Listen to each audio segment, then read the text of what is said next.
two, one, two.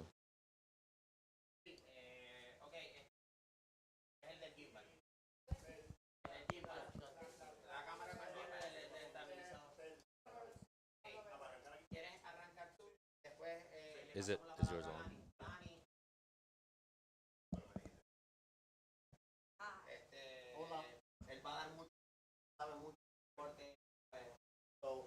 So Lenny, let's start with Oscar, introduce, and then okay. Alfred and Oscar, and then you. Okay. So I guess we're gonna start it off and then you jump. Okay. Let them start first, and then after Oscar say the presentation, then you. Or do you want to do it in Spanish? I don't know. No, like Oscar and I will be doing the introduction, Okay. and then you'll come in after. You guys, these are YouTube. Or do you want to do it in Spanish? Or do you want to do it in Spanish? Or do you want to do it in Spanish? I don't know. Está variado, papi, está variado. Está variado.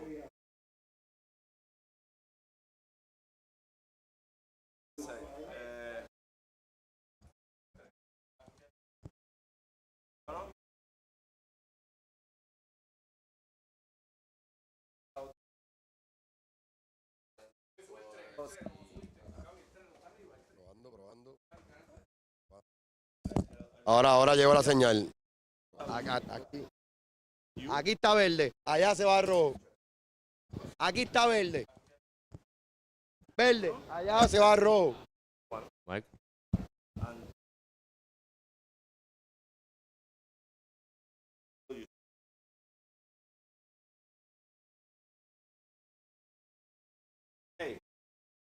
Now we're gonna go with beach. Aquí en la plataforma arriba estamos pares, está verde. Mano, el backdrop aquí en este sitio es más puede ser más gufiado. ¿Y se puede mover? No está puesto allá. ¿No está puesto? Ahí no hay nada. Vamos a trabajar juntos. Ok, perfecto. Yo necesito ir al baño, un segundo, y lo que voy a hacer es que voy a...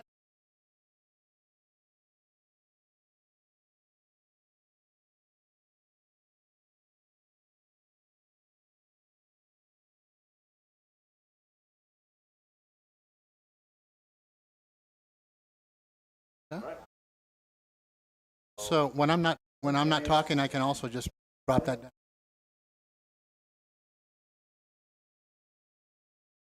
Y ahí está prendido. Vale. Ahora lo apagaste. ¿Tú lo escuchas? Power on, yes, sí. Está en canal 1. Canal 1, ya está. Ya. Supone que te puedes Para comunicar. hablar- Cuando te digan lo de apretas aquí Y hablo. y hablo. Me copia. Papi, voy para allá. Voy a poner un poquito ahí para esto.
1-1.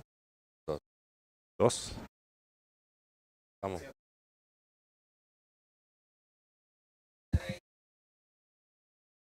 Habla uno, apago el otro.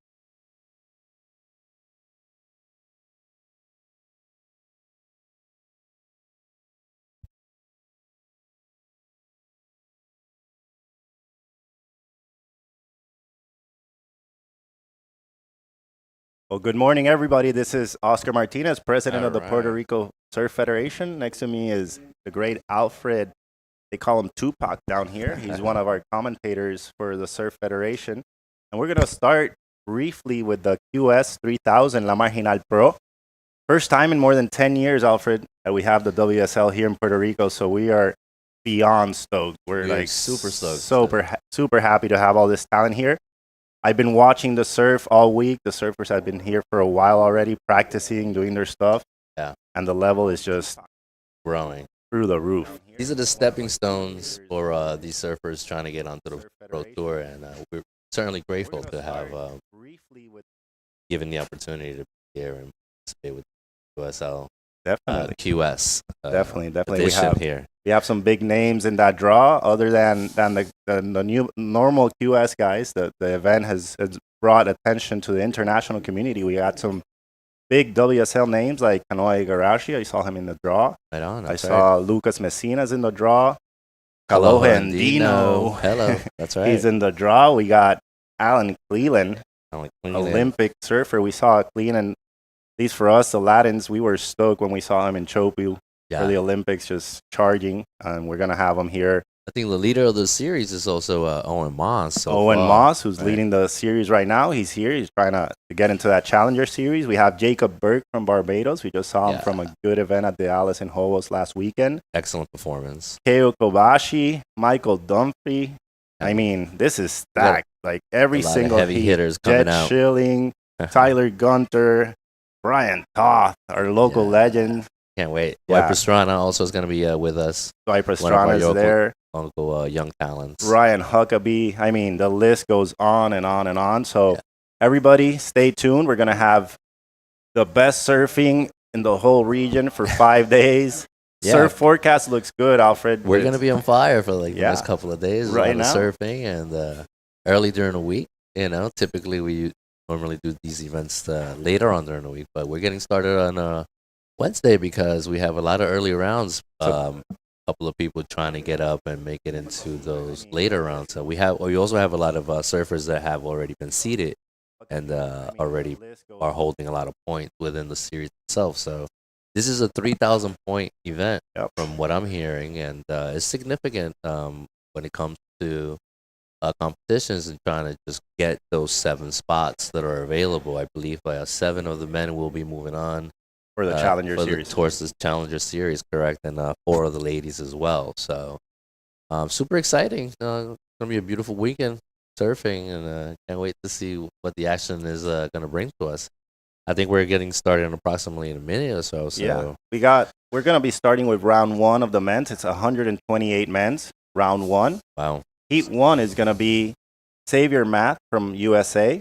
Right on. Giuliano Usueli from Brazil. So we got some talent from Brazil here. Hunter Gooddale from the USA. And Joey Biasotto from Puerto Rico are some of One our of our local young talents. talents here, Yes, right? some of our young guns that are in the QS right now.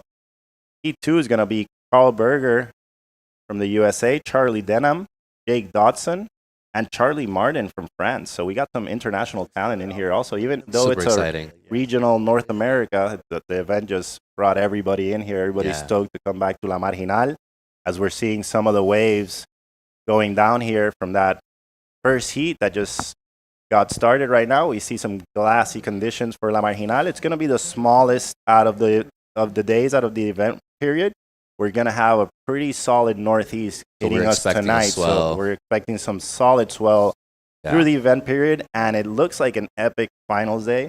So I'm like, looking forward to that. beyond stoked to seeing all a that true action. champion will be crowned. A true champion will be crowned. Yeah, super exciting to have all this talent here visiting us, from all over the world. And I'm sure it's really interesting to see all these guys come here and the water's so warm and Yeah, everybody's I having think that's fun and they fall in love with this island, which is Who isn't going to Super. fall in love with I this know, right? beautiful It's like- island? Look at that. Look at Yeah. that air La shot Isla right del there. Encanto, as they La call Isla it. del Encanto. So, bienvenidos a Puerto Rico. Ahí a Correcto. todos nuestros amigos latinos también en español. Bienvenidos a Puerto Rico. Ahí vemos el setup de lo que es la Marginal Surfing Pro. Tenemos talento de toda Latinoamérica, Norteamérica, Canadá, el Caribe. Que también bienvenido a todos nuestros amigos latinos que nos están viendo a través del webcast del WSL. Estamos bien contentos de tenerlos aquí. Las condiciones increíbles en la Marginal para el primer día. Así que ya ahí va a empezar la acción, Alfred.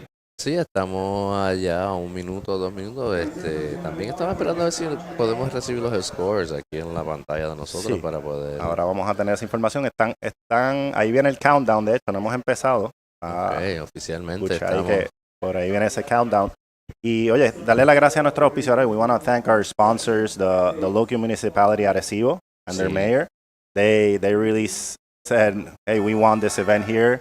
Arecibo is going to be the capital of the Caribbean for surfing. We have great waves. El Rastreal here, which is a high performance wave, good for turns, airs. Super punchy. And when it turns on, there's good barrel sections also. Yeah. And a couple yards west, we have El Pico, which is a solid, heavy water wave. Yeah. And then little probably bit deeper. 300 yards more, we have Margara, which is the Puerto Rican pipeline. Yeah, this is where we pay the piper. That's where we paid them. So hey, great So we do have world class surf right here in this little stretch of beach. And Yeah, Arecibo is a beautiful place. Home of Pesi Montalvo. yeah, one of One of our our- coaches and one of our local coaches. talent, and a lot of great talents have come from here, from Arecibo. It's definitely like the Hawaii, Puerto Rico. This North Shore is where Yeah. the power is at. You know, For sure. there's great waves in Rincon, Isabel, Aguadilla, which are the famous Uh-huh. places for surfing, but Arecibo is leaving its mark in terms Yeah. of heavy water, good barrels, Yeah. and like you said, the warm water just welcomes Suits. everybody. I think that's what I've heard from most of the athletes. It's like, wow, it's incredible to surf in warm water. Yeah. We have a wave here being ridden. Take it there, Yeah, Alfred. surfer in blue here. Kind of digging going left. The second turn out of that, we'll see what the judges award him for. But I think those are one of his first opening waves.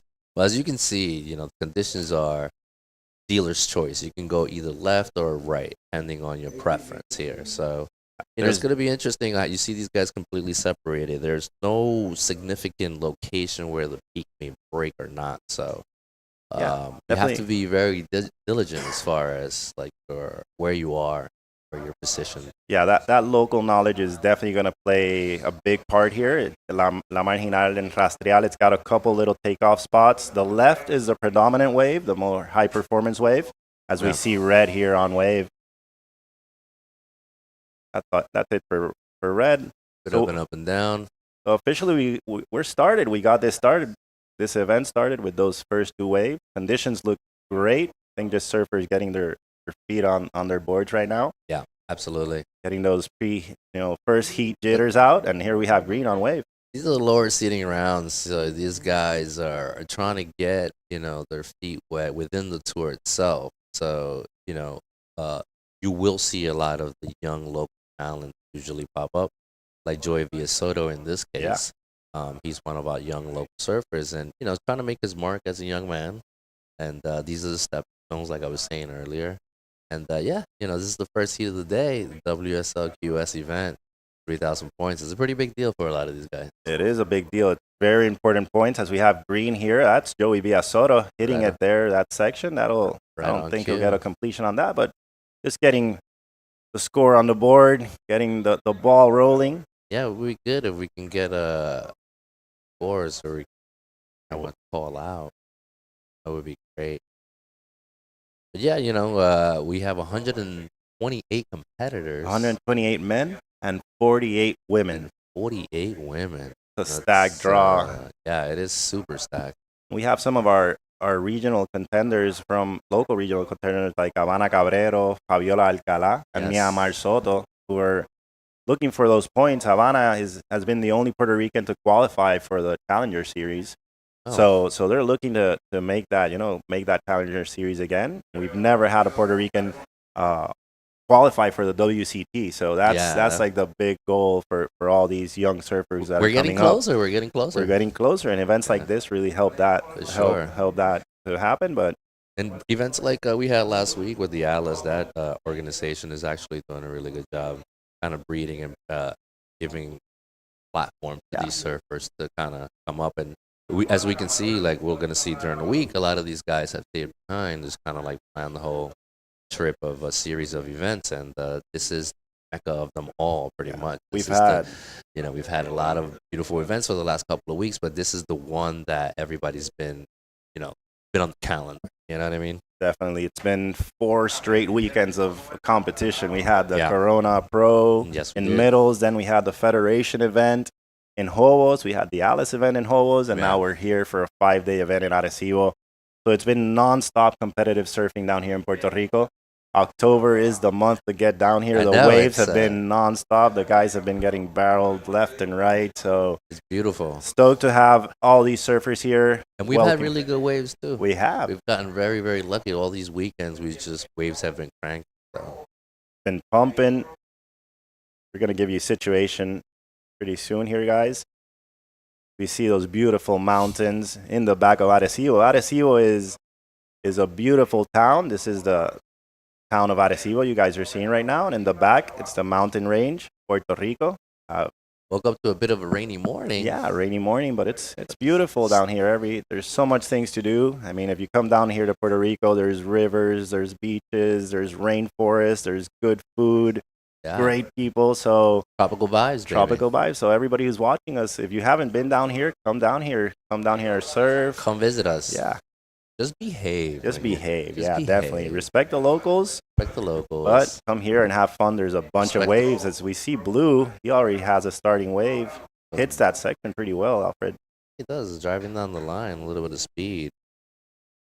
Kind of maximizes. Good wave, I capabilities. think. I hear the crowd enjoying that. I think that'll be a keeper in his scoreboard at the end of this heat. It's been a pretty slow start to this heat. So Blue just getting busy. He's already got 2 scores on the board. Yeah, Joey Soto, I guess, with a bit of down. Here we go. So I'm getting the A surfer in red up and going yet again. Not entirely sure what we're watching. another up and down. So right now, just small scores for everybody. We have a 2.67 for Blue's first wave. And we have a 1.07 for Green's first wave. So nothing consequential right now, but we're waiting on that score for Blue, which was, we're seeing the replay right now. It's that first section. And he combos with a good carve, getting a slow-mo here. Good spray. Hits it again, so He connects that little inside yeah, section. that'll be a keeper. If Probably it's to the end enough. of this heat. For the time being, it should be. So we still have Math and Gooddale without. Well, we have Math with an up and down. Gooddale still, he has first priority. There we go. Now we have the scores. Yay. Now we got all our information. Thank you guys, Yay. production team. It's the first morning, so we're getting all those little glitches in and out. Yeah, we're It's gonna be plugging all the cables. all in. the cables. It's mayhem that. over here. But it's good. I mean, it's so amazing what it takes to have an event like this take place. A lot of people kind of background and Yeah, it's a lot of work, it's a lot of time for organizing. Yeah. As a federation, we've been working for a couple months to make this happen, and we're Yeah. just really stoked. But this is the ultimate golden opportunity to be able to host a WSL Definitely, QS event here at home. It's like a dream come true. it is. It's as I'm definitely sitting one of here- my dreams for sure. Since I Yeah. started as Well, president, congratulations, my man. since I started as president of the federation, we really wanted to have the WSL come down here again. It's Yeah. very important for our development program and just for those very important score Yeah. points. So we're stoked on having them down here. So hey, it's a 583 comes down for Blue, Alfred. 583. That's that last wave. That's that last wave we saw for Blue. So definitely, that's in the good range. Almost. There we go with Green. We lost that. Well, it's a combination score right now of an 8.5. His closest competitor would be Joey Soto in green, and Joey right now has a 3.4. He's got a little bit of work to do, although Surfer in white right now is completely sitting there patiently waiting for his opportunity. So we'll see what that comes about. 11 minutes left on the clock here. Well- And, yeah, heat number 2 coming up next, right? while we wait for these scores and these waves, I really want to thank our sponsors. Yeah. Municipio Arecibo, that's our main sponsor. And Take the mayor. The mayor is actually yeah, the a mayor. huge support Of what he surfing. has been doing for the last I would say couple of years, and Yeah. especially with the worlds that we had and him giving us the platform here to host. Not many of the mayors have the capacity or capability. Definitely. We see green here. That slippery wax in the morning. Well, it's the turtle attack is what we call it. Yeah, here, true, like, true. when that But as you were saying, Alfred, yeah, the mayor, el alcalde, Tito Ramirez, he definitely saw the potential of surfing after those ISA World Surfing Games. It helps not only the sport, which sport is very good for any society and for developing of our youngsters, but for the economy and tourism. It just moves the economy, local restaurants, everybody benefits from these kinds of events. So Yeah. he saw that, and he's just said, I'm in. surfing is to stay here Yeah. in Arecibo. So we want to be the capital of surfing. I think White's not in the water. I don't see White. Yeah. Maybe that's why he doesn't have any scores. Yeah, maybe he's a ghost, right? And- It's like Goodale is The white. It's a white and it's a ghost somewhere. The white water. Yeah, so it's a 3-man heat. All right. Yeah. All right. Oh wait, one of our other sponsors. We don't have his logo right here, but it's Medalla Light, the local beer. Ooh, So Medalla here Light. we go. Blue using his priority. Yet This again, is our heat leader Wiley. from Brazil. Those Brazilians, they all rip, man. It's like I That's saw so- some guys in that Alice so 11 funny. the other day. I'm like, I don't even know his name, and he rips. Yeah, right, as There's they're such a good, They're always smiling. so much talent coming out of Brazil. So much hunger and passion to be in the top of the sport, and we saw it with Gabe Medina when he won the ISA World here. Yes. Got his ticket to the Olympics. Yeah. And it's just that Brazilian storm. You see it in the Yeah, QS. Medina was able to punch the ticket into the Olympics. right here in Puerto Rico, right in this spot that we're surfing right now in Rastreal. That was We got him an opportunity to go to Chopu and get that iconic photo of him Yeah. coming out, jumping. that went viral. That went viral. And Medina, absolutely incredible surfer, super talented. I got the pleasure to watch him here. I was just in awe Yeah. with his talent. Incredible. It's like incredible surfing IQ as well, like super smart, was able to keep fighting. Those are a lot of rounds too, right? It's not your typical event. The ISA is like it's a marathon. It's a It's not your marathon. typical event. You're just surfing for 10 days straight. It's You gotta be in crazy. shape, man. You gotta be in shape. Yeah. Like seriously, like you see these not YouTube, like Instagram videos of him training and putting the work in. Italo Ferreira also who's always posting the hard work they do behind the scenes, and That's the new norm. If you're not training, if you don't have a nutritionist, if you're not Right. working with your sports psychologist, if you don't have a surf coach, Right. you're not gonna make it to You're the not doing big it. game. It's No. not gonna happen. The level is so high. It's yeah, Olympic sport, so you got to train like an Olympic athlete if you want to be absolutely. in the best in the world. Which is completely different from back in the days. Yeah, definitely. It's like, Surfing has changed a lot. Yeah. The sport has been professionalized completely. And keep on, while we wait here, just thanking our sponsors. We also have Windmar Home, which is solar panels. We're moving to solar energy. So Windmar Home, one of our other sponsors. As I said, Medalla Light, our local beer. So if you come by the event, there's going to be some cold medallas for everybody. You can come down here. I know our staff is going to Refreshing. be stoked when we get done at 5. I know, especially at the end of the day, because it gets so hot here, Yeah. 100 degrees or so. We see red. Yeah, surfer in red. Not So- linking up. Blues really got good rhythm in this heat. Trying to punt on to the next round.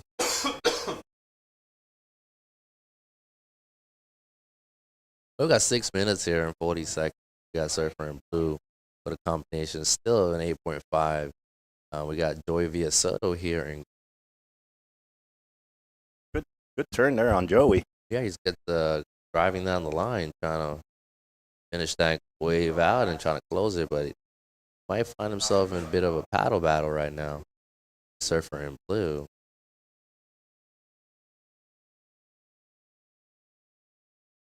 Yeah, let's see if we can see the replay on that. We got like cut in between the wave, but that first turn looked as a pretty solid power turn, that backside surfing. Joey's He comes from. He's actually a football player.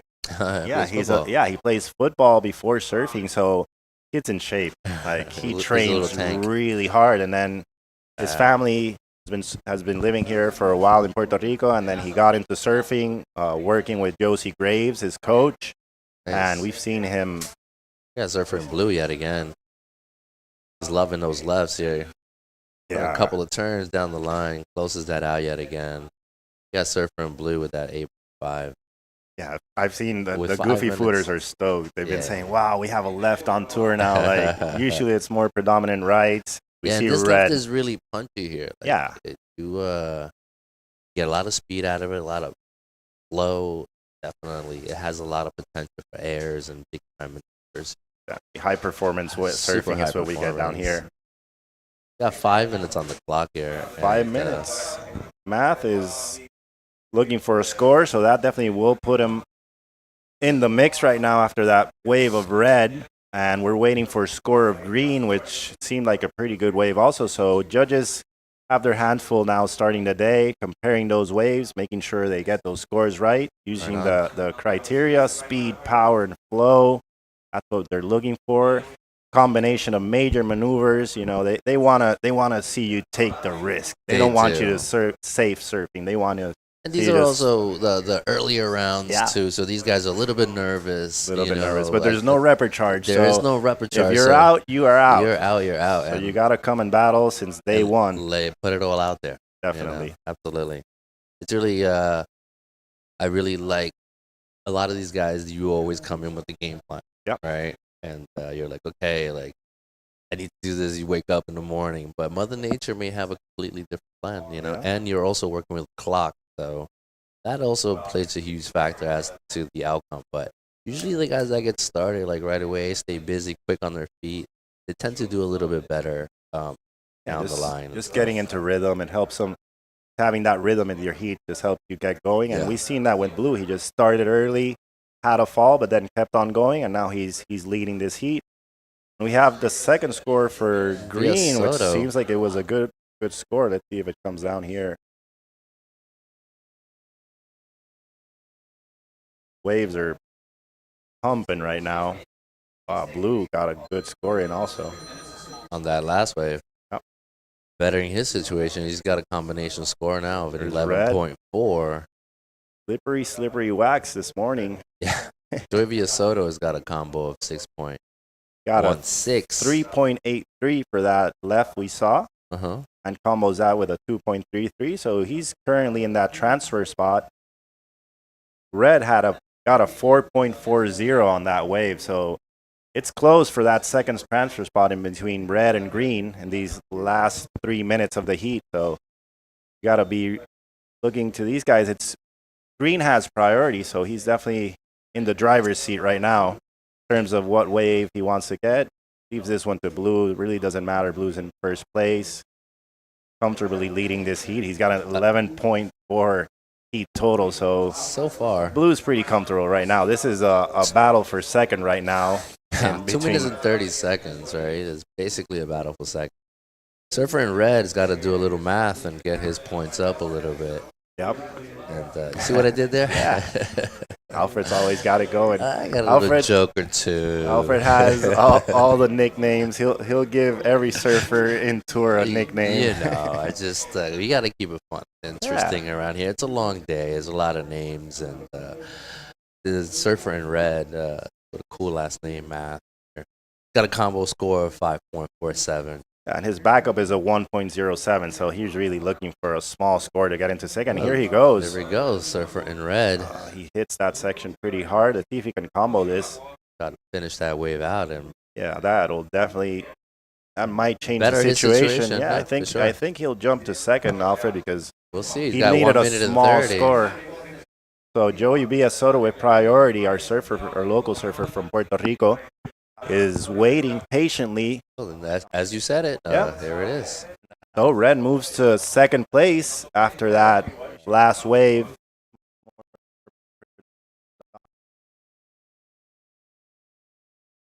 So with 1 minute and 11 seconds.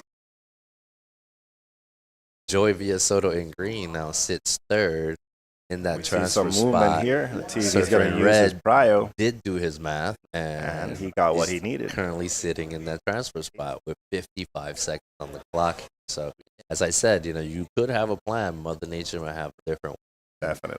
As we saw it, anything can change. It's kind of like the saying in baseball: expect the unexpected play at the unexpected time. Like That's the beauty of surfing. Yes. And there's always that discussion of wave pools or surfing in the ocean, Yeah. and everybody's got their points. But Yeah. I personally love Ocean. surfing in the ocean because it's got that factor where you can't really control unknown, right, the exactly. unknown, and that's what makes surfing special. We have Green here looking for that score.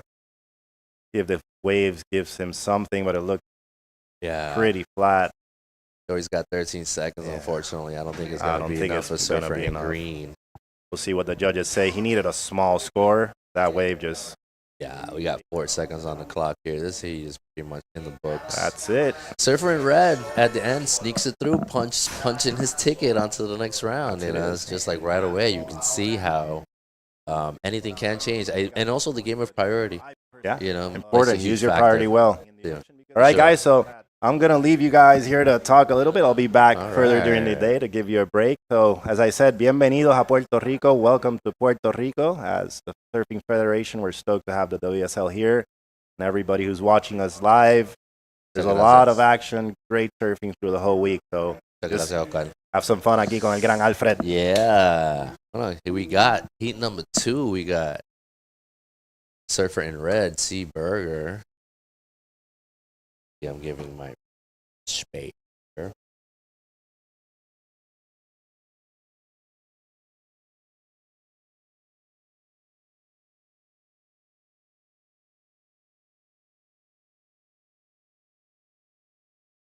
This is yours?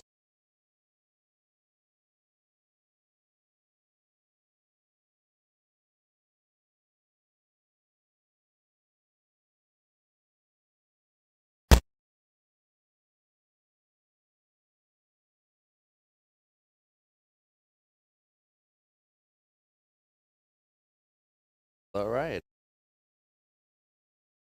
To me, Sir Alani here. Hey, Alfred. Welcome. Guess you're Awesome gonna to be here. I'm here to learn from pro. I Let's know. listen to you earlier with.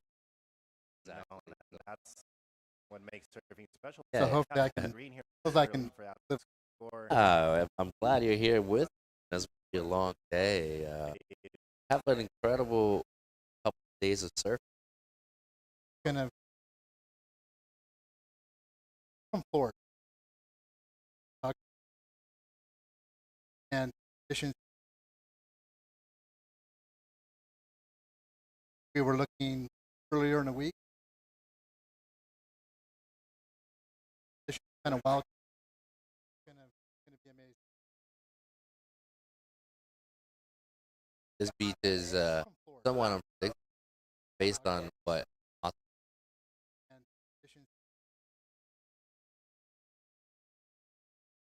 We were looking. Wait, that's surfing red. Driving left. Hard. By the way, you mentioned Yeah. I've actually put down the coach.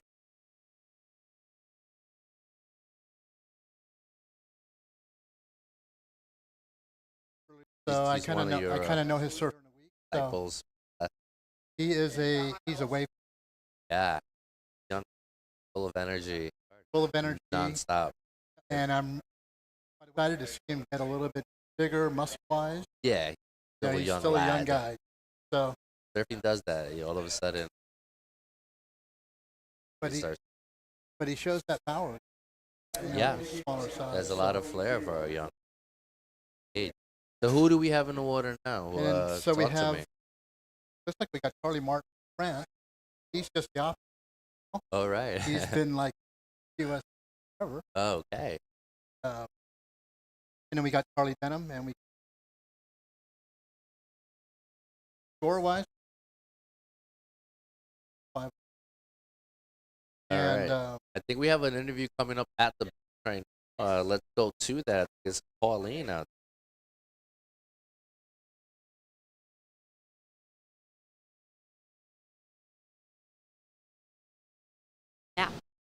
Hi everyone, we are here with WSL. We are the first hit in the water. He is Julia. Hi, how are you? I'm very good, thank you. Oh, you can talk about what's going on in the water.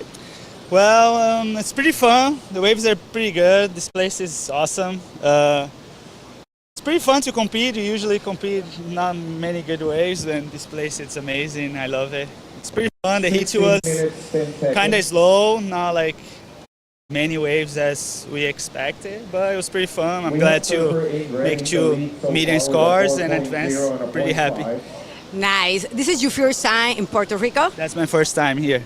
What are you thinking about the This is Waves? I love this place. The people are so welcome, so hospitality. It feels like Brazil, you know. I love to be here and can't wait to compete again. All right, he is Julian. We're back to you. Thank you.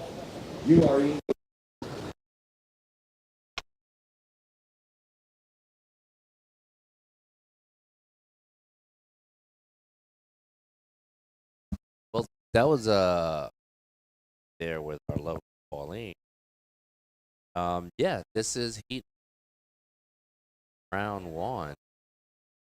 So far we got Dot White.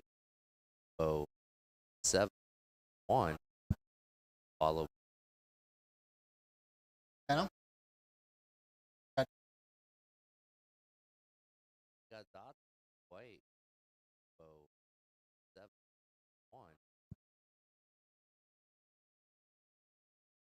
But, Um, uh,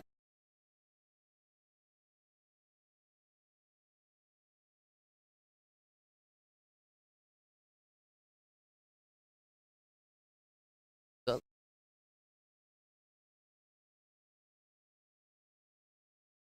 for Charlie, I know he's. And when you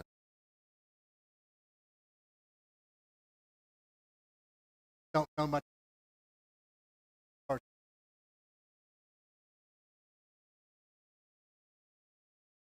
So what? Well, wise had a north south kind of filling in with a east or a early weight. yeah. How's that going to affect the way the wave? I am so sorry. We're having a little bit of technical apologies. Quite. I have technical. How was that? Much better? It's still queuing out. So go ahead. I'm sorry. So I was talking about the surf conditions because I'm from Florida. Yeah. And I've surfed here a couple times. I surfed hollows Yeah. in this area, Cal Caves, Cova de Vaca, but never La Marginal. And how does it change in that swell direction? We've lost that north, kind of it's dropped or decreased. Yeah. And we're getting that more of that easterly trade swell. How does that kind of affect the way the break? Well, it doesn't really affect the break as much as you would think. I mean, this place is relatively the way it's sitting and based on the landline. The wind doesn't really quite affect it as much as you would think. I noticed that. It's just this is what we call a little scrappy section of the island, and typically, you know, it's a little bit messier than you would. I think I mentioned earlier that it's in Florida. It's no different. You get those. You have to really kind of be scrappy, and you get those sections that pop up. Yeah, exactly. You just have to attack them. Like we have like Surfer in Red right now, kind of like sitting in the right place. Yeah, sides to go left. Nice. You got a nice little turn right in the pocket. Closes that wave. Kills that one. Yeah, that's what we were talking about. Berger, young man, a lot of tenacity. Like you can just see it on his feet how he's just moving. You know, they gave him the nickname Little Buttons. Little Buttons. You know, out of Hawaii. You know. Yeah, but it's actually quite fitting, if I may say. Absolutely. We got 12 minutes on the clock. 12 minutes on the clock here. And Little Buttons right now. Little Buttons just a combination score of a 10.0. I typically, I'm on the microphone, and I don't have the numbers. Yeah, we quite don't have the wave right. breakdown, We don't have the wave breakdown. It would help a lot if we did. so we could see what they have or what they had, need. what they need. Yeah. Correct. So, Maybe you we know, can get that. Maybe they'll get that going. hopefully we'll get in time. that through the day, more or less. On the But little these guys technical. are doing an amazing job. This whole production team. They have me here doing this live cast. I typically, Yeah. I'm up on stage on the microphone calling heats, but I've known. this is a little bit different. Yeah, I've known RDL for a while. Yeah. I was a pro bodyboarder on the Bud Tour Oh wow. back in '88 and '89, and it's, it's kind of. It's not, You're a wouldn't pro say- bodyboarder? Yeah, I wouldn't say it was odd. I surfed before I bodyboarded, Okay. and then in the late '70s, I saw people on bodyboards doing things that surfers weren't doing. There's Carl. Yeah, Surfer in Red, trying to get his claws on that. You Didn't know, quite trying to, get like, it. It's like, you know how sometimes you bust out a maneuver, the board is trying to get away from you, and you're like clamping your toes onto it, like. But it's kind of do or die in these heats. You Yeah. either advance or you go home. you Yeah, know? absolutely. You know, it's like this is the way the cookie crumbles. You know, you just gotta stay busy. You know, it's a game of positions and decisions, right? So that's kind of like my motto and how I like to call these heats. And also, like, priority plays a huge factor depending on like what you need. Like right now, we got for that second transfer spot, we got Surfer in Blue with a combo right now of a 6.74. He's relatively close to Surfer in White, who holds priority right now. Got a combination score of a 7.1. Yeah, but you know it can change. Also, I believe it's a 3-man heat. Also, Yeah, it looks like Charlie. I haven't seen green, so it looks like Martin Charlie's did not make it. You know, we're Maybe- just talking about him, but he's not there. I was just thinking with the travel distance. I mean, it's a long way to travel for some, and you just get that one Yeah. heat. You got to make it. you Yeah, know, yeah, and absolutely. So of course, even though Charlie's from France, he's probably I think a Caribbean surfer. Oh yeah, yeah, I could imagine. know? Why wouldn't you be? We all So, want to be Caribbean yeah. surfers. Oh, yeah, absolutely. I mean, I love it, and Yeah. if- We got 9 minutes on the clock here. I was watching the ISA's the World Games here, Uh huh. and John after his heat did an interview, Yeah. and he loved the place. He'd never been here before, I know, and right? he just fell in love with it. Yeah. So, it's- and he's the guy. he's the dude, He's world the champ, dude.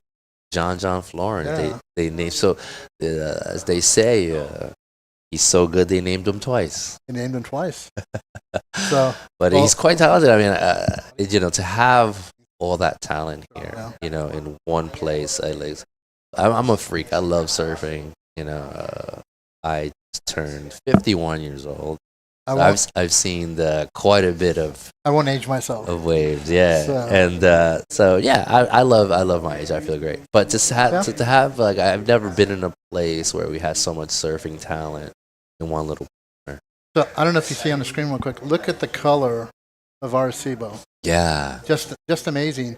I'm actually a surf artist, Oh, right on. and my folk art that I do style is actually what you're seeing right now. I do the painting from the water, looking at the land, and you'll see on the land all the colorful buildings that you normally Super don't see. cool. And I'll show you some later on when we Yeah. get a chance. I would love to see it. So Yeah, to but, see well, that's us right there in that little and white I might box. just do one at this spot right here from this picture. Yeah. Kind of inspiring.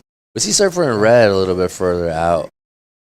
I guess he's feeling relatively comfortable with the moment right now. Yeah, you'll notice that Yeah. people kind of Once they know they have a bit of a lead or they're Trying to- sitting first or something.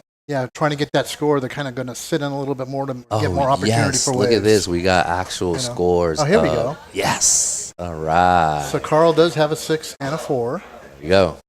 and we've got blue up, denim, turn, pocket flash, nice little wave, and I haven't seen what the judges have been scoring on the others. Looks like Carl's paddling for something big out there. But Well, right now, Surfer in Red, he's looking for at least a 0.31 to get himself into that transfer spot. But Surfer in White may have something to say. He got 6 minutes and 42 seconds a here. little Surfer insider in here. White. gets a little nugget on the inside. Trying to get a different camera angle. Unfortunately, we're not able to see. But here we go. We're back. Surfer in white. It looked like he got a little covered up on that turn, coming out of that last turn. Is he does he have a hurt ankle or is he wearing booties or something? I don't know about that, but I know Oscar got an issue with his legs. Unfortunately, But you know what? I've never stepped on urchins out here. I've always worn fins on my feet. Yeah. Oh, there you go. But you know what? I grew up in Hawaii, and so you learn not to walk on the rock. Now, when I walk in the water in Florida, even on a murky day, I mean, I still look down because it's habit. Yeah. And I bumped into a couple sharks because you can't see them. Oh well. That's Florida. That's Florida. Yeah, we don't have that problem here. Oh. You know, we're a little bit more of the Taino native sector of the world, and we don't mind the urchins and walking on rocks and such. You know, I was out the first time I came here. I was out with RDL, and I had the shark band on my ankle, and he goes, "What are you wearing that for?" And there's a replay of white that we missed earlier. A nice. He closes that wave out. That should be enough to keep him. He had a 397 before. That was his highest. So we'll see where that goes for the judges. Here goes blue, and here goes white again. Come up and hit it. Something there. But anyways, RDL told me, "What are you wearing that for? We don't have sharks in Puerto Rico." Oh, we do have sharks, but they're just a little friendlier. Yeah. Well, he said when you see them, they're usually just washing up because something happened to them out in the ocean, you know. Yeah. And so typically. They're not too active in chasing you down, you know. We used to eat a lot of sharks here. There used to be a lot of places where you can buy pincho, call it here. You can eat some shark. Oh, I got you. But somehow, you know, it has stopped quite a bit. Shark is, I'm sorry to say, is delicious. Well, there it is. Surfer in white now catapults himself. And he's currently sitting in first position, knocking down Surfer in red. Yeah, he got a 477 on that wave. Yeah, he actually. Here goes Carl.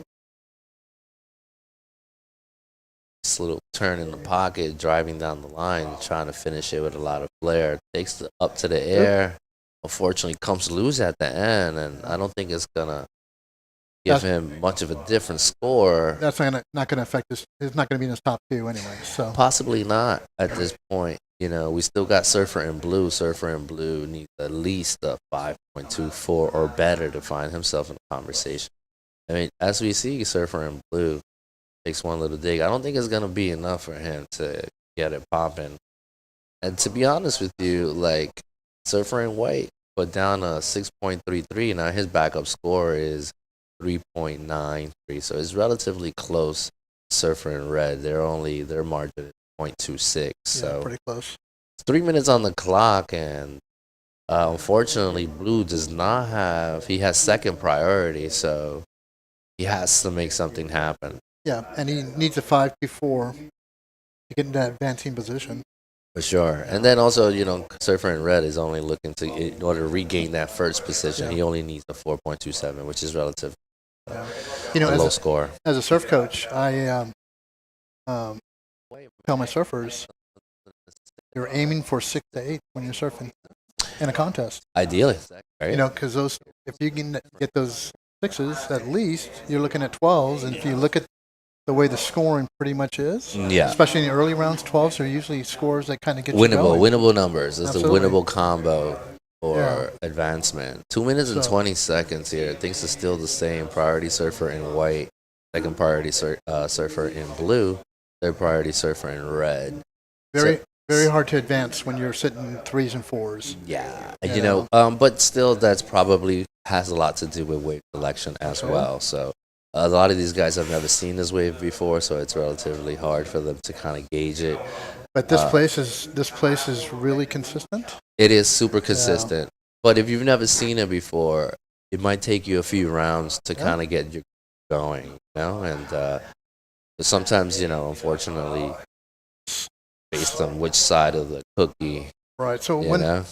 when you get a northeast swell versus that north swell, do you see shifting in the peaks at all more, or not too much? No, or- like the shifting shape of the happens face? with the tide here. You Yeah. know, this place is relatively dangerous. There goes red. It'll scar you for life.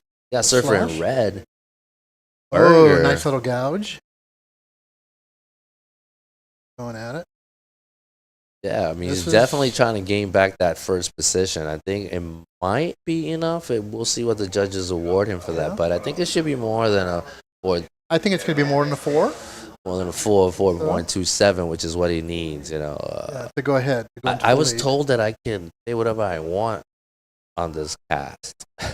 Well, no, I'm yeah. kidding. I'm kidding. You gotta- you gotta be in the careful, sense, like 'cause- no, in the sense like I can, you know, while I'm on the microphone, I can't really quite. The judges are listening, so I can't quite get the hype going.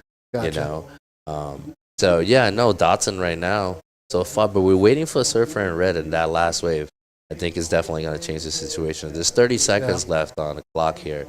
Round 1, heat number 3 is coming up next. Who do we got coming up next? Ooh, I'm gonna have to. The what is it? The fax machine. Haven't gotten our faxes yet. We're old school. I'm actually on the rankings, and we can talk about the rankings in a little bit too. For sure, this is a 3,000 points WSL Super important. QS event, and this event is super important for a lot of these guys. You know, this is the stepping stone towards the Challenger Series, and then soon after that, you can potentially find yourself knocking elbows with John Florence at CT. You know, but these are the hopes and dreams of all these surfers that getting an opportunity to just perform around the world and live the dream, really. And E3 in the water now. We got Tab Texter, Dane Libby, Max Archer, and Reef. What is that? Persodic. Persodic. Do you know any of these guys? I know I've seen Dane Libby, and of course Tab is one of those. Yeah, I've seen those Archer. warriors. Archer's been around for the last couple of weeks, and I've got an opportunity to watch him surf. Quite talented surfer. We got a 4-man heat here. Is that correct? Looks like a 4-man heat. See, I'm counting 3 right I'm now. counting 3. But yeah, our screen is relatively small. We don't have the whole parameter of the beach. yeah, we actually saw White on the earlier heat go right off the screen, and but we ended up catching up with the other camera view to actually see the whole wave. So it all works out. Everybody's covering. They've got 4 cameras here. They're each covering each surfer. Yeah. Oh, There it is. We do have 4 surfers in this heat. We do have 4. We have 4 just had- contenders. On my little phone here, I don't have any colors with the name, but we have Yeah, it it's on all the good. screen up here so we can tell.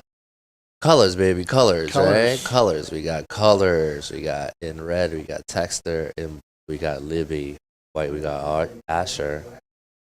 And in green, we have Persida. Yeah, we had that moment where all 4 we saw their backs. That's the second most favorite position in the surfer. Is Yeah. their back looking at the waves. Yeah. And then the best position is actually seeing them front surfing the wave. Well, So best position for a surfer's view is in the barrel. in the barrel, absolutely. And You're I like, was I want you to know, I go was- back there. I was watching. I've been here 3 days, and I saw some barrels come through Yeah. on some of the sessions earlier. And of course, we went back over and watched some of the ISA, and we saw John Duru just get drained on a barrel. John Duru. Yeah, Juwan Duru, and he ended up winning his heat with that. But I think he scored I think they gave him like 7 or something, that kind of range. That surfer in green, see his intentions right away. Trying to find the open face. Yeah. Couldn't make that turn. Fortunately, it comes loose at the very end, but Look how glassy it is right now. The Yeah, winds. look at I'm this looking out the early- window, and the trees are barely blowing. Palm trees. it's approximately 8:17 in the morning here. And then we got surfing green with his opening wave, 2.67. And it was all for that first turn, second turn. Fall. Yeah, you know, it's like you were saying before, you know, you want to kind of get the party going with a 5 or better, I would say. I mean, my whole thing is that's meet me halfway kind of thing, you know. And if you're gonna put your best foot forward, at least try to get a 5. But you know, it's not up to the surfer themselves. Is the judges are the ones that Looks like we got blue going. that have No? their criteria. We got surfer in blue takes a dig at it. And it's just kind of like, you know, it's like as you can see, these surfers are just moving around. None of them really quite know exactly where to sit. You can see that in the earlier stages Yeah, too. nobody here from Puerto Rico. Looks No, like. unfortunately, they're not. Although local knowledge goes but so far, you Yeah. know, because all these guys there's a lot of talent out there. It doesn't matter. We got surfer in blue, Libby, 2nd turn on his backhand. The regular footer here. Got a nice shot from the drone. There I you go. like that shot. Closes the wave out. That should be better than opening wave for surfer in green, in my opinion. Yeah, that should put him to the momentary lead. Yeah, for the For time sure. And it being. looks like we got white up. Oop, doesn't quite hold on. No, I think the turtle pulled his leash a little bit there. You know, we have angry turtles out Oh here. my gosh. And sometimes if you're like surfing right over them, they don't really care. They'll just pull your leash. I was in. surfing hobos a few years ago, and Yeah. they were just all over the place. No, yeah, the hobos. that's their breeding ground. Kind of actually. protected area. Yeah, that's actually my local beach break, Hobos Beach in Isabela, Yeah. Puerto Rico. I've surfed shacks out there. Yeah, Shax is an interesting wave, to be honest with Kind of crazy because it's kind of an outer reef. you. The kind outer of- reef. And you paddle through like a little lagoon area, you know. Yeah. It's actually, from what I was told, it's world-class snorkeling It is. in that lagoon. It's There's a the huge water. blue hole there, is Yep. what it is. I think it's like 200 deep, 100 feet deep or something. So just amazing. In fact, it's In the morning. when we were there, it was good size, and there's so much energy on that reef Mm-hmm. that one of my friends, when he fell, he opened his eyes and he was actually underneath the front of the reef because the sand had been dug out, you know. Oh, wow, yeah. And he opened his eyes and he was like looking at the top of the reef, you know, instead of, you know, blue water and sky, you know. Kind of freaked him out a little bit. But you learn about those spots by going, you know. Yeah, you also learn like what not to do. All right, I think we have a little interview coming out of the back. Pauline, talk to me. Hi, my name is Pauli Moreno, and we are here back to the best interview in WSL. I'm here with the second winner of This Is Amazing contest. Hi, I'm with Julia. How are you, Julian? Good, how are you? Good. Tell us what's going on in the water. It's a tricky wave, you know. It's a bit everywhere, so if you're lucky to get a good one, you could definitely get ahead in the heat, so yeah. Do you want say messengers back home? Pardon? Yeah, do you want say messengers back home? Yeah, I want to thank my family, all my sponsors, like ET Surfboards. They've been helping me like since day one, so yeah, thanks to all of them, my friends, family. That's nice. This is your first time in Puerto Rico? It is, yeah. Yeah. What are you thinking about This Is Amazing waves?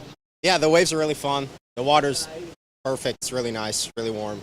Yeah, the people are extremely kind, so yeah, it's a great vibe. Yeah, so I hope to see you in the next scores. So we back to you. This is everything here in the WS. All right, that was Pauline there giving us a little bit of beach interview. And Dane Libby, who we saw just earlier. Yeah, talk to me. Got a 3.5 on that. That was his Two-turn opening wave, huh? On his opening wave.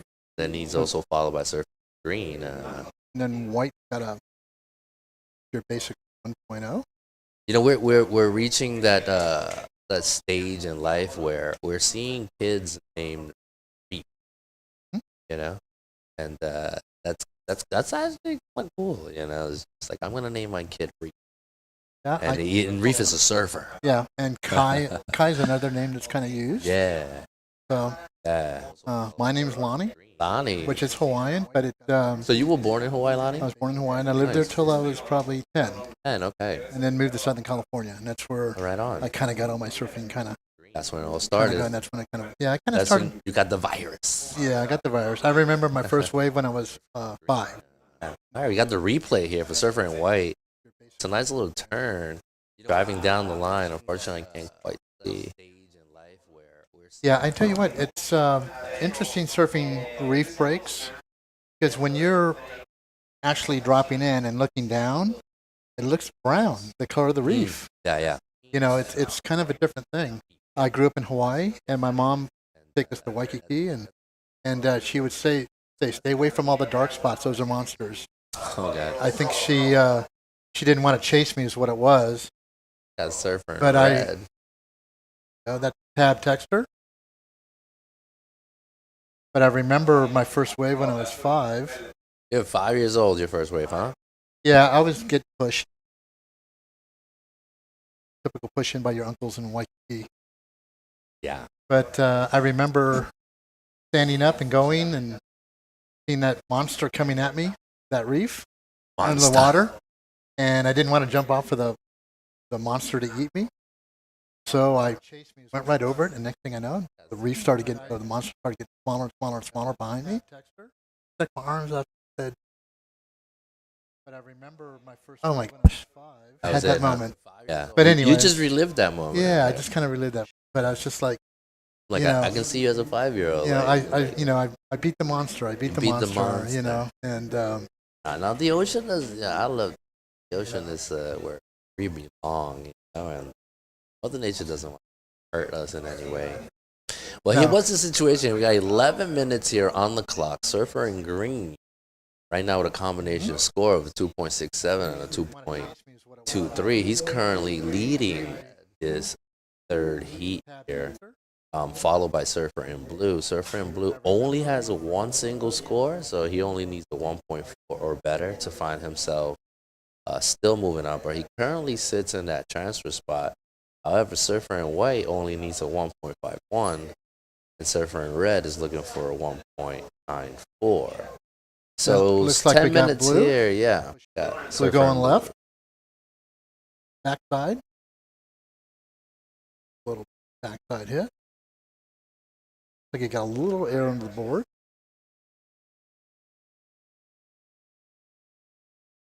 I think that's gonna be around a 3.5 or better. Well, that's it. That was a second wave for Surfer in blue. Yeah. That's definitely going to better his situation. He only needed a small score of 1.4, so I think it's definitely going to be feasible. He might be finding himself in that first position, bringing down Surfer in green. However, Surfer in white, Asher only needs a 1.51, and he's currently sitting in third. So, like I said, anything can change. This is the replay. Here's the replay. I think he'll be rewarded for that. It was kind of critical. He's got a couple of good turns here. Find himself driving onto the inside. It's kind of a little bit. He could have kicked out a little bit earlier, but you know. You know, sometimes you never know what you're going to get at the end. You never know, but there you go. That is his best wave now. Yeah. It comes in at a 4.4. Mm-hmm. So Surfer in blue, as we predicted, now catapults himself into that first position, displacing Surfer in green. Surfer in green. Yeah, with 9 minutes to go. Yeah, Percy Doc right now he's looking for a 5.23 or so. There's that view I'm loving again. Yeah, we got all the colors. And you can see actually from this view, the direction of the swell, the waves are coming in towards the beach, somewhat of an angle, just a little bit. Yeah, there's waves everywhere. To be honest with you, you said there was Magara that was down that I had never surfed. That was just down. Yeah, just a couple of yards down on that corner, far right corner. See on your screen, and then the land turns a little bit. We're on the north side of the island here. We're kind of like right smack in the middle of and white is up. Puerto Rico. Got white with a nice looking turn. Asher. I've had the pleasure of watching Asher for the last couple of weeks, and he's a worthy competitor. That was he opened up with a 2.0 and a 1.0. That should better his situation for the time being. Yep. Right now, Surfer in red is currently sitting fourth. He's looking for a 3.86 or better.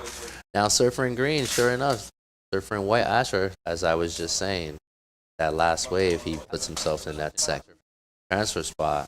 Asher has a 5.43. Now Surfer in green is against the ropes. Yep, you know? on that last wave. Yeah, he needs a Yeah. 2.77. We got the replay on Surfer and White. I guess the judges were able to award. Such a pretty wave. Yeah, it was a nice little turn on that first sector. You know, the judges always will award you for the flow part of it, Absolutely. you know, speed and the power, but that had nice flow to it, so they awarded him with a 4.4. You know, it's Actually, no, with a 3.43, I thought. you know, it's psychological for the judges as well because they're surfers. Yeah. You know, and they see and they feel it when they're sitting there, you know, watching the surfing going on. Yeah, for sure. And so yeah, they get that same feeling that surfer has that they're just not getting wet. You know? Yeah. You know, these also guys, they're like, their criteria is, you know, they know what they're looking at, and they're gonna award you based on your performance. You know, and they're, you know, they have a head judge obviously, and you know, it's a collective score of the situation, which is creating a fair situation. You know? Looks like Blue is going to try to get into something here. Nice little left. So yet again, he's currently sitting first. Libby. Nice. This little turn gets a second gash out of that. Looking a little stiff for me, to be honest with you. And Hey, if he's still currently sitting in first, then that's enough, you know. And I've seen him surfing out in California. All right on. So, Probably surfs with a wetsuit. yeah, You can tell, like, the guys that surf with wetsuits, it's like they're a little bit, like their legs move a little bit different, you know. And all those guys are like surfing baggies their whole life, you know. They just, it's a different posture, more or less, at least in my opinion. We got 5 minutes and 44 seconds here, 5:44. yeah, I've been living in Florida for the last 17 years, so I'm kind of spoiled now. I try to go to winter, even when the water gets 68, 67, without I might put a suit on then, but I try to make the winters without putting the suit on, because you know it's just it can be confining, even though the technology is just like it close out. All right, that was Surfer in White. Surfer in White, he's trying to replace that backup score of a 2.0. I think that might definitely do it for him. He's going to get that for sure. He needs a 4.9 or better to find himself claiming that first spot. But so far, with 5 minutes on the clock, Surfer in 2. You know, it's even though that first spot, you're the winner. Being in that first spot also means that you're not under attack by that third place guy. Yeah. To jump the second place guy, you know. Although you never really, like you never really know, especially in the later rounds. You know, everything can always change, and that's what I love about surfing. Even though you may find yourself winning the heat, all of a sudden, surfer underneath you who only needs probably a 7 or something, what gets that wave of the day. You know what? The surfing competition goes up the later rounds. Yeah. The scores go up. You always find that the better surfer surviving. Yeah. But these earlier rounds are a little bit different. You can see the margin between fourth place and first place so far. And sure enough, there it is. Surfer in White did better his situation. He comes in with a 3.43, actually. Is that a 517? I think it was a 517. There, wow, 517. Yeah, you're right. He had a 3.43 before and a 2. Then he betters his situation. Yeah. That's his highest scoring wave. So he has a 5.17. So just like I was saying earlier, now he's up in first, and he can, even though he can't relax, he's not worried about some guy coming up against Blue and scoring above Blue, and even if he scores, even if they move up. The other person moves up in the first, just slides down to second, is still in an advancing position. Yes. So that's the comfort of being up first place. It is. You know, you can rest easy. With 3 minutes on the clock here, Surfer in White trying to add to his situation gets gobbled right there with that inside section. That was a good example of how unpredictable the waves and the angles could be at La Marginal here. That one had a really severe angle coming right at you. There used to be a bridge, like right where they're surfing, there were a bunch of homes or sitting on stilt. And I saw that popping out. Yeah, and so I guess a hurricane or sort of earthquake or something took it down long ago. That's I would probably say it's probably a good thing now. It's a good thing now. Well, you know, it's times are changing, you know. And Yeah. that to think that there was a community of people that lived on stilts out there, it's pretty gnarly. Yeah, well, the ocean's always going to take what it wants, Yes. And blue is up, backside. Going to hit it. Beautiful. Just a one-hit wave, but just an amazing hit. Well, we'll see if it's enough for Levy with the one-hit wonder. He needs a 4.21. He's currently sitting second with 2 minutes on the clock here. You got to better that 3.93. The ocean's always to help yourself. Yeah. So just the replay. And blue is up. Gets a little bit of speed and just squares it off. 6-12. Got kind of vertical on that. Yeah, kind of locks it down. We'll see what the judges award him for to see if they like it. 1 minute and 45 seconds here. That drone swooped in, so I think that drone liked it. On that. Yeah. There we go. And white is up. Cut off the lip.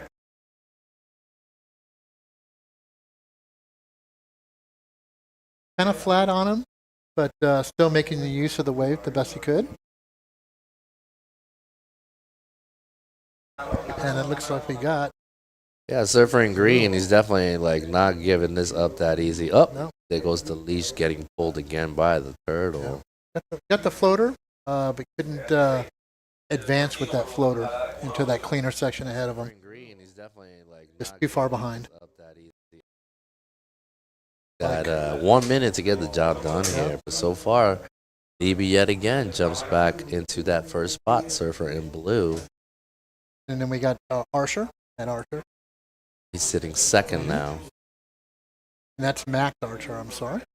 So Surfer in green now, he's got 45 seconds. And he needs a 5.932. So he's sitting in the twos on both the scores right now. And Unfortunately, it's not enough to woo the judges at this point. These guys are sitting on some 5s and 4s. Yeah. And I think that's going to be enough for the, we got Surfer in green, and Here we he need a goes. backflip or something, but that's not going to be enough. No, that's he for needs sure. his kicks out. 20 seconds. Heat number 4 coming up next. Yeah, and we got Nicholas Coley, Cooper Jewell, Nice. Ian Honda, and Gabriel Arturo Vargas coming up in the next heat. And Nice. I know these two of the Nice. surfers anyways. So what do we got? We got 3 guys from the USA and a Peruvian in Gabriel Arturo Vargas. They're coming up next here. And that was it for that heat.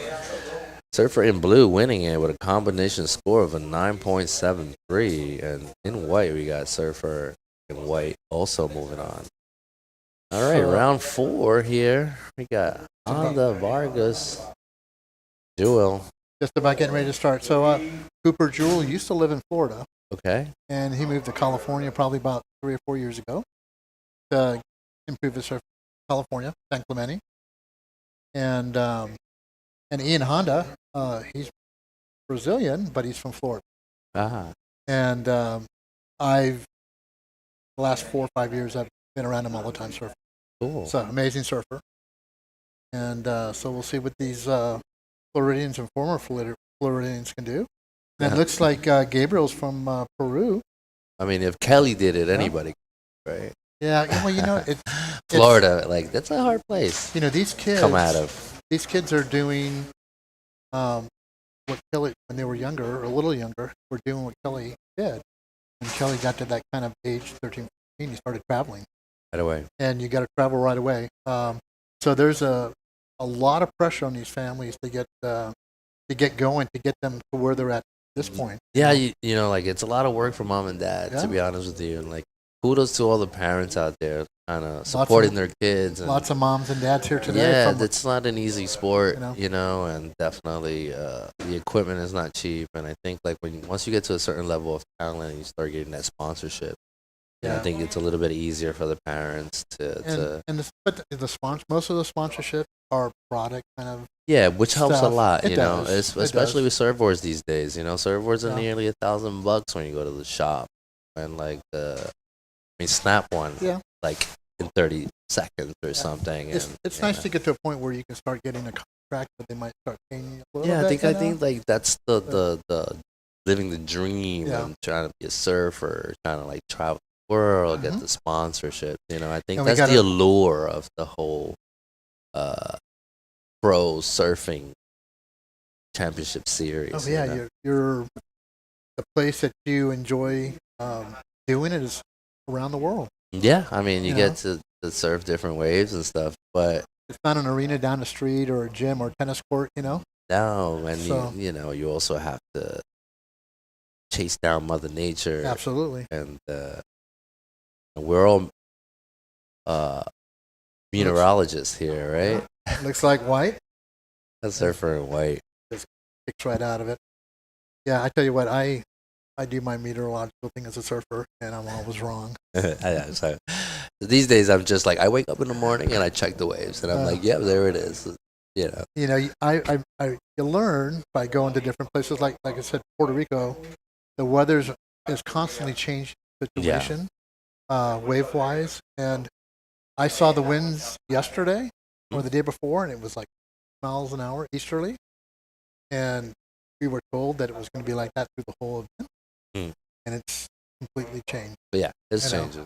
Like you can, it's a weather prediction, they call it, right? Yeah. So it's hard to truly predict what's So gonna be nobody But- looks for me for prediction. Yeah, we have a lot of modern technology that are helping us kind of pinpoint and get to more of an exact measure when it comes to reading the waves and swells and such, you know. So a lot of these pro surfers, you know, I would say characters like Nathan Florence, they're always like super calculated wind direction, swell direction.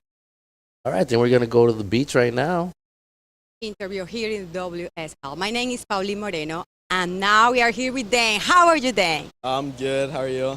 I'm doing well. Okay, Dan, this is your first year doing. This is your first full years doing the QS. How exciting is made the first hate? It feels good. For fun. It's kind of tricky. It's just pretty slow, so you kind of have to wait for the ones with a wall. But I mean, it's super fun. Okay, nice. This is your first time in Puerto Rico. Yeah, it is. What is the most do you like about it?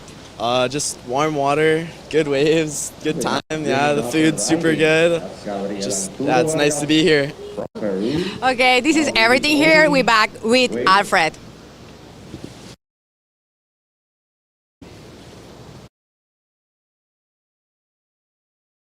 Muchas gracias, Pauline. Yeah, Pauline, muchas gracias. And we got blue up. First wave of the heat.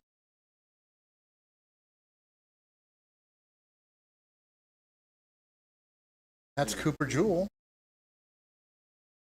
About 15 minutes left, and we had about a 5-minute kind of lull in that heat going.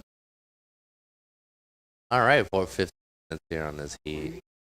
We got surfer in red. And that's Holy. Nicholas. Yeah, Nicholas just cracked the whip on Yeah. that lip. You saw that?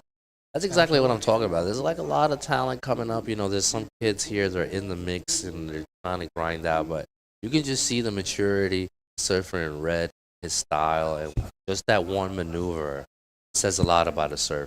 Yeah, he's going to attack. He's going to attack. Yeah. Not going to worry about not completing that maneuver at all. He's go. Yeah, well, he's got a 3.47. He's currently sitting second. Surfer in red following. Opening wave for Surfer in green. Surfer in green comes in with a 4.17. Vargas out of Peru. And yeah, these guys are here to play, you know. Here's Ian in white. Florida. But Ian is Brazilian, is that correct? Is that what He's you're telling? Brazilian. He is Uh-huh. Brazilian by the way of Florida. Uh-huh. He's sitting with a relative score. I don't think it's going to be a And huge factor at the moment. His little sister Zoe. Going to be a ripper one day. 8 or 9 right now. So many girls surfing out there, man. Like, it's so awesome. Like, It's incredible to what see all the ladies are doing. females and what they're doing and all these role models like Stephanie Gilmore, Carissa Moore, you know, like all these surfers and female surfers have inspired a huge generation of girls that are coming up. Young And- generation. Yeah, there's Simmers Red. also. You know, There's Nicholas again. Yeah. Oh, That's nice one. beautiful second maneuver, just cracking That's gonna whips. take him into the lead. That's what I'm saying. That's what I'm talking about. That's exactly what I'm talking about. Surfer in red, a lot of maturity. He goes to replay, closes that out. Oh, nice one. dumping buckets of water out of the back. And he had that look on his face like, I've got it.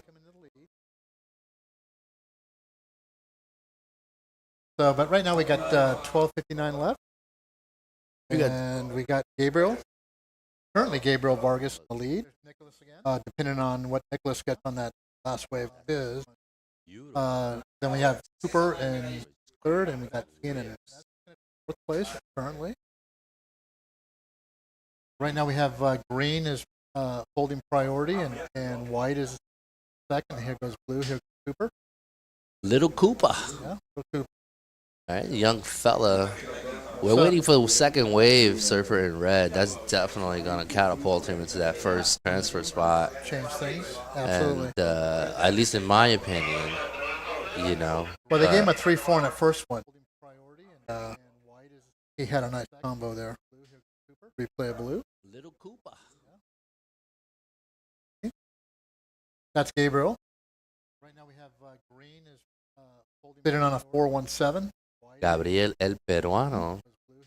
He's from Peru, the land of the lefts. 12 minutos aquí en el reloj, 12 minutos. WSL. So now is South Puerto Rico the. Right now we have green is holding priority, and white is second. Here goes blue. Here goes Cooper.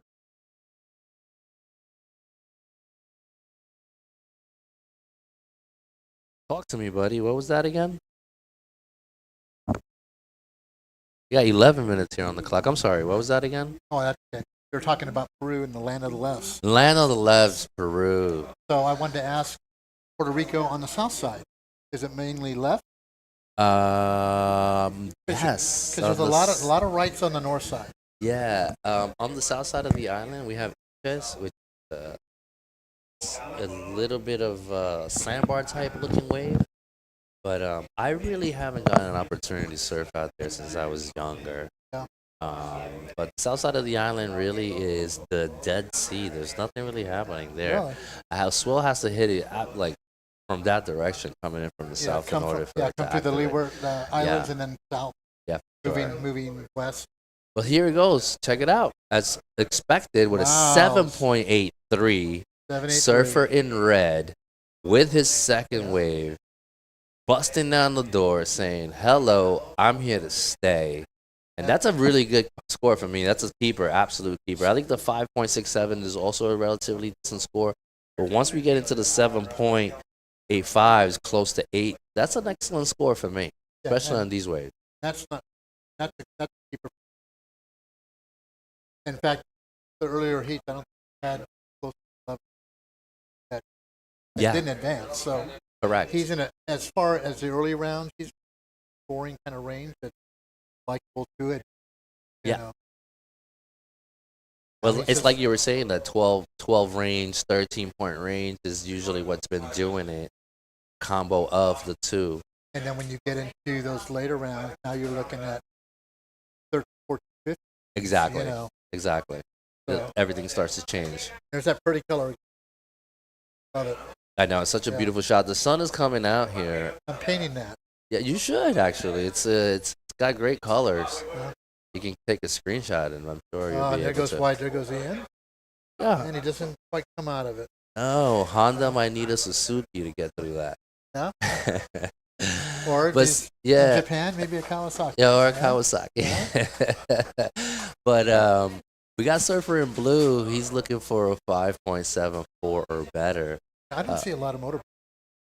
There are quite a few actually. It's not very European like, you know, in Europe you got Vespas and motorcycles everywhere. Here are like a lot of Here goes Red. Nicholas again. Red. Didn't quite complete that. He's got a backup score of a 3.47, you know, which is relatively low. I'm sure he can better that situation. He's got 8 minutes and 40 seconds on the clock here to get that done.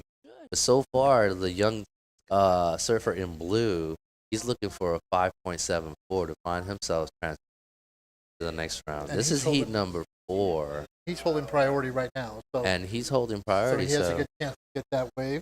at least or better his situation with a 3. He's got a 3.17. He got surfer in green, Vargas desde Peru. Yeah, the Peruvians must be so happy here because the water's so cold there, right? It is cold. It's- We have some. We actually have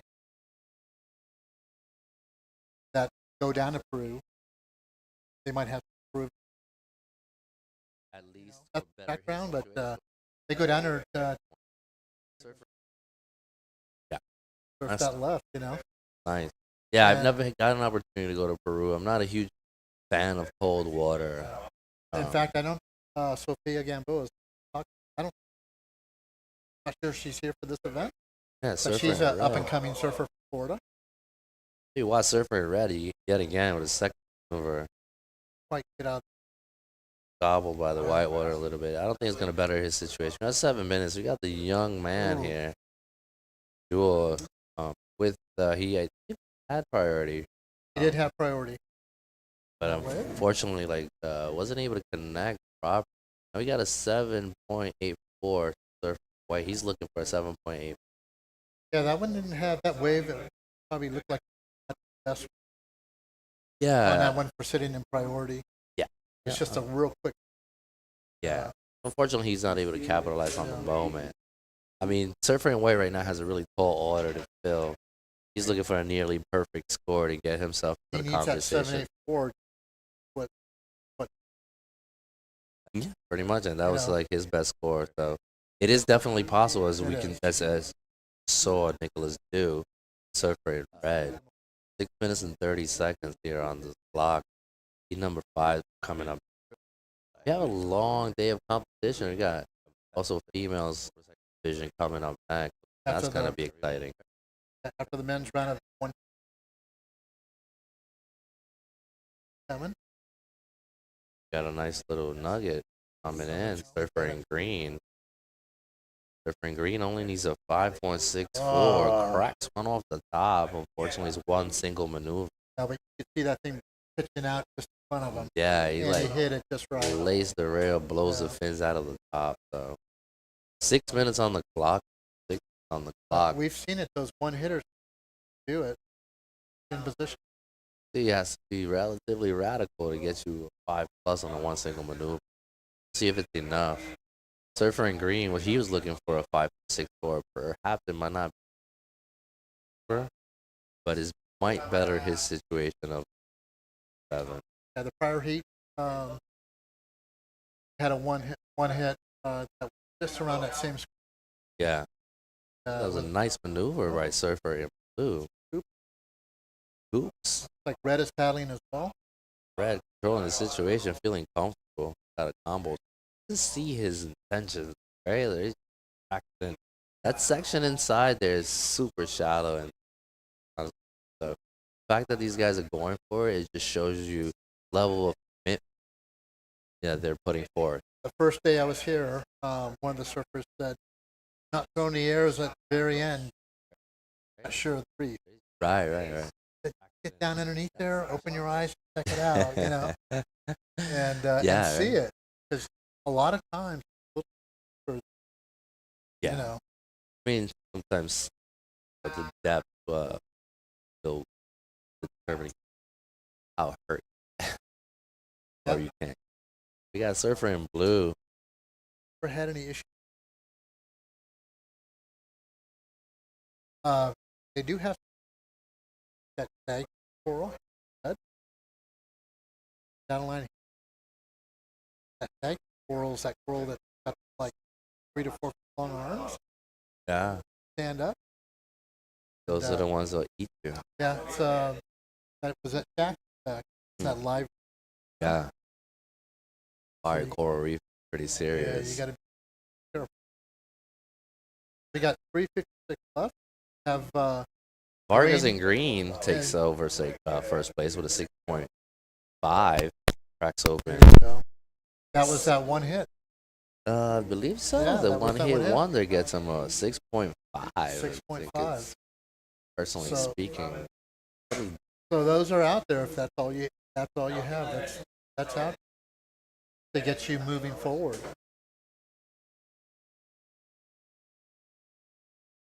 Like, right? Blue might be going, but looks like a set behind this. Yeah, Surfer in Blue might get the better of that exchange if a week see. We'll see if it connects on his side. In fact, they were way inside for that. Yeah, as Much you can further see, out. is they're so unpredictable out there. That broke. That was a nice looking left, but it was just so far out there, unreachable. Surfer in blue. 3 minutes on the clock here. Surfer from Peru, Vargas. The combination score right now, 12.17, followed by Surfer in red. He holds the combination 11.3. We have green in priority. We have red third priority. We have blue. Second. But and yeah, actually Ian had a 5.73 last wave. I heard hooting. It disappeared on the screen. For all the applause on finally. Well, the scores. We'll see. Honda's got a really tough job. Honda, although he got a 5.73 there, he's still currently sitting at fourth priority. Still currently sitting in that position. He was sitting at a 7.84 need. Now he's reduced that to 5.58. Which is not bad. A little bit easier. He's got 2 minutes to get the job done. That fourth priority is not going to help him much, unfortunately. And I'm sure that Surfer in red is going to have something to say about it. And when you get down to the end and your fourth priority, just start looking to worry about the priority. Oh, yeah. You just go hungry. Go ape. Hungry. Just go ape. Might find that wave. And you might get exactly what you're looking for. Yeah, 1 minute and 30 seconds. Because with that kind of time, you're not going to wait for your priority to go. Looks like red and green are just kind of relaxed. Stand up. Sure. Join it. But like, you got me. I got you. See you next time, buddy. Yeah, the green's priority, so he's holding the key to everything. Blue still has the 5. But second priority, again, got that priority. Off for anybody off. There goes red. What's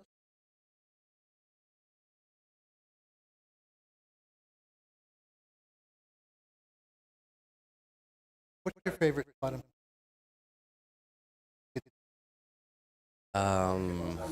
But it's funny enough. I live basically right above Open Beach. And, that has my go-to spot, but my ultimate favorite beach is Las Dunas. Secret location. Secret, but I know what I guess. Hey. Okay. Hey. I won't mention where I saw it. But yes, it's Las Dunas, and we love that break. It's got a little bit of everything. That's my favorite. This is the end of this heat right here. We got Surfer and Green winning with a combination score of a 12.17. I think we're still waiting on a score for white. Yeah, but I don't think it's point enough. We'll see what happens so far. That is the situation. Yeah, like I was saying, like Las Dunas is where we at. That's my favorite reason. We got coming up in the next heat. We have Hunter Goodall, Blaze Roach, Jason Torres, Ricardo Delgado. Right, we got Peru. We got a Costa Rican. We got 2 from the U.S. Peruvian. Yeah. Heat. It's gonna be a nice heat. We got Ricardo Delgado desde Puerto Rico. Y tenemos a Jason Torres de Costa Rica y East Roch, Estados Unidos, y Hunter Goodale, por incluso de los Estados Unidos. Todos son aquí regular footed. Ahí nuestro local puertorriqueño, Ricardo Delgado, en verde. En blanco tenemos a Jason Torres de Costa Rica. En azul tenemos a B-Rock. Y en rojo tenemos a Captain Ahí ahora up down. Here goes green. There we go. Ricardo Delgado, Ricky Slim is what we call him in the island. And so even though he's from Peru, he put off. Yeah. Actually, this is Ricardo Delgado is Puerto Rico. Okay, there we go. Yes. My reading glasses. Yeah. It's I took the PU. I Not, took the E for the U. yes. So But there it is. That was Surfer Okay. in green with a 6.33 right away, busting down the door Alright. saying, "Hey, I'm here." and that was Blake there Yeah. on that one. We saw Ricky Delgado right away getting busy. You know, he's also a very knowledgeable surfer here in Puerto Rico. Where's he from? In the area. In the area, so from the San Juan area. Okay. He also recently became a dad. Lovely son, I believe. Rio. Yeah, he finds himself. He was sick last week. Delgado was, I think he was in the semifinals last week. Got sick or wasn't able to complete mission, but I'm sure he's highly motivated. This right on cue, surfer There in we go. green. They got Lil Delgado cracks one off the top. And that was, I think, one of the first rights I've noted Yeah, taken. Most of these left are Who happening have this been morning going in the left. lefts. yeah. So I just want to give a quick shout out. Teddy Whip, this text here. While we're doing this, he should have been competing in this event, but 2 weeks ago he was bit by a shark No, in Florida. in Florida. See, Florida people. You know what I and mean? So he was. I saw a picture just yesterday online with still got the staples in his arm. Oh wow, I got him in the arm Got him in the arm. Yeah. as he's paddling. Yeah, 6 foot, possibly a bull shark, Terrifying. You know, it's absolutely terrifying. and he's been doing the QS for a couple years. He's a young guy. Right on. He's 16. But wishing him Yeah. well. You know, at least he didn't So take off his arm, right? they take off his arm, He has the arm. but he's a top surfer. Yeah, I mean, you know, honestly, that would shake anyone. Here goes up Sure. and out. So he got a 6.33 on that double hitter. Yeah, he cracked it open really well. I think we might have. We got 60 minutes and 40 seconds here. We got 16:40. We still have two. We have White still has And we have Torres also. Torres is a formidable competitor, so stay tuned for him. He's definitely blue. Oh, blue. what an Pumps it air! up. Yeah, Right away, he surfer in blue with a 2.83. so much projection. And he landed right on the flat. All right, we got a little interview coming up on the beach right now. Pauline, yet again.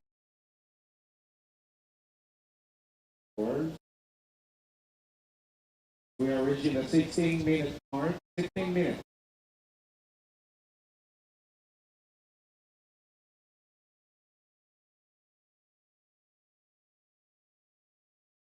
Well, all right, we're still waiting for Pauline out there. Let us know with the countdown. So far, Ricardo Delgado currently sitting in first.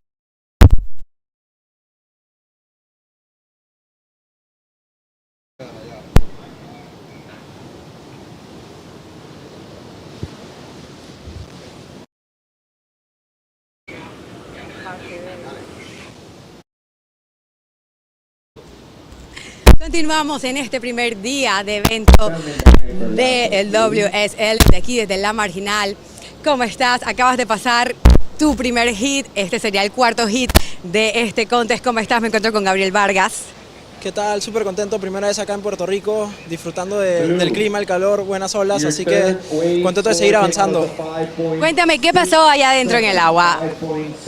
Bueno, hoy día todavía ha sido un poco chico el mar, así que nada, súper concentrado para avanzar estos días chicos, ya que dicen que el mar se va a poner increíble, bien grande, y nada, opté por agarrar bastantes olas, así que contento de seguir.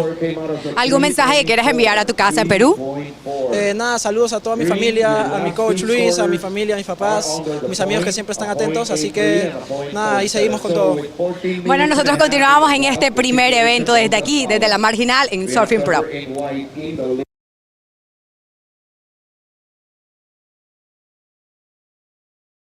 In blue. Blue, you are currently in second place. Your last score was a 5.6. All right, we're back here. That was the interview from Surfer in Green, letting us know he's excited about moving forward. We got Surfer in Green here, Ricardo Delgado, yet again. He's looking for a new backup score. His second backup score is 1.7. The situation has changed right away. We got Jason Torres in white. Jason Torres in white gets a high scoring wave of a 5.33. His backup score now 4. Followed by Surfer in blue. Surfer in blue now has a high scoring wave of changed quite a bit. As I'm calling this, everything is changing here. And here we go. Surfer in green jumps back onto that first position. His last wave of 4.83, which is back for being followed now by Surfer in white, Jason Torres. Talk to me, buddy. Yeah, so just to let you see what the judges are. We had blue, had that full rotation. Got that 5.7 on that. Just let you see what the scores are. Yeah. For that one rotation, just that one rotation. Yeah, just that one rotation, one trick pony. But it was a beautiful one. It was a beautiful rotation. It was enough to make judges award him with a 5.67, which is a relatively decent score looking at the board right now. But yeah, right back, regaining that first position, Surfer in green. Surfer in green. Local surfer here, Ricardo Delgado. Have, I'm not sure where the other ones are from. Yeah, Jason Torres is from. He's from. I think Jason Torres is from Costa Rica. Costa Rica. I believe he is. Yeah. So I'm operating here on the WSL app. Doesn't show all the information. Yeah. Still here nevertheless. 12 minutes on the clock. Surfer in red has a bit of work to do. He only has a 1.67 and a 1.3. Surfer in blue, he's currently sitting third, but he's not too far off. He only needs a 3.46. So, what do you expect crowd-wise? Out of it? I'd like to not really. I'm sorry, what was that again? Crowds. The crowd. I've walked up here and there's amazing setup for stages. Yeah, Arecibo is kind of like the half point medium of the island. So we get people from the metropolitan area. One, we also get people from West. Yeah. West is predominantly where all the surfing happens, right? We get a lot of. Oh, that was a nice turn, Ricardo Delgado there. Ricardo Delgado, 11 minutes, 11 seconds here on the clock, and seems to be taking control of the situation. But yeah, the crowds here, people like to party. We got sponsored by Medalla, Medalla Light, our beer sponsor here. And it's going to be refreshing. There's a lot of food around and some music. Yeah, people usually come down and love to watch. We got Torres. Jason, he only needs a 4.82. He's searching. First thing I did when I got here was I went and bought chorizo. Had chorizo, egg burritos in the first. That's awesome. Gonna get some Puerto Rican food. For sure. Yeah, we eat rice and beans here. A lot of rice and beans. I'm a rice eater. I'm from Hawaii. And we like our fruit. We got 10 minutes here. Ricardo Delgado, so far, currently leading, followed by Surfer in blue. And we did pull over at a little fruit stand in Isabella.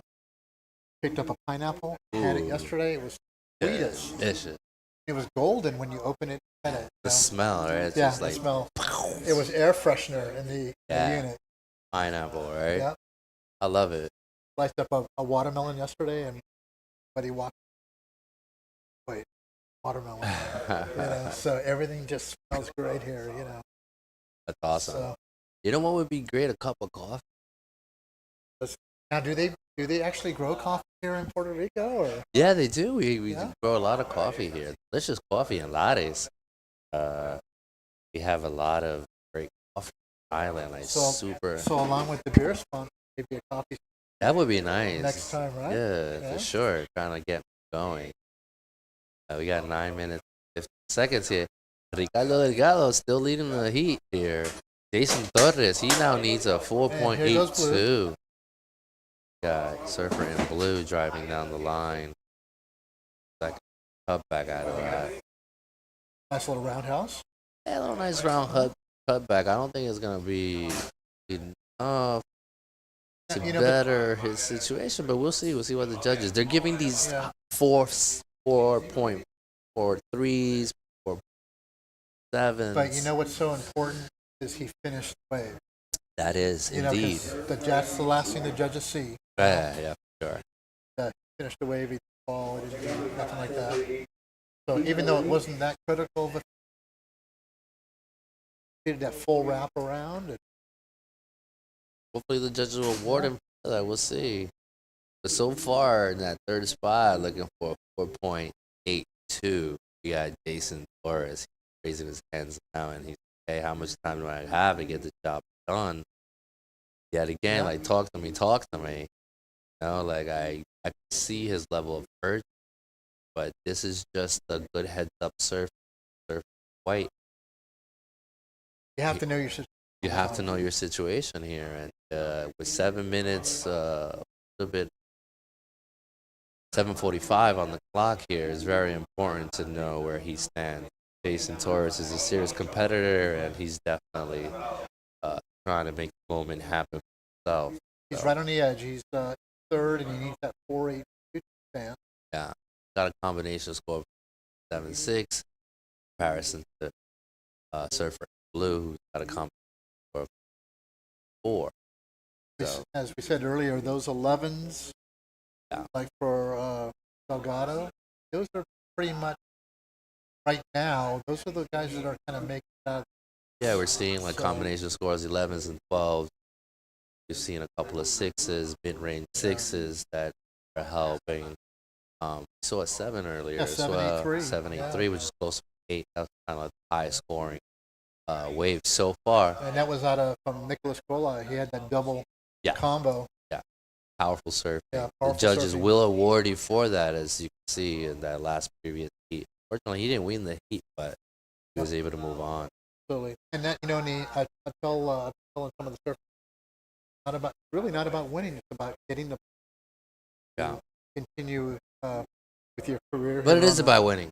It is, it is about winning. But it's just moving through these early heats. It's a seasonal, they come and go. But when they do arrive, big, scary, and yeah. So living in Florida, we get the same thing. The hurricane swells start moving up towards us. Yeah. They actually bring jellyfish. Yeah. Look,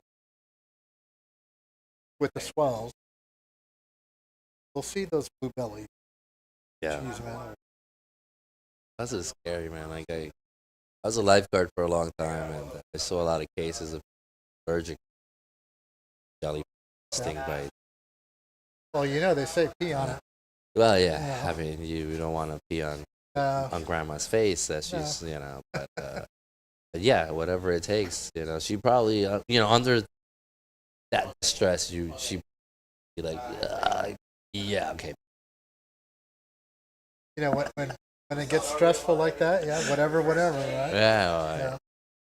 Ricardo Delgado here, 6.335.3. Surfer in blue currently sitting in second. Now, with priority, Surfer in white, he's definitely only looking for a 4.82. 4.82. And Ricardo actually bettered his second score up to a 5.3 and improved from 11. Getting a little bit more difficult for that second place to kind of take that first spot from him. That's Blake. Getting that 6.0. All right, we got Surfer in white. He's taking a look at it. Surfer in white with priority, but Surfer red down the line. I think he keeps getting attacked by the same turf. It is, or he's centered. Oh yeah, maybe. That board looks a little flat when he's falling. Yeah. Well, we got Surfer in white. And we'll see if he gets that 4.82. Well, he puts his hands up and he was like, well, there it is. It's up to the judges now. 2 minutes. Go. 2 minutes to go here, and heat number 6 is coming up next, right? Next. There's a replay of red again. And upcoming heat, we have Lard Lavick, Mateo Wander, Milo Fare, Ray Hernandez. All right, so we got Ray Hernandez from Mexico. Cool dude, I met him the other day. Milo also is a French. Allez-vous français? And actually, Milo and Mateo are on it, even though he's French. Actually, oh, that's super cool, man. So, and they travel together. Oh, so and they're in the same heat they're together. In the same heat. Isn't Right, that it's amazing like, how that you works? know, out of all, right, exactly. Or fortunately, he wasn't able to finish that. But yeah, at that first little snap, he was just. yeah, he was just a little bit too far behind. That one had a little bit more of a wall, though, like the better was talking about, peakier wave. So those peakier waves are not.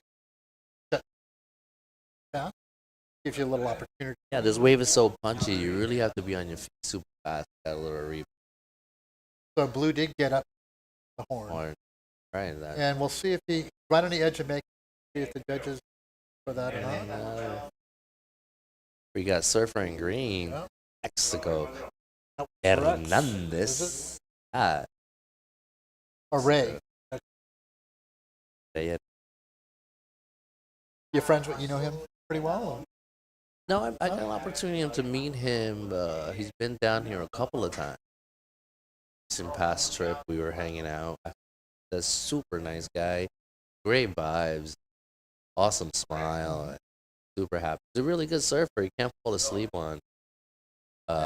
Ray Hernandez, Here Mexico. Here goes Milo in white out of California. And we did just see red as well. Saw Lard get a couple turns in. We'll see what kind of scores he gets. Is it Lard or Laird? It looks like Laird. I would want to be called Laird. Yeah, for sure. But Lard, Lard. Yeah, Lard. You don't want to be called Lard. You don't want to be called Lard. But I mean, if that's your name, it is what it is, right? But in this particular case, is Laird. Right? It's Laird. Okay. And I probably my just your glasses. You're not wearing your glasses. I'm not wearing my glasses, so I'm missing letters. You're probably thinking of lard. You probably had a huge dinner, and you're like, "Oh, I feel lardy." Yeah, I feel lardy. I mean, well, some people call me Lard. Hey. Lard AS. Yeah. So that's so funny. Yeah, 18 minutes on the clock here. Surfer in Green. Mexico. Hernandez. His first wave. We'll see what the judges give him for that. But they got a contest coming up in Mexico. Yeah, they do, right? Coming up later this year. I think in November. Huh. I think that right on the edge of making, see if the judges Puerto Escondido with it. Somewhere in La Paz. Somewhere around the world, there's always a competition. There's always a competition, and some of these guys are going to be there. So check this out, right? This is what I'm reading here. This is a QS 3,000 point. The winner gets 3,000 points towards the Challenger Series, so it's super cool. Oh yeah. Events include 1,000 points, 3,000, and 5,000 points. This is a 1,000 stop, which is point scoring for the stop. So for these guys, it's really important to kind of get good results here. You know? that 3,000 pretty much gets a lot into that level. Exactly. And because you got, I think they're taking top 7 or 10. That I believe it's the top 7 men and the top 4 women will qualify for the 2025 Challenger Series. So and these 3,000. Now we got a little interview coming up. Let me know. Got red still going. All right, we got Pauline coming up. Un ganador de la casa. ¿Cómo estás? ¿Me puedes decir tu nombre? Bien, Carlos Delgado. Un placer, todo el mundo. Yeah. Muy bien, estamos con Ricardo Delgado. Ricardo Delgado, ¿de qué parte de la isla eres? Ciudad de San Juan, pero me paso por toda la isla bien cerca. Súper bien, estuviste dominando el hit todo el tiempo. Cuéntame qué pasó en el agua. El hit estuvo muy divertido, sí, me mantuve activo. Este lugar hay que mantenerse cogiendo horas. Y nada, tuve en buena rotación, cogí varias buenas, buenos puntuajes, estoy contento con mi performance. Okay, let's speak in English. Where are you from? You're from the... Yeah, I'm from San Juan, Puerto Rico, from the city, but I usually surf everywhere on the North Coast. I love this spot, you surf it a lot. And yeah, it was really fun out there. Waves are really consistent. There are a couple coming in, so I was in a really good rotation, got a couple scores fast. And yeah, I'm so happy to pass it around. That is amazing. Nosotros continuamos con muchísimo más de este WSL aquí desde la Marginal Surfing Pro. Yeah, buddy. That was Ricardo Delgado in green. It pays off to be a local. Yeah, I mean, he's a super happy guy. He's from San Juan, like he said. He's always surfing up and down the coast everywhere he goes. He also has a brand called Sea Leg. Leashes got a couple products too, so. Saw that on his board. And I was wondering what that was. That's like his own company. Oh, very cool. Which Here is goes cool. Red. Surfer in Red comes loose. Yeah. Well, that first wave for Hernandez, 5.5. He's currently leading the heat with that single wave. He has priority. He's definitely going to better that situation in about a minute. But that's the situation for right now. Surfer in Red currently with a combination score of a 4.1. He's got a 2.33 and a backup score of a 1.77. But so far, Surfer in White also, he cracked it open with a 3.33. So here he is again. Surfer in White, up and down, kind of inverted a little bit. Yeah, not a big wave. Surfer in Red was coming in from the different direction. Also, we got Surfer in Green here, Hernández, desde México, una vez más ahí atacando, llegando al inside. Competidor en verde. Hey, Hernández, ahora se tira a izquierda, cambia de dirección, mi gente. Eso. So he worked a lot for that, but I don't know score-wise if they're going to afford him. Yeah.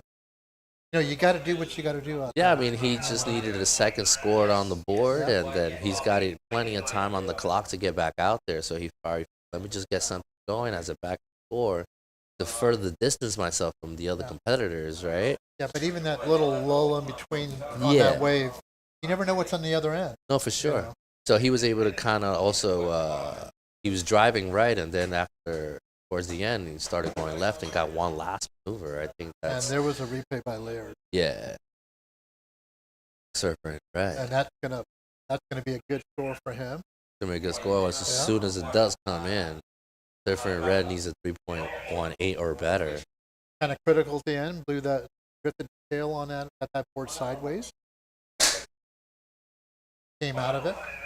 A little drifty, lifty. Surfer in Red. Heat number 7 coming up next. Approximately 9:24 in the morning here locally. Arecibo, Puerto Rico. Replay of red and green. Surfer in Red was coming in from the different direction. Also, we got Surfer in Green. Red throws it up. That's in the replay.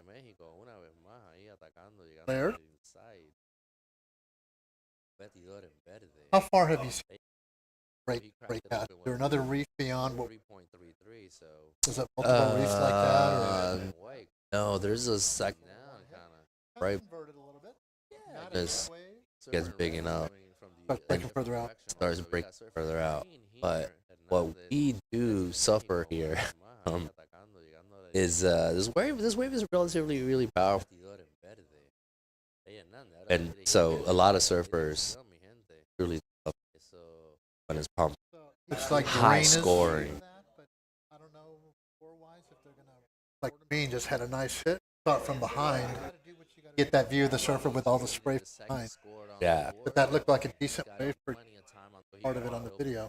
Yeah, we're still waiting for a second wave to drop. We'll see what that comes in. But he's currently sitting in first with a single score of one wave, 5.5. So far been enough. We're still waiting for some scores to drop from Surfer in Red also, who had a wave. And there goes, he got the 5.10 on that. There it is.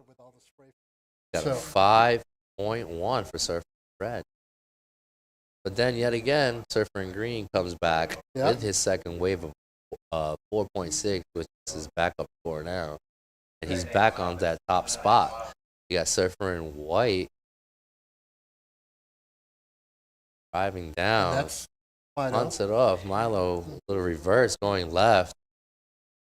Yeah, I think that's like his go-to maneuver because I keep seeing him go through that. And again, it's it's kind of on the end, not really the biggest part of the wave, not as full. So you'll find different scores. Sooner, more steep scores. Yeah. Towards the end, maybe a little. Even though they're done, board was kind of flat going around. And Still forced, not like coming out of that speed, power, and flow. As you see the replay here, he gets hard, but now he's looking down the line, and you can just see his intentions. But unfortunately, there goes Green. Oh, Green also trying to better his 5.5. His best wave came in at a 5.93, and backup score now is a 5. We've got 10 minutes left. Yeah. Blue in priority. From Alabama. He's sitting I at wonder just what a he's 2 thinking. He's sitting at a 2.7, so he's got a 7.10 to get into that advantage position. He's got a lot of work to do. He's only got one wave. He's being extremely patient. He is. Waiting for the big one. Waiting for the big one. And if it does arrive, he can potentially capitalize because he does have priority. We got Surfer in red. Surfer in red needs a full 0.71 or better. He's currently sitting third. Got a high scoring wave of 5.1 and a backup score of 2.33. So Surfer in. And here comes Blue. So Blue, I was wondering what he was gonna do. Just come out of that. This time of the heat, as a competitor, you're looking at needing a 7 to get at the side score. Do I need 2 ways or do I wait for try to get that? Well, Surfer in Blue, he's got to break that combo of one somehow. So, yeah, I mean, personally, start chopping away. You never know what you're gonna get. Get what you need for that second down lower. Yeah, exactly. So you have to adjust through your heat. Yeah, depending on what the waves are giving you and what based on your last score, always trying to better yourself, right? Absolutely. I think the whole priority game right now sits on Hernandez, Surfer, and Green, and so far he is controlling the situation. He's got a combination of an 11.43. Nice as he's the only one sitting out there too. And he's just patiently waiting there. He can pick his poison. He decides taking a look at this left, a nice little wall looking. Drives in, squares one off the top. Beautiful. Hernandez. Nice. Smash off. Yeah, and then trying to close the wave on the inside. Just a second. Blazes the fin over the lid, but doesn't finish. That's the thing. That can make the difference at the end of a wave. It's that finish. You can take away possibility of that 0.5 that you may need at. Yeah, because you never know. Yeah. Will that be better than his 5.5? Yeah. With that ball, it's going to be close. For him pumping that. First turn was outside. Very nice turn. Beautiful up pocket up the lip. We'll see if it's enough to better his backup score of 5.5, but so far he is sitting in that first transfer spot. And it looks like the roommates are now in first and second priority. Yeah. Is that what it is? Edo and Milo. Double M's. So you see a lot of clouds out in the background. How's that?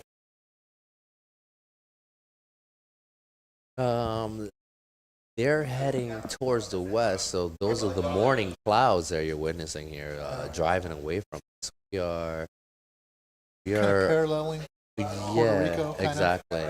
So it's heading west. Our sunny side up is coming from east side of the island. So if you take a look towards the east, we'll see how the sun is popping. But right now, this is the view we got. We got this beautiful shot from the drones. I was up at sunrise getting my sunrise photo every morning. Oh, there you You get the beautiful it's Puerto Rico beautiful. one. It's beautiful here. Yeah. So it looks like there's just a little bit of a lull, but we do have. Yeah, we do. I mean, and couldn't ask for a better day of surfing here. No. How many heats do we have going on today? There are 24 heats, is that correct, or something like that? 16 on the men's. Okay. And I think there is 8 on the. All right, on. We got some work ahead of us. We do. Got a little bit of work. I can't wait. I love this game of surfing. I'll tell you that right now. And you were talking about the women earlier. Yes. Women surfing and how. I mean, the young guns are out there now. Yeah, I mean, like some of these ladies. I mean, honestly, let's go back to our world champion, our most recent world champion, Katie. Yeah. Simmers, Yeah. and that girl, man, she's something else. It's like you know, I guess through generations, you know, you do see surfers kind of like you can somewhat predict the caliber of and talent that they have and how they're developing it. And at her very early age, you can just see it's a new age of surfing. You know, You can see a hunger. see a hunger, the fearless, you Yeah. know, and also like incredible style, posture, like everything about it is like impressive to me. Is rightfully world. And blue and white just got shut down in airways. So who in Puerto Rico should we be looking? Well, we have Havanna Cabrero. I believe got into the challenge series a couple years ago or something like that, and we also have Faviola Alcala, which is also an incredible surfer. One of my favorites is Faviola Alcala. She's a goofy footed. She's also really talented, very powerful surfer, kind of like new school, like top of the lip, flaring, you know. Yeah, and then also Mia Calderon is a great female surfer that we have here, and also let's not forget about the Soto Perez sisters, Sinai and Mia Mar Soto. These two girls are here's some competitors. I know their dad. And yeah, Alex. And that's a surfing family. And that's a surfing family, and they also have their youngest sister. I call her Furiosa. Alana, I believe her name is. I met them at Secret Spot Beach. Yeah. The whole family. Yeah. Either surfs or bodyboards. Yeah, and they're all surfing, and Yeah. they're all together every day. And That's the thing about surfing. It really is a family thing. it is. It truly know? is. And when we have people, parents like theirs, you know, it only creates a healthier environment. Healthier lifestyle. Healthier lifestyle, healthier Absolutely. environment. You know, like help kids achieve their dreams. You know, and they're having fun. And this is a replay of Red right up in the pocket. Little snap at the end right whippy there. whips at the end. Yeah, I don't think it's enough to woo the judge. That first turn was the turn. Yeah, like the judges are absolutely looking for the outside powerful turn. We got 2 minutes and 25 seconds. Clock. Looks like We got Surfer in Red. Surfer in Red now needs a 4.71 in order to find himself forward. and that's Laird. Let's see what he does here. Nice drift. Surfer in Red needs Yeah. a 4.71. That one hit wonder, I don't think it's going to be enough, but that's just my personal opinion. But so far, Surfer in Green, Mexico, And he gets into that double up. Hernandez. Drops down into I thought actually I didn't quite understand what he was trying to do. And then all of a sudden it just disappeared and got And then he just got one maneuver out of that. 1 minute and 40 seconds on the clock. I don't think it's gonna. But he caught the little air coming down because it was so steep. Yeah, but you know, we need the judges are looking for that little bit extra. You know what I mean? And also like wave select counts too. That blue? That was a replay. Blue. Yes. Blue has a tall order. He needs a combination score of 7.7 or better to find himself forward. But so far, surfer in green de México, Hernández, Yeah. con 1 minuto y 11 segundos. With a minute left. Right. Tiene un combo de 11.4. So you know that for White's still close. So he's got that 4.5 to get. Yeah, he already has a 5.6 on the board, so he knows second priority. He knows he can get that kind of score. Yes, You know, he's got that 5.6 already sitting. It's plausible, although the clock is ticking and it's not awarding him best case scenario. But time always tells. He only needs a 4.5, and he'll be knocking out surfer in red. 30 seconds. Saw or blue paddling. Blue is up. Hit off. Up and redirect. Goes our leader Ray. Beautiful. Oh, a nice little maneuver. Yeah, got that air underneath the board. You know, detached stuff on. Yeah, I mean, like this timing, it's perfect. You can just see it. There it is. I think he made better than 5.5. He got surfer in white. A nice little reverse, cracks the lip, turns it around. I don't know Final if it's gonna be seconds. that 4.5, you know. I don't know. You never know. They've been giving out relatively decent scores for those one single maneuvers. Yeah, it was kind of at the end. Yeah, you know, kind of flat. But I'm not sitting up there. I feel bad for the judges. It's a hard It's a hard knock life, as they say. It is. I do some judging. And so would you give him that 4.5 that he needs? I didn't see the 5. You did not see it. Okay. And I didn't see it either, but you know, you never really know. I've been kind of scoring, but I feel that score better than that score. Yeah. So yeah, not shooting my. But you know, we're surfers and competitively, and kind of know at this level what a 4.5 is. Yeah. Take. And we got upcoming in the next heat. We have Remy Jabui, Ross Adams, and Brian Perez, also known as. That is correct. Yeah, from El Salvador. Brian Perez. Yeah. Has been slaying dragons for the last couple of weeks here. Yeah, he's got Ross Adams, Nicholas Epps. Nicholas Epps is a young local Puerto Rican surfer here, also trying to make his mark.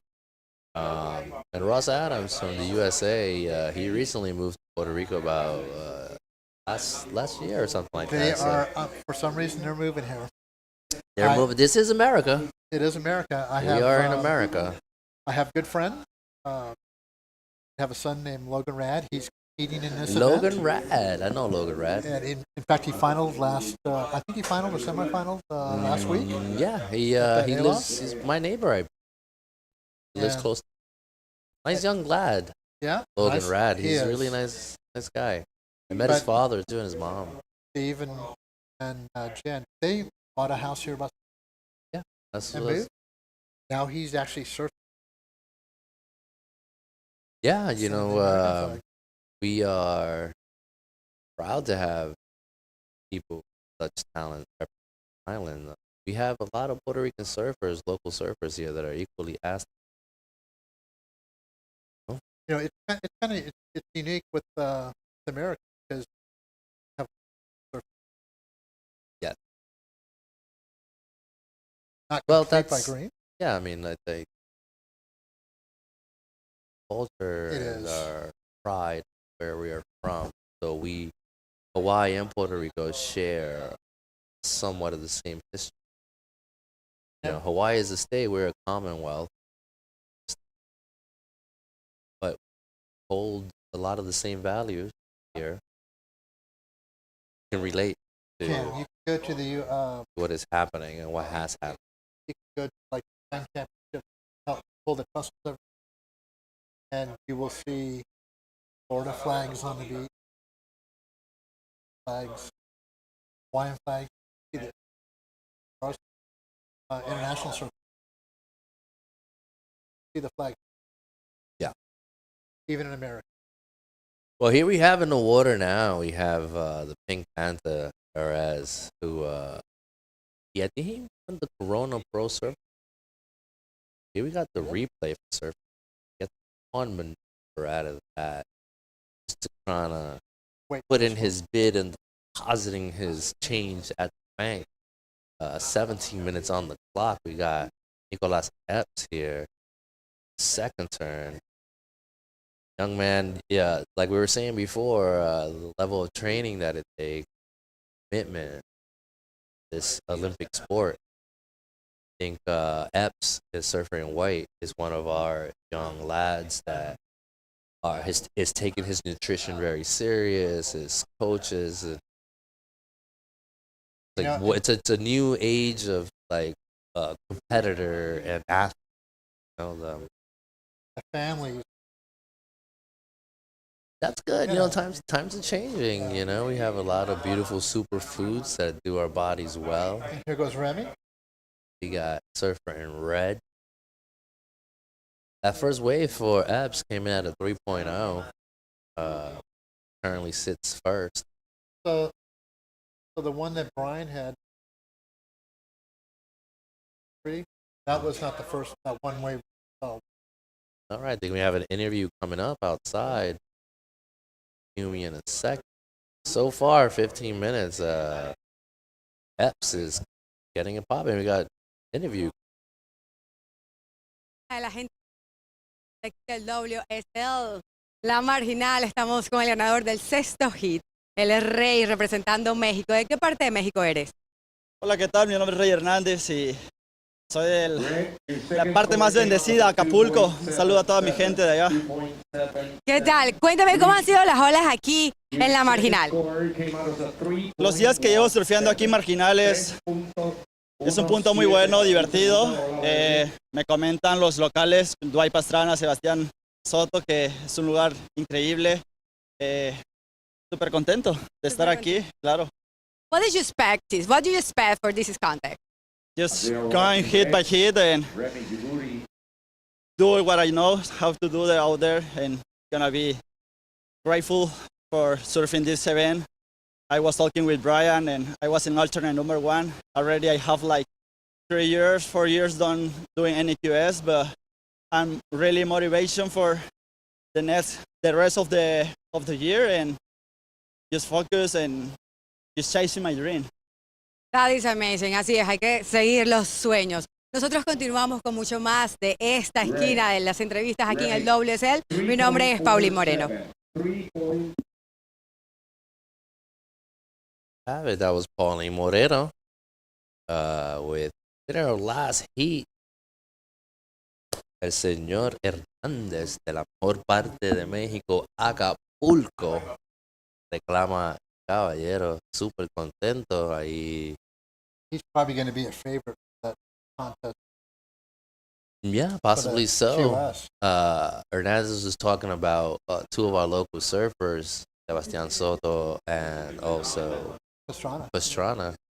Yeah, he got that little inside scoop from those local surfers, so he was able to show that and win the heat. But so far, right now, with a combination score of 6.24, we got Surfer in red. Surfer in red currently leading the heat, followed by Surfer blue, Brian Perez. And things are coming in and everything is changing. Here it is. It's so important when you come to a new location. You watch what the look. Yeah. Find the keyholes that they go out in. Or better yet, go surfing with them. And go surfing with them, absolutely. Have a few beers. Sit you with, know? sit with them. Have a little lunch. They're sitting where the waves. Yeah, sure. Look on the horizon. Looks like there's some rain showers out there. But I know. You can see that all that rain crackling out of the back. But this is a tropical island, so when it rains here, it rains. Remy, can I make that turn? Unfortunately, that's not gonna be enough to woo the judges. I was at Walmart, and when I came out, it was pouring rain the other day, and I just kept pushing my cart. I didn't care. That's hot rain. It's hot rain. You know, so we got Brian Perez surfer in green, just cracking whips with a second turn, getting totally vertical, 6 to 12. and then just punts it up at the very end, a little hot doggy. You're going to see that's the best of the bar. Yeah, for sure. I mean, this guy is a monster surfer in green. After So 8 minutes. So we got 12 minutes left. yeah, we still got 12 minutes on the clock, but that should better his situation 100% for surfer in green. A 317 and a 1. Yeah, I'm sure he's definitely gonna better that situation. We got the replay yet. Where's one beautiful turn? That second one kind of drives him and sets him up for that final turn. At the very end, he comes a little loose. All in combination, all in flow. All in flow. He's just going up and down, up and down, up. That's gonna be a good, really, really good score. Decent score. We'll see. He's trying to get rid of that 1.33, and there it is. 7.83, my friend. 7.83 for Brian Perez in green. I called 8 in my heart here. You call 8 in your heart. That's okay. I'll take your 8. So the 8 was right there. But the judges were right with you too. So I'm learning not to say nothing ahead of time. yeah, I mean, which is okay. We're not really influencing the judges here, so we can pretty much have our own opinion down here in a little booth. But as you said, Brian Perez is with a very, very good scoring wave that last week. Got surfer in white. Got his free play. Playing a comparison. Yeah, he comes in. He has a 3.63 and a 3.0. He's currently sitting in second. And how old is Nicholas is approximately 20 years old or so. He's like a freshman or so, a junior. Still a young guy. Yeah, he's still a young guy. Because we do have some girls competing in this. Which is interesting, to be at that age or traveling and just trying to expose yourself and be out here and live the dream, just chasing it down. You got 10 minutes and 30 seconds here. Heat 7. We've already called quite a few heats. I think we have 16 heats. So for this open rounds. Later on today, there's a surfer here, Carbone, who I actually taught this at the age of 7. Oh, wow. He is at 15 now. So I'm excited to see him surf. That's always fun, right? Yeah. One of your little fishes from pushed him on the first wave. School. Pushed him on his first wave. Oh, yeah. And now he's competing. And doing this thing at this WSL QS, which qualifying series. One stop out of several. I think that we have 5 stops qualifying series. There's Is that correct? There's 2 1,000s, or there's 3 1,000s. There's 3 1,000, 1 5,000. There's another one in Florida, March on John Pro. Okay. And then you'll have Barbados after that. Right on. And I think Barbados finishes the season. And that's when that's next year. Yeah, like in March. In March. Late March. And so all these points here from this year and this we're getting stop. Getting down to the nitty-gritty. Right on. I think they've had 3 or 4 contests. Yeah. Goes green on the It's replay. interesting because you can miss a couple of 1,000 point events, get yourself into a 5,000, 3,000, get enough points to kind of mix it up. I think it's really interesting how the surfer can kind of pick its poison and strategically set himself to potentially definitely qualify, grab one of those 7 spots. It goes blue on a turn. Because Ross Adams, he needs a 3.9, Ross Adams, right? Nice little slash. Yeah. So, there are a couple surfers in this event that are just surfing 1,000. Yeah. But they're more seasoned surfers, and they've actually done well in those. Right. And they're still up top 10. Yeah, I mean, if you're going to travel, spend some money, might as well make fly. Yeah, with the points. And in this particular case, the winner gets 3,000 points. Yeah. Which is, again, it's huge. It can significantly. I'm not sure why. I know Owen Moss is leading. I'm not entirely sure what the point situation would be and how that would play out later on during the week as we reach our final days of competition. But so far, we got Brian Perez with a 7.83 in this heat, surfer in green, a backup score of a 3.17, and followed by Surfer in red. Surfer in red has a 3.6 at 3.47, leaving surfer in white, searching for a 3.44. Yeah, so if you're interested in nothing right All in right. QS North America, we have Owen Moss, Uh-huh. Lucas Martinez, Wheeler Hansborough, Blair Barton. We're here. Chloe's here. I saw Chloe yesterday. Lucas Olston, Alan Cleland. And right on the outside is Freddie. I'm ready, right. Out of Costa Rica. Yeah. And I saw him over the last Uh-huh. He's super currently good- sitting 8th. super good surfer. So there's just Luke Guinado, also out of Costa Rica. Aro, I saw his dad just That young? that young. Taj Limbad, Cannon Carr. There's just a list of really good Yeah. surfers. These guys are heavy hitters. So I guess let me take a quick look here, what I was trying to say. So Owen Moss has 3,625 points versus Lucas, who's sitting second. He has 3,000 points. So these top 5 surfers, including the 5th surfer, Kaloe, with this event, can potentially find themselves leading the series. Yeah. And I know Chloe, that was just for one event. Oh, wow, look at that. And now That he's was- here for 3,000 points. Yeah, So, and that was, I think, at the Jax Pro in Henry. there So that's you a go. 3,000 as well. Sweet. So Yeah. So strategically, these guys are playing it they're out. just playing the 3 to 5. Yes. Not so much the 1. Yeah. It's a good strategy because they all have lives outside of surfing. Two prominent surfers here. We got Manny Valentine, as you can see him. This guy can lay the rail down. He has a little bit of an air game as well. As you can see right here, he closes that wave down.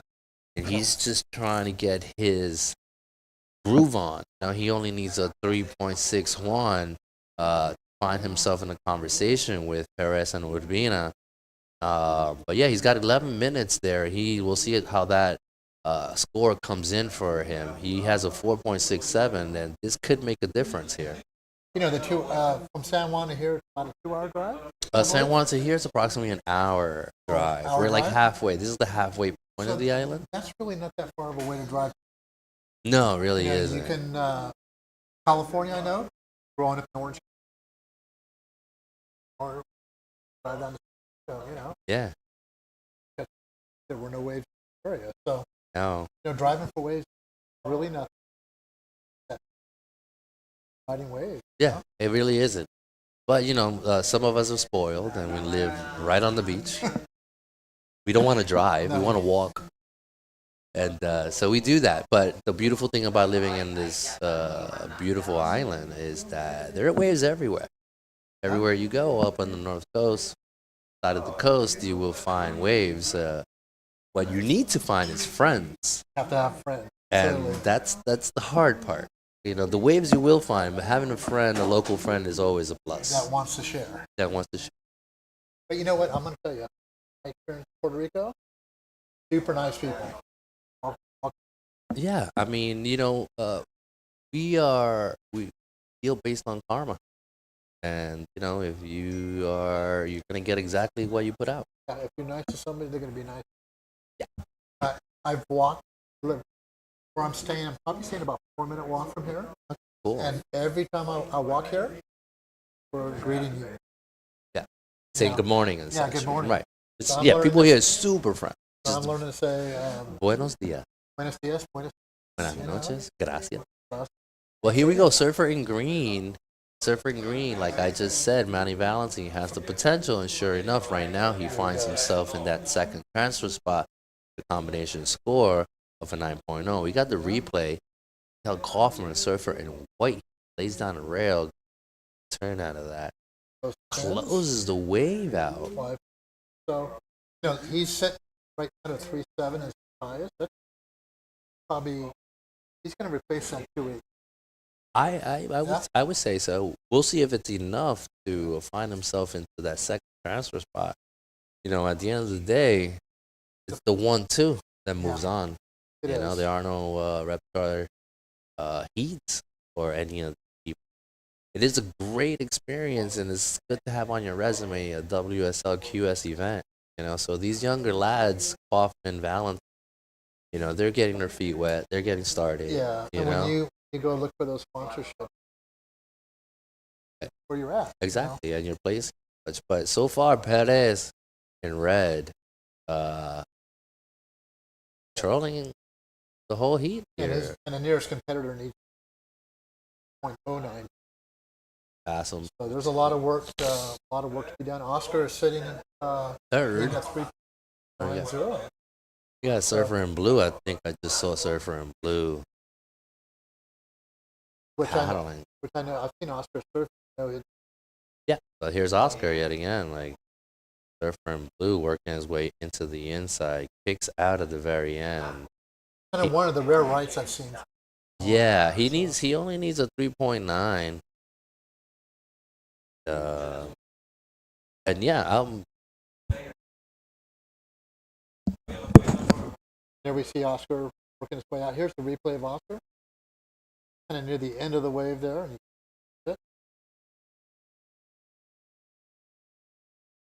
water temperature currently is 87 degrees.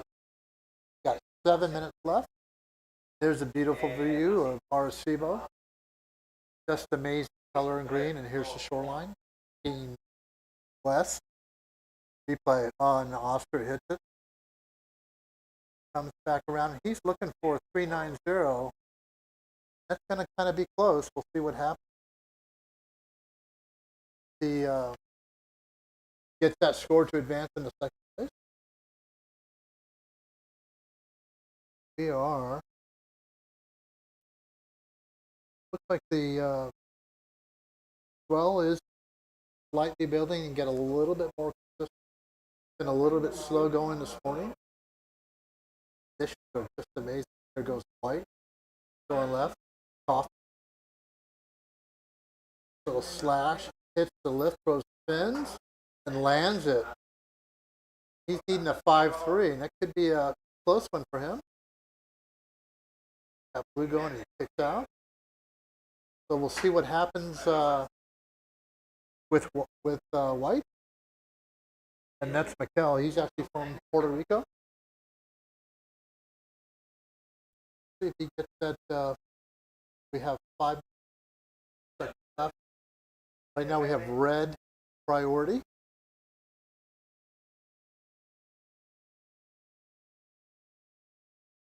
And he's from the south side of Puerto Rico.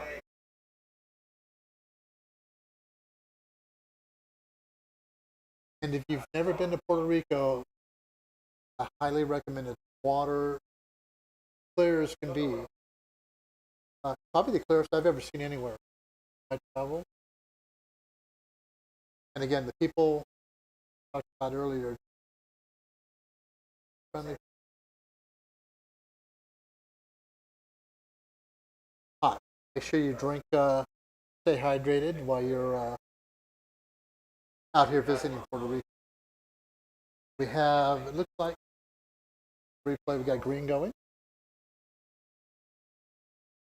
And Oscar going one of the rare rice and just kind of kicking out. He got stuck behind that peak just a little bit. So right now we have we have Perez priority with blue in second, white in third, and green in fourth.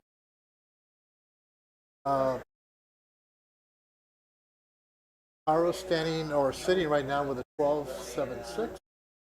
Clearly in the lead, clearly dominating the heat. All power moves in the surfing section. A lot of fun to watch. And then we have Manny in second with Oscar needing a 3.9.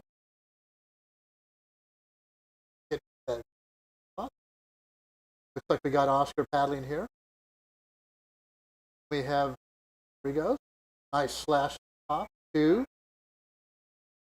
Close out with making that. Again, he's looking for a 3.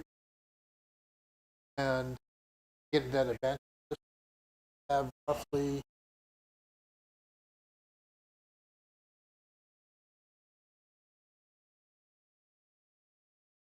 my timer got cut off, but see how much time it. Anyways, that was a good way for Oscar, and in fact, Oscar 5-1-0 does second place, leaving Manny Linto third, needing a 4.91. We have Kaufman out of Puerto Rico in fourth in the 5.87. Here goes Haro going right. Kind of catches a little bit of a rail and just gets out of it. He has a 12.76 with two waves of 6.3 and a 5.83. Oscar sitting in second with a two-wave 5.10 and a 4.47. Here goes Kenny in green. Kind of behind the peak. Can't do nothing with it. Kicks out of it.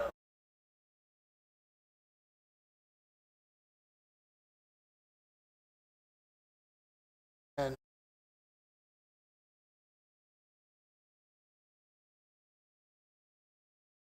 that was a replay.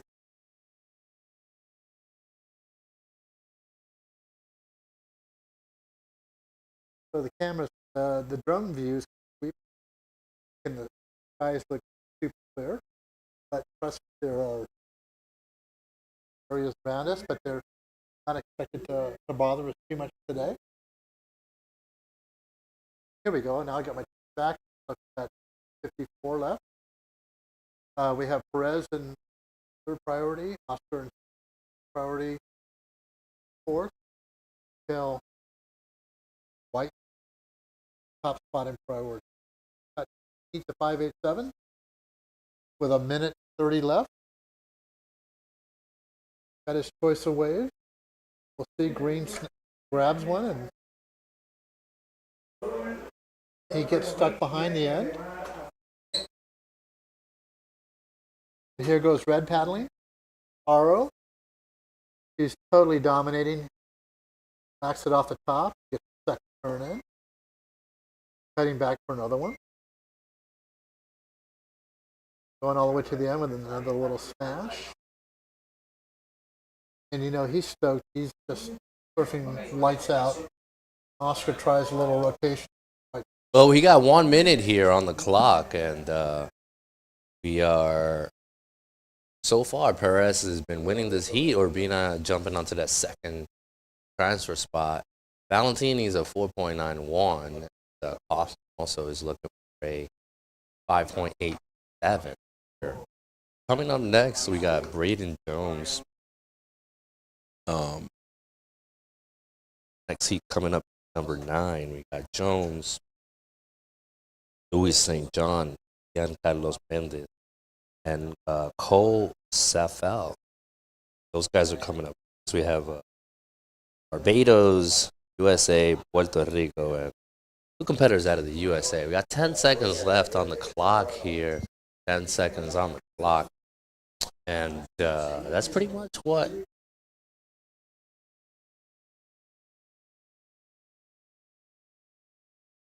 All right. Well, there you have it.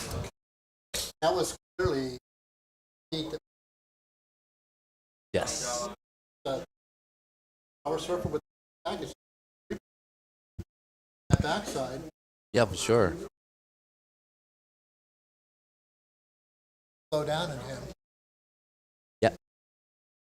So what I was trying to figure out was where the athlete zone is. I was looking for it. I had a competitor come up and ask me. As you can see, this is our playground right here. As we're situated super early during the day. We have all our sponsors. We have all our athletes. This little shot of the overview of where we're playing here in Arecibo, Puerto Rico, La Marginal. You see the little keyhole. You see that little keyhole. That's the little wall you were talking about? Yeah, that's the little wall I was talking about. And then you used to be able to. There was like a train track rail that they used to push into that area, all the food and all the garbage that would come out and stuff like that. Because it was that far off. Because it was that far away, correct. And this is called El Rastral del Pueblo de Arecibo. And yeah, it was the replay. We go surfer in blue. St. John Lewis. That's Lewis St. John in blue. Yeah, and then so like I was saying, we got a couple of young surfers, and surfer in white right here. Giancarlos Mendez is also one of upcoming talents here in Puerto Rico. Is he Giancarlo, from this side of the island? yeah, he's also from this side of the island. He's represented Puerto Rico on quite a few events. Look at the water. I know it's so Just looking down the beautiful, water. right? You could even see the fish swimming. What color? Well, Look this isn't as clear as we can get here. We have a little black sand on this region, but not too far away. The water is crystal clear, white sand, and Yeah, Hobos is white sand. yeah, super. You can just see the different color in the water. And if you've never traveled to Puerto Rico to surf, Hobos is such an easy paddle out. Yes, Because the It's- current actually goes in that little cove. and yeah, you we just- call it the super highway. Yeah, and it just takes you right out. And once you come past that rock, you're right out where the peak is. You know, it's Yeah, just- yeah, for sure. yeah. But the water is super clear there also. Good for snorkeling if you want to snorkel on the inside. Yeah. Good for learning to surf.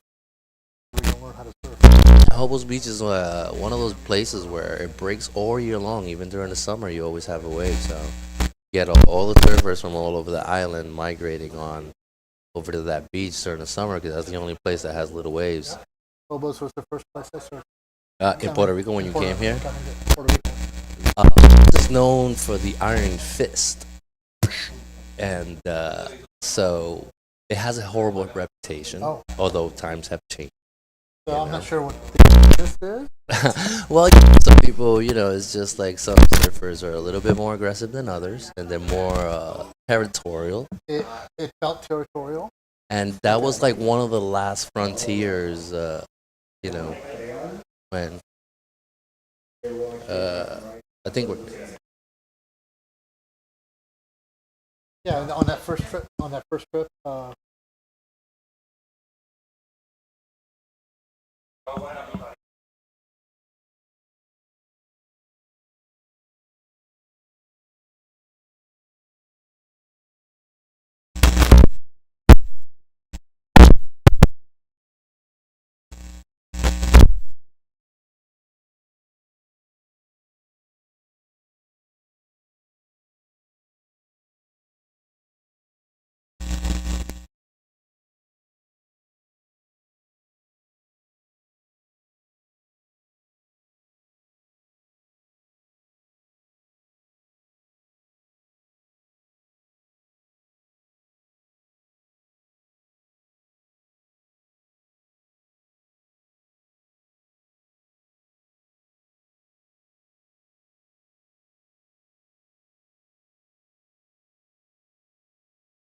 where the good ones come in, and you gotta be aware where those inside is some reform super fun. So there is a couple that you can get like one big turn, and just happy to be here. So blessed. I'm super grateful with all the Puerto Rican people for receiving us with a warm welcome here. Super blessed. I want to thank God, my wife, and all the people back home. Blessings. Thank you, guys. ¿Quieres decirle algún mensaje a tu esposa y a tus hijos que nos ven en estos momentos? Yeah, I want to say to my wife, I love her, and I love you, Jerry, my son, and thank you for the time that you guys give me to come here. Love you guys. Kisses. Ay, eso fue tan dulce. That was so sweet. Thank you so much for being here. This is WSL desde la Marginal, desde aquí, desde Puerto Rico. Well, all right, all right, all right. There you have it. That was the last heat's winner, Surfer in Red. Never see an interview that doesn't bring a smile. I know he was When you listen, he was so you know? happy thanking his wife and his child for giving him the time and opportunity to be here. He was also thanking our beautiful Puerto Rican people for the hospitality that can't he's do it been on your offering. And yeah, it makes it heartfelt that little you know what he was feeling the vibes and Feel it. yeah, you can feel it. It definitely gave me some goosebumps there. But so far, right now, here's the situation: 13 minutes and 10 seconds left on the clock, more or less. We got Surfer in Red, Jones. He's got a combination score of an 8.33. Got to see Surfer in Blue.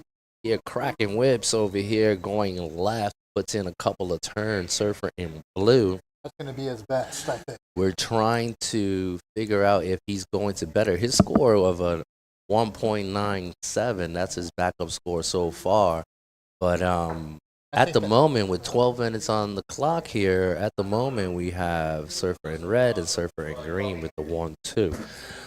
This last wave for Surfer in Blue will certainly change the situation, but let's not forget about Surfer in White, who only has a 3.5, relatively so. Here's a replay of Blue. There it is. And he's needing a 3.54 to get that spot. That finish. Yeah. We'll see if the Georges Award, St. John, Surfer in Blue, with the score needed, and sure enough, he gets a 5.07. He's currently sitting second, right behind Surfer in Red.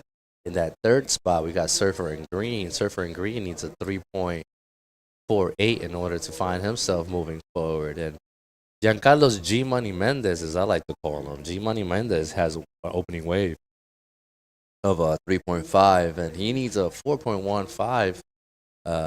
He has priority. And he's from here. But he's from here, so So that's in his bag. Got a little knowledge. yeah, you know, he's not nervous. I don't think like Giancarlos is nervous. He knows what he needs. He's a highly intelligent competitor, and I believe that he has the potential to get a 5.15 or better in the turn of a page here. So we have 11 minutes on the clock. He does sit with priority. He's looking for his second wave. In comparison to the other guys, his first wave falls into that category where he could potentially jump into that first spot, but we'll see once he does catch that wave and what that be like for Surfer in White. Do you know, I didn't see last week.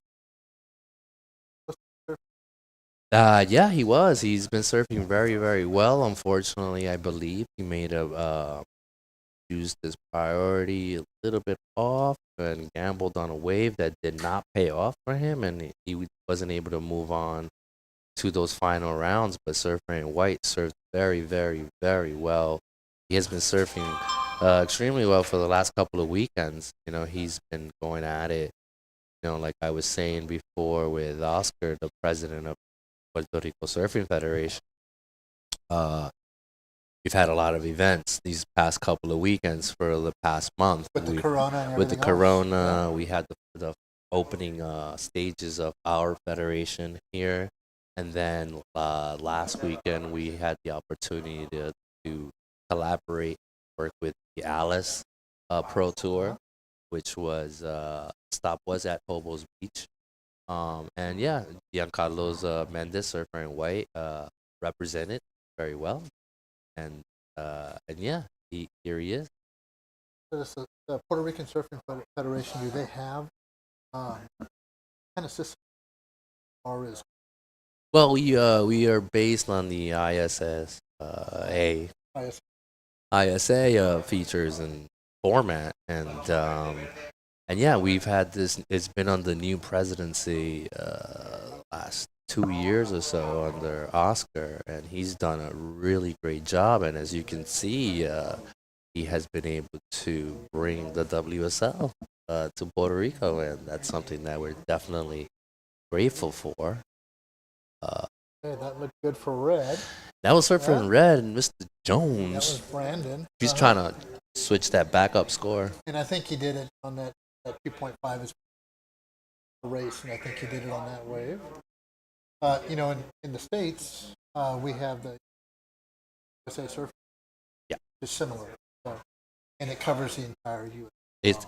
So, but you in the U.S., you guys have different regions: East Coast, West Coast. Right, and then they all come together at the end with At the the end championship. for the championship. All right. And a lot of these guys from the U.S. that are here, in fact, some of them are still doing the prime. Nice. USA Surf. Like we saw Ian Honda earlier. Oh, okay. He's still That's where surfing. you know Ian Honda from. He's Okay. still surfing in that series.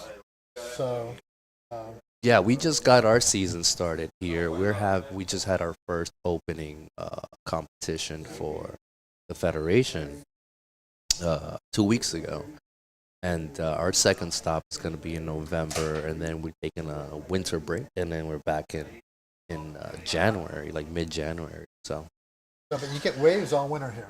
we get waves all winter. Yeah. We get waves nonstop. You know, you just got to make sure you're healthy to reap the benefits. That's a nice little finish. But we got Surfer in Red with a Green. combination score. We go Red yet again. The goofy-footed Jones. His combination score comes in at a 9.73, followed just- by Surfer in Blue. Staying super active. It is. Another hit by Blue. That was Lewis. St. John. And I'm not sure where Lewis is from. But I'll educate myself after the on some of these guys here that Yeah, there's a lot of new names. I mean, A lot of like new these names. are the upcoming. This is the future, right? These are the previous steps to getting on the championship Right. tour. Lewis St. John could Yeah. become a household name. It You don't could be, know. yeah. You never really know. Yeah. Any of these guys could be a Anytime. household name down the line. And We here got, goes White. yeah, we got Giancarlo Mendez. I don't think it's gonna be enough for him. You can see by the urgency on his paddle that he's got work to do. He recognizes the fact that he has work to do. So far, it seems here like he has a second priority. And that urgency showed because he fell off the last wave and still got out before the others. Yeah, Get back into second priority. So- correct. which is super important when we're down to about 6 left. Yeah. I mean, it's a So- make or break kind of thing, for a young lad like Giancarlo Mendez. It's very important to try to get past these early rounds to and get he know- himself. and I'm sure he's feeling it because he knows he had just that one score. So Yeah. with that amount of time left, so We got a little bit over 5 minutes here. 5 minutes. I don't think Surfer in Green is going to make a huge difference with that last wave. Although he does have a combination score of a 7.77. and that was Cole Yes. Saffel. Cole Saffel. So far, Mr. Jones in red with a combination score of a 9.73. He's got a backup score of a 3.9. He might want to better that situation, but as we can see with priority, that Surfer in white, I'm not entirely sure what he's asking for. Goes red. Little slash on the top. All right, Mr. Jones doesn't care. And a nice finish again. Rio there. Yeah, I want to say hi to my favorite surf shop in this island. There's some shops that want to support the local community, Absolutely. but this particular shop has been around for over 30 plus years and is run by the lovely Becky. It's called Surf Zone.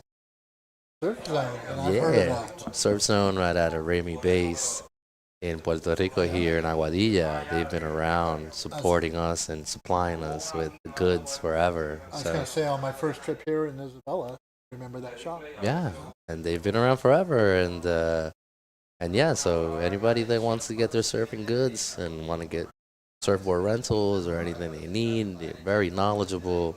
Aaron, her son, also is an incredible surfer, great skateboarder too. You stop by. It's your old school traditional surf shop. You know how they used to say real surfers support real surf shops kind of thing. Well, that's my jam. Surf zone. Awesome. You know, but when you talk about skating, we went to Surfers Beach, and guess what Surfers has? A U. They It's have got a a ramp. They have a ramp. That's right. Aaron. So if you travel there, take your skateboard with you. That's right. So you can go. You can warm up at the half pipe prior to surfing. You can. Yeah, we saw a surfer in white, Giancarlo Mendez. He's trying to get rid of a .53. We'll see if what happens for him. Not many beaches you go to where you see a ramp or have. Yeah. I mean, funny enough, they've always had a ramp at Surfers Beach provided by Surf Zone, And it always gets a fresh paint job by somebody. Yeah, they painted. Well, this one is cement, but back in the days, it used to be made out of wood and a lot of splinters. Yeah, I would say. But what I'm saying is, you get all that nice art. Oh no, you do right, of course. In people put on the half pipe that we have now, the outer structure of the half pipe has a lot of beautiful art and such. And I noticed that just walking to the beach here. Yeah. Some of the fences and walls, they have the beautiful art. Yeah, this is kind of like Bilbao in Europe, where all the walls are painted and you get all this like artists kind of expressing themselves. You drive on Highway 2 and you see it on all the walls and the highways. And Yeah, we are very talented people here in this beautiful island of Puerto Rico. We we have it all, to be honest with you. Got a little bit of a lull. We got about 2 minutes and 20 seconds left. Brandon Jones in the lead. Yeah, sir. There it is. Brandon Jones has been leading the heat from the beginning. Things are looking a little bit difficult for Surfer in White. Surfer in White only needs a 5.5. It's definitely possible. I've seen him. And you know him. I've known him even bust out a couple of maneuvers, but unfortunately right now, sitting in that fourth priority, I don't think he's going to have a huge opportunity to kind of rise to the moment. He's going to have to look around a little bit. But he's going to have to look around. As you can see right now, he's probably surfing out on his own somewhere at some corner. We don't really see him here, so he's probably trying to get busy somehow. But with a 5.83 and a backup score of 4.77, we got Surfer in red winning this heat so far with 1 minute and 30 seconds. And we can see the wind kind of changing the surface situation. Yeah, we're reaching that time of the day where wind conditions are changing and everything is a little bit choppier out there. I look out and the palm trees are swaying a little bit more. And yeah, I think we're supposed to. It's a stormy day according to the weather and such. With 1 minute on the clock here. According to the forecast, we're going to be having some heavy rains today. It's not going to be the sunniest tropical day we've had. We could have, actually. But, we'll take it. We always need water. We always need rain. And, the storms is what brings the waves. Yeah. But unfortunately, it won't help the crowds because once it's cloudy outside, the crowds tend to stay at home and they don't necessarily want to be a part of the whole soaky saga. And there's green up. That's Cole. Apple. Kind of sucking out just a little bit. Yeah. What about these new boards, right? These black carbon fiber epoxy boards are like vacuum I think they're alien. sealed with helium. I think they're alien spacecraft. I love it. Yeah. Some of these boards make a huge difference, man. Got Giancarlo Mendez giving his heart right here. Seems a little frustrated if I may know the guy. It's not the performance he may want to have put forth, but it is what it is. Surfer in red up and going. Mr. Jones here driving, going right.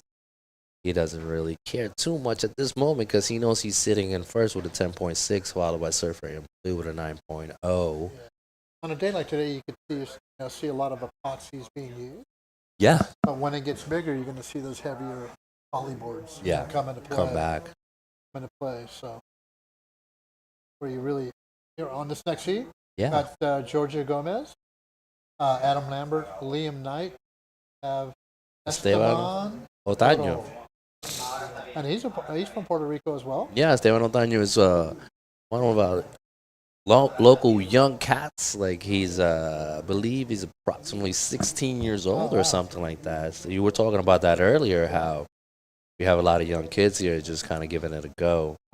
And we do have a lot of young talent here all over the world that are trying to get their bearings going, with these tours and such. You get to kind of see what it takes. You know what I'm saying? Yeah, I mean, and also, at an early age, you expose yourself, put yourself out there, and then see if it's for you or not for you. You'd rather find out early on in life than later, whether it's for you or not.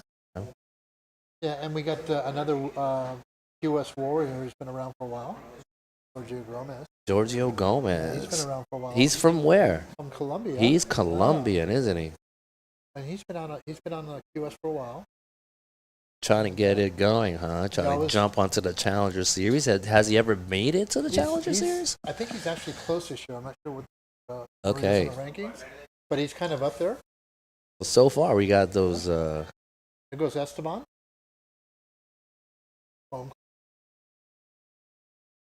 But a completed wave, which it is, and you see the wind kicking up a little bit. You can just see it, like on those last couple of turns. Yeah, it's gonna make a big change. I think there's a bit of a storm coming, and it's gonna come down pretty hard. But it's gonna change the way the wave has been breaking. It will actually. You'll see this. You'll see more sectiony type sections. You'll probably see more one. Those shorter waves, exactly. Those shorter waves. Look outside on that right there. There's a set coming. Yeah, I think that's a good example of what's to come. We got 18 minutes here on the clock. 18 minutes. So I noticed watching the last couple of days. There's a flat rock to my east. Yeah. And I kind of noticed that it was breaking here. It was breaking just a little bit before out there. Is that kind of a tell?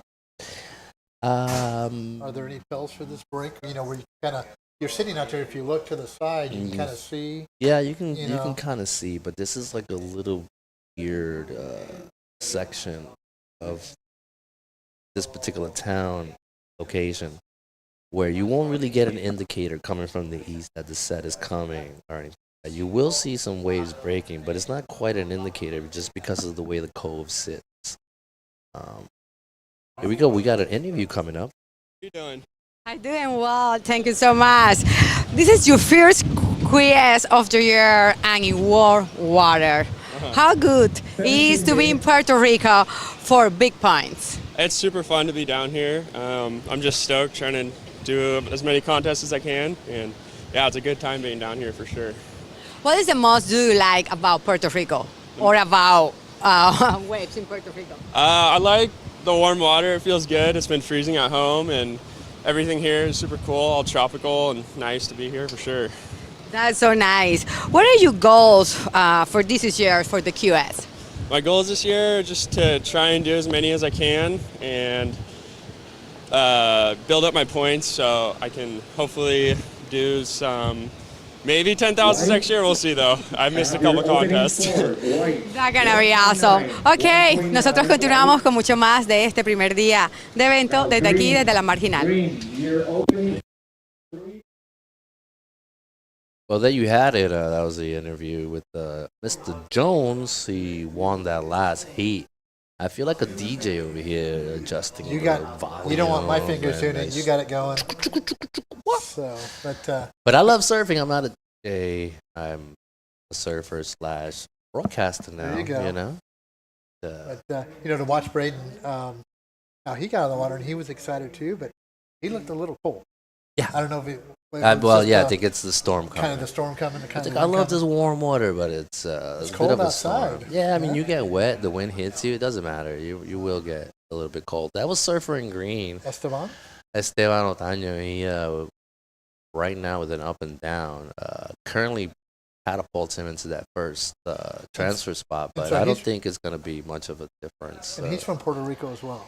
He is. Otaño is a young lad from Hobos Beach and Isabela also. There's a lot of talent that comes out of that region of our island, and Otaño is just one of those kids. He's also like a filmer. He does some editing for his friends, and they all film each other, and they're up on social media doing their thing, and it's super cool to have kids kind of like involved with their own social media. They're filming themselves and each other. They're editing videos, and then Esteban Otaño is just one of those kids that is doing that. We just saw Giorgio at the end of his wave too. Yeah. Just fully blow it out and get 180 on that. Yeah. And turn back around and He's got a pair of 3.8 threes, there you go. and he's currently right back in that first spot. So that's the case scenario for the time being. But we also have Knight, and Lampert. Yeah, Liam Knight. And Liam Knight has been surfing relatively well. I've been watching him for the last couple of weeks and such, and he's been doing really good. And I know Adam a little. Okay. Not too much on Liam, but we'll see what Liam does. He's from the U.S. Yeah, well, and this, again, like you said, this is kind of the proving grounds. And we've got 13 minutes and 45 seconds left with Giorgio Gomez in the lead with 2 3.83s with a 7.66 score, with Esteban in second, with a total of 4 with a 3 and a 1. Liam needs a 2.11 to get in that advancing spot, and Adam Lambert, fourth at third priority, needs a 3.4. Move into that advancing spot. Yeah, so it's interesting because clock is ticking. All heat. Some guys are busier than others, right? This is almost halfway through the heat. Surfer in white and surfer in blue only have one wave each. I believe this is Liam's second wave. I don't think it's going to be enough to woo the judges, but so far we got surfer in red with a pair of 3.83s followed by surfer in green. We got 12 minutes and 40 seconds on the clock. Anything can absolutely change with these scores on the board. Absolutely. So yeah, we are heat 10, heat 11 coming up next. We're grinding them down, baby. We're getting through. And Getting through them. If you, a few minutes ago, you saw the wind on the water, and look at it now. Yeah. It's gotten smooth again. Yeah, I mean, it's just like based on the storm and how it's coming through, beautiful tropical island. It can rain and sunshine at the same time. We got surfer in red. Gomez. Is Gomez wearing a skirt? No. Some really baggy shorts? Really baggy shorts. Something like that? Yeah. I'm Could just wondering. It could be a new thing, you know what I'm saying? Like, it's fine with me. Like, if you want to surf, like, it's cool. Like, it's like wearing a kilt, right? Could have been something the turtle was wearing. Oh, yeah, and took it from the turtle. Took it from the turtle. Yeah. Yeah. Well, see, the turtle knows that we know that that the turtle's out there. So Absolutely. the turtle's been relatively quiet for the last couple of heats. And you were talking about Esteban and all of the little things that he's into. Yeah. It's amazing what surfing do. Yeah. And how it can how it expands your world. For sure, and in this particular case scenario with Otaño, he can be a film editor at some point, Absolutely. and go into film and commercials and that side of surfing or something else. Yeah, it's just, but it's his parents. He's got incredible parents. His parents are beautiful people. They are very hands-on, as I would say, and they've given him. He's gotten older, so he's, they're giving him a little bit more leeway. But he's a really good kid, really, really well behaved. Very good. I know for myself, I found art. Well, I've always been an artist, but I surfing. I could use my art, Yeah. And yeah, you're a perfect example of that. I took my art online. I've got my art on 500 products. Uh-huh. And kind of cool to see your stuff out there. Yeah. I don't do the art for that. That's where it kind of took me. And that gives you another income. Yeah, I mean, there's gotta tie the knots together to make a rope, Absolutely. Sometimes. And if you can do things that you are connected to what you really enjoy, pay for it, yeah, stuff like that, and surfing and all that stuff, the more the better. The more the better. We're halfway here. We're halfway done. We're 10 minutes away, and we got white taking. Yeah, heat number 10 here. Heat number 11 coming up next.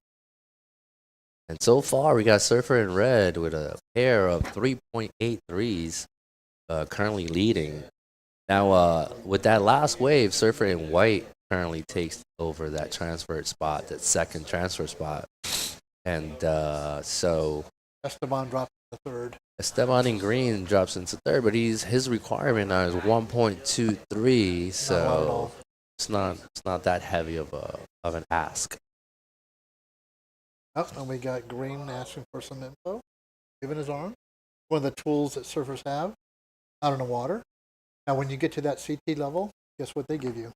You an A Apple watch. Oh yeah, that's You know. that's a new baby. The future is here. Yeah, Thank it's you, here. Apple. Right? Uh-huh. Apple will keep you informed, but therefore we don't have a job anymore. Apple, what are you doing to us? It's gonna be AI one day. AI, right? All calculations. And we're gonna have. We are AI. Look at us. We're ready. We're gonna have Tesla robots. Yeah, we are the new Tesla robots calling waves now. 8 minutes and 40 seconds left. Yeah. They're gonna be able to read the screen. Yeah, one exactly. day Yeah. And actually see what the surfers. No, doing. and also tell you about surfing. AI robot Exactly. is like he's shredding, blew the top out of that. Can you imagine? It's We're gonna happen. getting there, man. I just saw something on baseball recently, like Google calculations of like balls being hit and all this information. But it's super cool to be a part of this moment in time and technology and all these things that are happening. And even though we have technology increases in surfing, Yeah. it's still surfing. Super traditional, You know. right? It's that wax.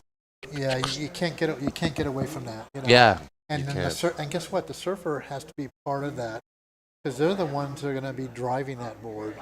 Yes. Well, that's why I was talking before about all these new boards and materials and such, and what makes a board better than the next one and such, and durability and weight and The flexibility with the materials too. flexibility, buoyancy, all these different things. Because those flexible boards can actually give you a little whip out of a turn. Yeah. But But can you imagine the sensitivity you need to actually really feel that? To feel the flex on a board. Oh, yeah, you'll feel it. You'll feel that board want to get away from it when it shouldn't be. Yeah. Because it's going back. To its Yeah, we got Gomez again. staying active. Staying Yeah. super active. It's just a low scoring heat with 7 minutes left. It is not a lot of Okay. waves being surfed here, but Yeah, we have Adam with just a 6. but It's we just got one Surfer wave. in green now. He needs a 3.44. Surfer in green needs a So 4. low scores and low requirements. So it's really anybody's kind of game when you get it like this. Yeah, so far it is.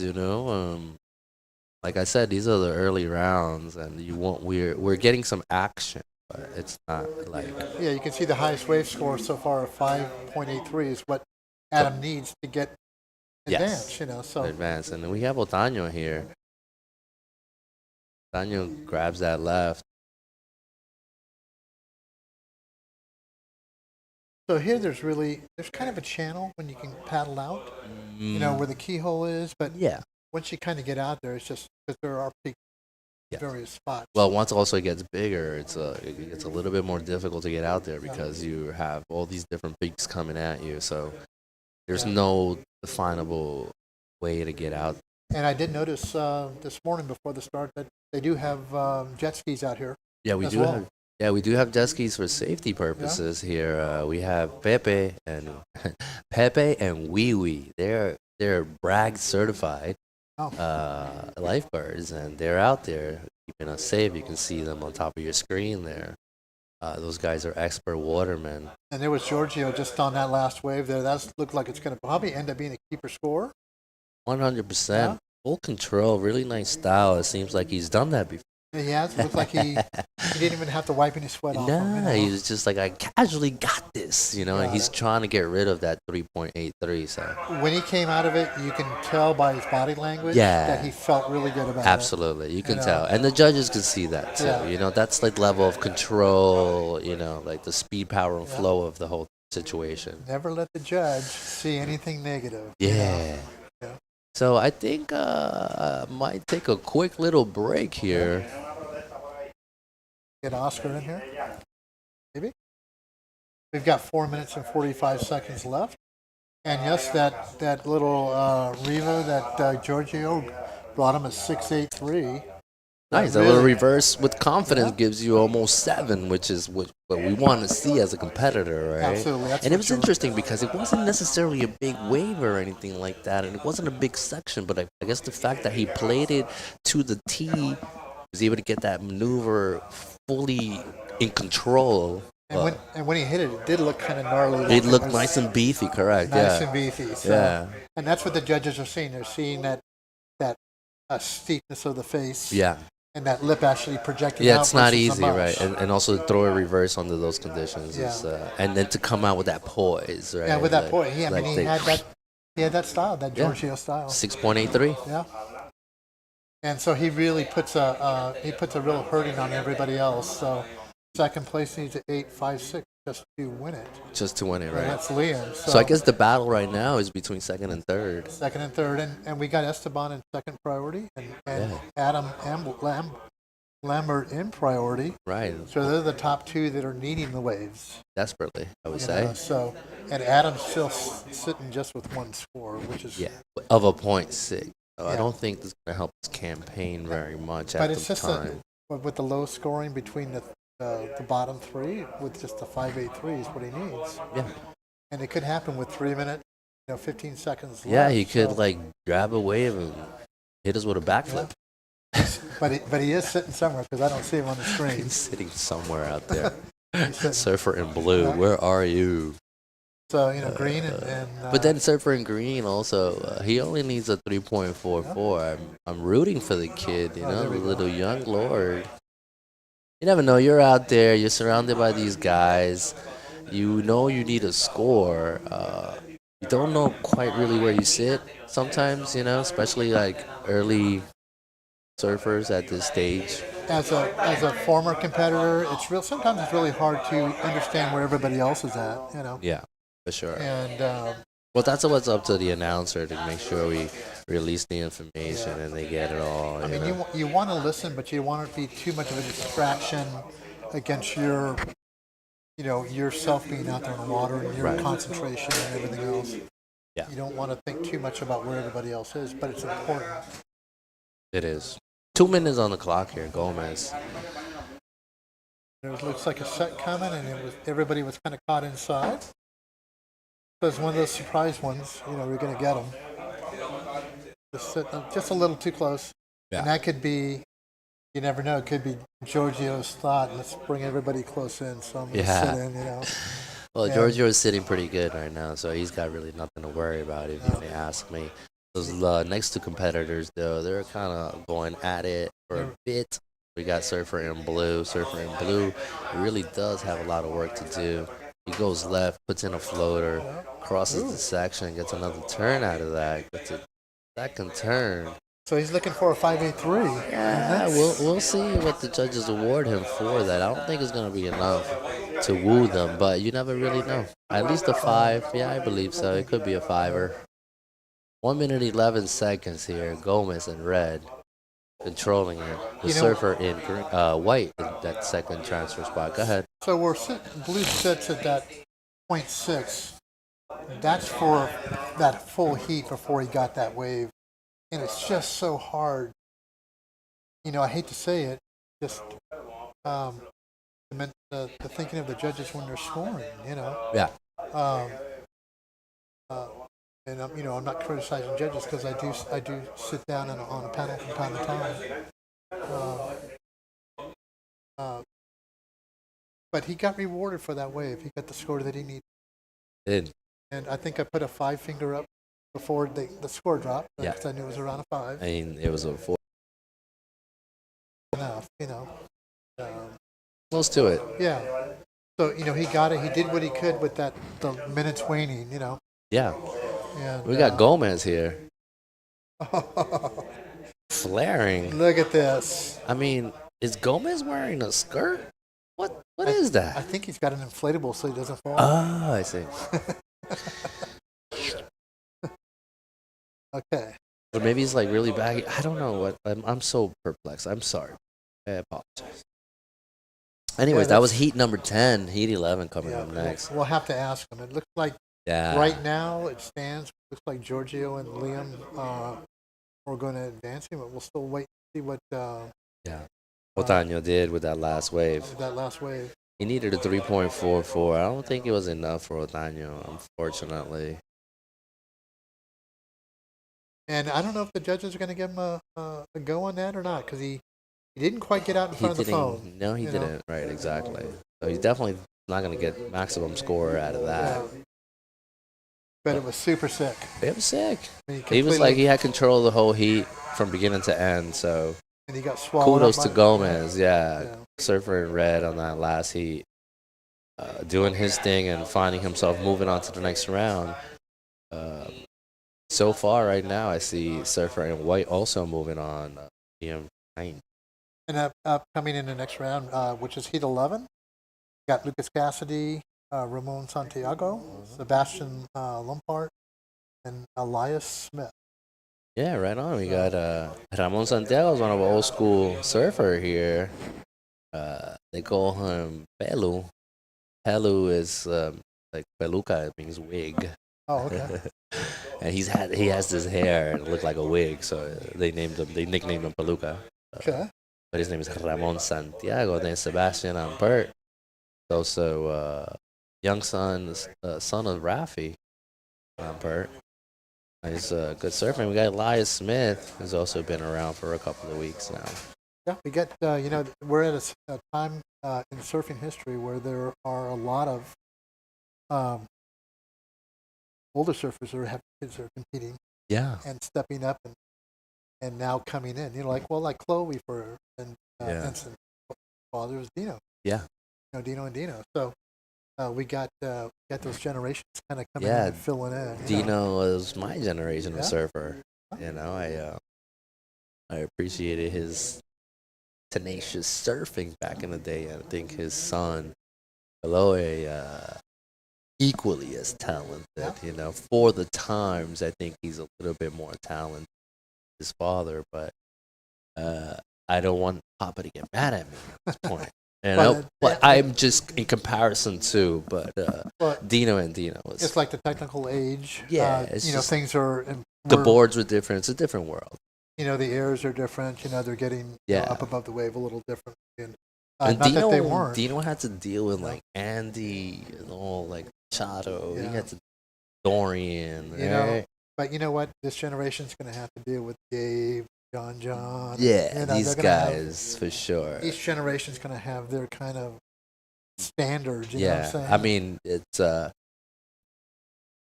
Kelly Slater. It's just the GOAT, the GOAT of goats. But he, finally steps to the side, and there are other formidable and worthy athletes that are capable of having some sort of, not that type of legacy. I mean, what Kelly did. Everybody's going to have their own legacy. All right, we got an interview coming up here. Let me know when. All right, here we go. Now we go on to meet 11 in red. A little nervous. I never Mexico, Lucas Cassidy. most of the time. In blue, Owen riding representing La Isla del Encanto. We are here with WSL. I'm here with Giorgio Gomez. How you doing today? I'm doing great, thanks. Happy to be in Puerto Rico right now. That is amazing. Having to deal with this weather in that hill, what was your strategy in changing this condition? Expectations? Yes. It reminds me of back home. Sorry? Oh, okay. It reminds me of back home in Florida.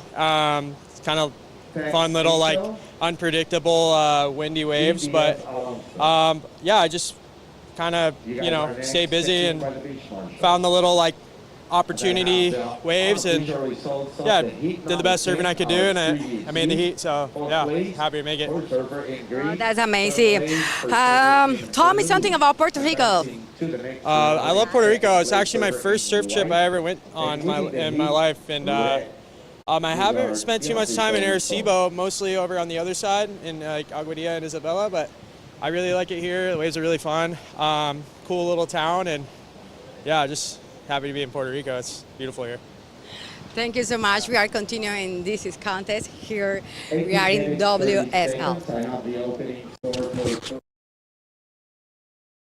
All right, there you have it. We had that little last interview with Surfer in Red, stating that one of his first surf trips was to here in Puerto Rico. And yet again, talking about that side of the island, Aguadilla and Isabela, which is where the prime waves are, baby. I mean, I hate to say, I don't want anybody to hate me. I'm just happen to be from that area. You know, I love all the waves all over the island. Don't get me wrong, but this particular sections of the islands, they have amazing waves. But I'm gonna take a little break here, and I'm gonna have Oscar come back, and he'll be joining you guys. Okay, awesome. All right, I'll leave you the call for now. And I think we just saw Red, Lucas Cassidy from Mexico. My personal opinion, I've watched this young man surf for a few years now, and I think he's got that ability to get to that CT level. And so you'll see him do some damage this week here at QS 3000 La Marginal, Puerto Rico and Arecibo. And but anyways, we have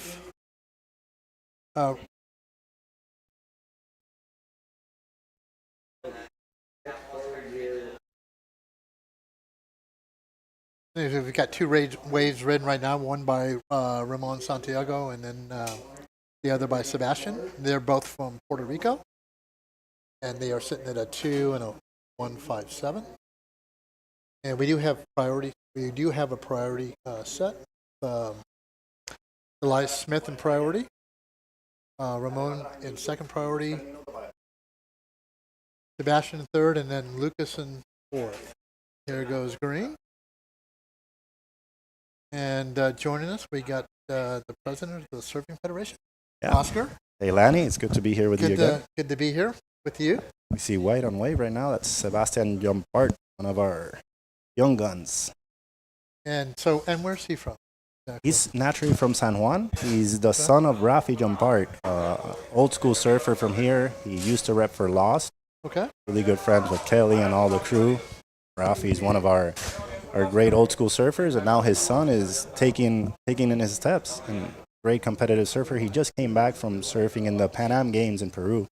Wow. So great young talent, up and coming from La Isla del Encanto. Did he do pretty well down there? Or? Yeah, we had a smaller team this year. We did get gold, Mari Carmen Rivera in sub paddle race, and we got silver in longboard by Jasmine Dean. So yeah, we had a pretty good team down there in the Pan Am Games this year when we see blue on wave. So Puerto Rico represented pretty well. Yeah. Very good. Yeah. Would they? I know they just had the World Masters down in El Salvador. Were there any Puerto Rican surfers? Definitely. We had Pablo Diaz. He's a local rep for O'Neill. Great surfer for many years, and he actually got to the finals. He got bronze for Puerto Rico in the 50-plus category, and we got Barbara Rodgers, who got bronze in the 60-plus women. So we brought two medals from those ISA Worlds when we see white on wave. Nice little hit at the lip. And make it. Finishes 2 hits on that wave. But Lucas Cassidy out of Mexico with one wave score of a 5.83 puts him into the lead. With Lampard in second with a 3.10 and a 1.57 with a 4.67, which quickly change. You can find situations in Puerto Rico changing quickly all the time. But Lampard also jumps ahead of Lucas back into first place. Yeah, but Lucas has a solid score. That 5.83, probably going to get back into that first position pretty soon. A solid score for the conditions today. Like I mentioned earlier, I've seen Lucas surf over the past few years. He's a young guy. Yeah. He's about 17 maybe. And here goes green. That's Elias Smith. Nice little carve. Hit the lip. For some of the competitors getting out of their heats and just trying to find the lineup, it's a tricky wave. It's high performance wave, but Rastreal has a couple different peaks depending on swell direction. Yeah. So as I said this morning, that local knowledge and those surfers who have been here for a while, I've seen a couple surfers who've been here for more than 2 weeks practicing, and you can see it that they put their time in here because the guys who've been in the water really know where to sit and which waves to choose, which will have more of a wall. So I'm not sure where Elias is from, but got Santiago and Lompard are from Puerto Rico. Yeah. And then we know Lucas is from Mexico. And like I said earlier, I've seen Lucas's surfing, and I really feel the guy has the ability to go all the way. Mexico's got a great team. They got Alan Cleland, who made it to the Olympics, winning that ISA in El Salvador, and we all saw Alan just charging in Chobu that big day of the Olympics. And he's going to go in the Challenger. He definitely, he's going to be. I believe he got the wild card, or he'll be the first alternate for the CT this year also, for some of the events. So he'll probably be doing some CTs, Alan, this year, just showing that talent coming out of Mexico. Yeah. And Cassidy just following those steps. There's a lot of good talent coming out of Mexico. I know the QS is going there pretty soon, right? They're going to have in fact, I think they're going to Puerto Escondido. Puerto Escondido, I saw it. That's going to be a great event. I think it's in November. Yeah, right after this one. So. And a nice hit by White. Nice rebound off that white water. Seba Jompard is a very classic power surfer. He likes using the rail, that kind of style of surfing. And that was all rail. All rail. Yeah, it was all rail. Got almost inverted on that one. I love how he throws through the big rooster tail on that, and showing, and that shows the power, just how much water you're pushing, pushing off that surfboard.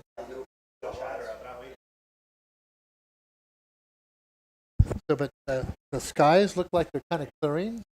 Yeah, we have the regional director of NOAA. He's here. He's part of our staff, so he's got us dialed in with the weather conditions. We had a little lightning storm that just passed through the north, but he says we're looking good, so it seems it's going to be a pretty nice day for the rest of the afternoon. That's kind of a special thing to have somebody to really help you out with, because you have, this is a 5-day contest, and you could run it all in probably 4 days, maybe.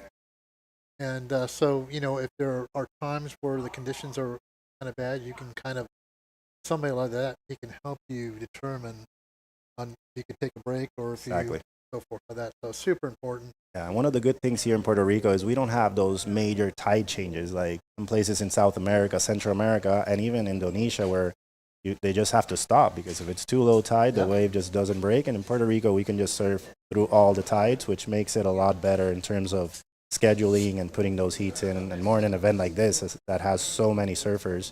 It's a 128 men's draw, so that's a lot of heats. We have 16 open men's round 1 heats today, so that's a lot of heats. When I checked the tides this morning, and you'll notice about Puerto Rico, it's only maybe about a foot difference in the tides. Yeah. So like the high tide this morning was at like 1.8, and then the low tide early this afternoon is going to be maybe like about a 0.8. Yeah, it's very minimal. I mean, us locals know because the beach and the rocks that come out, but it's very minimal, the tide changes. It does have that. That's a good wave from Red. Nice combo by Red. Good combo. We knew he was going to get a backup score soon. He's got that 5.83. I think he's going to just go straight to first after that combination of maneuvers. Yeah. And he might surpass that one. See. Good closing. Or get right around that 5.83, maybe match it. Definitely. That was a good closing maneuver by Red. There he goes. You're there, 527. You're on it. Yeah. I've been on it this morning. So I'm quietly trying not to call scores out. So.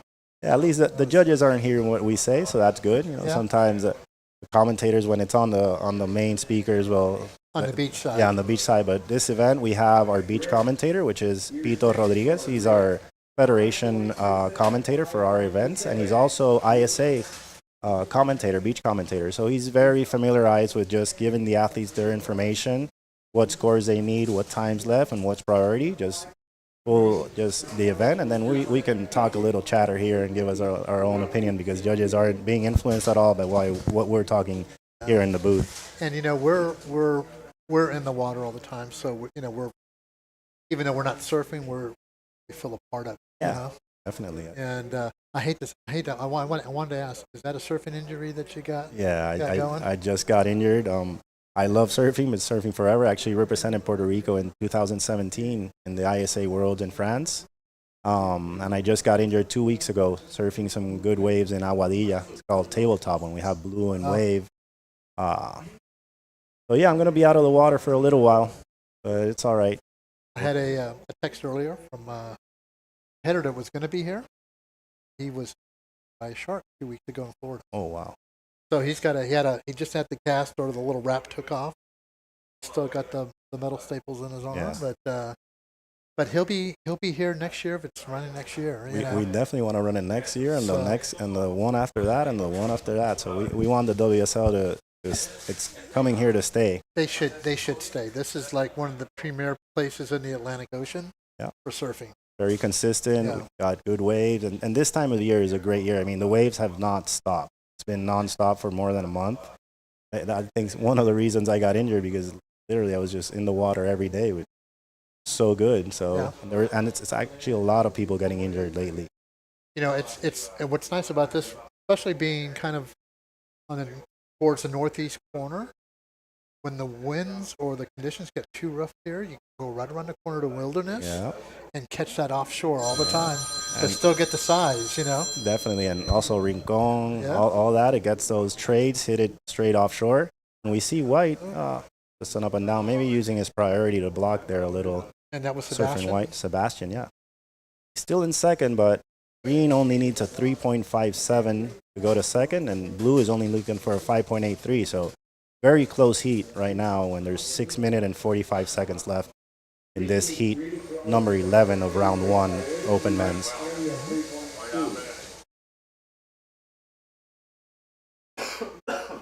And again, here's that pan away shot of beautiful Arecibo. The colors are just amazing. Look at the greens and the trees. I'm just blown away. Oh, it's beautiful. And there's some awesome waterfalls you guys could visit when you're here. Everybody who's visiting, you can go to the Utuado town, which is about 20-minute drive. There's waterfalls, rivers. There's rappelling you can do. So there's a lot of things you can do outside of surfing in all this region. So it's great for all the tourists who are visiting us. I'm a surf artist, and this is exactly what I mean. Okay. From the ocean looking in. Yeah. So you see all the color. So I'm gonna be painting when I get back home. Awesome. Yeah, those drone shots are just beautiful. You see that old Arecibo city. It's a colonial town from the Spanish when the Spanish were here years ago. So most of the buildings when you walk around, it's colonial style Spanish buildings. It's amazing. It looks like the old Caribbean. Yeah. And when you walk through, and you can see just the right of the screen, you can see that little pop out of rocks and concrete. That's the keyhole. That's where all the surfers kind of paddle out. Yeah, because the rest is filled with urchins. You don't want to paddle out where that's sand. You guys can see the sand. You don't want to paddle out there. It's an urchin, sea urchin, just minefield. So I'm a bodyboarder also. So I never worry about the urchins because you got your fins. So if I do step, Yeah. They're gonna hate me. More than I'm gonna hate them. So. Well, another little interesting fact of Arecibo town, it's got a tunnel system underneath the town that was built by the Spaniards. That way they could communicate from the different forts. There's there used to be a big fort in La Puntilla, which now is a very good restaurant zone. And there's different forts around, and the Spanish would use those tunnels when there would be any kind of attack coming, so they could communicate themselves. And those tunnels are still here. It's a historical site. So there's a lot of history, a lot of things to do around here, and just invite everybody to come down to Arecibo and enjoy the good food, the good waves, and the great people. Oh, the weather! I mean, it's the water's 87. It's in the mid 80s. Not too bad. I mean, it's just perfect. We see a paddle. Green's using his priority. And really, this is kind of this is the season. You're really just entering your season. Yeah, it's actually the official start of the surfing season is this Friday, November 1st. It's actually a law here in Puerto Rico now, where it's official that the start of the surfing season is the 1st of November. That's when we start getting those cold fronts in. Now, do they have a parade? We're gonna start one. Actually, we're gonna have when we have music here on Friday. There's gonna be some bands from Panama, Los Rabanes. There's gonna be a local rock band, La Secta, some reggae bands, and we're gonna be announcing the start of the surfing season right here in this event on Friday. Because when we were driving from Aguadilla Airport here, we got stuck. We took a wrong turn. We got stuck through Isabela. Yeah. And we got stuck in a political parade. Yeah, it's and those are crazy because I mean everybody is just out there. Yeah, there's no laws there. It's like everybody's. Oh my, we were stuck in traffic, and the guy next to us is sitting there burning his wheels. Yeah. You know, smoking out. And I'm just thinking, don't swerve. You know. Yeah. Elections here are next Tuesday, just like in the United States. So yeah, definitely a lot of movement and those caravans going all around. It's pretty crazy. You don't see that in the States. No, definitely. No. You get fined or probably in jail for doing that. Oh my gosh, it's even worse now. Now you get censored for everything. Yeah. So, but yeah, it was just. I mean, that's all part of the culture of Puerto Rico, you know, and it's just. I mean, it was kind of fun to see, you know, because people were just really kind of excited about it, you know. About all those different kind of things, so it was two nice combination. It's that Caribbean spice mixed with that Latin infusion we have down here. So yeah, there's some passion. But yeah, we just saw Green also. He's looking for a 3.57 to move into second, so not really a big score. He had a nice little combo. He did. I think he might be close to getting that second place position when there's only 2 minutes, a little bit over 2 minutes left in this heat right now. So when I was talking about that parade goes again with the culture, with the political parades, I think it'd be a good thing, you know, just to kind of make people aware if they're not aware, you know, it's kick off for the season. We're gonna start that right here this Friday, November 1st. We're gonna have music and the main stage, which is right here close to the event. If you've seen those drone shots, here's Green again looking for that score. Just a little weak on that first turn. But close as well. A smaller wave, definitely not a set wave, but he's made the best of it. And he finishes. You know, that's the main thing. We see White also. This White is making it. You have that little foam climb at the end, that little climb. Couldn't quite get the board wrapped back around. So, but those are some of the coolest maneuvers when they kind of come up and they can't really wrap it around and they're sliding backwards and then they kind of spin it around. Yeah. And it all moves in one motion, you know. It's just kind of super cool to kind of watch. I don't know with my old body if I could do something like that. So, but you know what? I still enjoy the water. Still got out and surf, longboard. I brought my Mike Stewart bodyboard. I don't know if I can say that. You know? Yeah. We had Mike actually down here for the ISA Worlds. I think he was coaching Team Canada, if I'm not mistaken. Yeah. And he scored. He was having a blast when he was down here.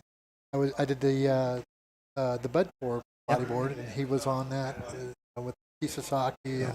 No, Mike Stewart is definitely a waterman. That guy will do anything, you know, body surf, bodyboard. I was in heats with him, you know, and great guy. So it was just a really fun experience. And we have a big bodyboarding community down here in Puerto Rico. I mean, Arecibo is actually known for the bodyboarders. Margara, which is our prime spot, which is like the pipeline of Puerto Rico. If you go there, the guys who are mostly down there charging are all bodyboarders, really heavy guys, good friends of mine. But there's a great bodyboarding community down here. Secret Spot is another place. Yeah. Where all the bodyboarders go. They love it, yeah. Middles. I mean, there's so many wedges and slabs down here. That's the end of the heat. I think there might be some scores still waiting for Green to see if he passes to that second position. He was only leading a 3.57. Yeah, and upcoming next we have Eli Temperi, we have Cozy Stonia, Tex Mitchell, and we have Jan Diaz Alonso. Yeah, he's from Puerto Rico. He's from Puerto Rico also, yeah. A little young gun also. He's charges, a kid. And this is me at Secret Spot. The wedge. Yeah, you can see that. So cool. Yeah, everybody was able to see that wedge, and when it's working on that Weird Waves episode of Dylan Graves, when they saw how that really works, it's an awesome wave over there also. RDL took that photo. Oh, really? RDL's got one of my best pictures also. He's a great photographer. RDL Jimenez, he works with the Federation. He's actually helping us out with all this live feed. And great guy, great bodyboarder, ex-drop knee champion. Yeah, Adrian 1991, Jimenez, he was a world champion. World champion in drop knee, and now he's moved to Puerto Rico. He has his family here, his son Alan. Great people, great friends, and it's really good being with Ardelia in the water because the Canaries. Yeah, he's from the Canaries. Yeah. So. But he's a great guy because when the waves are pumping and he's filming, he's just screaming out there. You know, he's like, "You gotta go on that one, go, go, go, go, go!" So he's really amping everybody out. He's a super local out in the water. Yeah. You know. But up and green is up right now. We'll see what's going to happen here. He's just going to come back and redirect. We got red dropping in right behind him. And that's Eli Temporary. He's actually out of Hawaii, I believe. If I remember right. But he starts out in California. I see him out in California all the time. Yeah, getting started early. I think the surfers who get started early are having better heats. You know, just get it moving, getting the rhythm. It's so good just to get in the rhythm with the ocean instead of if you sit out there for a while, you can get kind of frustrated, you know, because you're not seeing everybody else doing something and you're not doing anything. So it's really important to kind of get your mind in a good frame, set of mind and mindset, and just enjoy the ocean as much as you can while you're out there. You know, you got 20 minutes to do this. And here goes White after a nice first turn, beautiful re-entry on that run right there. That's going to give him a nice score. And that's Tex Mitchell, and he's another QS warrior. He's been around for a while. Yeah. And but that was a really nice. That's going to probably, I feel, give him the early lead. Anyways, 2 minutes into it, so we've got 18 minutes to go. But here again is that beautiful. It's got the athlete zone they have here as well, and plenty of. I think they have a beer tent as well, don't they? Medalla Light. That's our local beer. They're sponsoring the event, so that's that yellow one you see right down there on the screen. Yep. And we got a replay green. It wasn't too much. It's just a little rebound off that section coming at him. It looks like Eli got a. If that's his first wave, he got like a 3.5. I think it's probably more. That's not his first wave. Probably his second wave.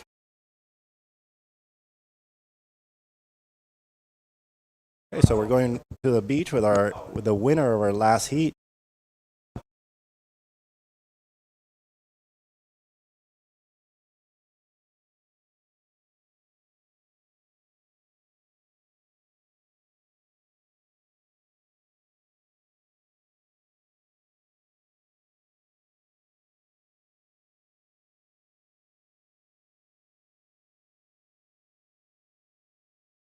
And then we're going to start with the women.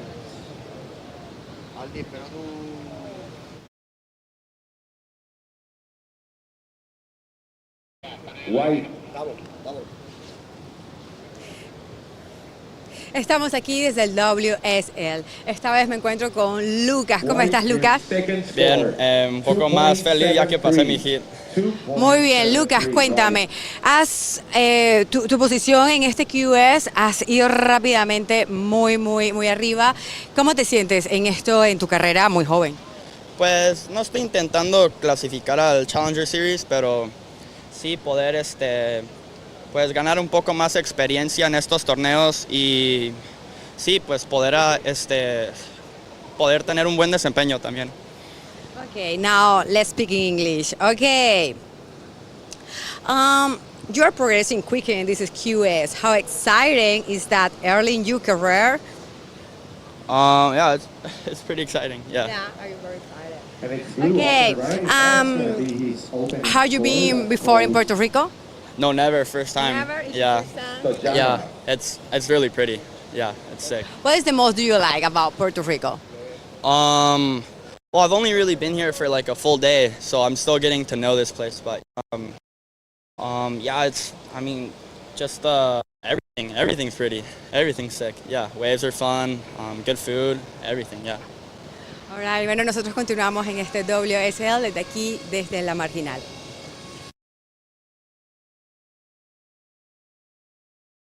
So there you have it. That's the winner of our last heat. And we just saw blue on a wave. It was a nice one. We'll see if they come back up to the replay while that interview was going on. Yeah, we saw that he had a good starting maneuver. When we see green also,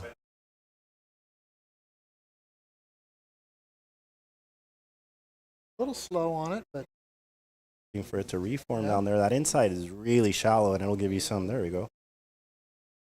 if I he don't know comes if out of it'll- it. yeah, I don't think know it'll if be he's gonna- complete. Yeah, Kind of got caught just behind that wave just in front of him. so shallow right there. You can see it, the reef right there with that drone. see all the little all rocks, the yeah. rocks. It's super shallow. Yeah. Tomorrow, when that swell kicks in, there's gonna be some heavy sections down there. I surfed my first time here. I surfed hollows. Yeah. And that's really Great shallow wave, too. I yeah. think it's about 1.5 feet deep. Yeah, at that's the why it's end. called hollows. Yeah. It gets really barreled down there. So, and that's just, I guess, just west of here. So Yeah, it's not actually too far. east from here, but it's right here in Arecibo town. Okay. Yeah. Yeah. It's in Arecibo. Yeah. Yeah. We surfed Cow Caves, Cueva de Vaca. as Cueva de well. Vaca, yeah, it's a good bodyboarding wedge spot. There's a couple spots there. Cueva del Indio also. Beautiful waves down here in the coast of Arecibo, and all from here to Isabela. There's But so many surf spots. What I remember about that is it's just wilderness when you're walking out to the beach. Yeah. You know, there's not a lot of buildings around you or nothing like that at all. They call that islote, that zone right there, and it's just beautiful. You know, it's not many buildings. It's like more country. Yeah, down there. country, little farm kind of things. I think we cut through a couple little farm kind of plantation things. Yeah. To get there. Here goes Blue again. That wave that when we were in the interview was a 5.57 for Blue, Yeah. so definitely a good wave, good starting wave for Blue. And so I know Cozy. He's from North Carolina. North Carolina. One of the better surfers on the East Coast as well. And consistent with his surfing. Yeah. No, I know the East Coast crew is also stoked to be down here, surfing some good lefts. Yeah. All those goofy footers are stoked on El Rastreal. So he's from North Carolina where they were in wetsuits all the time. Yeah. You know. I have So some good friends from up there. Mark Dawson from the Outer Banks, great surfer. Used to do the QS for a while. He lived here for a couple of years also. Here he goes again. Here's Blue. Goes Keeping again. busy. Oh, we lost Blue. Where you at? Here we go. It looked like he was almost slotted. That was a Oh. beautiful turn. Yeah, Blue is So, definitely you know, doing he's some from of the North best surfing. Carolina, so they have really powerful waves in North Carolina. So he is okay with power out here. So it'll show in his surf. We'll He's definitely really- see that tomorrow. He has a lot of power to his surf. White also. Right? A couple little hits. And kind of I think he got stuck the last time behind the wave and then showing again. So we've got 12 minutes left with Tex Mitchell in the lead with an 8.23. And currently in second is Cozy Stoynoff with a 6.17. And Gene Diaz in third, and Eli with just a one wave 3.5, sit in fourth, but he is in priority position. So both the surfers in third and fourth have the top two priority spots, first and second. So that's good for them right now. They're not having to worry about waiting for these other guys to. And still plenty of time left in this heat, over 11 minutes, so anybody's game still. So on that one we saw, the last one from Blue, he got a 4.9. So he's sitting good from what I've seen for scores for Yeah. advancing right now. Definitely. But you know, as we talked earlier, the later the rounds you go, the higher the scores are going to be. you Right know? now, I've seen averages around the 10, 11 points Yeah. to pass your heats, but next round, it's going to be 14, 12, 14 points if you want to make your heats. Definitely. And then 15 And 15 and up, more. yeah. As you get down towards the semis and finals, you're going to see those. Yeah, some big names in the draw. That's Absolutely. great. And they kind of get to skip these early rounds. Yeah, you know. started. And, I believe they start in round of 64. 64. So there's still another round after this before you really see the real big gun. That's Eli, temporary. I believe he's living out of California now, but I remember him from Hawaii for some reason. Somebody will correct me. But an amazing surfer. Yeah, we And could he's see it. And he's a young guy too. So I think he's in that 16, 17-year-old age range. There's So Blue on the right. Goes he on his backside. And he kicks out.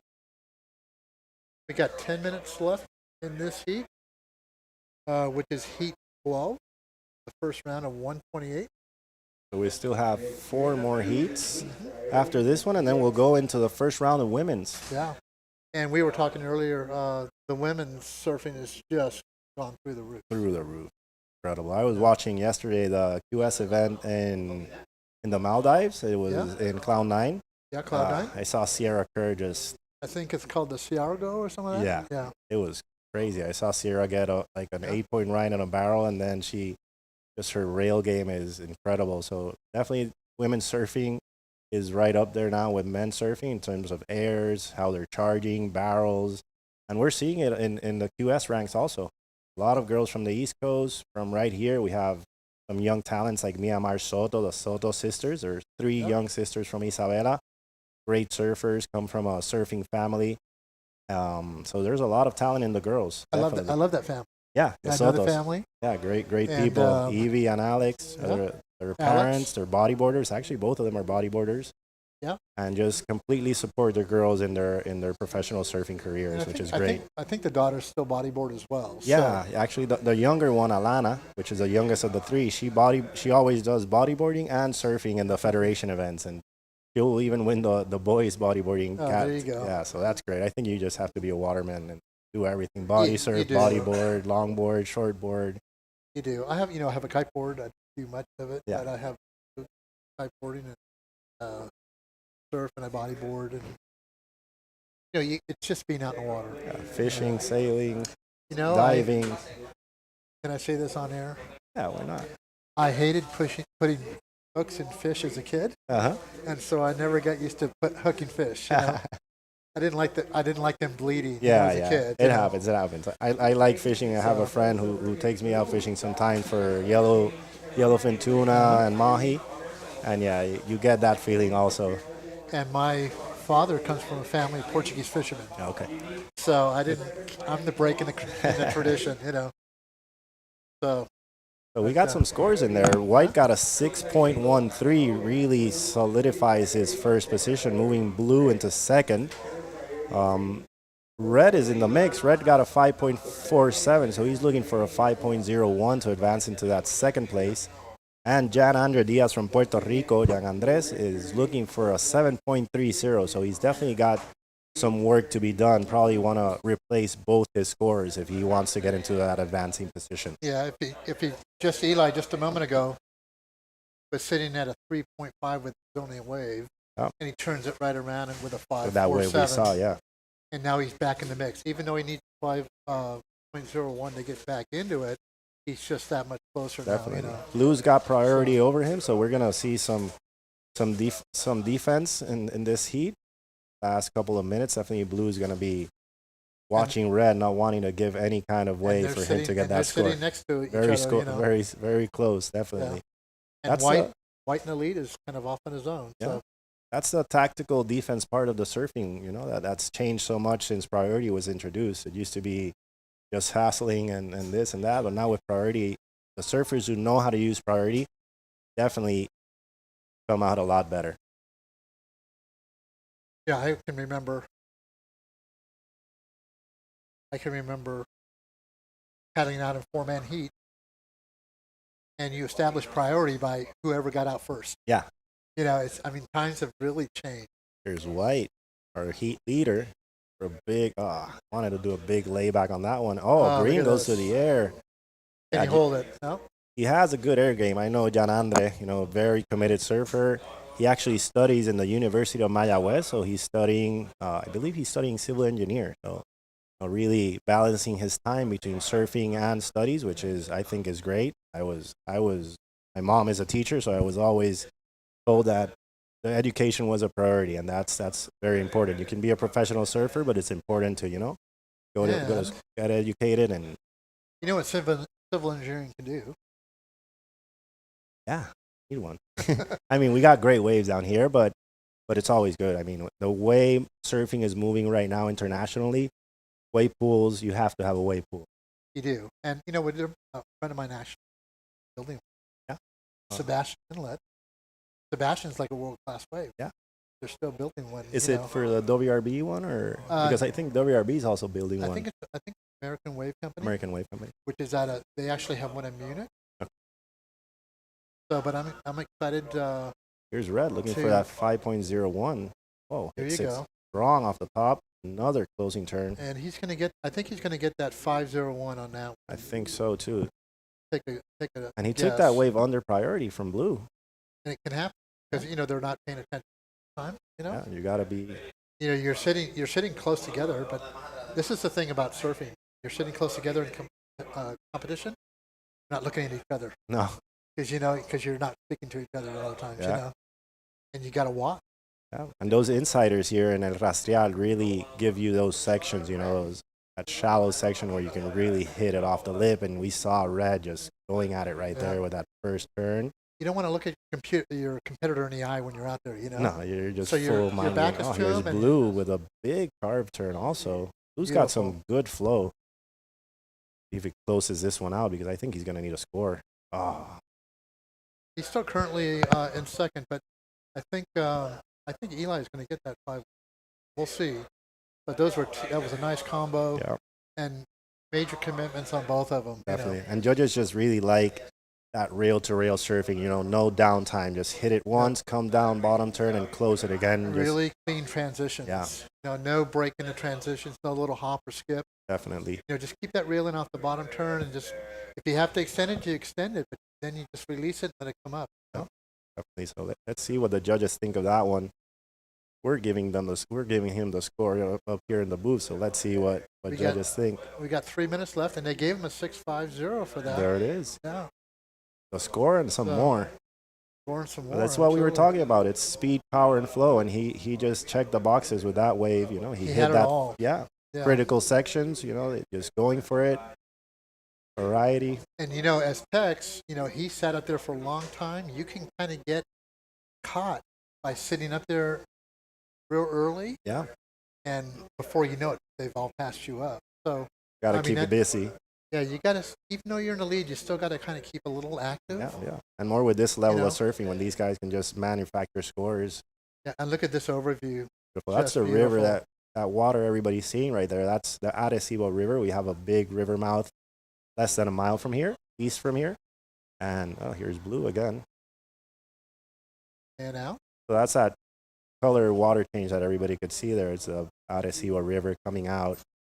And that's El Rastreal to your right, and we have another wave, which is El Pico, right to your left right there, which is a really nice wave also. We've seen with that change in first place, we've seen Cozy drop down in the third with a fourth position as far as priority goes. He still needs a 607. A little harder now. So, but this heat right here. I think he's going to go to the air. Let's see. There we go again. Nope. This is the first heat morning where they're really up above that 10 level. Yeah. So it's really kind of a little bit more competitive. Gene, like from here, he's just got to get with a minute and a half left, just got to work on maybe knocking that score down and turning around. And he's going to need a big full rotation to get an 8.46. We haven't seen a score like that all morning. So we've got scores kind of close, but not quite in the 8 yet. But the heat starts when that horn blows, and the heat ends when that horn blows. So you can turn around and catch a wave in a minute and a half, paddle out, catch something still coming in. Yeah, and that's a good thing here. Being fully out there, In Rastreal, you can definitely do that. It's not, the lineup is pretty close, so the paddle back out isn't that long. You don't set yourself up or judge yourself for being all the way out there. You can catch them anywhere, Yep. That's beautiful. Yeah, Drift the tail on that. Do it It's out. our heat leader right now, Red. It's good. It gives a lot of opportunity. I think that's the best for a surf contest, just giving the guys the most opportunities. In fact, I remember Eli from about 3 or 4 years ago. He took a nasty hit. I think it was pipeline on his head, stitches up his head. Remember, that's the first time I kind of got introduced to him, and happened to be on the news kind of thing. Yeah, now a lot of the surfers are opting to use helmets now in pipeline and in waves of consequence. Are you seeing it out here in Puerto Rico as well? Actually, we have had one in Margara and a couple of spots. We have had some scary incidents with some of our local surfers. So there are some of the guys who are opting to use helmets. And it looks like we got about 5 seconds left in the seat. Yeah. One, that's the horn. I think Green got this one right before the horn. He's got to go all out. not a lot of opportunity there for green. So unofficial scores here, it's first red, second white, third blue, and fourth green. And in Heat 13 that's coming up, it looks like we just got 3 surfers in that. We have Braden Birch. We have Gabe Griffin, who I know, who's from Florida. And we have JJ Martinez. He's a local from Hobos, Isabela. Okay. Great young surfer also. He's the son of another surfer. This is what you guys were talking earlier, Alfred and you were talking about these second generation surfers where their parents were surfers and now their sons are also surfing and competing. And you can see how the level is just going up every time. Yeah. So JJ Martinez is a local from Hobos, Isabela. So if you go to Surf Hobos, you'll see JJ out there basically every day. Hobos was the first place I surfed in Puerto Rico. Yeah. And he might have been out there. It's a paradise. I love that place. It's such, all levels of surfing surf there. Yeah, you have the little sandbar for here's Blue opening up this heat right now. Boom, goes to the air. That's green from the prior heat. They're just trying to get out. There's only one keyhole here, so that's a little.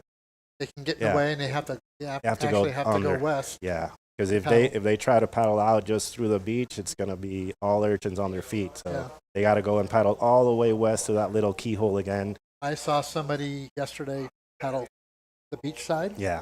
And they had their board flipped over, so the fins wouldn't be touching the reef and everything else coming in. Yeah, we've been trying to help. The local surfers here are super cool. I mean, they've really been very welcoming. As long as there's respect to the locals, but they've been very welcoming and helping the competitors, just telling them where to paddle out and before the event was here. So, thank you to all the locals from Arecibo. Gracias a los locales de Arecibo por recibirnos y por ser tan corteses y humildes con nuestros competidores que vienen de afuera. Thank you for receiving all these competitors. Yeah, it's so important when you're traveling. Don't be afraid of the locals, because they're the ones that are going to help you learn. You're here to learn. And always respect the locals. Every time I travel, I never go out straight to the peak. I wait for the locals to get their waves to come out. Vamos.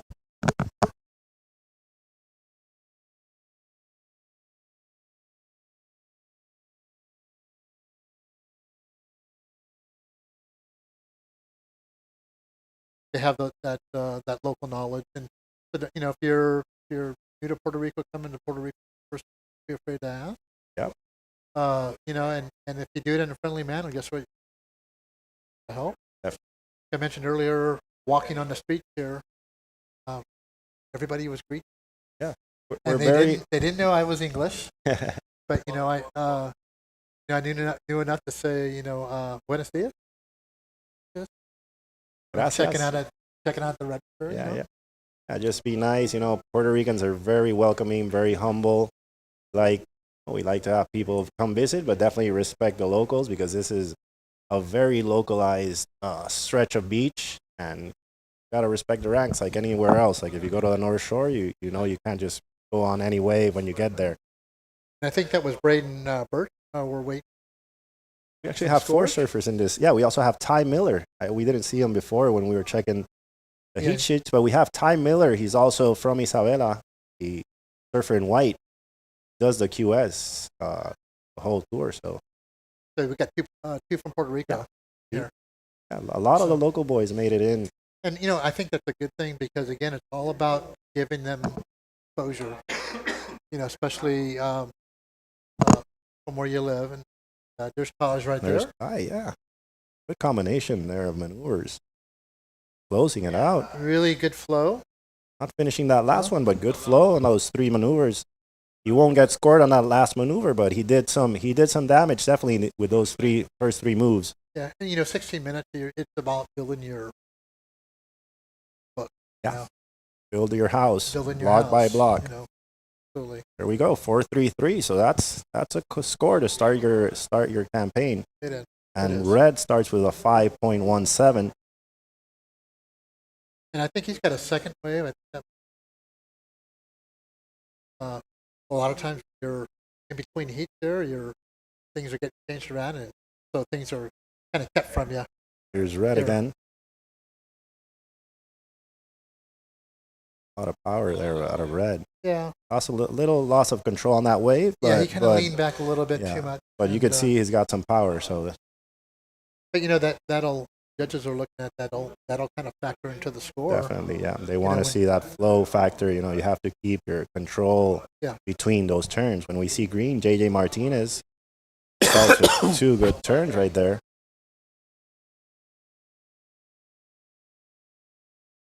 Yeah, we'll see. Last heat was 3 of the 4 surfers were all in good scores, and see if that's an indication of the conditions increasing, getting better.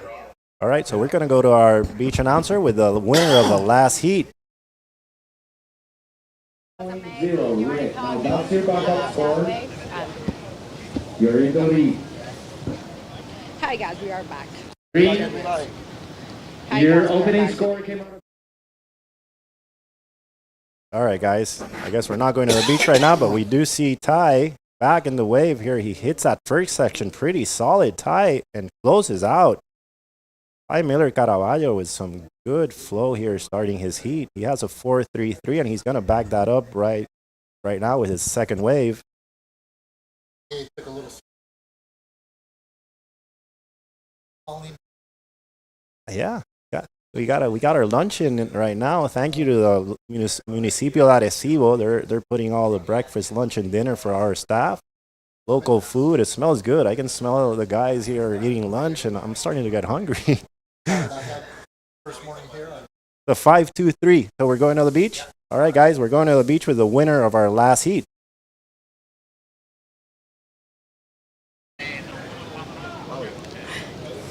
Hi guys, we are back to the interviews. We are here with the winner. He is a light team party. How are you? I'm doing great. Just had a heat out there. It was really fun. Waves are kind of tricky, but thankfully I got a couple. That is amazing. Your best score in this heat was 6.5. Yeah, I got that wave under priority, but it was kind of a wide one, so it had like a nice little bowl to it. But yeah, I was thankful to get that wave. It was a pretty sick one. Yeah. That is amazing. Okay, we are continuing here in the WSL. Followed by server in red, Grayson Bird from the United States. All right, so we're back. And it kind of looks like the conditions are getting a little bit better. Yeah, we had that little storm that got a windy for a moment there, but yeah, conditions look good. It's pretty glassy and kind of picking up, I think. Yeah, we have that new swell starts to push in after 12. So yeah, it's 11:53 local time. So we're seeing that new swell start to push in. I'm kind of noticing that it scores a little bit. Yeah. The last heat, we had at least 3 of the 4 surfers at 10 range or higher. And now we already have Ty Miller with that 5.23, that last wave that we saw on a 4.33. It's the lower tide now, so definitely a little bit more sectiony in the wave, and it's more opportunity for the surfers to get into those better scores. Show itself. Yeah. Wave itself. So right now we have 12 minutes to go, and we have Gene. Is it Gene Martinez? Jaime. Or Jaime. Jaime. JJ Martinez. And with priority, we have Gabe. Priority, we have Todd. There's Green using his priority. And we have Birch in fourth. That lip, a little tail on that one. See the drone just following him right there. Just great drone angles. White up, and right behind him. A nice first turn and a nice second one if he makes it. I love how he kind of stalled at the top a little bit. He's stylish. He's got some style. That adds to the critical nature of it. You know? And great guy, Ty. You know, Ty, he's super humble, really good person. You know, he's out in the water smiling, but he's really passionate in his surfing also. When he's in the water competing, as you see him, he's got his knife in the mouth and he's out there to win. So that's gonna get his 4.28. I think so. Yeah, he's gonna get him get up in at least second or third or first.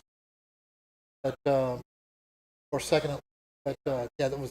I think that 4.2. Yeah, going to be really close. And I think that last wave from Ty might also help his situation when he's really busy. He's back on. Going to go to the air. Yep, there we go. Big air from Ty. As we said before, you know, you just got to keep busy. He's first and he's still hunting, and that just puts the other competitors, you know, the mental game. When you need a score and you see the other guy just keeps on getting scores and scores and scores, and that's the mental part of the surfing game. Yeah, we were talking earlier. There's Griff. Get ahead. That's Gabe Griffin. He's out of Florida. Oh. He's out of Melbourne Beach. You were talking about Sebastian Inlet earlier, and I have also some great friends from there. The Odes, Johnny Ode, one of the locals from Sebastian Inlet. So, Johnny, if you're watching, it's up to all the crew from Sebastian Inlet, Florida. If you've been able to surf there, it is a great wave, man. I've been there a couple of years ago and really loved it down there. Yeah, we get kind of that, down there, the water's kind of clear. Yeah, it's just the sharks that get me going. Yeah. We went shark fishing the night before we went surfing. We fished like 2 6-foot sharks. And then we went surfing the next day, like 200 yards from where we were fishing. I'm like, what? What are we doing? So actually, that area, Florida, is an island. Mm-hmm. So Sebastian is south of that island. Okay. So the north end actually connects all the way up to the Cape. Yeah. Comes out of Florida. Yeah, where you get the wetlands in one side and the. And so what happens is sharks. New Smyrna is the shark capital of the world. Uh-huh. Right.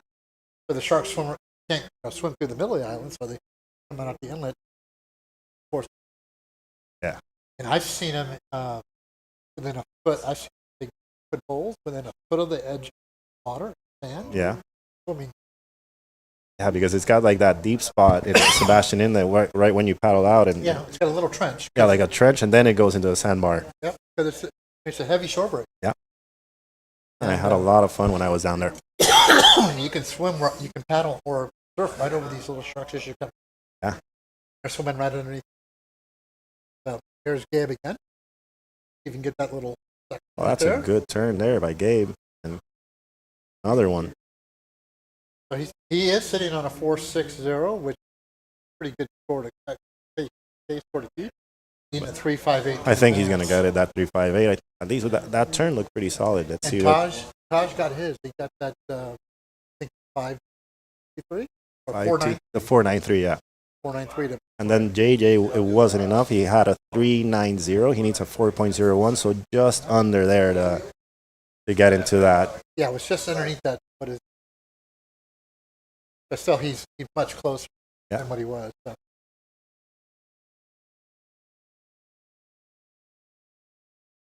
Okay, so we've got 8 minutes and 7 seconds left. We're currently having a lead. We have Taj. A tie. Yeah, tie. Here we go. And he's back on. This is our heat leader having a blast in these lefts of El Rastreal. Look at that section. This is out on that little section right there. So, I've been here 3 days and everybody was talking, it's all right, it's all right, it's all right. I've rarely seen a right good morning so far. Yeah, no, it's all been lefts. This Rastreal is a predominant left wave. There are some rights, the surfers who need some scores. You could find a right out there to get a score, but the best predominant wave is the left out here in El Rastreal. But yeah, we're definitely known. If you go to Isabela, Aguadilla, Rincon, it's mostly right point breaks. You have Wilderness, Hobo, Surfers Beach, Marias in Rincon. It's all beautiful right-hand point breaks. But up here we have lefts, we have right, we have wedges, we have barrels, we have slabs. There's everything you want in the north coast of Puerto Rico. But if you're a goofy footer and you're faced with that surf side, I think in surf backside is a more powerful position. Yeah. So it's not a bad thing. No, it's not a bad thing at all. We have some of our best surfers history here in Puerto Rico, like Carlos Cabrero. He's a goofy footer. Brian Toth, which is our local hero. He's here? Yeah, he's in the draw. He's our wild card. He's our local wild card is Tothy. He actually got one heat from qualifying for the Olympics in the ISA Worlds down here. So a great surfer, long-time QSer, tour competitor, and now he's a firefighter and a dad and a great friend. So we'll be seeing Tothy down here, one of our goofy footers, and he's got a mad backside. And that was Braden in red. We'll see what happens. So he needed a 4.5. Everybody, all the surfers here, they've got a 5 or 4, so it's a close heat. It's anybody's game right now. But along the firefighting line, yeah, that's a great gig to have as a surfer. It is. Because you get those 24-hour periods or 2 days where you don't. You get those. You work 2 days on, 2 days off. 3 days off. He's actually working as a fighter in California. So they call him when there's a wildfires, and he'll be on like for 2 weeks, and then he'll be off for a long time. But he also stays in shape, is what he tells me. You know, they're just carrying all that equipment and walking, and so you definitely stay in shape in that. And it's a very humble and important job. You know, firefighters keep us safe, man. And in today's surfers, you're not going to stay in shape just by surfing. Got to do the training outside of the water. You have to do the training outside of the water. Because you know what? Everybody else is doing it to make themselves better. And so you to do it. I was talking to Alfred about that, yeah. But you know, you wanna kind of keep it full. You don't want to get it too becomes more important. Yeah, definitely. You know. But you have to train. You have to do the work outside of the water. Most of these surfers have, you know, their full team, their coaches, nutritionists, sports psychologists, and their physical trainers. You got to be in your optimum, just in your mind and physically, if you want to make it. Here we're seeing Sebastian Jompard and Mikael Kaufman, some of our young guns. A couple of the guys. Here's the crowd. That's the crew there. That's the athlete zone down there in El Rastreal. All the boys just watching the action out there. Yeah, they got their chairs. Yeah, they got their chairs. They got water down there. We have massages for free massages and stretching for athletes in the athlete zone also. So just, I think they saw something big and we missed it. And we missed it too. But you know what? You can see it in their faces too. They're enjoying it. Yeah. And you know, surfers love watching other surfers surf. Yeah. Know? And guess what? Those other surfers in the water are doing? They're forming of you what you could be doing when you're out there. When you're out there. Real important to watch and study other surfers, you know. We're all surf fans, you know. We like to surf, we like to watch surfing, and I'm not a surf fantasy league fan. We do. We have in the federation, we have our local staff, we have our fantasy league. Gotcha. We actually had Liza Cabana, one of our head judges, she took the league this year, so it's cool, you know, it keeps us entertained. Yeah. Now I do get on the WSL site. And I do make my pick, stuff like that. And I usually don't. I'm lucky if I get 50%. You know? So, but because you end up wanting to pick your favorites. Yeah, but doesn't mean that's the one who's gonna win. So, do you have a favorite surfer? Oh, there's so many right now. It's like, I mean. Okay, so let me narrow it for CT. Oh, I like Ethan Ewing. Like his surfing is like. Power surfing and so flow. Yeah, it's just we had incredible. The same words. Yeah, I mean, Gabe is incredible. He's the ultimate competitor. John is just a natural phenom. But John is the all-around surfer. Yeah, he'll do everything. But just watching Ethan Ewing, it's the style of surfing I like. Power surfing, rail surfing.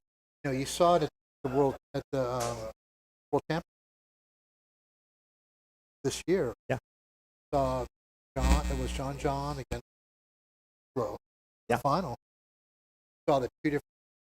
Yeah. Full air game, and then John just going to the power rail surfing and getting the scores. You know what? Ito got left up to really one maneuver kind of waves. Yeah. But Italo was on a tear. No, like, he was. He started, and that guy, I thought he was going to win. You can't do what he does without. No. You know? Excuse me. He is. He's very consistent in what he does. Here's White again. That's Ty Miller Caraballo, our heat leader. Just staying busy. Ty's got like 8 waves already, I think. We don't have more of the counts in front of us, so we're actually basically the names are, but those are parts of the that we don't have to do without. You know, with if you want to go surfing, right? Get back, go back. Yeah. You know? I see the medalla bar out there is open. So if you're around there, you're coming to Arecibo today, the bar is open. You can come down here and get your cold medalla light. And when this heat starts, we're gonna have a local legend, really good friend, Nicolas Moreda, the brother of Alejandro Moreda, one of our greatest athletes to come out of Puerto Rico. He's going to be here commentating with us this next heat. Nico is a great friend. He's a lawyer like me also, and he's a surf junkie, my friend. This guy will surf all day and he rips. So we'll have Nico when this heat ends, which is still really close. We see red going to the air. Couldn't quite land it. Not quite. So we got 30 seconds left. We got Lashana From Jamaica, yeah. Oh, we got Lucas Mission, Taylor Toe, Ice. Mauro Diaz, yeah. Ripper from down here, Mauro. And from this area too.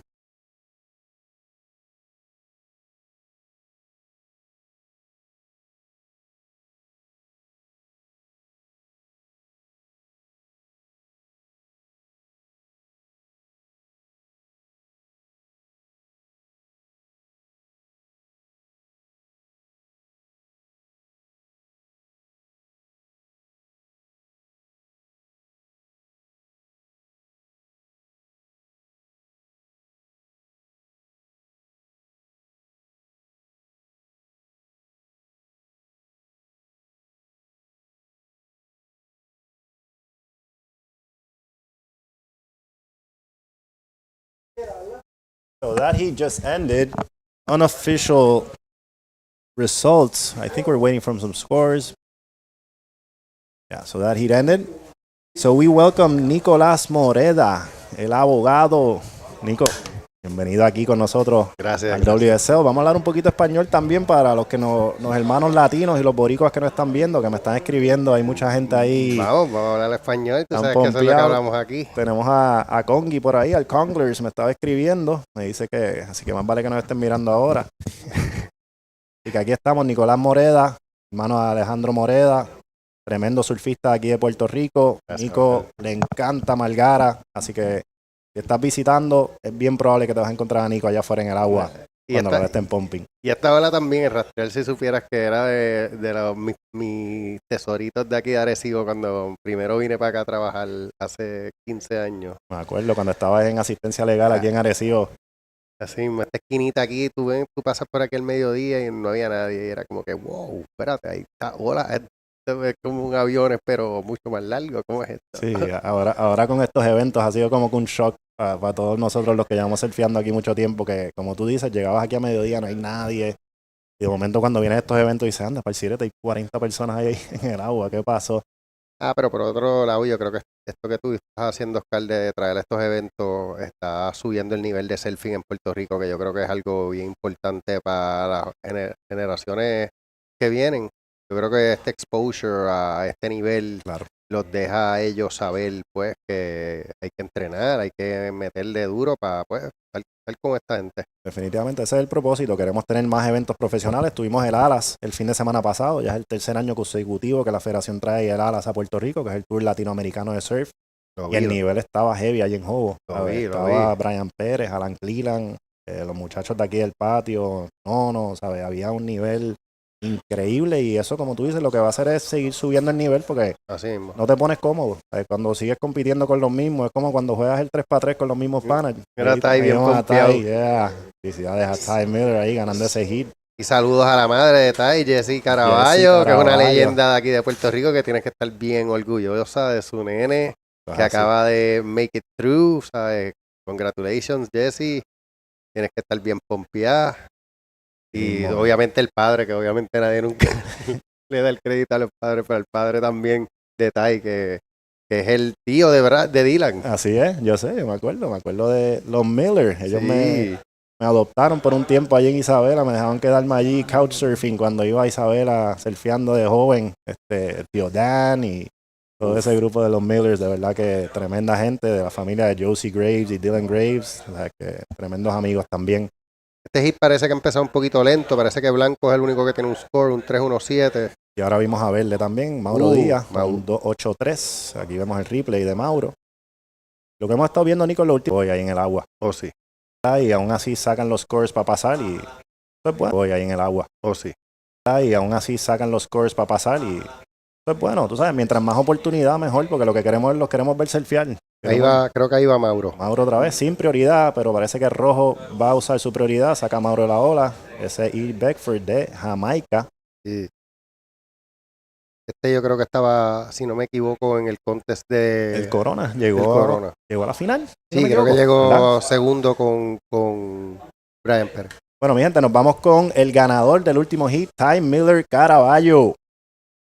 He is the first one, and this is Hit. How are you? I'm good. Is your first time here in Puerto Rico? I came here when I was younger, but never surfed Arecibo. Do you remember something when you was younger? The reef. The reef? Yeah. Okay. What is the most do you like in Puerto Rico? Definitely the waves. The waves. Do you want to send the messengers, or do you want to say something in your family? Yeah, I want to thank all my sponsors and my mom, Impact Surfboards, and Puerto Rico. Thank you so much. We are continuing here in the WSL. I am Pablo Moreno. So yeah, that wasn't Ty. Actually, it was Griffin. He got that buzzer beater that Nico was telling me about. I was talking here. I couldn't even see it, but Griffin got a buzzer beater there in the last seconds of the heat. He got a right-hander, and he got the win. So that's Griffin there. That was clutch. That was almost at the countdown. That was impresionante como la cogió. Sí. Último momento, pero se la doy, le salió. Ahí vamos con Rojo. Elijah Beckford. No complete. Tiene un air game este hombre. Me acuerdo verlo allí en Middles y tiró unos aéreos ahí para la izquierda que estaban heavy. Sí, Elijah Beckford es el que llaman Chaman, que es panita de Dylan Graves. Yo lo he conocido antes, ha venido a Puerto Rico antes y sí, tiene un buen air game, un buen self-head overall. Sí. Yo creo que el nivel que hemos visto hoy ha estado, ¿sabes? Alto. Hemos visto surfing y yo creo que cada ronda se va a ir poniendo un poquito más alto. Definitivamente. Esta es la primera ronda nada más, así que lo que viene por ahí es, y hay nombres grandes en ese draw, y ex-CTers como Caloje Andino, que está en el draw. Canoa. Tenemos Canoa y Garashi, que está en el CT. Lucas Mesina, que actualmente está número 2 en el Tour y ya ha cualificado a las Olimpiadas anteriormente de Perú. Keo Kabashi, ¿sabes? De verdad que el nivel está bien alto ya. De la próxima ronda en adelante, yo estaba hablando ahora antes, vas a tener que estar poniendo 6 y 7 en tu score si quieres pasar la ronda, porque ya con los 4 y los 5 no va a ser suficiente. No creo. Pero también vamos a ver, las condiciones van a estar challenging. Yo creo que este lugar, ¿sabes? La corriente va a play a role. Sí, hay que paletear. Sí. Pero lo bueno es que el rastrear, que eso mucha gente, de verdad, los que no vienen aquí no lo saben, pero el rastrear tiene como un reef allá afuera donde vemos las lanchas de la policía que están apoyando aquí con la seguridad. Y ese reef como que hace un double up, que aunque se pongan bien grandes las olas, tenemos azul en ola. Guácata. Empieza con un buen turn. Puede cerrar esta ola. Parece que fue un one maneuver, pero tremendo real surf ahí, tremendo turn ahí. Sí, un buen bottom turn. Yo creo que va a ser un score. Creo que va a ser la mejor ola del gira al momento. Lo que tenemos son 3 bajitos y 2, que puede ser que sea las mejores olas del gira hasta este momento, cuando quedan 12 minutos y 40 segundos todavía en este hit 14 de la ronda 1. Aquí vemos el replay de azul. Nos llevaron para rojo, que arrancó pues en vivo. Manteniéndose bien activo rojo. Bien activo. Mira, le dio un 4-5. 4-5. Los huesos estuvieron de acuerdo contigo. Sí, oye, es que de verdad que power surfing, tú sabes, le metió al lead, bottom turn.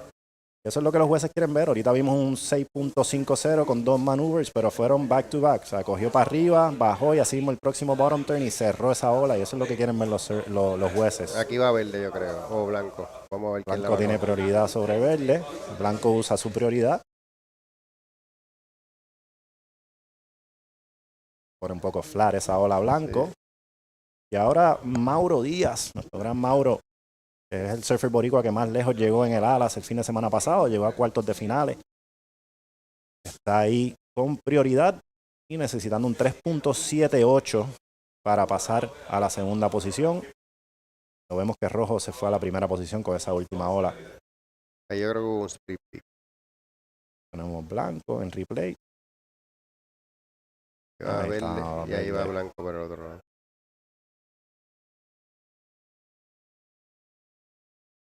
Mauro Díaz con un estilo súper casual, uno de esos estilos que uno, yo le digo que es un Tom Curren, como Tom Curren. Pero con el air game también. Uf. El hombre mete unos aerial Lo que metió uno backside allí en Hobos, que Hobos predomina a la derecha, pero cogió una izquierdita y metió uno backside que lo ayudó a pasar uno de sus hits. De verdad. De verdad que tiene tremendo surfing, un chamaco súper humilde también, artista. Artista, tiene un talento Tremendo brutal. talento. Y aquí, después de esto, bueno, cuando tenemos a Rojo, otra vez en ola. Rojo está bien activo, como tú mencionaste. Ha cogido mucha ola. Buscando esas oportunidades. Tú te das una sección y vas para el aire. O para Rojo. Allá abajo en el inside del rastrel, ¿verdad? Que como se pone llanito y Sí. hace esas burbujas de olas que hacen difícil bajarlo. Poder bajarlo, definitivamente. En el mundial que hubo de la ISA, que sé que estuviste por ahí, ese fue un evento histórico para Puerto Rico. Y el ver esos atletas, cómo ¿verdad? El approach que tenían en el rastrear, cómo le pegaban esas secciones y venían y cerraban los aerial, te demuestra, tú sabes, el potencial que hay allá afuera, lo que se puede hacer ahí. Y sin miedo a que está llanito, tiraban los full rotation ahí. Me acuerdo uno de Yago Dora que estuvo increíble. Gabriel Medina, ¿sabes? Baratando. Bueno, ahí ponchó su ticket para Tahiti, para las Olimpiadas, ganando aquí. Tenía que ganar en Puerto Rico y el hombre vino y lo hizo. Y sacó bronce allá. Que tremendo surfing ahí del campeón Gabriel Medina.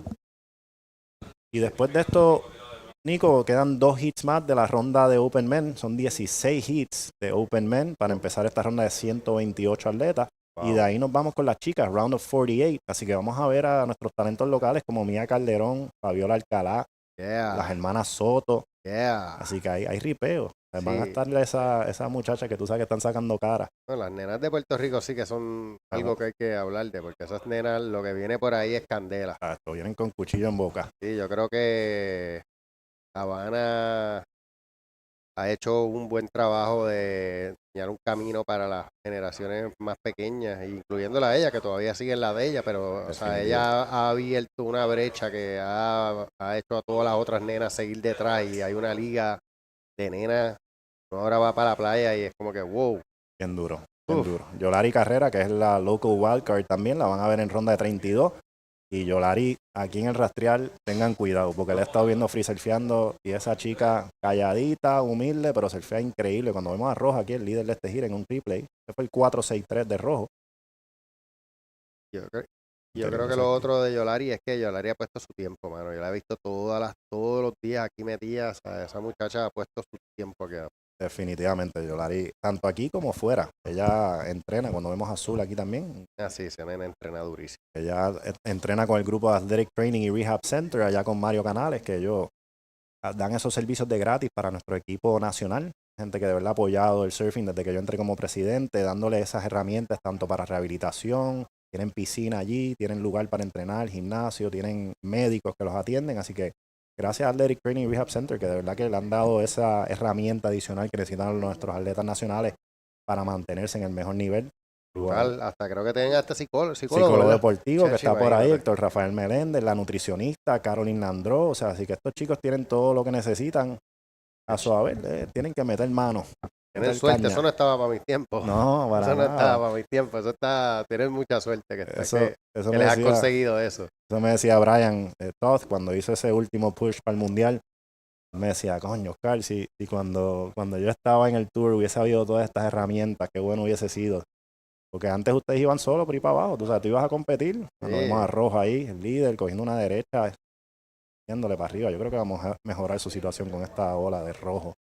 4 buenos turns ahí. Puedo pensar que...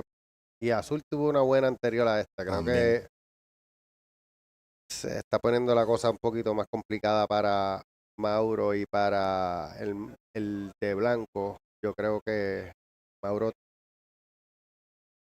Iba blanco. No tiene pared. Lo que... Mauro está esperando con prioridad allá afuera. En el momento necesita un 4-5-1, el competidor de verde. Cuando vemos a blanco en ola,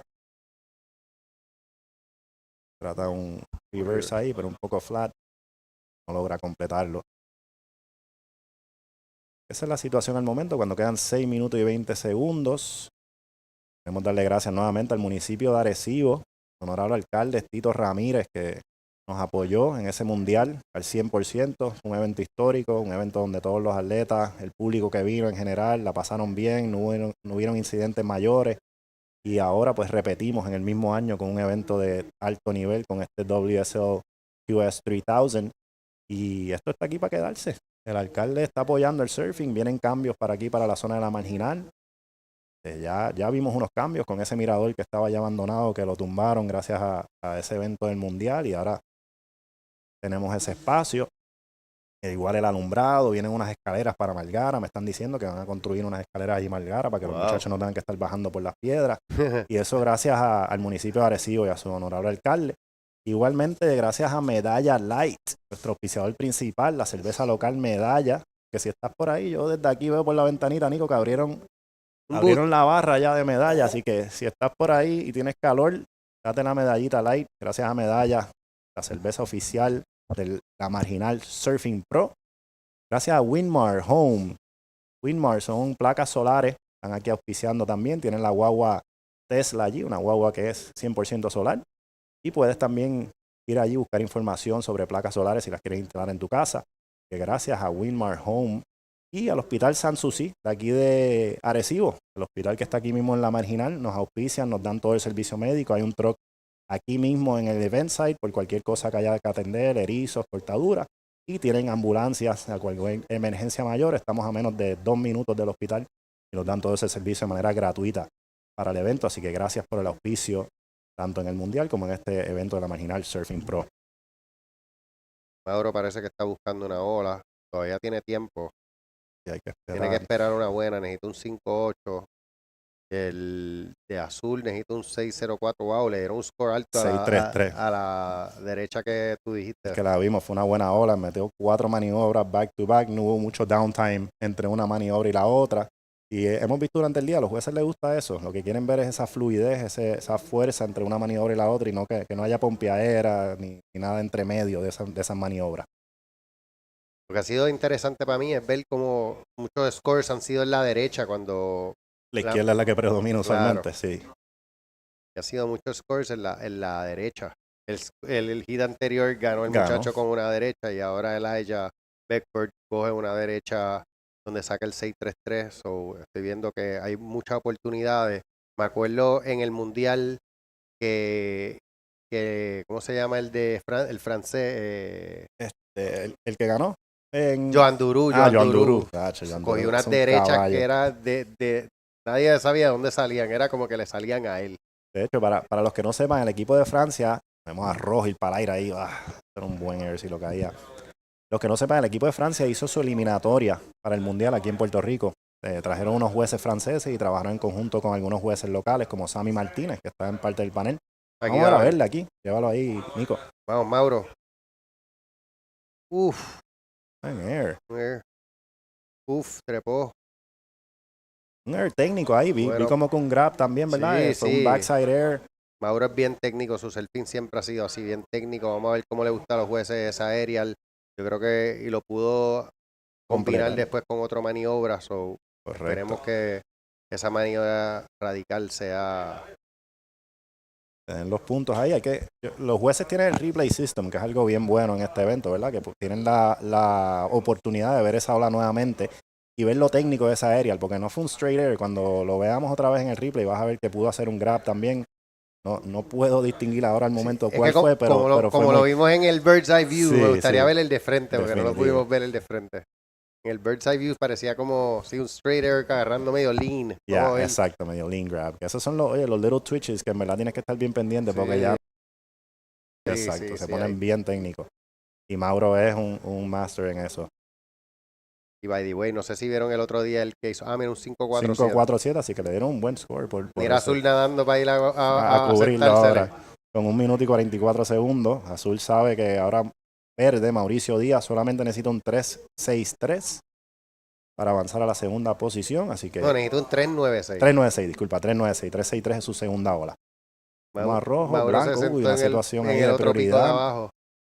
Situación de prioridad media rara ahí entre rojo y blanco. No lo vi. Rojo tenía prioridad, se paró, y blanco me parece que le dropió. Creo que aquí puede haber una interferencia de del surfer de blanco sobre rojo. Vamos a ver qué deciden esos jueces de prioridad. Nos queda un minuto, un poquito más de un minuto. Tenemos a Rojo, el líder de este hit. Mauro se ha mantenido medio en la esquina para evitar que se le sienten. Claro, sí. Tiene que salir una ola wide. Y él sabe que la hay. Ahí ese Mírala ahí inside atrás. del rastrear tiene. Allá atrás hay lo una ve- ola. lo vemos 55 moviéndose. segundos.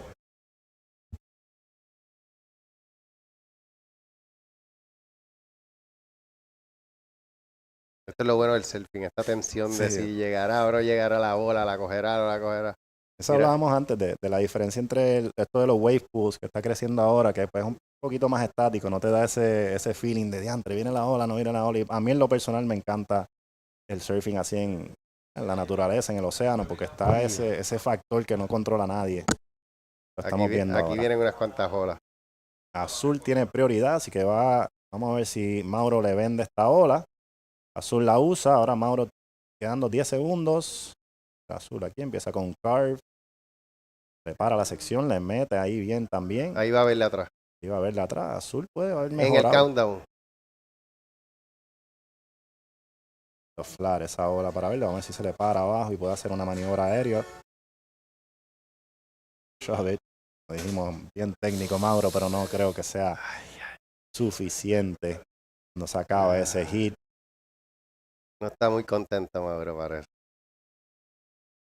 Vamos a ver qué piensan los jueces, pero me parece que en ese hit extraoficial, resultado extraoficial, en primer lugar rojo es Jamaica y en azul parece que viene de Finlandia, vi este atleta, así que ahí talento internacional. Aun cuando esto es QS Regional North America, veo competidores de Alemania, de Finlandia, vi a alguien de España, de Francia, Brasil, Perú, así que muchos atletas que no son de la región Norteamérica diciendo presente aquí, lo que demuestra que Puerto Rico y las costas de Arecibo, pues, son un lugar idóneo para hacer este tipo de eventos y los surfers después de ese mundial pues quedaron locos con regresar aquí a competir en nuestras costas. Oye, yo no sé si has visto, pero los edits que han salido de los, ¿cómo se llama?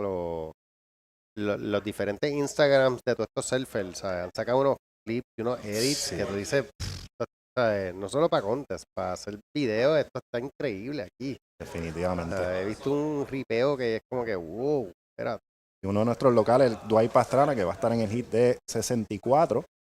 Él cogió un apartamentito por aquí para aprenderse esta ola mejor y he visto unos edits también de él que están bien heavy, con aerial, tubos, carves. Así que, de acuerdo contigo, he visto un montón de ripeo aquí en el rastreal de todos estos atletas que nos han venido a visitar y también nuestros atletas locales que están ahí todos los días practicando. Sí, yo, ¿verdad?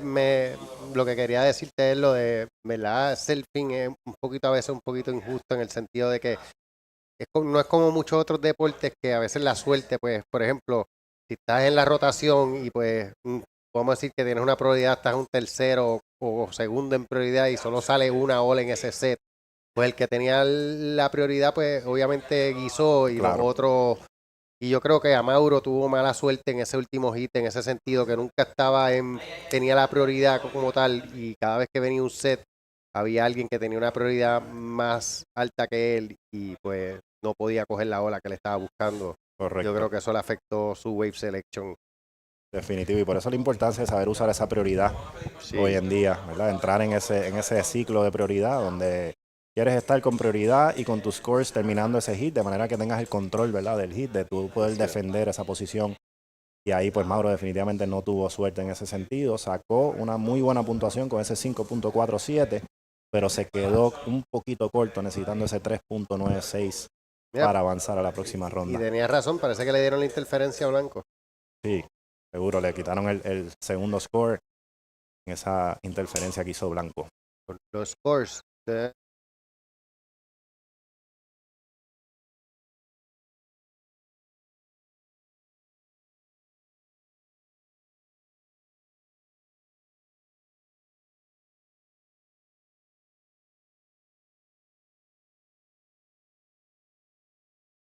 Bueno, ya comenzó el próximo hit.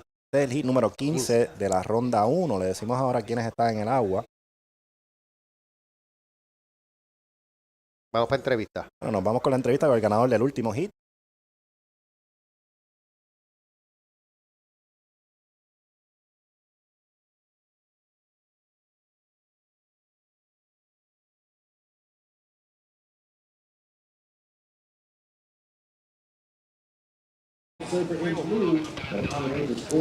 Hi, I'm Faviola Moreno. We are here back to the interviews.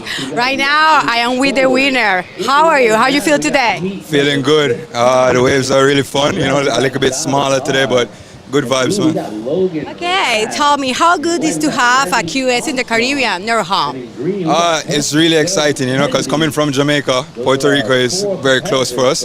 So to come here and be able to be in a top class event like this is really, really good for the Caribbean on a whole. Yeah. That is amazing. What do you expect for the rest of the context? I'm looking forward to better waves, more good surfing, and just keeping the ball rolling, you know, representing Jamaica all the way. Yeah. That is amazing. Okay, we're back to the studios. My name is Faviola Moreno, and we are continuing here in the WSL.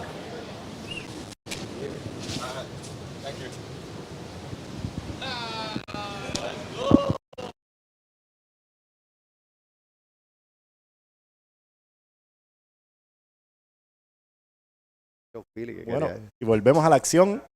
Ahora aquí en este Hit 15 que tenemos a Noah Tar, lo hemos visto compitiendo aquí ya varias veces, de Israel. Logan Rad. Logan Rad, de Estados Unidos. Tenemos a Remy Armstrong, de Estados Unidos. Y Toki Joe Kennedy, de Marruecos. ¿Y después de Kennedy qué va? Está difícil esa. Eso no lo vamos a tratar de decir aquí. Eso está complicado, eso está complicado. Nosotros aquí hablando fuera del aire, y algo que estaba hablando con el comentarista anterior, que los surfistas aquí puertorriqueños, ¿verdad? Y nosotros como comunidad somos, ¿verdad? Le damos la bienvenida a todas las personas que vienen aquí a surfear a Puerto Rico, a disfrutar de nuestra ola. Y somos personas bien humildes y bien cariñosas, pero también tienen que respetar. Las personas que vienen a visitar aquí, a surfear estas playas, tienen que saber que aquí hay locales, igual que en Hawái, igual que en cualquier lugar en el mundo.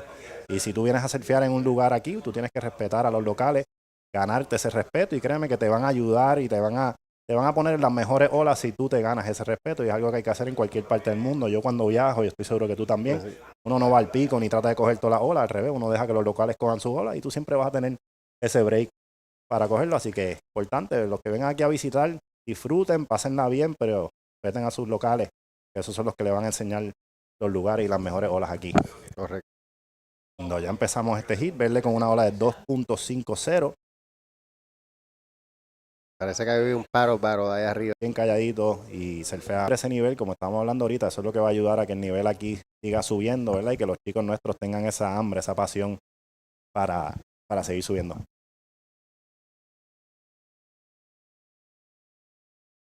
Otro 2.5 y ahora Blanco sacó un 3.5. Un comienzo medio lento para este hit. Y parecería como si maybe un cambio de marea, ¿verdad? Que También. ahora las condiciones se están poniendo un poquito más.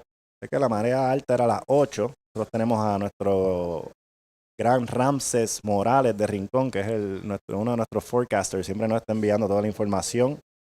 Y Ramses nos dijo que iban a haber unos cambios aquí. Ya se espera que empiece a entrar ese nuevo swell. Igualmente tenemos se espera que empiece a entrar ese nuevo swell. Igualmente tenemos a Ernesto, el director regional de la NOAA, que nos ayuda aquí, es parte del equipo técnico.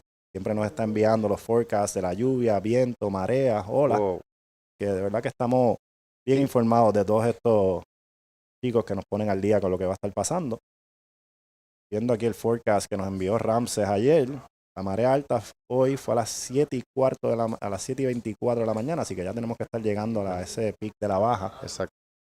Y dice que vamos a tener un swell nuevo de 5.2 a 8 segundos entrando en noreste ya en la tarde, cuando vemos aquí azul en hora. Ese Logan Rad con un buen turn para empezar. Wow. Buena combinación. Creo que va a ser la mejor ola del hit, Nico. Estoy de acuerdo contigo. De acuerdo contigo. Creo que esa primera maniobra la acentuó muy bien. Creo que hubo mucha agua. Sí. Es un surfer que, si te das cuenta, usa mucho sus brazos. O sea, usa mucho sus brazos para generar la velocidad y la fuerza de la maniobra. Y ahí está, 5.50 por esa ola.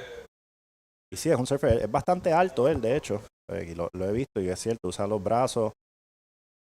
Ahí vemos ese turn, como usa el rail, tira el tail un poco, bota spray. Como abre los hombros cuando mete el bottom turn. Muy bien.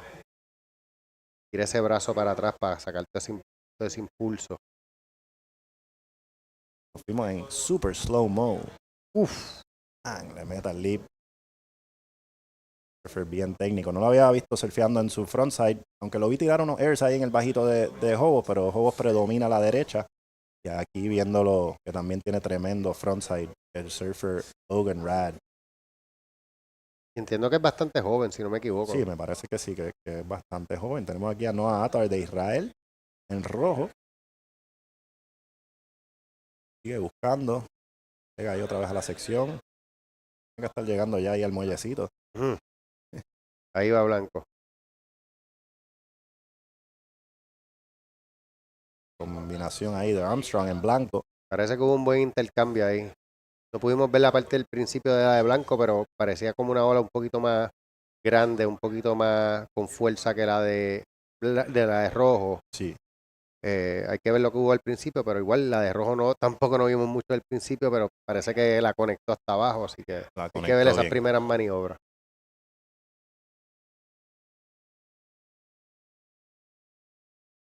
Vamos a ver si nos ponen aquí el replay un momentito de esa ola de blanco, de rojo.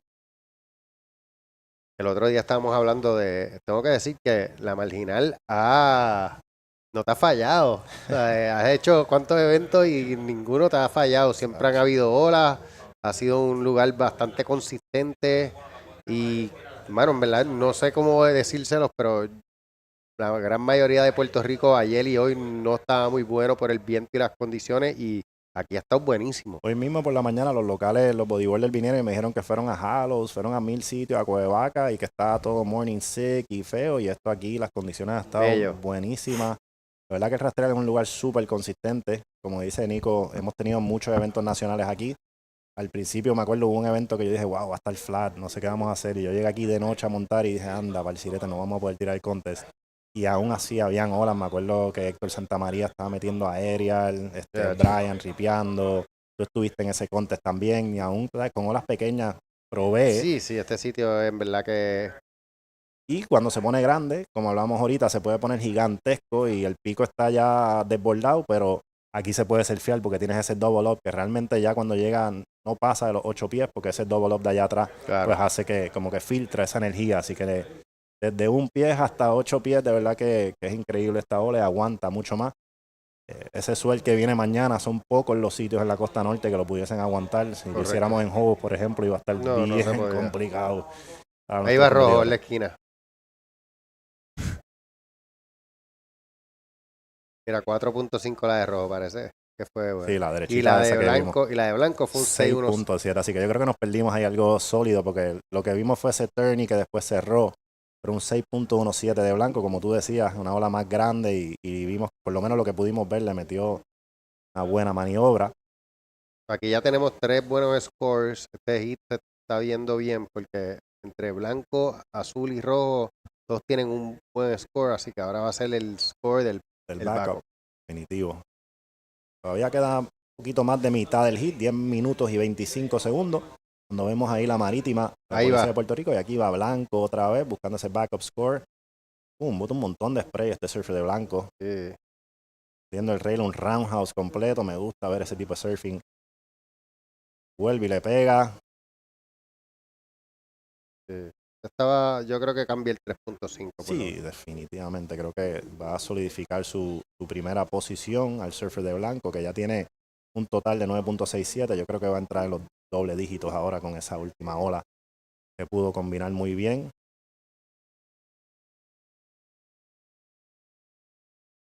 Y ahí, que decíamos, veíamos la marítima ahí atrás. Esto es un evento que tiene la colaboración de muchas entidades. Cuando vemos a Rojo también.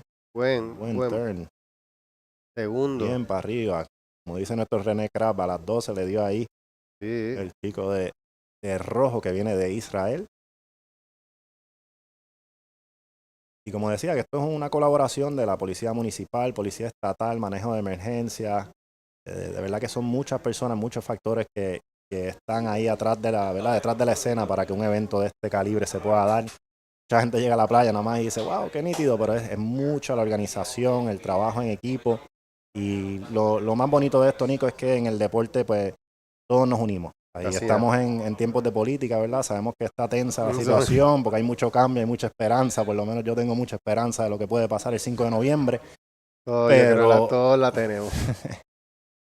pero la realidad es que en el deporte no hay colores, no hay partidos y todo el mundo ahí se quita el sombrero y lo da todo por nuestro país y porque podamos tener los mejores eventos para los surfistas que nos visitan. Y de verdad que me quito el sombrero ante todos esos empleados estatales y municipales que lo dan todo. Anoche estuvimos aquí casi hasta la 1 de la mañana terminando el montaje y hoy estaban aquí otra vez a las 5:30 de la mañana, así que aquí no han dormido mucho, pero con el compromiso de proveerle el mejor y mayor nivel de organización para todos nuestros competidores. Y muchas gracias nuevamente al municipio de Arecibo, que es nuestro presenting sponsor.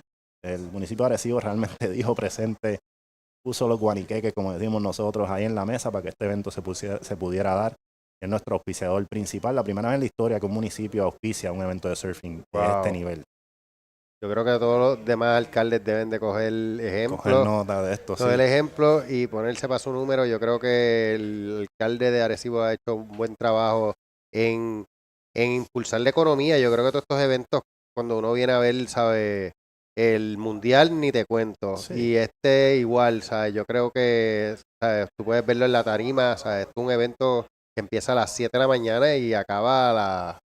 Bueno, a las 5 se acaba la competencia y empieza la música. Por y eso después va a haber música hasta las 11 de la noche ahí, así que hay movimiento todo el día por 5 días. 16 horas, 18 horas por 5 o 6 días. Y después cuando se acaba esto, se van a los negocios locales en la puntilla, van al casco del pueblo, visitan los restaurantes, las barras, las gasolineras, así que definitivamente hay un movimiento económico detrás de lo que es el turismo deportivo, el surfing, y el alcalde aquí de Arecibo y todo el municipio reconociendo ese impacto.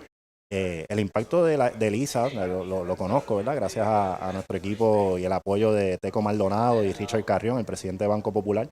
Y el impacto fue millonario, Nico. O sea, los recaudos municipales de toda la zona norte, no solamente Arecibo, sino desde Dorado hasta Guadilla, subieron, pero por las nubes en esos 10 días, porque era un movimiento económico nunca antes visto y ahora lo volvemos a ver con este QS, que no solamente en el evento, porque muchos de estos atletas llegan 2 semanas antes a practicar, se están quedando en los Airbnbs. Cuando vemos a Logan Rad, que está buscando una puntuación de 3.40, nuestro camarógrafo ahí parece que perdió esa... Terminó cerró duro.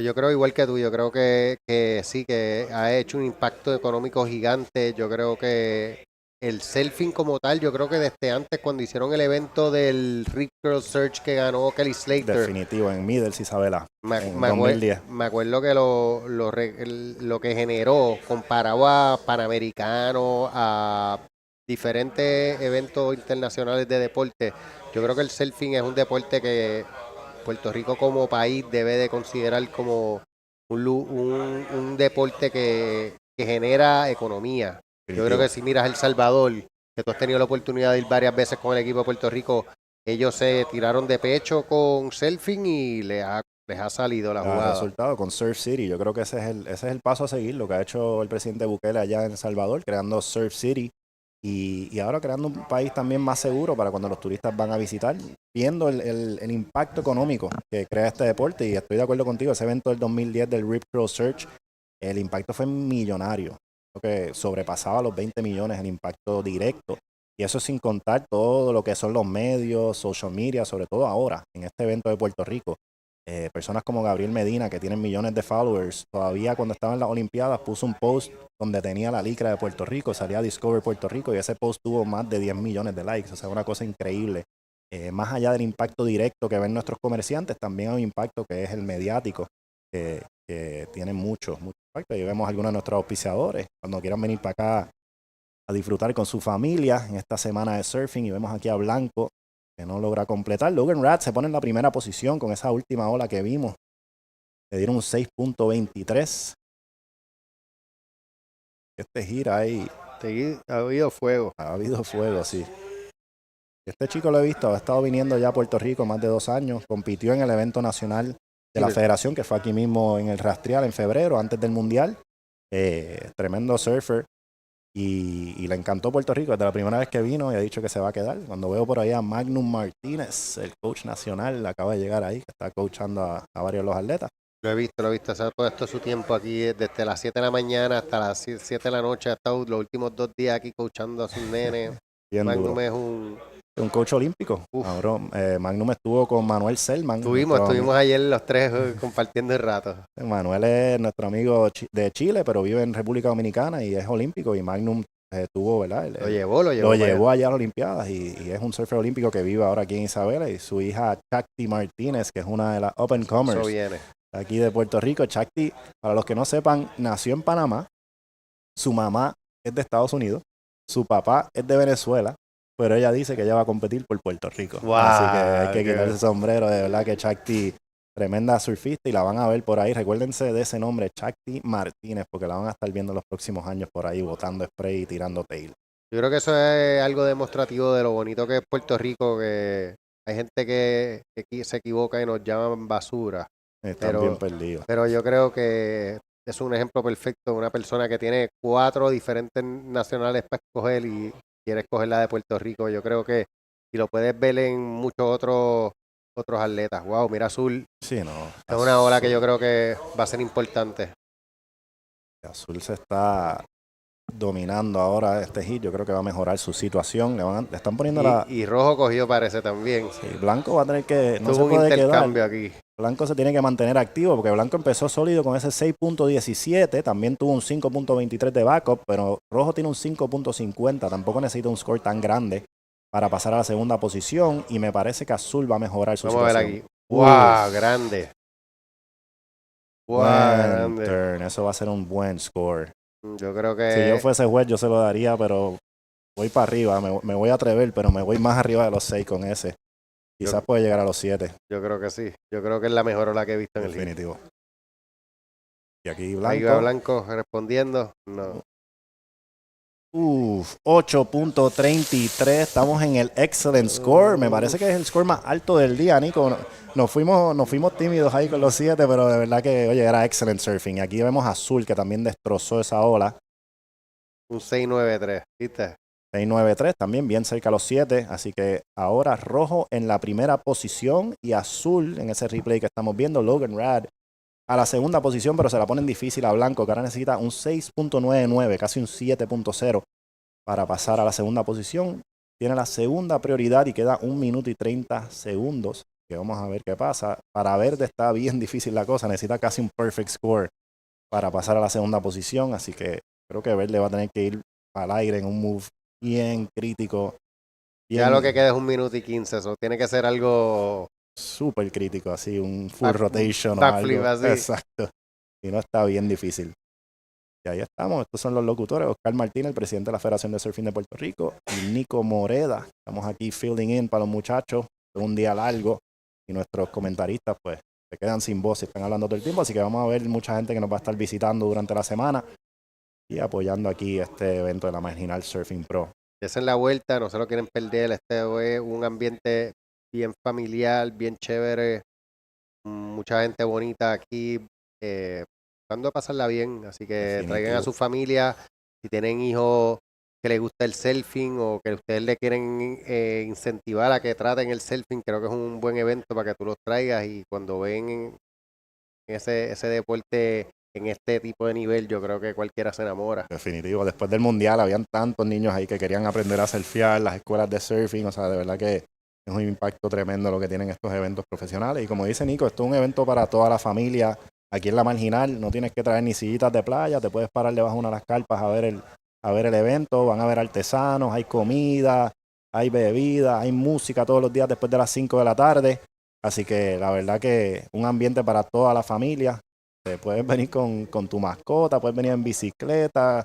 La verdad que me encanta hacer eventos aquí en la Marginal porque es un espacio, es como un coliseo. Sí. Llegas aquí, tienes las olas ahí mismo, no tienes que caminar por las dunas ni llevar nada, sino que lo tienes todo aquí. Sí, accesible, todo walking distance, un montón de restaurantes. Restaurantes buenos que han abierto por ahí. Un montón de restaurantes buenos por ahí. Te los recomiendo que vengan porque el ambiente está buenísimo. Y de verdad no está, parecería que está lluvioso, aquí no está lloviendo, está medio, no está ni tan caluroso. Sí, denle para acá, que están diciendo no, que va a llover, denle para acá, que esto está bueno. Hay carpas ahí, si llueve un poquito, la carpa de medalla se paran allí. Mira, y tiraron un aerial ahí. Empezando. Vamos a ver qué tenemos aquí. Mira, aquí Conglers nos está nos está saludando. Ándale, saluda al Es el Congress. Congress que nos estaba viendo ahí. El gran J-Boy también. Soy padrino de su hija, así que tenemos todo el loco. Luna, la bella. La gran Luna. Esa es mi ahijada, así que tenemos a todos los boys locales pendientes aquí al live webcast. Póngase a trabajar, muchachos.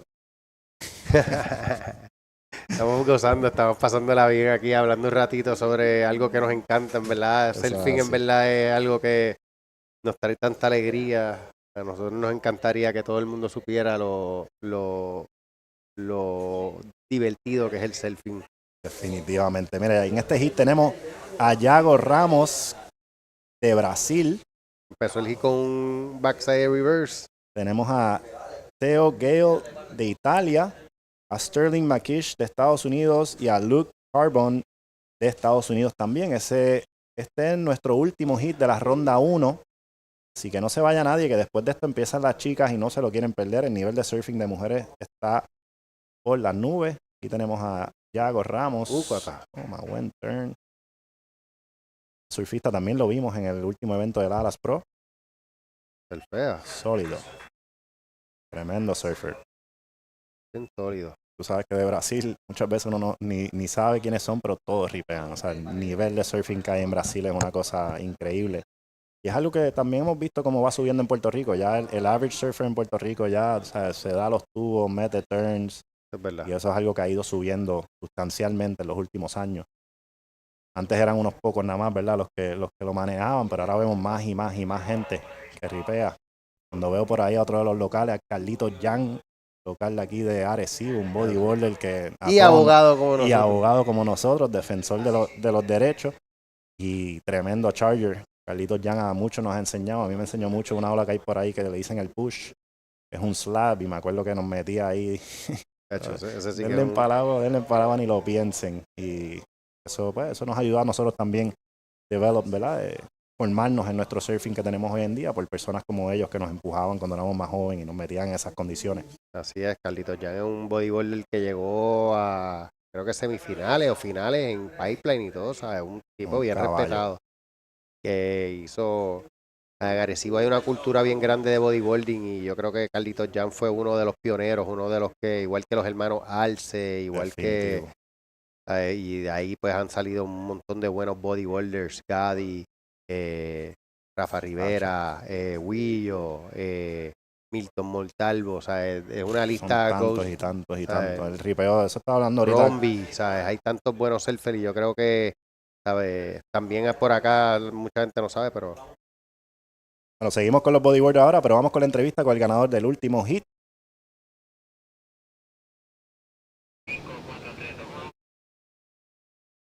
Hi, my name is Pauli Moreno, and we continue here in WSL. Right now is the moment for Nadav from Israel. How are you? Yeah, I'm really good. That heat was a blessing. I was losing and I needed a big score, and I always had faith I was going to get it. I knew I was going to get it, and that's what happened. I got a really, really good left. I had 3 big maneuvers on it. I got an 8, straight to first. And yeah, I felt the energy. I knew I was going to get it, and it happened. So I'm really, really thankful. That is amazing. This is your first time here in Puerto Rico? No, I was here last year for the Alas Pro Tour.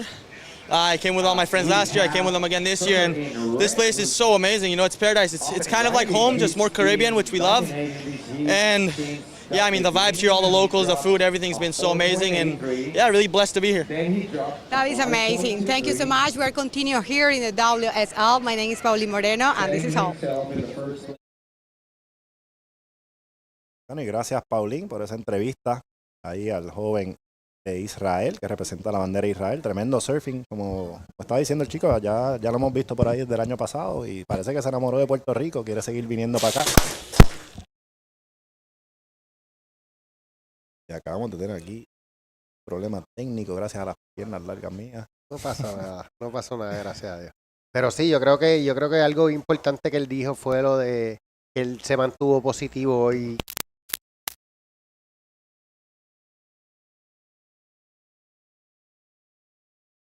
en un hit, o sea, es fácil uno desesperarse sabiendo que uno necesita un score alto y el tiempo se está acabando.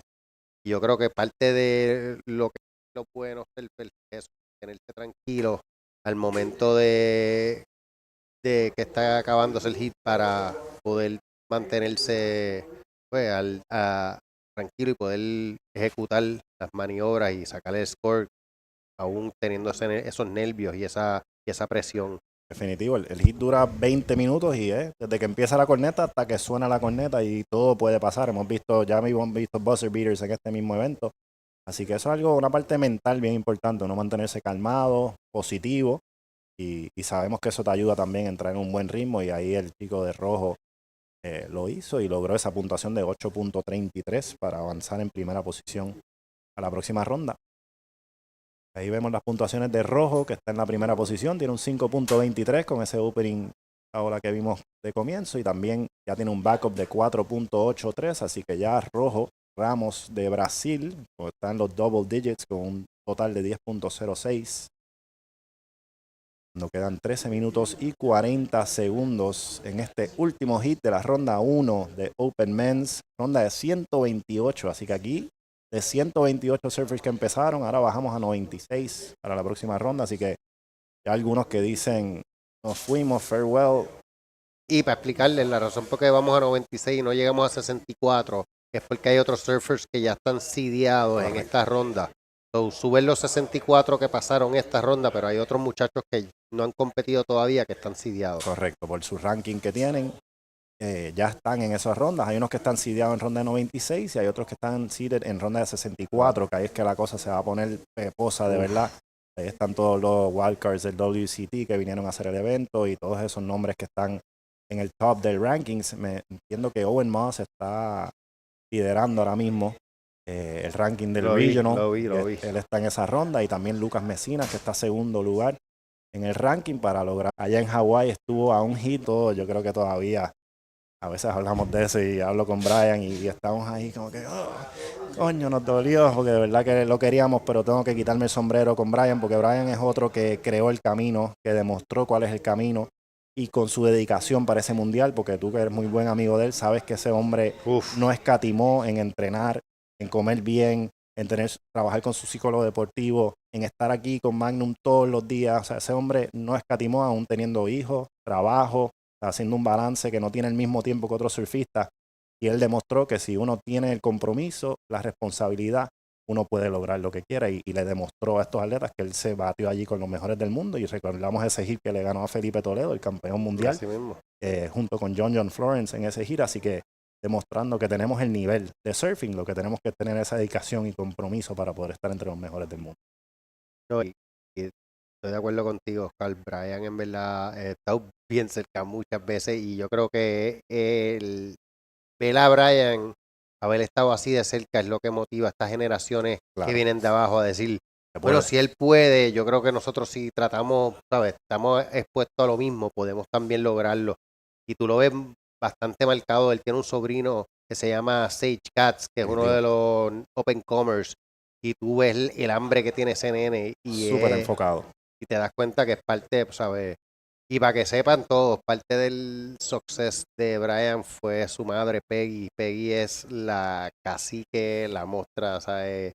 Es la coach de verdad de Brian y me quito el sombrero por ella, porque en verdad ella cargó no solo a Brian, también cargó a mi hermano Alejandro, cargó con Dylan y Josie. Ella era la que llevaba a los puertorriqueños cuando viajaban fuera de Puerto Rico. Casi siempre era Peggy la que lo estaba carreteando y cuidando, y en verdad pues la queremos un montón, ¿sabes? Definitivo, saludo a toda esa familia de los Red Toth, a Wesley también, Dr. Wesley, que está allí, ahora es veterinario. No solo veterinario, es el Nathan Florence de Puerto Rico, le digo yo. Se zumba bien, entregado, le encantan los slabs, tremendo tipo, tremendo amigo, así que todas las olas siempre que es tan grande, el tipo es el primero en el agua, ¿sabes? A veces súper pompeado. Tú llegas a la playa y está de noche y de repente ves a alguien en el agua y tú, hay alguien en el agua, y de repente se pone un poquito más claro, o sea, sale un poquito más la luz y ya no sé, Wendy, el tipo más entregado. Yo sé que mucha gente piensa que yo soy bien entregado, pero de verdad que yo creo que Weldy me gana. Weldy es el Nathan Florence de Puerto Rico. Eso es un claim ahí, porque tú eres bien entregado también. Sí, pero yo te veo todo el tiempo en el agua, uno siempre haciendo ese balance, ¿verdad? Entre nuestra familia, nuestro trabajo. Todos somos profesionales, pero pero haciendo ese balance y siempre quedándonos en el agua, porque eso es lo que nos da vida, estar en el agua. Y yo ahora tengo una lesión, que yo sé que tú también pasaste por una, así que voy a estar un tiempito fuera, pero eso es parte de, ahora nos enfocamos en otras cosas, la familia, en el trabajo, en la federación, y volveremos al agua. Sí mismo, la vida yo creo que a veces nos manda, a veces uno lo ve como que pues una lesión, pero a veces es una bendición. Yo creo que a mí me pasó igual que a Oscar, yo tuve una hace como 5 años, yo creo que fue, y bueno, un ACL toma tiempo en recuperar, ¿sabes? Y pues requiere, yo creo que es una lesión de tu cuerpo, pero también en la mente, pues uno está ahí como que quieres hacer tantas cosas y ahora pues sabes que tienes que cogerlo más con calma. Y yo creo que después te enseña de paciencia, te enseña de otras cosas que pues uno a veces en esta vida tan ajetreada que llevamos, pues no, a veces hay que pues, bajarle un poquito la intensidad y pues dedicarle a otras cosas, pero yo creo que, ¿sabes? Oscar ha tenido unos últimos 2 o 3 años bien activo de muchas cosas y diablo, qué palote metido el rojo ahí, explosivo. Sólido. Yo creo que Oscar es padre, ¿verdad? Tiene un bebito que se llama Salvador. Por ahí anda caminando, ya mismo lo verán por ahí caminando.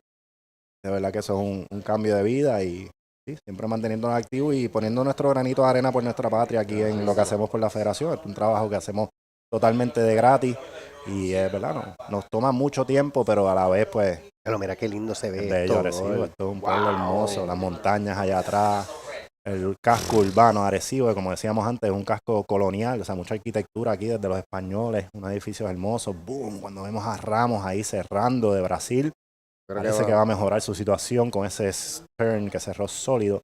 Y a Blanco que necesita un score bajito para moverse a advancing position. Blanco yo creo que definitivamente va a conseguir más que un 1.70, pero parece que va a ser un buen score, un buen backup. Ya Blanco tiene un 6.17. Vemos esas imágenes del drone shot de aquí de la marginal de Arecibo. Vemos el montaje. Ahí la música va a ser aquí mismo para los que vengan a disfrutar del espectáculo musical. Ahí ven la tarima, que va a ser aquí mismo cerca del área de los jueces. Vamos a tener a la sexta All-Star. Vamos a tener a los Rabanes de Panamá. Wow. Mellow Moods. Vamos a tener unas banditas de reggae locales. Así que dense la vuelta, que va a estar buena la cosa aquí. Desde hoy, 30 de octubre, hasta el domingo 3 de noviembre, que serán todas las finales. Ahí vemos el río de Arecibo. Otro pico que hay por allá que sabemos nosotros, Cabo Pueblo. Uy, una ola heavy que hay allá afuera. Los locales de aquí que saben que es una ola bien sólida, que se pone buena. Y hueca. Y bien hueca. Y que muchas olas aquí en este Este es nuestro, como dice la americana, nuestro Miracle, Mile Miracle. Nuestro Mile Miracle. Tenemos ahí Cabo Pueblo, tenemos el Rastreal, el Pico, Margara, CBS, ¿sabes? Tantas olas de calibre mundial en este espacio tan pequeño.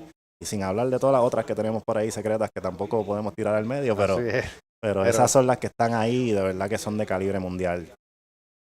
Yo creo que así que, mira, Ramos le dieron un score más alto, como dijimos, el 5.93, de aquella que cerró.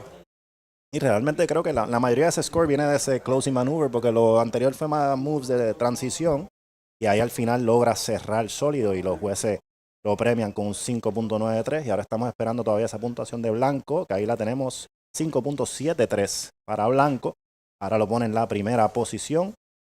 Surfer, cuando restan menos de 5 minutos, poniéndole la situación bien difícil, azul y verde, están necesitando un 7, básicamente estos dos atletas, el azul necesitando un 7.06 y verde necesitando un 6.89 para avanzar a la segunda posición. Así que en otras palabras, tienen que ser la mejor ola del hit. Yes, definitivamente.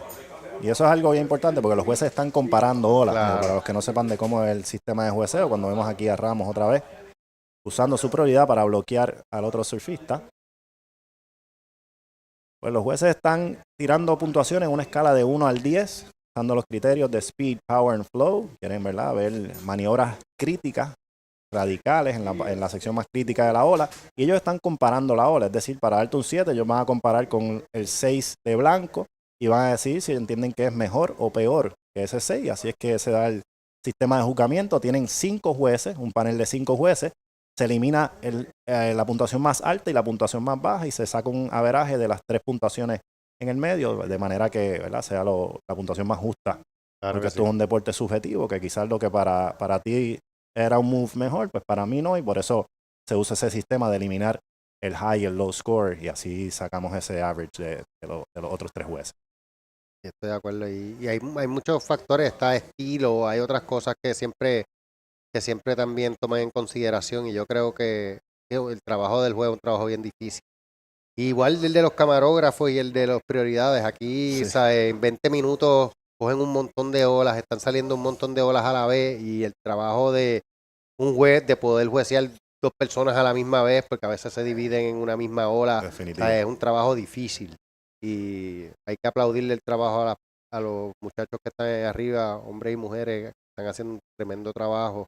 Digo, igualmente prioridad, yo digo que esos son los que no pueden quitar los ojos del agua, o sea, literalmente en ningún momento, porque el juez se puede coger un break, el spotter le dice rojo, etcétera, pero prioridad tiene que tener los ojos en el agua todo el tiempo, porque un paleteo, cualquier cosa puede cambiar la situación de prioridad.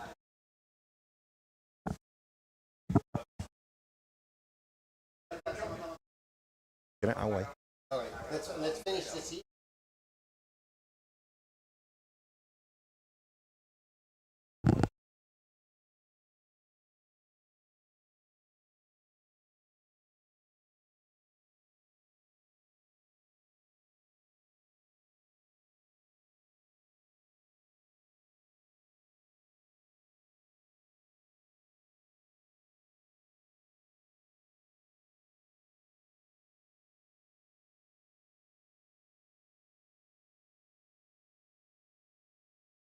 Cuando quedan 2 minutos en este hit.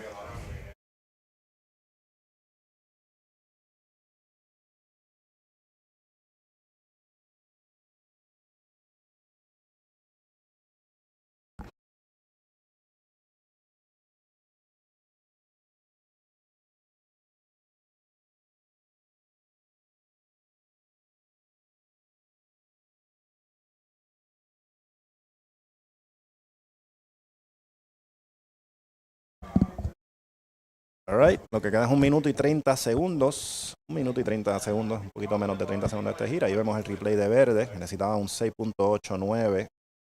Se ve joven este nene. Se ve bastante joven, no logra culminar. No creo que va a ser la puntuación que necesitaba Verde. Y Azul está buscando una puntuación de 6.19. El replay de Azul, que mejoró su situación un poco con otro 4. Pero todavía necesita un 6.19 cuando queda menos de 1 minuto, así que está difícil la situación para Azul.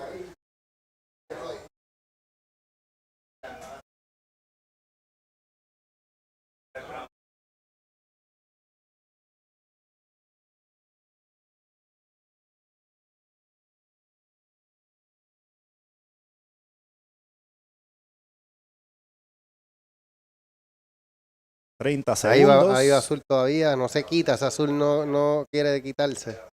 Así es, tienes que seguir luchando hasta el final. Así es, hasta que no suene esa corneta siempre hay oportunidad. Seguir dándole, pero el body language me dice que parece que no consigue el score que está buscando, que es un 6.19, no es un score fácil, sería una mejor logra de hit también todavía, así que está complicado. Está complicado. Lo quedan aquí, nos vamos en el countdown de los 5 segundos. Así se acaba la primera ronda de Open Men's aquí de la Marginal Surfing Pro, traído ustedes por el municipio de Arecibo. Gracias, Nico Moneda, por estar aquí con nosotros. Te veremos en la semana. Así que vamos a estar aquí gozando. Y ahora, we're going to take it back to English. My good friend coming back in to the broadcast. We're going to start with women's round of 48. We're done with that men's round of 128. That was a long round. Some heavy hitters going down in this first day of competition in La Marginal Surfing Pro, brought to you by the town of Arecibo. His mayor, Tito Ramirez. We're back here in action. And thank you to all our sponsors. Thank you to Medalla Light, Winmar, Solar Panel Solutions, Acai Express. You're going to have some good acais there, and there's some good food also. If you come down here, there's going to be music. There's going to be some local artists that are going to be selling their art. There's food. I saw some ceviche, some pizza places, some family. Vengan para acá, have some fun at La brought to you by el municipio de Arecibo. And we're going to start with round of 48. This round is stacked. We have great. See who we have in that first heat coming up of the ladies. I tell you what was really sweet at the end of this 128 for me. Yeah. Personally, in green, Luke Carbone. Yeah. I taught him how to surf when he was at the age of 7. Wow. I pushed him in his first waves, and now he's here. He's only 14. I know. I was seeing, we were talking about Nico and I were like, wow, that kid looks young. Like really young. He's really young, but he's a really good kid. He's got a younger brother that's a really good surfer as well. That's awesome So- to have him down here. And Good to see him out there, you know. and we saw some fireworks those last two heats. We had a score from the surfer from Israel, 8.33. Yeah, Nadav. Uh-huh. Nadav getting into the excellent range. When we see right here, I think this is surfer in red. Girls are starting. They split the peak there, red and blue. What do we have in the water? We have Looks like Zoe Kina in red. Zoe Kina, that's who we saw on that right. And we have local Faviola Alcala just coming from a second place finish at the Alice Pro last weekend in Hovos in blue. We have Kaden Persidoc in white, and we have Marilyn Glob in green. And she won the 14 and under at the ALOS. At the Alice, last true. weekend. I saw her. They're a great surfer, young surfer. Yeah, I saw Zoe at the last QS in North Carolina. Yeah. And Virginia Beach, and she did amazing. They're ripping. So, Yeah, great. So this is heat 1, round of 48 women's, and it's stacked. It looks like a semifinal or final in any place in the world. I mean, these girls, they all rip. So there's a lot of talent in these next few heats. and here we go with the see replay. surfer in blue. Replay. Starts with a turn there and closes out in the white water. So You know, not to create any kind of controversies. And there goes Zoe. there goes Zoe. The end of her last wave. But Was it- I feel that there need to be more women on the CT at one time. Yeah. Versus what they have 17 now. Yeah. So it's going to happen because there's definitely women surfing. Okay, so they're giving me the cue. We're going to the interview with the winner of the last heat of Open Men's.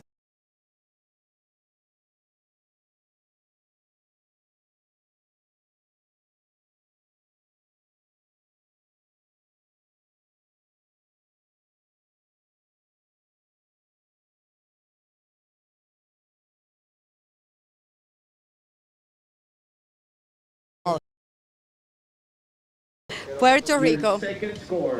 Yes, now perfect. We have the couple problems. Yeah, now we are perfect. Hi, how are you? I'm good, thank you. I'm super glad to be here, and pretty good first heat. I would have liked to have gotten more waves, but I can't complain. I won, so just super stoked all the way around.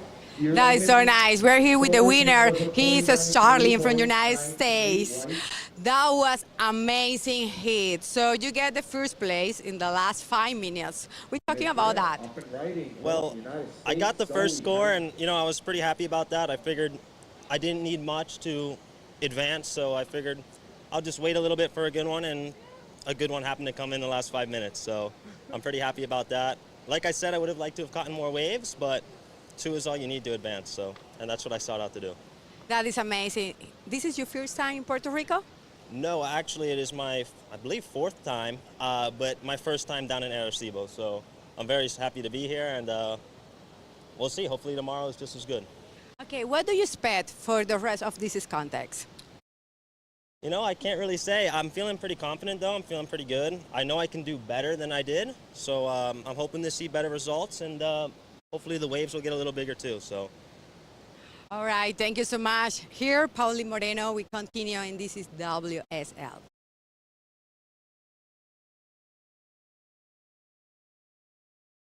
All right, so we're back here live action after seeing the winner of the last heat of Open Men's. And we got some scores on the board. Faviola Alcala in blue starting with a 5.0. Here she is in live getting her backup score.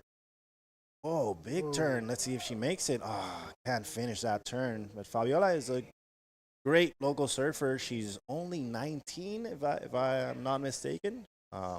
She did the junior event a couple of years ago. She took some time off from competitive surfing.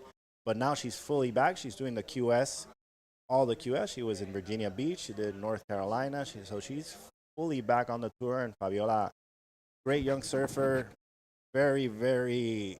She's very into her competitive surfing. She's got a great family that backs her up, and we're expecting a lot from Faviola in the next couple of years in the regional. This is the heat of young guns. Definitely.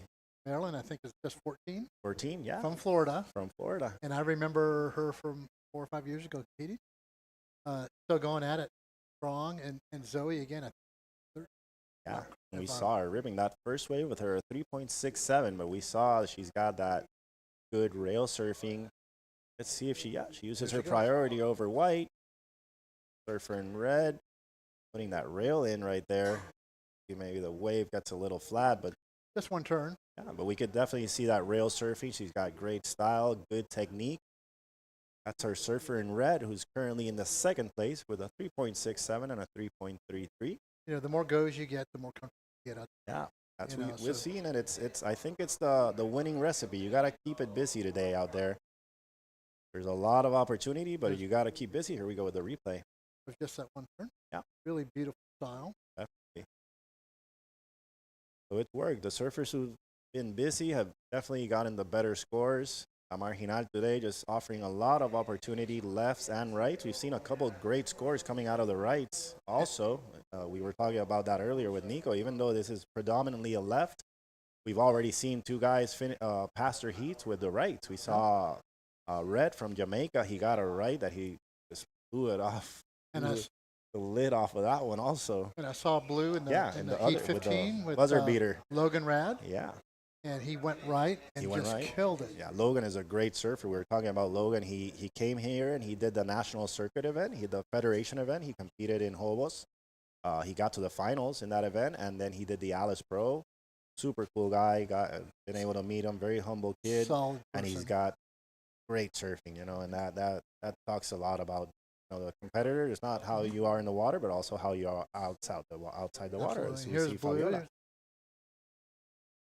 Good combination of maneuvers there. I'm not sure if the judge is going to give her a complete on that last one. Yeah. And I fell just after she's about ready to complete it. So we'll see. But anyways, sitting on a 5.0, which is a good score. Started her off. She got 2 turns before that one. But yeah, you definitely got to complete those moves 100%. You can't leave it to the judges. You got to ride out and just no doubt at all. I think that was a little close. I'm thinking like you also. And here we see our sponsors, Hospital Metropolitano, Dr. Susoni. That's one of our lifeguards. We got a great water safety team here. We have 3 lifeguards on the beach. We got 2 jet skis in the water. Our water safety team is all Bragg certified. Bragg comes here, the Big Wave Risk Assessment Group, and they come here yearly and give their courses on jet ski recoveries and safety. So we got a great team of water safety just taking care of all our surfers. You need it in Puerto Rico because Puerto Rico's got size. Yeah, and you'll see it this week, and that water safety team today they're having a blast, but tomorrow they'll have their hands full definitely. White is up. See White and all these surfers rip. It's gonna be a really solid heat we have in the water right now. That was Caden in White. So we got 11 minutes left, and currently our leader is Faviola with an 8.67, and then second, Zoe Kina with a 7.0. She needs a 5.0 to take the lead, and then Marilyn Glob currently has priority with a 5.23. She needs a 4.10 to advance to the advancing. So there's our next heat. That's Mia Mar Soto, the oldest of the Soto sisters that we were talking earlier. She's up next. There goes Green on her backside. Good turn there on Green. Looking for a closing section. It's not going to give it to her, but definitely got her work done before that. Yeah. I like that last turn. I don't know if it's the 4.10 is going to do, but it's probably going to improve her scores. Her scores anyways. So the Soto family, I met for first time coming to Puerto Rico. The whole family. From Red right now. Ooh, that's going to be a score from Red. We hear the crowd. They're stoked. And that's going to be a keeper for sure for Red. I love that surfing I just saw. She came right out of that turn and came right back up into it. We see the replay. Hit that first turn and big closing turn, throwing that tail. So great wave for red. See what the judges give her, but I think it's going to be a keeper at the end of the heat. So I met Alex and his family, and the whole family surfs. Yeah, Or bodyboards. yeah. It's crazy. Crazy. They're a great family from Isabela, Puerto Rico. But and you we know, see White. surfing families have the best vacation. Yeah. Because they all Definitely. vacation in the same place, you know, Definitely. surfing. Yeah, no, it's a great family, and they support, like we were saying earlier, they support the girls. Alex travels. Myanmar does all the regional events, the North American regional events. El Salvador event. She Yeah. does all the Salvador also. She's been all around. She's been to Panama, and Alex is always there with her. So she's a great young up-and-coming talent. I believe Myanmar is only 16. So there's a lot of surfing that's going to be coming out of that Soto family for the next few years. And let's see. It's a 6.67 or red for that last wave we saw. We thought it was going to be a keeper. It definitely is a keeper. It's the best score, best wave score of this heat. So starting off strong, surfer in red. Oh, there's one of our sponsors. That's Tesla Powerwall certified. It's Winmar Home. They've got the Tesla truck. It's fully solar. And it runs on the batteries. Have Winmar Home. That's important. Solar panel, yeah. And right now, you know, we want to move into renewable energy, you know, get away from those fossil fuels. So these solar panels in the Caribbean really work. You know, we got sun every day. There goes green and blue. And blue. Wow, good exchange here. These girls are ripping. Good rail surfing from both of them. Good closing turn from blue. I mean, this is... It's a really good wave by Faviola. Yeah, it is. I think it's gonna solidify her second, or maybe even push her into first. She needs a 5.35. It'll be close. It'll be close. There's Absolutely. green also putting a good turn out the back there. Yeah, that wave from blue is definitely the best, I think, Blue out of got the those better of two. the Yeah, two. yeah. Just using her rail variety and then closing off. That's a good wave for blue. The white. Jesus, all these girls rip. That was an amazing little turn right I there. wouldn't want to be in this heat. That's what I gotta say. Yeah. You know, these girls would blow me out of the water. And that was Caden. That was in Caden. white. Where's Caden from? You know, I'm not sure. Not sure. But I'm going to take a guess. California. Right. Oh, we got a lot of girls from the East Coast, from California. Here's a replay of blue, putting that rail and tail in. I met a competitor just surfed in advance that I probably know his dad from high school. Wow. Out in California. That's awesome, just seeing those generations of surfers. And that was Zoe on another one. She's staying super, super busy. The weather out here right now is just totally beautiful. It's not really too hot out there, not too draining. We've got like overcast, which is great. It's not that hot. If the sun would be out, it'd be scorching. And here we see Winmar Roofing again, one of our sponsors. We got to thank those sponsors. Without them, these events would not be possible. So you can go by the Winmar booth if you want to ask about their services, solar panels. They have that battery there. It's like a generator, but it's a battery, and it'll run your fridge, your house with just a battery. You don't need to use gasoline, so You it's can great probably stuff. hang there for 5 minutes talking to them and charging your Yeah, right? yeah, definitely. So thank you, Winmar Home, for that sponsor. Ocean Vibes, it's a local brand. It's a local clothing brand. They actually sponsor all our national teams. They give us all our uniforms. So thank you to Ocean Vibes also. They're going to be selling their merch here during the week. We have Acai Express also. They haven't come in yet, but they'll be around there. We have Medalla Light, our local beer. Gracias, Medalla. I'm pretty ready for a Medalla pretty soon. It's a good start to get. After 12, we're ready. And the municipality of Arecibo. That's our presenting sponsor. It's the first time in Puerto Rico where the local municipality is the presenting sponsor. They're just, when they see blue again here. There goes Faviola. She's a leader. Oh, wait. There's been a lot of change of situation. So last, the blue was a 7.50. That one we saw Faviola. That's the highest heat score. But red got a 5.97 to back up her 6.67. So she still maintains the lead. So red and blue just dominating this heat right now. They already have 12 point totals. Just a slight lead. Yeah. Faviola just needs a 5.14 to move back into the lead. But right now, it's really hard for the other two. Green needs an 8.73 and white needs an 8.70. They put some space in between third and fourth place for sure. But anyways, Maryland is in priority in green.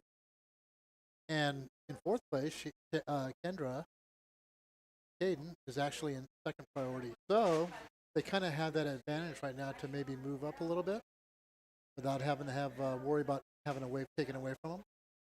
To get back closer to that scores of the two leaders.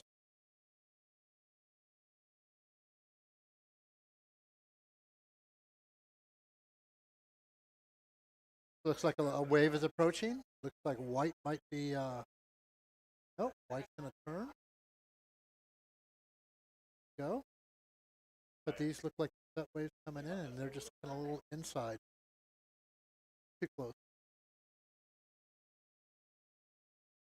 The surf is getting a little bit more consistent, and getting a little bit more powerful to it, and power to it. And it looks like green is asking for him, possibly.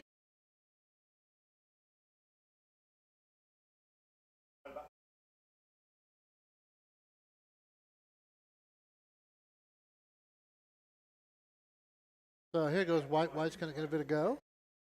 On the left, nice little roundhouse.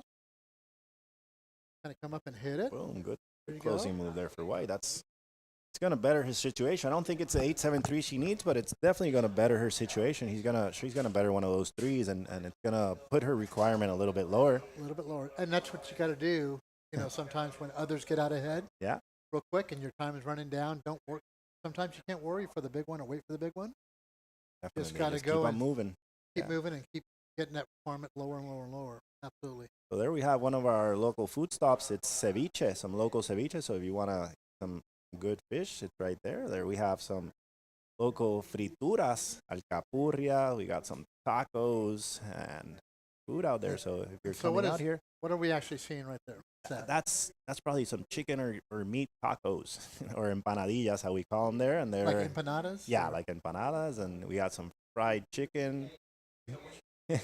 So son las frituras, le decimos nosotros las frituras, alcapurria, empanadillas, tacos. So yeah, some fried food to keep your stomach ready and keep those veins greased. Yeah, definitely. Right. So you got everything. If you want some fried food, it's there. If you want some healthy ceviche, you got some ceviche there. I saw a pizza place also that's open. So there's everything down here. There's food, there's drinks, there's music, and there's some great level surfing. So get down here to La Marginal Arecibo. If you're close, we're gonna be here all week. I think Friday's good for you, especially when you want Friday. Yeah, definitely. No. Friday we got some great music down here. Got a stage set up. Yeah, big stage right here, right in the venue. So everything's gonna happen. It's gonna be happening right here. The music, the competition. So that little flat rock that we see out to our east, does it have a name? Or that break have a name? The one. You'll kind of see it when you look out. Yeah, there's a flat rock out there. It actually, the old schoolers used to surf out there. I don't remember the name. Nobody surfs there anymore, but there is a wave that breaks out there. It's like a heavy, that rock you see on the right of the screen.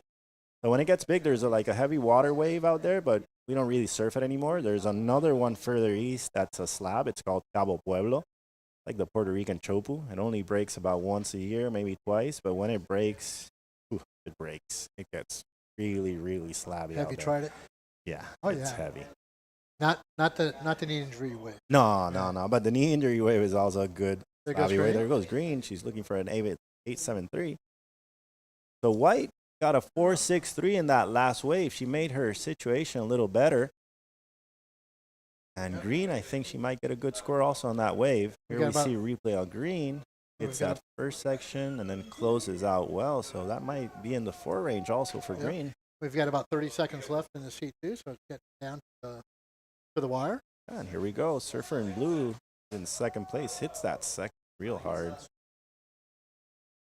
I don't know if that's going to better her 5. I don't think so, unless she closes out here. But she's going to pass this heat On to the next round. Whoa, wait a second. White is saying this ain't over. No, that was a good carve. I don't know if Yep. it's going to be enough for a 7.87. That's a high ask, but that was a really good one turn, I think. It is, but you know what? I've seen scores. I get have that. too also, yeah. Just one turn. That's how surfing is. You don't need to do a lot of turns. I've seen excellent scores pop up. Out of one turn, definitely. And that was a good turn from White. Just have to see if the judges are going to give her that 6.87 that she needs to advance. It would have to be the highest heat score for her to advance. So let's see that replay again of White. It was a good size wave. Yeah, we'll see what happens. And that must be the new heat. This is our that's heat out there. number 2. Because they don't look like they're trying to get in. No. Right? Yeah, they're paddling out. Let's see who we have in heat number 2. We have Mia Moore, Taylor Stacy, Rachel Aguero, and Mia Calderon. From Puerto Rico. Mia is one of our national team members. Oh, there you see that ceviche, one of our food here that you can come down and have a bite if you're hungry. It's lunchtime, so that's fresh fish. Ceviche, it's a Peruvian dish, but we make some good ceviche down here. They're having lunch out in the water. Oh my God, look at that. In between the waves. They're lucky. I think I'm going to have a ceviche when I take my break here from the broadcasting. So ceviche is basically just raw. Raw fish with Gets lemon. cooked. Yeah, it gets cooked with lemon. And then it's got some purple onion. Some people put celery. Some people put cilantro. Yeah. That goes with the lime. Let's see this turn by White. Oh, she had a turn off the back. We didn't see that one. So this really could be the score. Let's see what comes down. She needed a 7.87. Yeah. We hadn't seen that first turn when we were talking about that wave. We only saw that big one. Last one, yeah.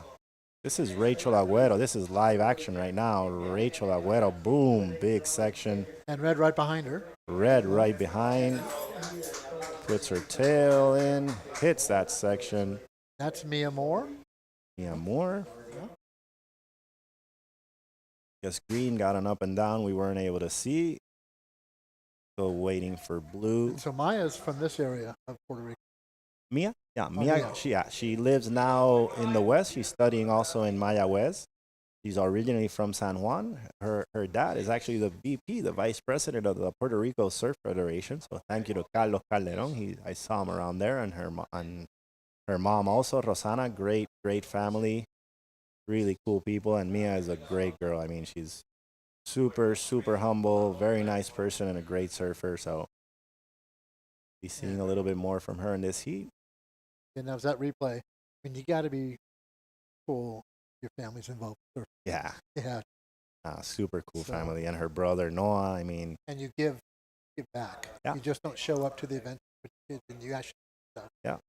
So no, important. Carlos has put his time in here with the Federation. He's my right hand or I'm his left hand, however you want to say it, because we help ourselves out. And it's a project that we've been working for more than 4 years. And here we see the results.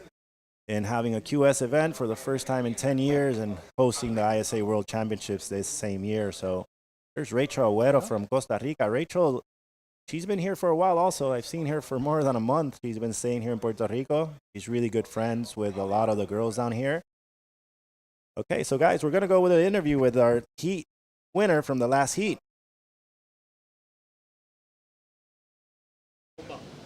Well, here we are back, WSL qualifying series. We have Zoe Kaina out of way of Hawaii, living in California right now. How was that last heat? Tell me about it. You seem to capitalize at the moment. Yeah, it was a fun heat. My strategy was just try to get like a wave right off the back and just back it up quick and try to better my scores. Yeah. How do you like this wave here in Puerto Rico? Do you have any other waves to compare it to? Yeah, this wave is super fun. Kind of reminds me of Haleiwa, except the left is better. But yeah, super fun wave. Super cool. What are you looking forward to your next heats coming up? Looking forward to just keep on making my heats and getting good scores. Right on. This is Zoe. My name is Alfred Bobet, your host. Thank you so much, Zoe. Congratulations and good luck. So thank you, Alfred. Alfred will be back here in the booth pretty soon because I got to take my lunch break. So that's Alfred Bobet, one of our beach commentators from the Federation, and he's now starting to do some webcasts here with the WQS. Great guy, Alfred. Okay, we got 16 minutes left, and we have Rachel Aguero in the lead with a 5.5. Mia Moore with a 5, second place with a 5.450, needing a 1 to advance first. And then we have Taylor Stacy in blue, who had just had a second wave that was really nice. We're waiting on her score. Sitting with a 3.37. Mia Calderon with a 0.67. She's up right now in green. Some nice little turns in. Good. The girls are really working hard. They're moving. They're catching waves. And we are done with Oscar here. He sat in for a little bit. We appreciate that. And crutches and all. Got Alfredo coming back in.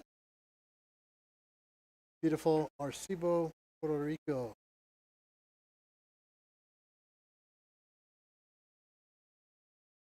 So currently, right now, we just have blue in priority, first priority, and the other surfers are still paddling out at their last wave. Conditions are looking just like they did this morning when we started. Maybe just a little bit of a bump on the water and on the surface with a little bit of wind, but not much. The wind is just kind of keeping it just really nice here outside. So, I'm back. Are back. And the funny thing is, I just saw you outside on screen with Zoe. Right, yeah.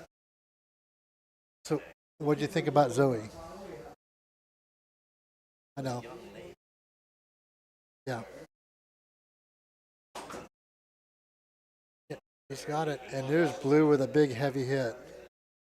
One hit. But I heard the crowd on that one.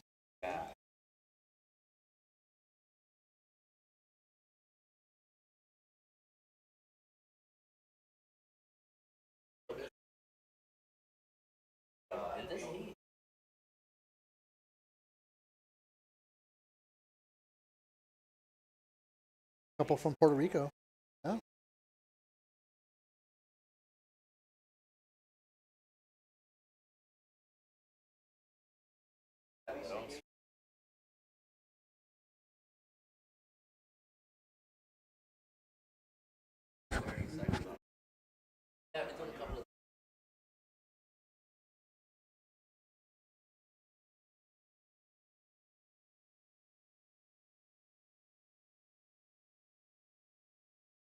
Here comes Mia charging down the line. That little end section.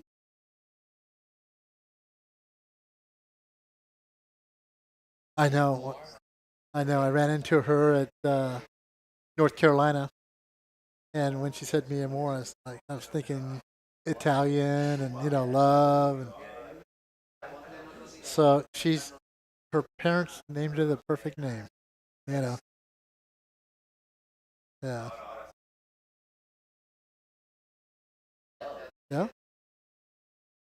So my last name is Mucha, which means a lot. Yeah. And my father's Portuguese, but oh well, yeah. Yeah, I speak a lot of French too. At least my Spanish sounds like French. So.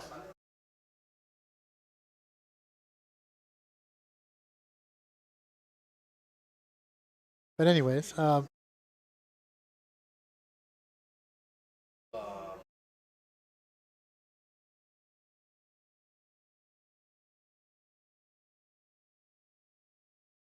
yeah, it's been, it's just flown by. I'm just amazed how quick.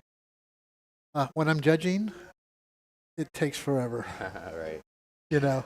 And being here and talking and it's a bit different. Yeah, it's a little bit different.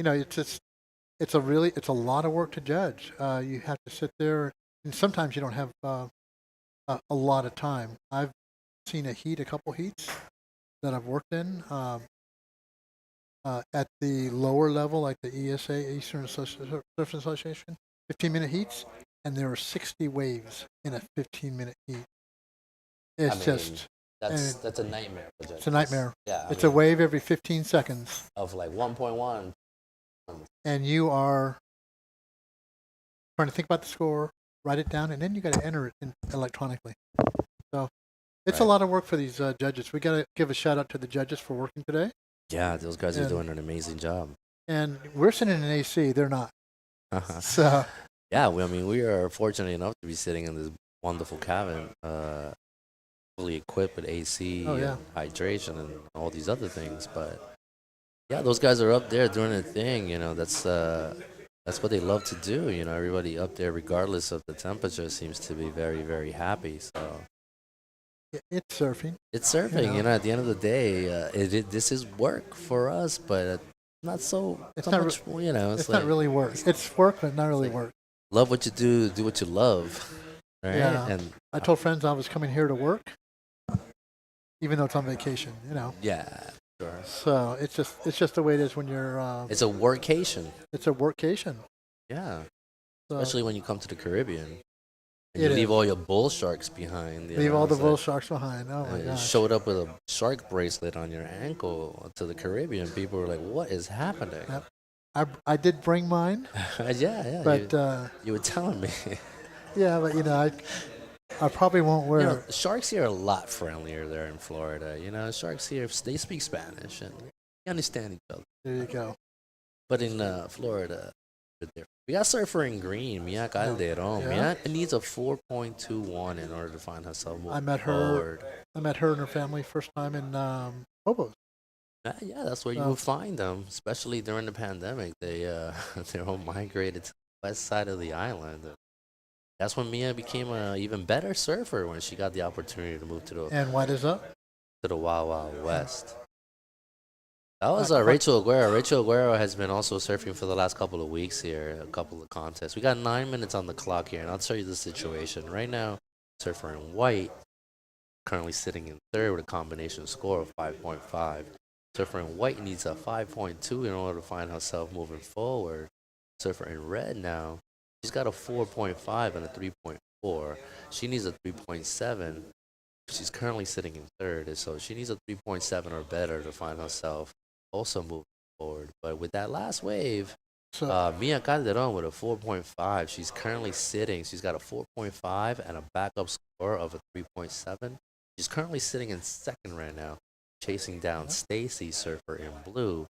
Surfer in blue is now holding a 6.0 and a backup score of a 3.37. And she just had a wave where I think she's probably going to replace that 337. That is correct, yeah. Yeah, so that's the requirements for everybody else is going to kind of slide up a little bit higher. There's a replay. Just backside, she just comes up and whacks the lip. Right on. I think we're having some technical glitches here, but we got surfer in white also with the replay. A little float, and then she kind of finishes out. Yeah. But just enough. I think she's got enough just to kind of bump her score up a little bit. Yeah, but she still needs a 3.7 or better to find herself in that second transfer spot. Look at that. That looks like. Yeah, that's like Fantasyland, doesn't it? Yeah, that's like that whole section I was telling you about. They would cross that little bridge and walk over it onto where all the houses were on stilts. Fortunately, due to time and the corrosion and erosion of the ocean. And here goes red. It's Mia. She's now looking for a 3.7. 3.7. She just really couldn't quite find that wave. No, she was like running a little bit behind it the entire Yeah. time. Yeah, it can happen. Sometimes you feel like you end up getting forced too deep. Yeah, I mean, because other especially- competitors in the area. Yeah, green with priority right now. She's currently sitting in second. She only needs a 4.88 in order to find herself moving a little bit closer and taking that first transfer spot. Here's the replay. The replay. So she did get a little turn outside. She got a little bit hung up, unfortunately. Yeah. Just got behind it. Yeah, just dug that rail a little too hard, and unfortunately went too far out. Wasn't able to have enough pop out of the turn. I don't think it's going to have an effect maybe on her second score, but we'll see. Possibly so, but She needed a. She was sitting with a 3.4. So we'll see if that if she can maybe lift that requirement or lift that score up a little bit more. yeah, right now she's looking for a 3.7. It's not relatively a high score, but as a surfer, you when you look at a score, you still got to get it done. You know. Yeah, this heat just seems just a little slower than the The previous heat was on previous. fire. So I think maybe it's called lunch break. Yeah. Well, the ladies sometimes, we saw this in the men's rounds too, where Yeah.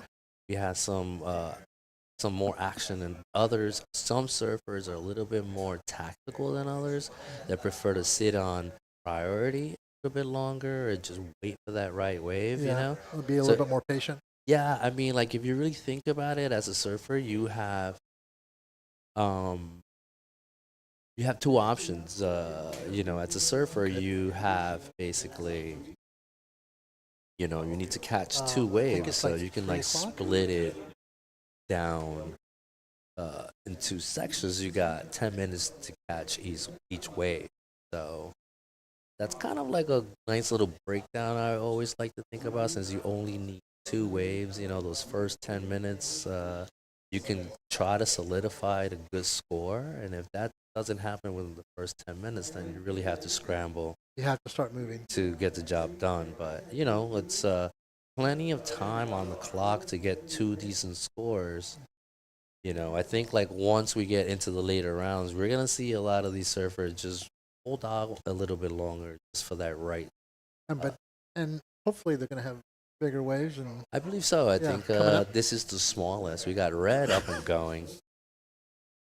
But, or it's a little floater. yeah, I think the turtle attacks again. The turtle's back.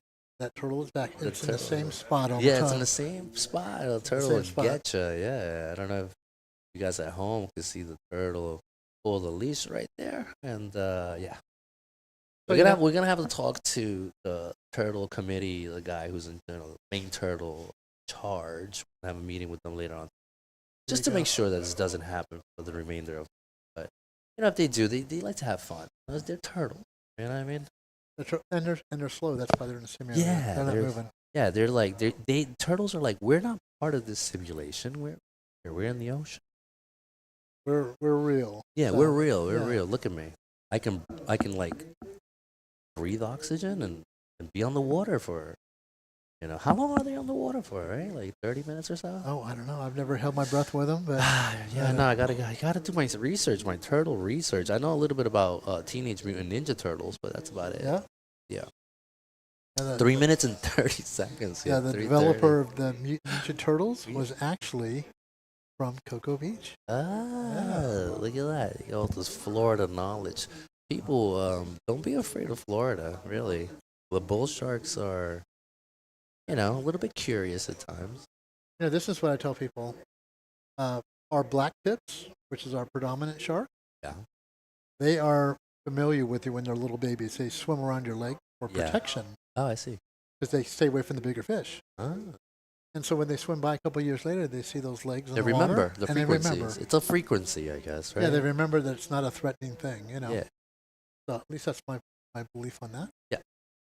So therefore, that's why you're saying that we don't have, or you guys don't have a lot of black tip shark attack. We do have some, but Okay. usually, from my experience, talking to my friends that have had to sacrifice like that, they fall on them. So, and that's a different kind of thing, Yeah, I mean, I think we're giving sharks a bad name here. We shouldn't be. Definitely don't want to do that. I love sharks. It's just unfortunate case scenarios that can go down. It's nature. I always tell people during Shark Week, don't worry. They're in Hollywood filming. They're not in Florida. Shark Week, yeah. So- Shark Day every day, all day. Surfing Day, I think, for Puerto Rico's next week. Like National Surfing Day, I think. Well, right on. We got 1 minute. We got 2 minutes on the clock here. We got Surfer in red.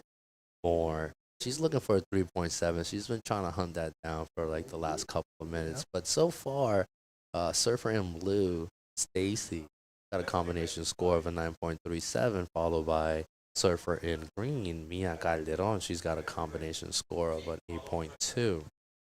She's got 1 minute and 30 seconds, though. Let's see if this is going to be that 3.7 for Mia. We'll see if she can knock out Surfer She will in turns there. green. Another little slash. See if it's enough to woo the judges. You And know, you know what? their closes are it really does. score. It does. It was just enough. Check it out, my man. Yeah. 1 minute 11 seconds on the clock here. Surfer in red comes out with a 3.9. And she needed a 3.7, I And think she it needed was. a 3.7, so she now takes over that transfer spot, putting Mia Calderon in green the back against the wall. Mia now needs a 3.9. It's not a crazy score, but unfortunately the clock is not on her side. Yeah, with 49 seconds With left. 49 seconds left, these are the times where you really have to be in shape, start paddling, and find something and make it happen. And Rachel's not too far off it either. She just needs slightly a little bit above that. And she's got 4.04. second priority, but if there's a chance here, I would probably give the advantage to Surfer in green, considering that she does have priority with these 30 seconds left on the clock. So I don't really know. You know, it can go either way. The last wave, that 3.9 for Surfer in red, was just enough to bump her into that second spot. And then as the cookie crumbles, And here goes with green. 10 seconds, and here we are, green with priority, trying to make it happen. She's going left. Mia Calderon closes that wave out. Mia Calderon finds the white water. She finishes. She wasn't looking for a crazy high score. We'll see what the judges award her on that. But yeah, that was heat number 2. So that was a 3.9. So if you think about me needed a 3.7 and she got the 3.9, yeah, is that comparable to that is a very Calderon's wave? Yeah, it could be actually. You know, considering what the judges gave more on that last wave. She had the run. She had the run in the beginning of that wave, and then finally get that hit at the end. You know. I agree. So we'll see if that's if that's it's just 3.9. enough. See how that runs. Unfortunately, we don't see it on our screen here to tell you guys exactly, but we have the computer kind of going here. We got Maddie Storer, Avery McDonald's from these both ladies are from the USA. Ayla Stutzman, also, and Ava Earl. She's a Floridian. These ladies are all 4 from the United States. What are the results for the last heat? Did Mia Calderon? Yes, she did get the score. She got that 3.7 that she needed. She got the 3.7. So moving on. You got Rachel in that 4th place. Mia Moore, she drops down to 3rd, and then we have Mia Calderon winning the heat, and Taylor Stacy also winning this heat. So that was it. I think I'm gonna go do a live interview with Stacy. I'll be right back. You got it. Okay, so the next heat is heat actually 3 of 8 heats for the ladies today. There's our surfers lounge area. Parents and surfers getting together to maybe strategize or check heats out. But let's see. So we got Maddie Storer, Avery McDonald, Lyle Stutzman, and Ava Earl. And got some parents watching. They look nervous. But the weather outside, great. Time to get, I think it's pronounced Muy Leo, our beer sponsor here at the Marginal Pro. Got it. So we have with us, we have Paulina. She's going to do the Spanish. She's been doing all the interviews on the beach with all the winners. So she hangs around a lot of winners. Yeah? How's that job? Good?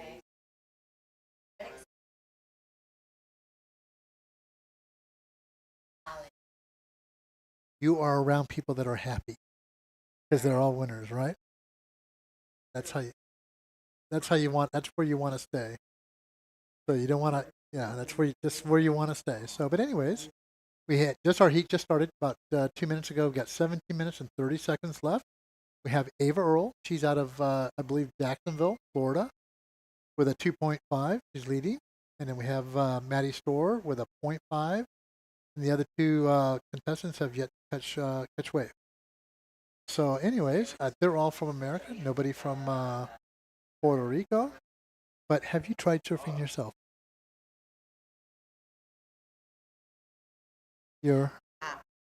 Oh. Oh.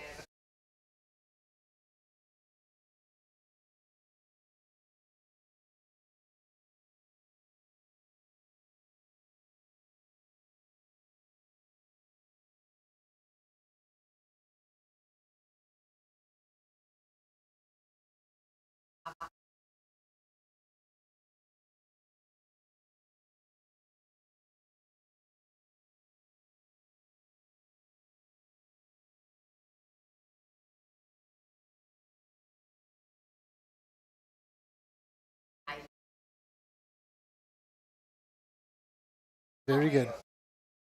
So that was just red. She didn't get much on that wave, not much to give. It looks like there were some waves coming in, but we don't see any other riders getting up. But Pauline's going to be doing the Spanish side, and I will be trying to do the English side. So, but you don't live here now, or do you live here? You live in Miami. So, and we got Blue up. And Blue's got a nice little turn.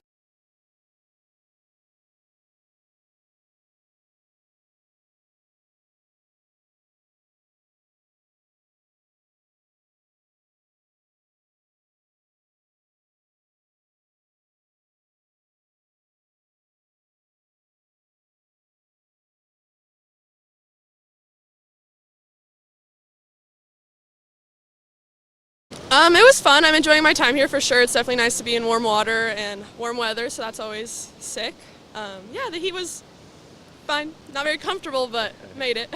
Right on. Anything special? If somebody you want to say hi to somebody, like how are you feeling? What is your trajectory as far as like your goals? As you're here in this qualifying series. Like, what's your future looking like? Yeah, I just want to say thank you to all my family at home for watching me and my friends. Thank you very much.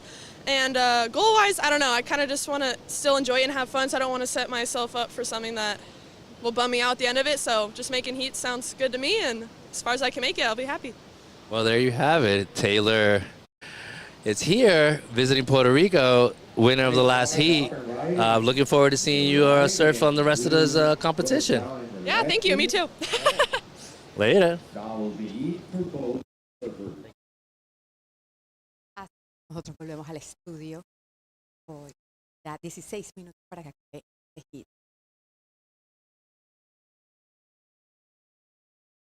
Okay, and we're back at the action. We've got in this heat, we've got heat 3, we've got Maddie Shore, Isla Sussman, Ava Earl, and I'm waiting for some scores to pop up for me so I can give you a status. Así es, tenemos a Maddie Store, Avery Mac, Ali Estus, and Eva Early. Estamos esperando por los scores. Bien. We'll get the scores up. We'll get the scores for you in just on here. We're just waiting for a little box to pop up. So we depend on technology. Hay problemitas técnicos que siempre pasan. Están eventos US.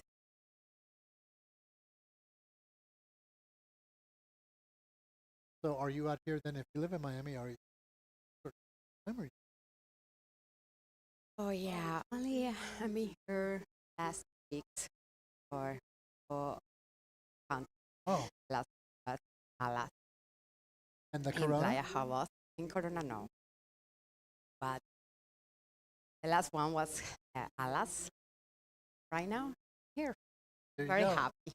You're here and you're happy, and you're spreading that happiness, which is good. So looks like we got something rolling in. We'll see us around, and could be red. No.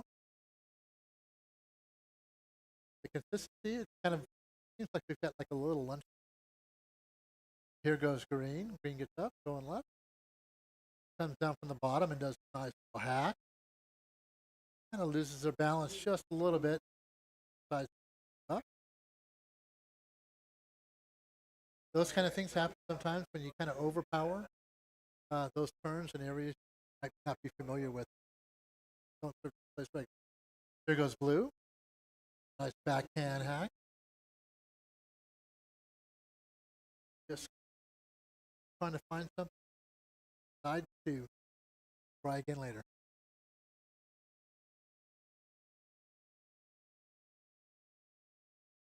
Bueno, estamos esperando los scores.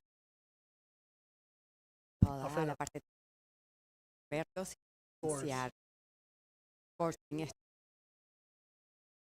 Here we are back in the athlete zone and a couple of those surfers.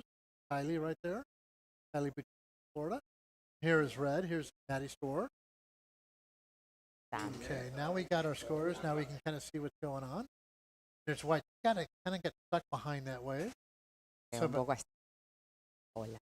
currently we have Ava Earl in the lead with a 2.23 and a 2.50, total of 5.73. Then we have Maddie Store in second in a 2.81 to get back to the first place.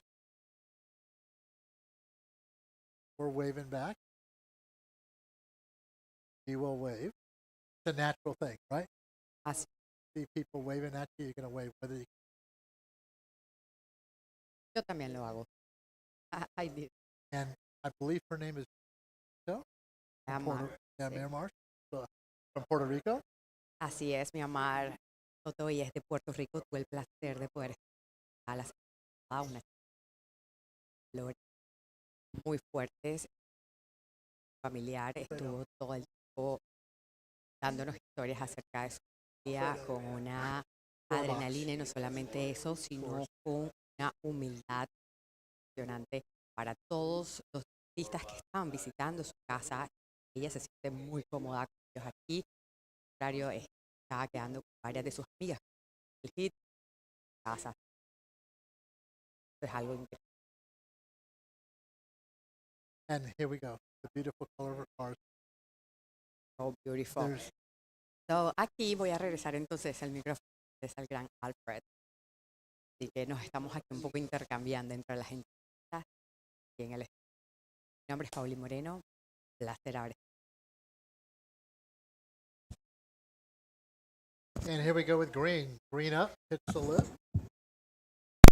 Comes back down as she kind of a little open face. Gonna go ahead and kick out of it. Okay, we got our scores back, our score box. Anyways, currently we have Ava Earl in first, Maddie Store, Ava McDonald, third, and Sally Sutton. Elias Sutton, fourth place.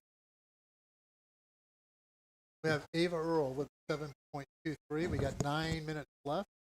We have Maddie Store with a 4.56, needing a 4.30 to take the lead. We have Ava McDonald with a 4.40, needing a 1.77 to get to a position. And we need Ayla Sutton. And there she is in white. Nice little cutback. She redirects. Hits section, in section. And I don't think she's going to get credit for that last move there. She falls in. Well, there it is. 8 minutes and 30 seconds here. Alfred Bobet back on the live stream. So, we're kind of getting confused here because we see Pauline and we see Alfredo both outside, in and out. And we're just not sure. Are you doing quick changes or what, in the same person? Oh, well, I'm not wearing a dress. That's I'm messing with. It's me. You know, I'm a multi-talented type of person, so I run around a little bit of this, a little bit of that. But I really love this job and opportunity given here by the WSL is an absolute dream come true for me. And here we go, Blue. Blue's up. Blue needs a 1.77 to get to advanced position. She just kicked out. So I don't see that situation changing whatsoever. I mean, so far, these scores are relatively tight in the 2.5 range, 3.0s, and 1.5. This is heat number 3 out of 8 heats that we have here. In the last heat, we saw 3 surfers within a point of each other. Right. Needing for advancement, and they all flipped and changed. At the very end. You know, at the very end, it's just, it's that close. That's right. With the waves and the competition, the level of surfing that we have. So surfer in white, she's looking for a 2.2 or better to increase the possibilities of her reaching the next round. McDonald, the surfer in blue with second priority, she needs a 1.77. And Earl in green, she's sitting in first with a combination score of a 7.23. And looking at the board here, she's got a relatively decent combo. She's able to hold on to it for the next 6 minutes and 30 seconds. I think she's absolutely fine. But, you know, like Stutzman and McDonald's got a little bit of work ahead, but they're not too far away. Yep. And if you can, that's our keyhole right there. Yeah. That gets the competitors in and out of the water safely. Pretty safe anyway. That's a funny word. Keyhole. Yeah. Keyhole. Keyhole. The keyhole. Yeah. You know, and you learn those keyholes by watching the local. That's right. All the local knowledge always is a help and a plus. You never go to a new location, at all. No, I mean this last year we had a couple of scrapes. There's a section here where it's just completely covered with sea urchins. It's like a rug sea urchins. So we had a couple of competitors during the last world event, unfortunately, fall into that section during low tide, and they had to be pretty much rescued by the jet skis. They were absolutely shredded. So, but that's what it is, when you're surfing these type of waves under these conditions and the type locations as well. The bottom could be really unforgiving, and here we have surfers warming up, and you can just see them totally trying to get in the groove of things, right? And when you think about warm up and stretches, you want to kind of get things that your body might get into, right? So you can loosen up those areas of your body to allow you to do that. Right. You have a couple of different styles of training these days, but it's a new world for surfers, and they're doing their due diligence to become bigger and stronger, more flexible as well. So that was red, just kind of one turn and out. I don't think that's going to. Our score box kind of disappeared. So yeah. For the time being, score box is gone. So yeah, I want to take this opportunity to also thank our sponsors here, WSL. With this qualifying series, also we want to thank the Federation of Puerto Rico, Medalla Beers. This is La Marginal Surfing Open Pro here, brought to you by the WSL. And here goes blue.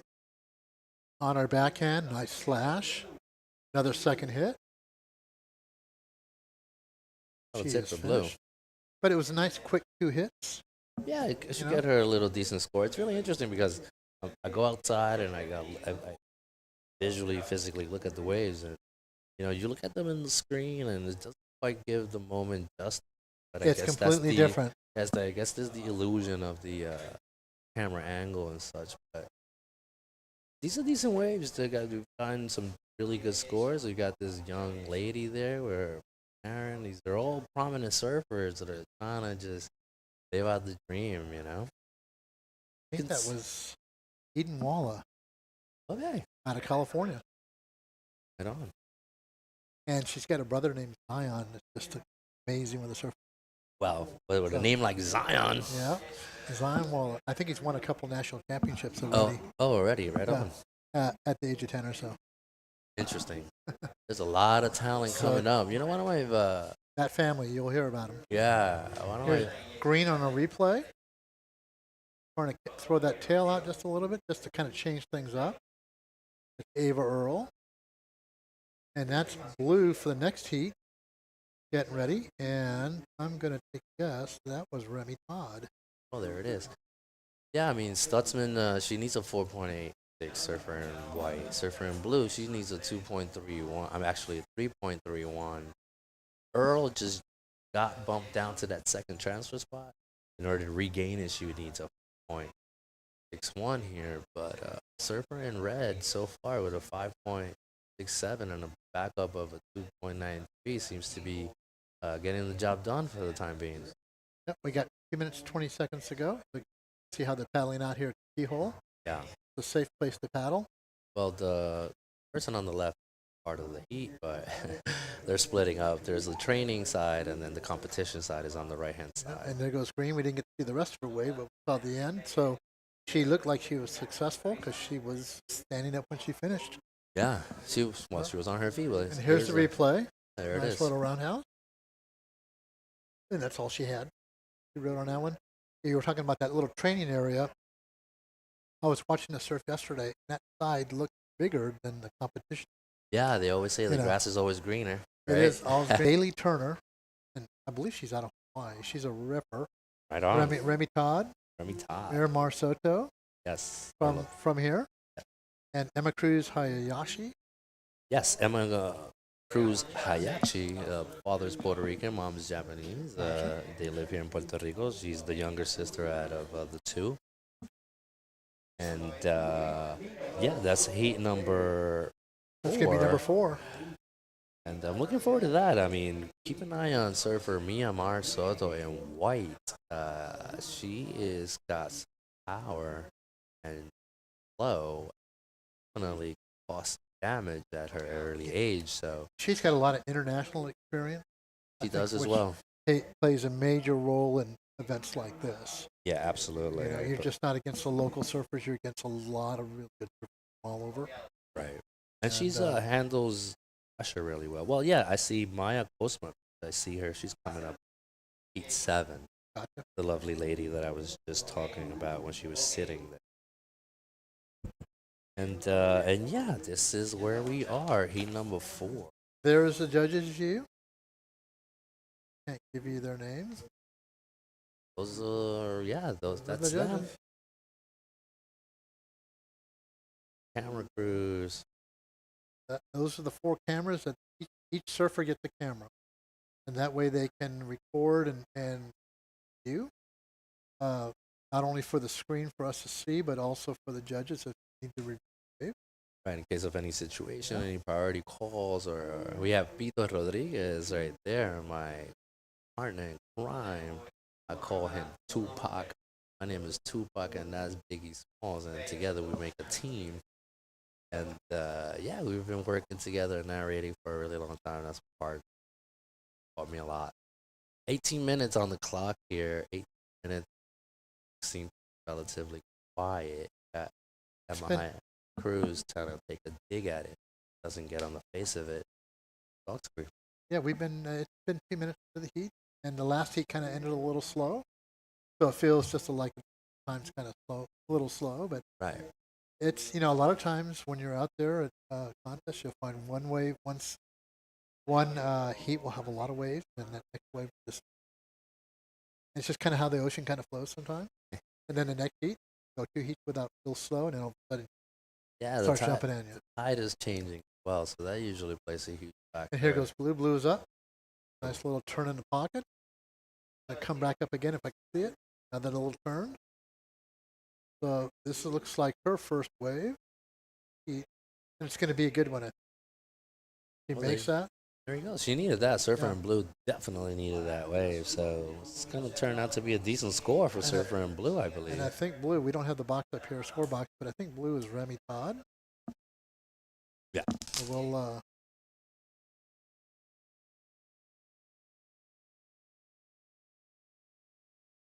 there we go. And that was Remy Todd, and she did get a 4.5 on that.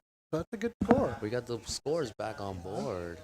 Yeah, that's a decent score, We could like I said, you want to be halfway at least when you're battling something. You want to at least kind of meet it halfway. There's a replay of that. Nice control. Just picking the spots where she needs to go. Yeah. Patiently there she goes. Applying her turns, and she... and not a lot of movement in between. That's really No, key. she was just solidifying her score, which is, Todd really knew that you got to lay something down, So she did her thing, kind of was a little bit stiff for my liking. Yeah, but maybe a little slow. Yeah, a little bit slower, but it's okay. She puts a 4.5 on the board, and that's all she's looking for. A quick one here with red. Oh, Surfer in red. And that's Bailey Turner. She's out of Hawaii. Nice. Bailey Turner's got some flair. You saw she went straight to that lip. She was like, I'm not playing around, girl. She does. On the North American side, she's always up there. Nice. In the finals for whether it's NSSA or or prime or Yeah, you can just see Turner just completely disappeared after whacking the lip. Different Just comes out of the whitewater like nothing. different style between red and green on that. 100%. But it was a different wave or blue, but it was a different wave as well. It was. It was. But you can see the surfer's intention surfer in red. You can just see it. What I liked about blue, when I talked about blue, was her transitions. There were no movements. So if there were movements, that could make you feel like maybe you're unsure or she's unsure. But she knew right what she was doing, you know. She was. Well, Turner comes up with a 2.83 surfer in red with that single maneuver. And that was just a real quick short one. So just a little quick little hack off the lip, you know, just kind of get her feet wet. Didn't quite hit the top. No. You know, it kind of came down on top of her, but she stayed with it and landed it. You know? It wasn't her best situation, but nevertheless, she did the best she could with it. That little replay here, I believe Myanmar Soto got a wave surfer in white. It looks like she might have just got up and down. A little better, though. That's nice. First time? Yes. Puerto Rico, so it's been awesome so far. What another part of the Puerto Rico are you being? I'm just here. I've just got in a couple days ago, so I'm just getting used to it, getting used to the warm water. It's amazing. What do you expect for the rest of the contest? I would love to. Obviously, I hope the waves get a little bit better, but I'd love to just keep making some heats and having fun. So yeah. That is amazing. We continue here with the WSL. This is Pauli Moreno. Tuning right back in, we just saw white get a wave. We didn't see the ending of it, but we will have a replay for you to see what her second wave looked like. Currently, we have 13 minutes and 30 seconds left with the Remy Todd leading, and there she is in blue, live after one turn. Oh, and she falls in that little turn. And we've got Bailey Turner with second priority in second, Myanmar Soto in third, and then we have Cruz Hay. Hayachi. Emma Hayachi. Cruz Hayachi. Emma Cruz, here we go. And blue's got a nice big one. That's a replay here. And that's the one that we missed? I believe so. Yeah, and where she fell on. Well, she fell on. Yeah. I think needs to put a little bit more wax on that rear foot. Yeah, when I looked at it the second time, you could see there was no rail on that turn. Exactly. She kept the board kind of flat, and she leaned. Exactly. When you keep the board flat and you lean, you're going to fall. Always. Don't be afraid to dig a rail, kids. Just don't, because you know what that rail does? Gives you speed. It does. You know, And control. Control, but when you push off the water, your board's got to go somewhere. Exactly. And it's going to shoot this way. You know? There we go. All you kiddies out there. So. Called trajectory. Yeah, real important when you come in, especially, and I've been watching it the last couple of days, some of these end sections get real flat, and they're moving at such a high speed that the board is flat going into it, and they fall. You really just got to trust that rail and dig that rail in and let that rail hold. Let it do its thing. You know, that's what the shaper in that shaping room is focusing on. You know, it's giving you those nice rails. So when you put down that turn, you know, it digs and it gets you going. It gets you going. But so far, we got surfer in blue, Remy Todd. She's winning this heat. And here goes red. And there goes Turner with a nice looking left. This is, I think, the best wave I've seen so far this heat. Turner puts and it that's down. That goofy footed. Talk to me. That's an excellent wave. Yeah, I believe it's going to get her a really, really good score. Definitely is going to catapult her into that second, from that second onto that first spot. But you see Surfer in red, Turner turning it up quickly. We got Miramar here. Got Surfer in white trying to get it going. Unfortunately, I don't think going left is her strong point, but she's definitely capable. And then we also have, that's the replay there. And she gets a 7.67 for that. Damn, that's what I thought she should. That's a near excellent score. That's a pretty good score. That's an excellent score considering what else we have on the board. That 7.67 is an excellent score in my opinion. And I think in a few days we're going to see that as a standard that's score. the norm. Correct. I That'll see be that. that Yes. standard score. As we go Progress down with the it. line and Yeah. progress onto the later heats, the level of talent will definitely keep growing. And the waves themselves. And the too. waves are gonna get bigger, and that's when you separate the Men from the boys. yeah, men from the boys, man. But here we can't see that anymore. You know what No. I'm saying? It's like we can't separate, like, because women also are out there doing their thing these Yeah. days. You know, so they're equally as strong and amazing and capable. But yeah, you definitely separate the less willing from willing. You got to be a little bit crazy sometimes to maintain your head under gnarly conditions and be competing at the same time. Yeah. It really takes a lot.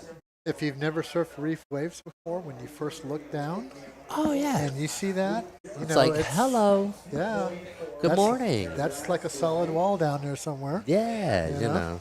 There's a layer of water in between, There but is. So, but and at speed, that layer is not soft sometimes. no. You can get your body twisted in different positions. No, I mean, I tell you this, I have face planted plenty of times. And it's like getting hit, like ramming into a wall sometimes. And here goes Green. She's Got gonna get- Hayachi trying to get her thing going. She did get into it. I know Hayachi's a young surfer out of Isabela, Puerto Rico.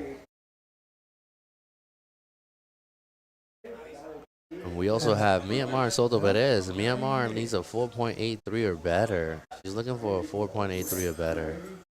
Yeah, I feel she just got a little too far deep on that one. Yeah. Just kind of. And also, you see how her foot is a little bit too far forward, kind of like squeezing the brakes a little bit, kind of preventing her from gliding. But check this out. We got that carving That cutback is- by Surfer oh in my red. gosh. That was Just- nice. You see what I'm talking just about? the first turn. These women's are, man, that was a bad turn there. That was awesome. That was as clean as you can get. Yeah, it was super nice, man. I really enjoy that. You That's see, gonna like, definitely replace her we were just 283. talking about laying that rail down. That was a perfect example of how it should be done. She never let go of it. She held it the whole way She through. held it. Her arms were perfect. She was perfect body posture. She was like right.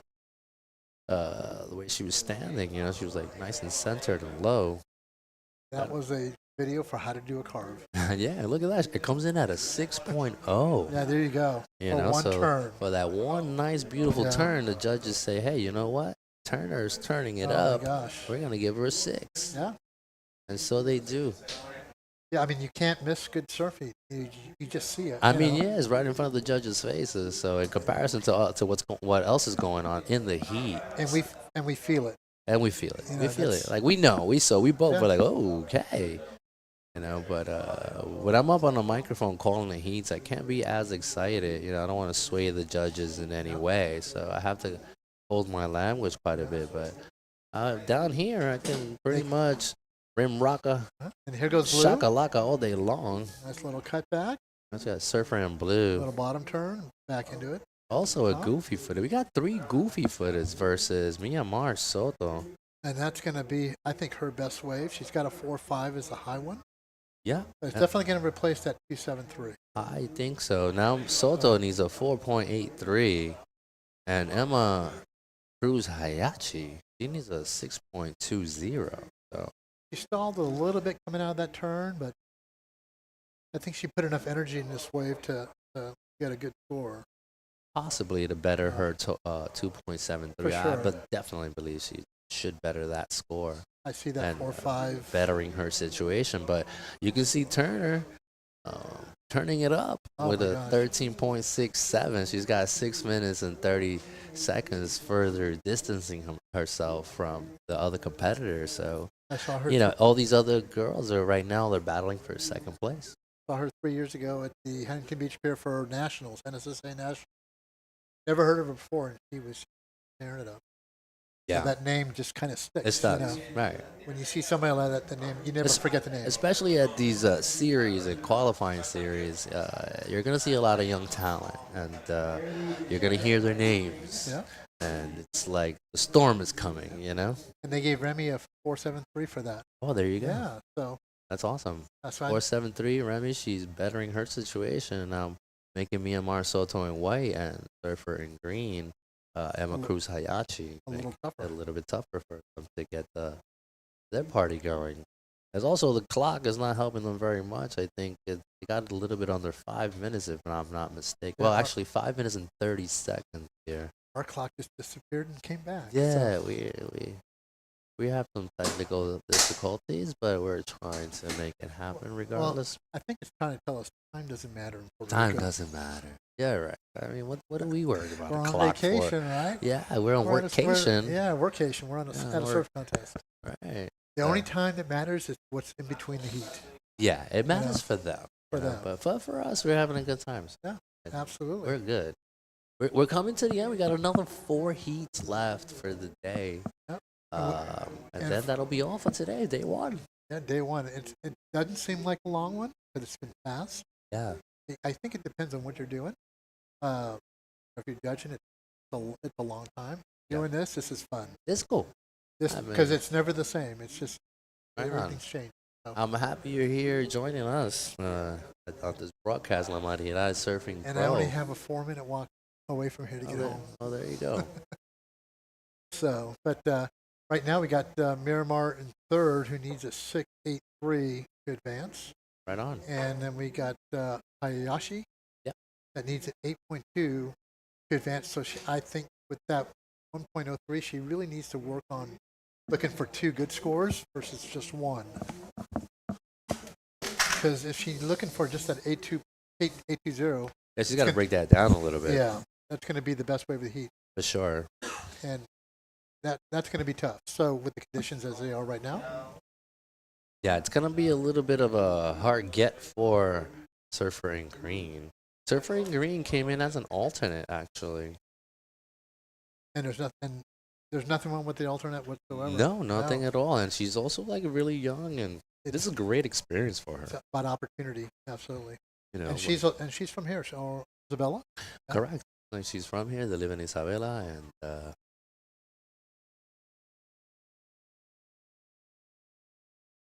come on.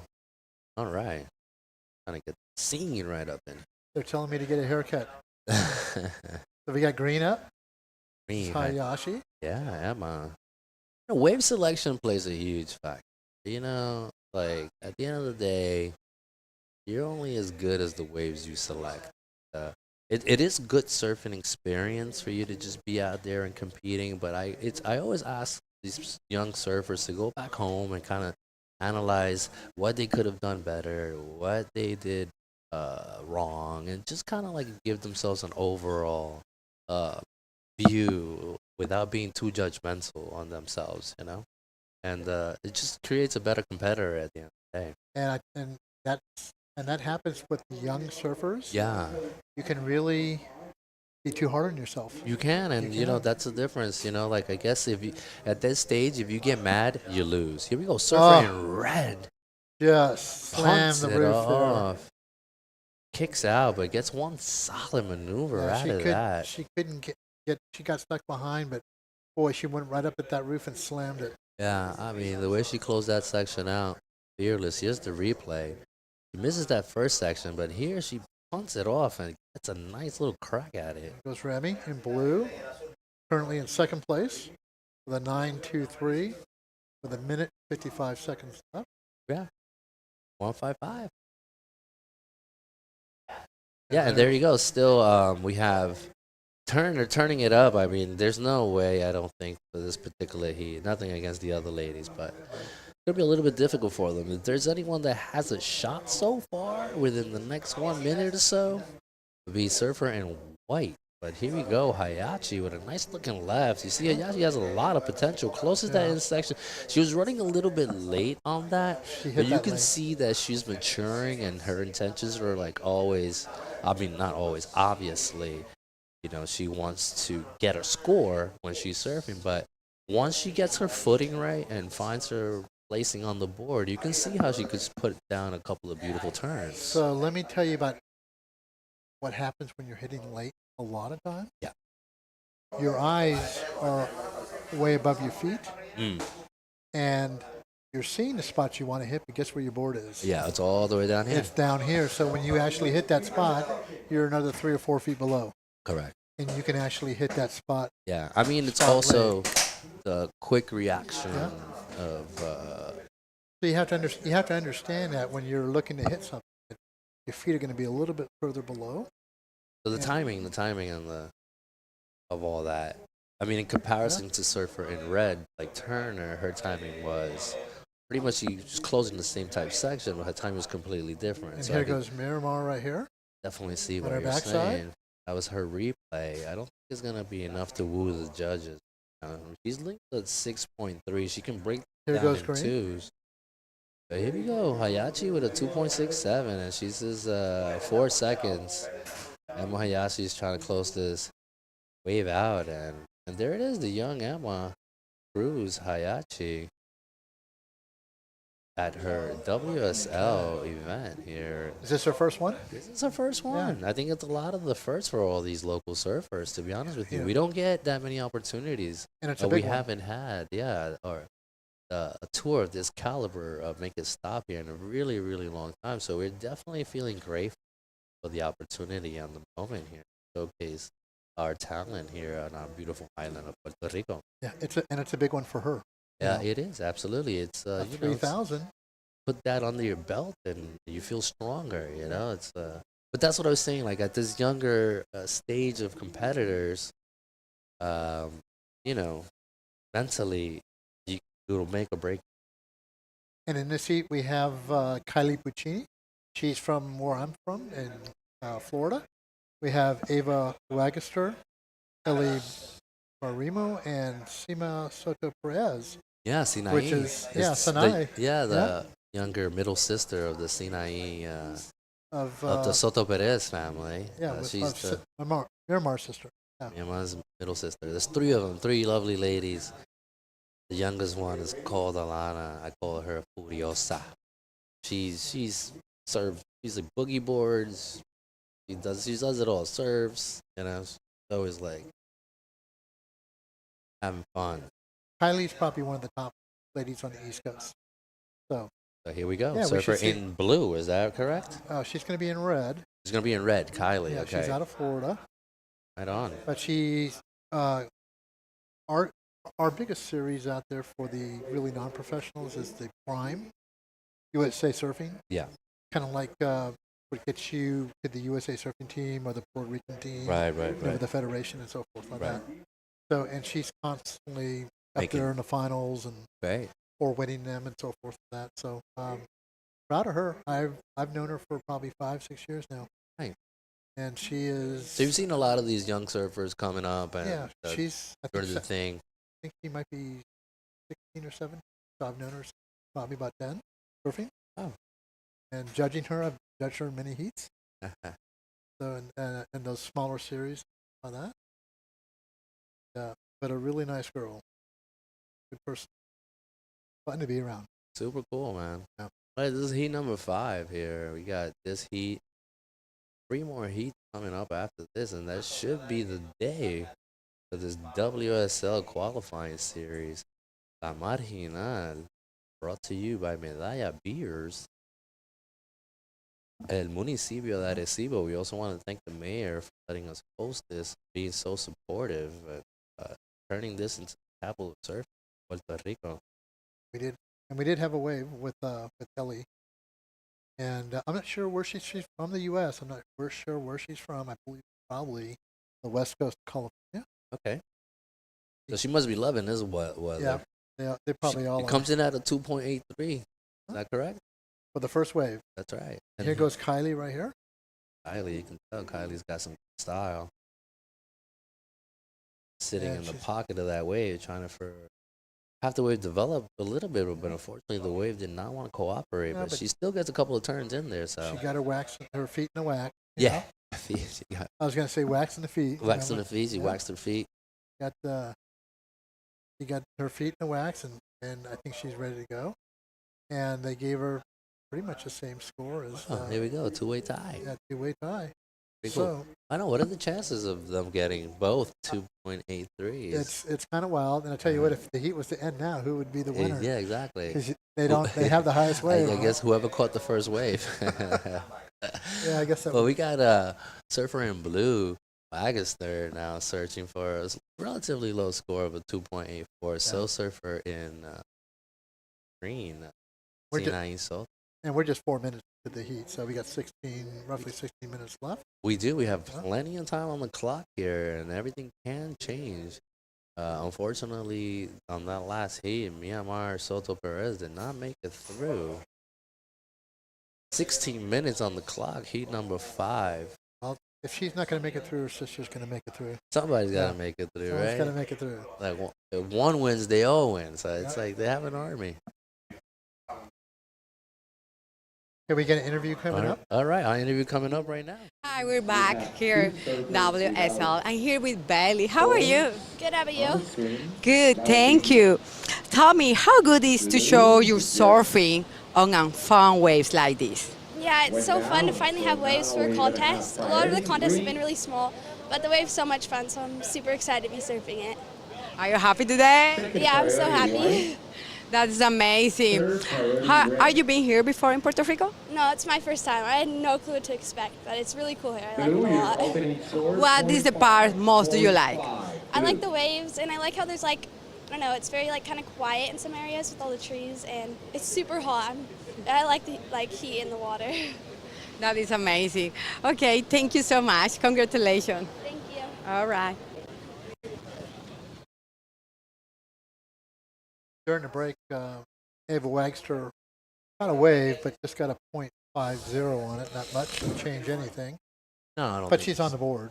She's on it. She's getting her feet waxed. Yeah. Right? Is that what it is? What you said? Get that wax on those feet. And we got Sinaí Soto Perez in green. Fortunately, it's an up and down for her. Probably not the best, wave selection again. Oh, exactly. But this is part of the learning curve here, and these girls are trying their best. Got Surfer in blue. That's Also, Ava. not the best wave selection. We got Barimo here, where she opened up with a 2.83. That's her second score here. We'll see how that comes about. But for the moment, Surfer in red. Okay. And she just kind of kicked out of it. 14 minutes. 14 minutos. Okay, have you been able to look at the forecast for maybe tomorrow at all? Or To be honest with you, I don't like looking at the forecast ever. Like, goes what? I feel disappointing more than often, and I just rather live my life living in the moment. Gotcha. But for this particular case scenario, because this is our job and we have to maintain a level of professionalism, the waves are going to be pumping. Oh, there we go. They're going to be pumping. It's going to be great. It's going to get bigger and bigger and bigger. Come on tomorrow. So come on tomorrow. Have some fun. But no, from all jokes aside, the waves are on the up and up, and towards the end of the week, we're going to be seeing some serious waves. So. Yeah. White just had a wave. It was just a one-turn wave we're waiting for, but it was a nice, clean turn on a good-sized wave. So we'll see. Yeah. We've seen the judges award surfers relatively with decent scores on these one maneuvers. Yeah. We'll see. Nothing too super critical, but just nice, just enough. Nice and gargly looking at her, as she was dropping in. Yeah. Don't be afraid. Yeah. Got to go. Here goes blue on the right. That's Ava Wagster. And she's about done on that. Let's go.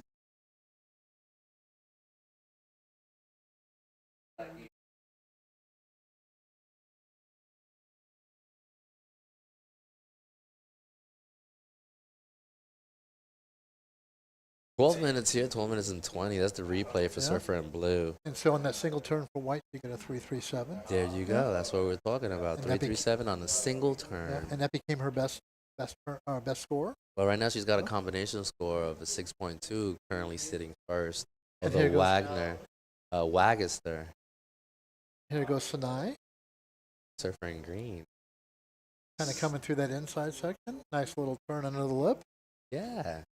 These are young ladies. They're having fun. You know what I mean? And they're getting the career started. What was smart surfing for that is she actually turned underneath the lip, came out versus trying to hit it late and get slammed down. Right.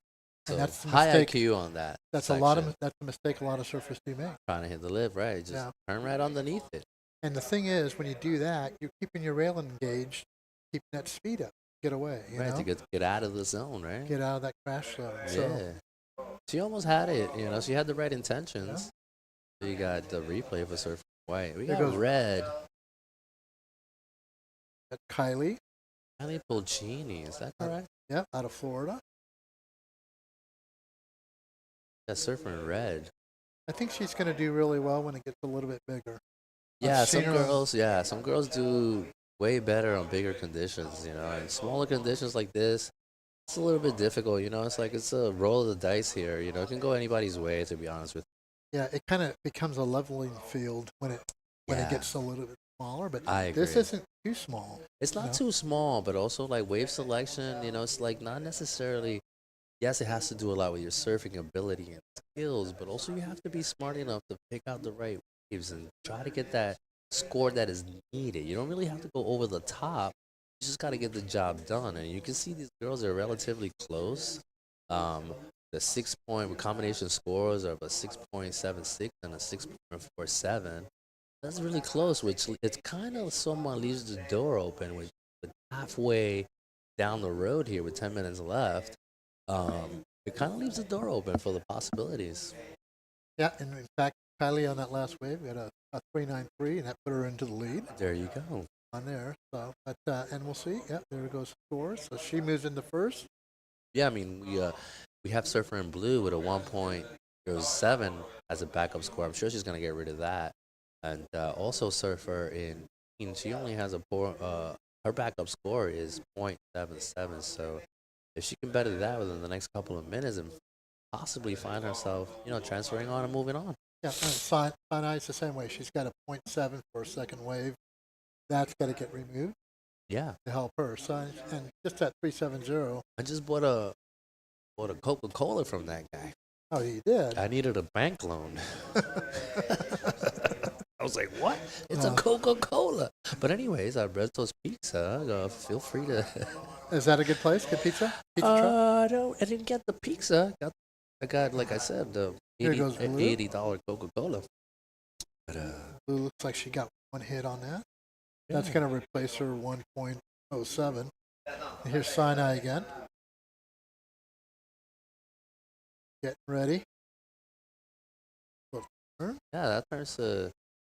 I got stuck on that. Yeah, that unfortunately, last- that last little section took away from the wave. You know what I mean? Sometimes if you don't finish right, away from the earlier maneuvers that you did on the wave. Yeah, here goes green again on a Yeah, replay. we got the replay. So she hits it okay? She hits a nice little turn, but then unfortunately things are rail here, and she doesn't come out of that. So See that lip come right over her board. yeah, and that just could have keep been the it. difference. You know, she kind of like would have went 6 to 12 on it. You know. Yeah, or get that board on its side again and let the wave Yeah. hit it. And, But it's the learning curve, right? Yeah. Like we're all here, like, no, if you do this and if you do that and you put the board, you know, but not quite that easy. But yeah, we know a little bit about surfing here, and I had a long learning curve. yeah, you had a long learning curve. I'm sure you have, and you know, And I'm still learning. And I never stop learning. You know, that's the beauty of it. But the situation for Green is not that crazy. She only needs a 3.99. So look what happened to Blue. And- Blue just got a 5. There you go. I just flipped told you. it. And now put Kylie in second. Just like that. But the asking of Surfer in white and Surfer in green is not really that significant. So, you know, Low like scores. these last 10 minutes on the second half of the heat, I think that things should definitely change. It could, and it's just about getting active. Yeah. And you know, the waves are going to be there if you just get active, because more likely than not, if you stay active, you're going to get the better wave. Yeah, I've seen that again and again. You know, if things are not going your way, just start to move. Get on Yeah. something. Get on anything. Make a change. Make a change. You know, got Surfer in red. Going right. He finally goes right. That's our first right of the Kylie. heat. That's Yeah. on her forehand. Yeah, well, I think that's her second right. But that was nice. Was it That was 2 turns? nice. You know, it was. Should I it think be it- enough? Can it be enough? It's She gonna. needs a- I think it's gonna pass her 283. I probably so. It'll be in the 4 range, I think, more or less. Yeah, Yeah, considering what the judges have been giving for the previous score. So we can definitely see it on that. That's going to move her up closer to that first position. Yeah. Good to see her on her forehand. Yeah, but yet again, Surfer in White only needs 3.4 so far, depending on what that last score is. Of course, Surfer in Green also right now, well, actually changed a little bit. The needs are different. Surfer in Green now needs 5.79, and White 5.19. And red got a 4.63 on that. You were right on that. Yeah, on that one. I was pretty spot on. You were spot on that one. Yeah, I'm learning a little bit. The learning curve.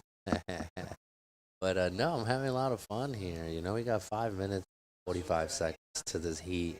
Soon after this, we got heat 6, and then just 3 more heats remaining for the day, and then we're back tomorrow here at La Marginal. And if it does rain, guess who's protected? We're good. We're good. Yeah, we're all right.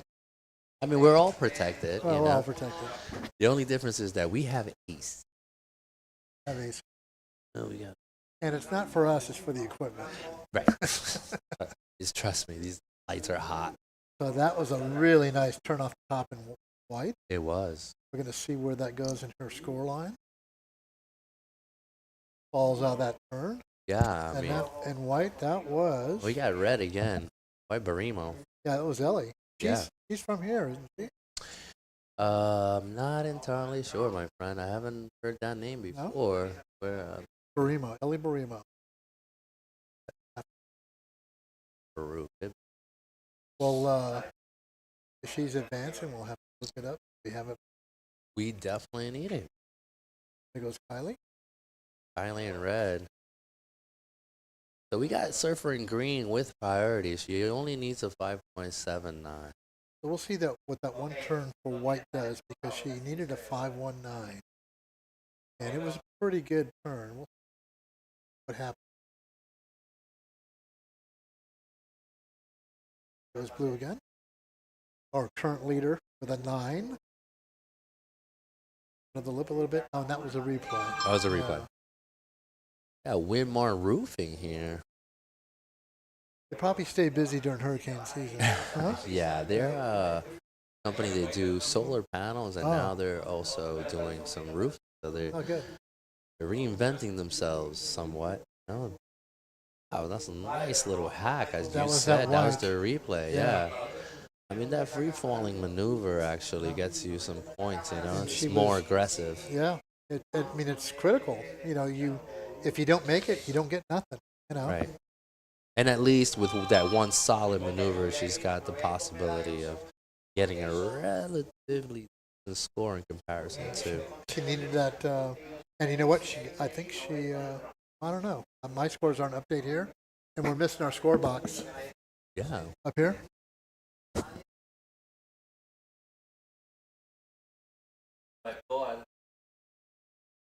Okay. All right, so here we go. Sinaí Soto Perez, I believe she has a 2.77 and a 2.67. It's better in her situation, but she's still holding currently in fourth. 2 minutes and 50 seconds. Surfer in blue. Magister, she's definitely controlling the situation. Not too far away though. She's not she hasn't created that much of a gap, but she's still holding it down. She's got third priority. If Surfer in Green can just crack and break down this scenario here, she may have a shot. And here goes blue dropping in. A wrap. Just not enough power in that. Yeah, there wasn't enough. You kind of, sometimes you have to recognize that when it gets flat. Pull it a rail and do more of a downturn. And then find it all the way around. Because you lose speed as you bring it around. Drive down it. Get yourself, build that speed. Here goes Green. Well, Green has a tall order ahead of her. She needs a 5.79. And the highest score in the heat so far is a 5.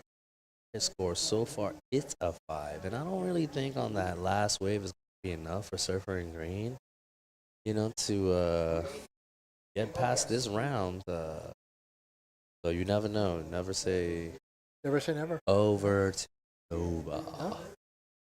I tell tell my kids that I coach. That horn blows. Here's red. 2 nice turns. A third. And that's going to look really good on her. I think that's going to replace her second score. But I was I tell kids, when that horn starts, goes off, and you're on the beach start, that's when you don't have to wait all the way outside to catch a wave. Yeah. Catch something that's rolling through that somebody might have missed. For sure. You know? And the heat ends when the horn is over. You keep surfing all the way to the end. You can get that 3, 2, 1 last wave, and you never know. It could be the way of the heat. So it's really like the way you matter of perspective. And they gave Kylie a 503 on that. Look at that. Yeah. 503, which is the highest scoring wave. He now moved that first transfer spot. So it was definitely changed the case scenario a little bit. Just nice flow, real quick, power to it. Yeah. And just snap, snap, snap. You know what I'm saying? Yeah. Kind of like that machine. Snap, snap, snap. And here goes Snippity what? snaps. That's So, Ellie. Yeah, I don't think she needed a 5.4. Sometimes you just got to be a little bit more aggressive than that. Especially like those last seconds. Got 2 seconds on the clock here, but I think that's gonna be it for these surfer in white and surfer in green. Heat number 6 coming up next. This is a really good heat. Yeah. Yeah, this has got. We got Gamboa, Sophia Gamboa out of the USA. Soy Panettiere. She's out of Huntington. Huntington. She's a great surfer. We also have Lily Olber and Dea McCart. Yeah, she's that heat coming up next. So two Florida surfers. Dea, I know Dea very well and her surfer very well. She's from the same area. Right on. And then Sophia, I think I remember talking earlier about Peru. Yes. She goes for a month to Peru. This is the young lady. Oh wow. Surf Chicama at good size. Yeah, that's beefing. So she's a Can I say it? She's a Roxy girl. Okay. Yeah. So she's very well represented. And, Yeah, Roxy really did a surfer. lot of beautiful things for the female surfing community. They did. They're the big supporter. They're a huge supporter, and they did a lot of great things. But there are a lot of great brands out there for females too. Yeah, just not Roxy. They're just not like Roxy. They have an incredible marketing campaign as well. So whatever they touch kind of turns into gold. Although times are changing, all these surfing brands are. They let a few switching. recently go. Yeah, Lisa Anderson. a couple of was them one. have merged under the same umbrella, and things are changing for the surfing industry. Yeah, they're getting bought up by the bigger companies. Yeah, we have like Kelly with his brand, and we also have John. They're making more sustainable materials, that last forever. You're buying less and less, so that's the goal, to consume less, and have things last you longer. Or if you consume that, it doesn't go to waste. Yeah. You can reuse it again or repurpose it. Yeah, if you're on that program, of reusing, recycling, reuse, it's always a plus. The world needs it. Like that's one thing. That's one subject that I would like to talk about a little bit. There goes Zoe. Yeah, surfer in green. Here in Puerto Rico, we don't really have a huge recycling program, and sometimes it breaks my heart, because so much garbage around, and it's ending up in our mountains, landfills. And it's like, how much garbage can this island possibly take? I went through a Chick-fil-A drive-through here. And they have paper straws. Unfortunately, yeah. They have paper straws here in Puerto Rico. Yeah, there's some places that are a little bit more ethical, and they have changed their to-go containers and such, and make them biodegradable and with the straws and all that stuff. But still, unfortunately, these items are a little bit too expensive for some restaurants and people to kind of get onto the program, so they opt to buy the cheaper version. Right. What do you see more in the ocean? No, 100%. I see so much in the ocean, man. it's like the colors on the sand these days have completely changed. You know, it's like a rainbow color of these microplastics that you see. But anyways, that was Surfer in Red. That was Dea. That was a really nice wave. And that opening wave for Surfer in Green came in at a 4.83. I believe that's a decent score. Seems like a keeper to me. Yeah. And yeah, Surfer in Red comes in with a 3.83. She's currently sitting second. Zoe, I believe, this past year, yeah, won a USSA surf trestle. Trestles. Yeah. Beautiful wave trestles. If I remember her name came up, she was the winner of that event. Nice. There's Kylie. Good, thank you.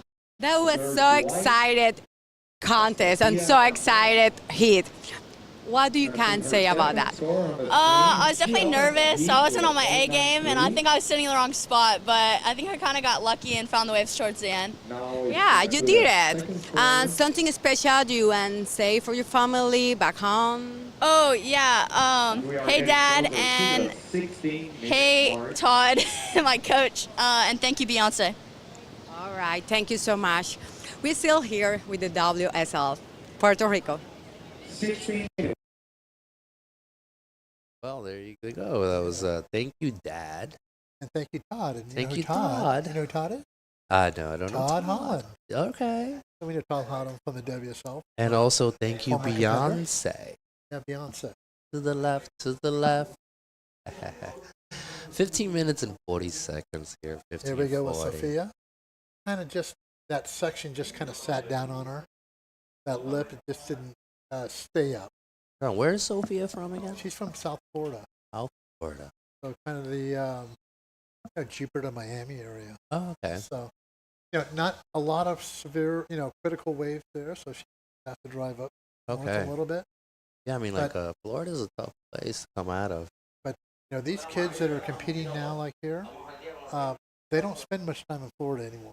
I don't think so. They're all over the place. They're traveling. There are places to go, people to see. California, I mean, they're just all over. They go and stay.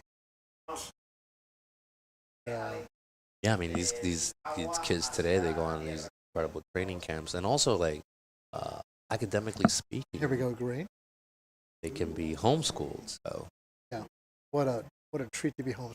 Oh my God! Couldn't quite make that second turn, that finishing turn. No, Surfer in Green. She will get a score. You will. Keep her up in front of everybody right now. All right, there's a reef. Surfer in Green. Now one turn, a second one unfortunately comes loose. Yeah. Just like you were saying, she just quite didn't follow the trajectory of the board. No, the board was going one way and the upper body was going the other way. Exactly. Yeah. Just got to go with the bounce. Yeah, you really you got to get really light-footed sometimes. Just rip with it. And just feel it. Oh, we see those low tide coming. You see all that reef exposure. And that black sand. What's the black sand? It's from the river. So we're close to a river. So every time it rains, so that's the reason why we have. Oh, there we go from Sophia. Nice wave. Yeah. Nice hit at the end. That's Rio. Sophia currently sitting first with that second wave. Priority Here she green, goes on I the believe. replay. Nice little turn, a little wrap, and here she comes to hit it. Oh. Lands it. Comes out of the front of it. We'll see what the judges award her for that. Surfer in white. That would have been beautiful shot of the event. That's the judges here. This is a priority screen. We are right on the right-hand side of that little white box that you see next to the judges. That's us sitting on ACs. So come say hi. Is Puerto Rico volcanic? Yeah, it is. So that's where you get the black sand from. Well, that's exactly why. And you know what's with black sand? Tell me. Gold. Yeah, right? Can you imagine? You can find gold with black. Yeah, you start digging, buddy. Go ahead. In Florida, they tell you if you want to find gold, look for the heavy pockets of shells. Okay. Because those are the deep areas. Yeah. Florida is a magical place. I've never been to Florida. Never been to Florida. I was going to say thank God, but no, I've never been to Florida. Yeah, and in the summertime, you probably would say, am I still in Rico. Yeah, no, You know? man, tell me. It's not easy.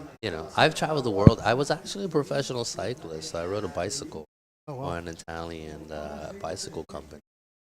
But you'll notice in Florida it's flat. Yeah. So here you got hills. I mean, I walked 2 or 3 hills to get to where I'm staying at Yeah, here, you know. within a mile radius. Not even that. Not even that, right? No, 4 minute walk, you know. Yeah. You can get one hill I was climbing this morning. I was like, oh, my legs are getting a good workout. Here goes White. Here goes Sophia again. Sophia Gamboa. Nice little turn. So Fortunately, the wave is not helping much. She just. I'd rather, instead of seeing that turn, going straight up and smacking that lip. She's getting into that low tide section where the waves are breaking up and kind of going in all different directions. Sure. Can no longer have that. You'll see at the end here, you get waves going every which way because there's no way because the water's too shallow right For sure. But that first maneuver, she bottom turned. I think she just kind of like dug away from it. Yeah. I'd rather see a surfer go straight up. Yeah, she didn't go high enough up. Hit the lip. I think that would make a huge difference. No, absolutely.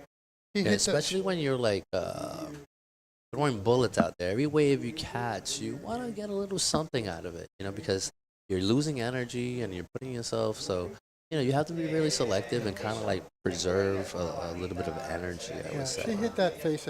She hit a mid-face turn. She hit a mid-face turn. But again, it's a turn to maybe get her score improved. Yeah. Yeah, I mean, it depends. You can either go for all the marbles or just play it safe, and she definitely played it safe. And you'll learn. I bet you her parents are videotaping. I'm sorry? Her parents are probably videotaping. Oh, yeah. All the analysis, right? Yeah, they'll look at it and say, look, you need to Isn't it so amazing, like, how parents just are out there, like, filming their kids, and they're, like, a part of it, and they're, like, mom and dad are their first coaches, you know what I mean? Here comes Green into that side section. Her wave actually stood up, stayed up. Right. We got a little surfer in green. Zoe out of Southern California. Out of SoCal. Yeah. Zoe's currently winning the heat. Zoe, super quiet today. I love it. Zoe Panettiere. Play.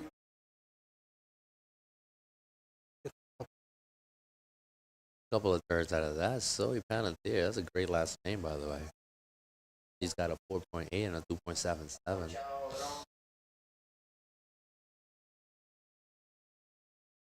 So that increased her lead a little bit. So Dea needs a 1.77 to get in that advantage spot with 9 minutes left. He's in third priority, and then we have Kubler in fourth. Our scoring box just disappeared. He had priority, and the heat as it's going. And let's see. It was back. Oh, here it goes. But that's sitting in that second transfer spot is Surfer in White. Surfer in White has a 2.97 and a 2.63. But those Surfer in Red, you only need the 1.77 and plenty of time on the clock to get that done. And also Surfer in Blue, it's a mild 4.5, which is definitely possible. And her name is Lily Colbor. Lily. Not sure where she's from, but we'll figure that out. We'll figure that out. Get that going. And here's that other break that people that are practicing on. You can see it out there, in the distance. See a couple of pelicans also doing their thing. We had some surfers during their time off yesterday go fishing for tarpon right off the beach. Oh, wow. They were catching tarpon, I couldn't believe it. Good food. It's good food. A man's got to eat, buddy. But you know what? They put them back. Okay. They put them back for another day. That's cool. Yeah. That's nice. Fishing is a sport. Yeah, it's unless you're feeding yourself. Yeah. I mean, we're an island of fishermen. Like the ocean will provide. And we've always been blessed. Humanity has always been blessed to be surrounded by the ocean and everything that the ocean brings. 80% of life lives in the ocean. Magical place. It's, Here goes White. I believe it's by the Mami Wata nice people. Turn. Come up again. Yeah, we go Surfer in White. Currently sitting in second. Here goes Red. We got Surfer in Red. She's got something to say. She only needs a 1.77. 7 minutes on the clock here. It's definitely possible for Surfer in Red to try to accomplish that. Yeah, no, so looking at those two waves right there, beautiful first turn for White. I thought she hesitated right here for a second, tried to come down here. It didn't really. Yeah, I think she should have hit this section prior to that. Yeah, she missed that I think she should have. opportunity. Yeah, she missed that. I think she would have had a nice little floater over that section, but over that end section. yeah, it's a lot different. We're surfing with our eyes here. Yeah. They're definitely out there doing their thing. And they got that moment to do it. Yeah, that exactly. decision. We don't have that. We don't have that. We see it completely different from Yeah. up here, obviously. Yeah, we see it a whole different way. But we have to remember that when we see that. For sure. That, We're only here calling what we see, But having some fun with the moment. She surfed that wave. She didn't fall. That was a nice looking turn for Surfer in White. And they gave her like a 5'10". There it is, On that 5'10". Surfer in White jumps to that first And Dea got position, winning the heat so far. Dea got a 377 on that. There you go, bettering her situation. Now she only needs a 4.04. It's definitely doable. And look at this.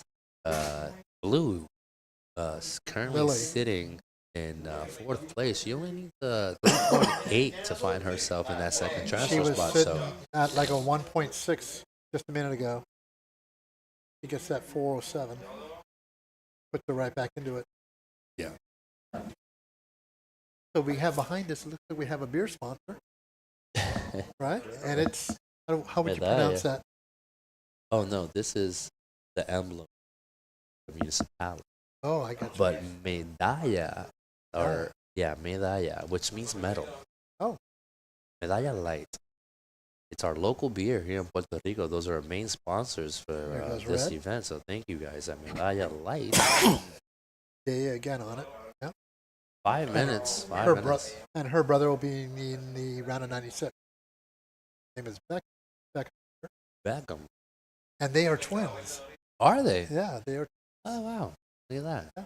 Got a set of twins Yeah, here. boy-girl twins. I'm not sure which one was born first. I'll have to ask.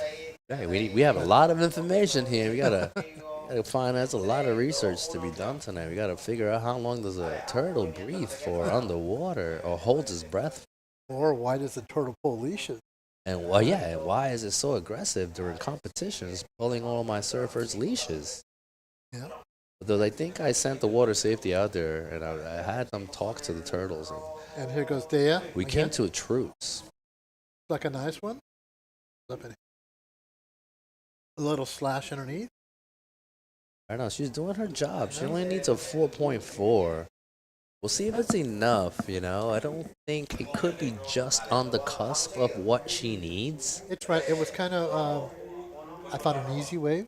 It wasn't easy where she played it safe, not Yeah. as vertical. You see all the other competitors looking at her to see what she's getting underneath the lip. We have like Surfer in green now. That was Panettiere. She's definitely against the ropes now. She is. She just got a wave. She loses her priority.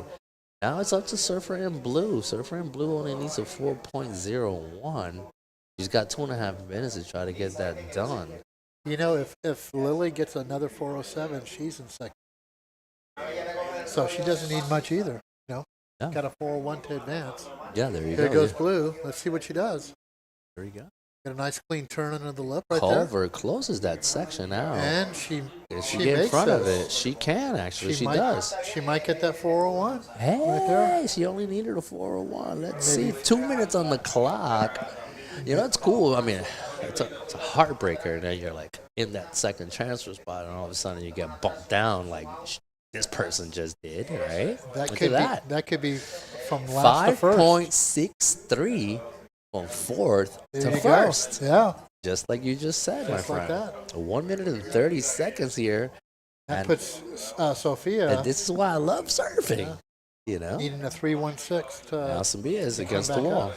For sure. And that puts pressure on Dea because she's sitting second with a chance to get knocked out possibly. So Yeah, because well, Sophia's in priority with Dea in second. for sure. I mean, these girls are not looking for a big ass 3.43. 1 minute here on the clock, and also a 3.17. I don't know if it's enough. But Sophia is in priority. Yes, and the clock does not award them possibilities of. So I think this could be it for Surfer in green and Surfer in white. And with the 3-pointer, And Green just moves into second. Look at that. And knocks Dea down. She needs a 4.34. Sophia needs a 3.66 advance out of this heat 6. It's very attainable all the way through. So with priority, and Dea's got second priority, so they pretty much got 35 seconds to pick their waves. Pretty much. And it's not a big ask. Surfer in white with priority only needs a 3.66. What a difference. First and second for almost the whole heat. Exactly. And then just flipped it just like that. Flipped the whole script upside down with 15 seconds here on the clock. If Surfer in white is able to get that 3.66 that she's looking for with 10 seconds, unfortunately, she digs and gets onto the wrong wave. Yeah. She really had to force that. She really, I mean, she did feel the pressure. She knew she needed a pretty low score. We got Surfer in red with her last wave trying to make it count. She had a really good turn. I don't know if you saw that. I don't know if all she needed was a 4.34 for that second transfer spot. We'll see if Surfer in red is just enough. It's a nice looking wave, too. She hits it really hard. She hits that section, but unfortunately, he's not able to quite close it out with authority, kind of like clamp that door. Didn't get that second turn was just a real small wave. It was a really good looking wave. So she's right at that 4-ish. I think she's right at.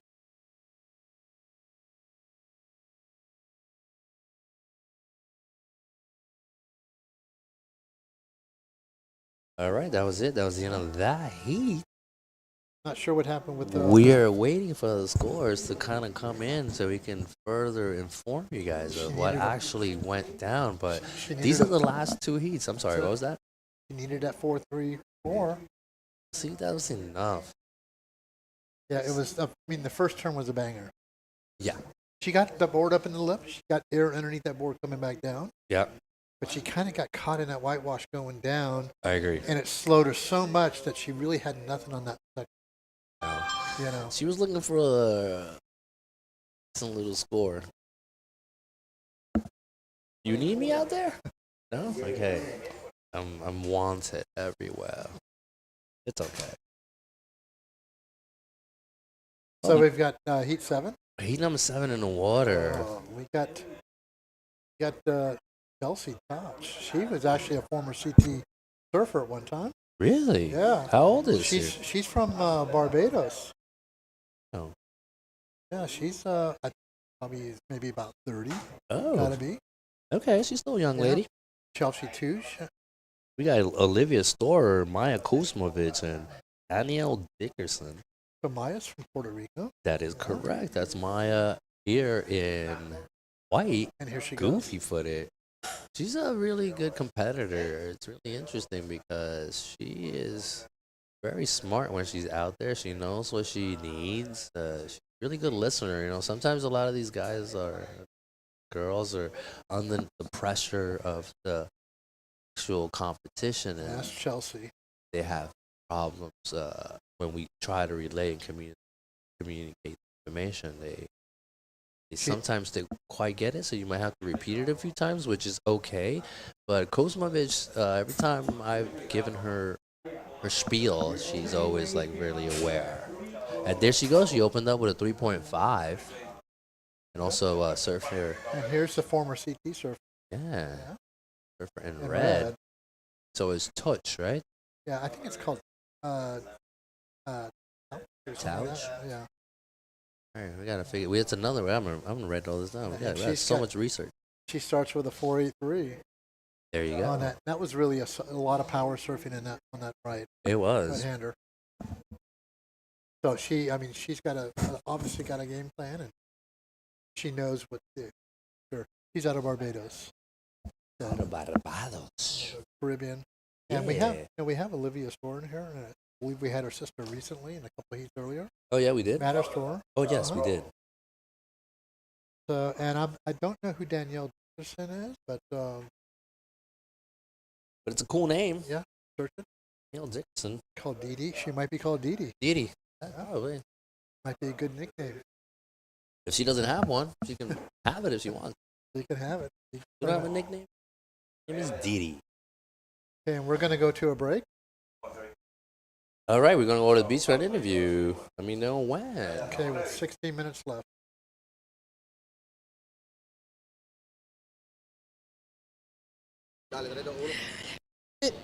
Hi, we are here with Lily Culver. How do you feel? I feel great. Definitely let that heat get down to the wire. So sorry, Mom and Dad who are watching. They probably had a heart attack watching that heat. So. Yeah, that was amazing. You get the first place in the last 3 minutes. What was your strategy for that? Honestly, just like having faith and trusting the process. You know, when there's only 3 minutes left and you need a wave, you just need to trust that when the opportunity comes that you can perform. And yeah, that's exactly what happened. So I'm stoked to make it through. That is amazing. Thank you so much. We're back. Blue, we just saw blue with a wave, and maybe even green. Get started on their account for heat number 7. Yeah, that was Lily, right? Is that correct? Yeah, it was Lily. Lily Colbert. Lily wants to say, sorry, Mom and Dad pressured you out like that. You know, Freak 'em but out. she's like, but I got this, Mom. Dad, I got it. So, kudos to Lily, man. That was awesome. Yeah. And so right now we got 15 minutes and 25 seconds left. She also has faith. You know what I mean? With Chelsea in the lead, currently with a 4.83 and holding priority. And we have Mia Kuzmovic with a 3.5 in second place. And then we got Dee Dee Dickerson with a 1.7. We're still waiting for a score for Olivia. I did see her on a wave during the break, so we know there's a score coming for her. Nice. And there she is paddling back out.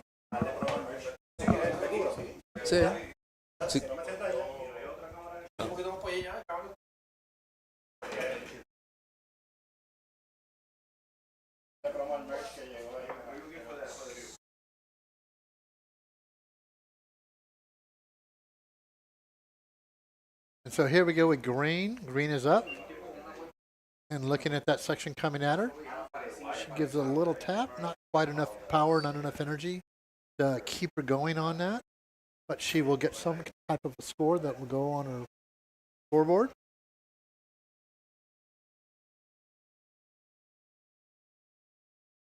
And we got Mr. Oscar back in. Is it El Presidente? El Presidente. El Presidente. That's how they would say it in Puerto Rico, right? Yeah. Yeah. That kind of brought a smile to your face. No? It looks like you had some goodies in your hand too, didn't you? Yeah.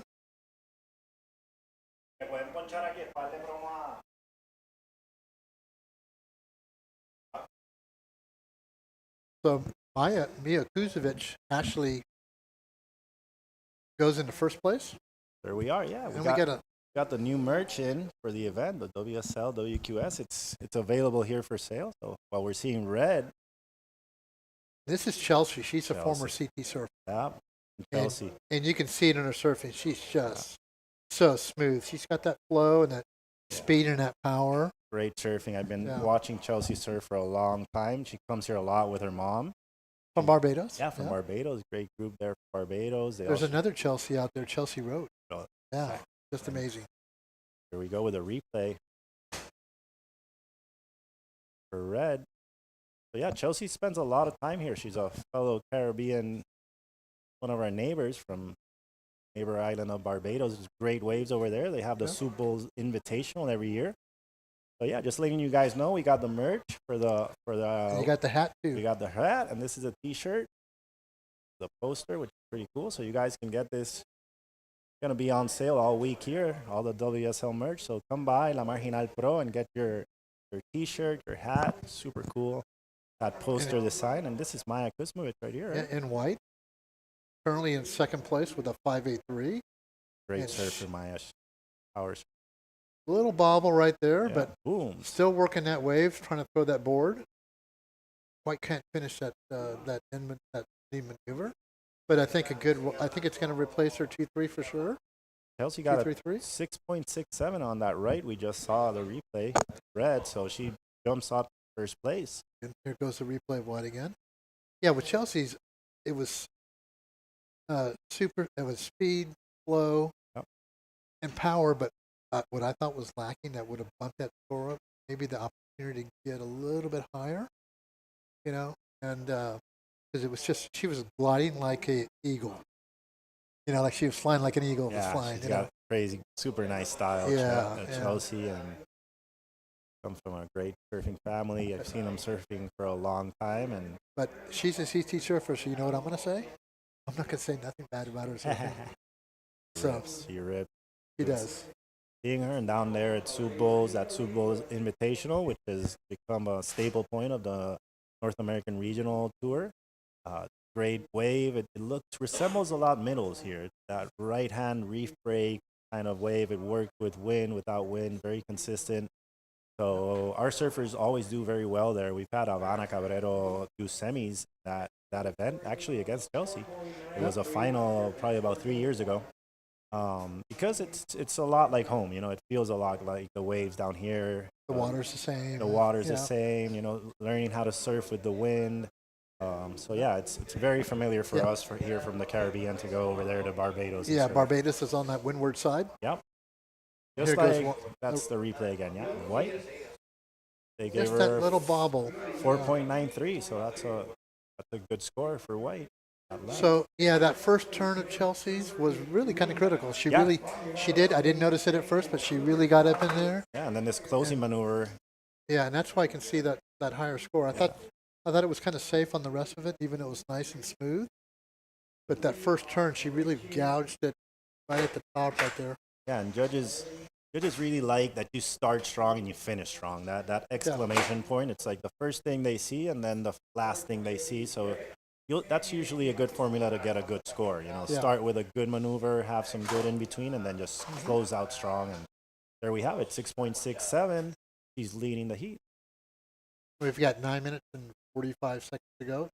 Our leader Chelsea is in fourth priority with Mia in third. We have Olivia holding down priority in third place with a 5.23. Only got one wave, but he needs a 3.2. That's not a big score. No, not at all. Definitely make that happen in these next couple of minutes. So this heat is way from over, guys. And these are, these 4s, the 5s, the 6s. This is a pretty good start for the heat. Yeah. And the heat is, it's halfway over, but it's a good start for your first first few waves. Here goes blue. Oh, that was cool with the pelican in the screen there in the shot. That was the wave we had during the break that we didn't get to see. So. It looks like they got caught inside on set.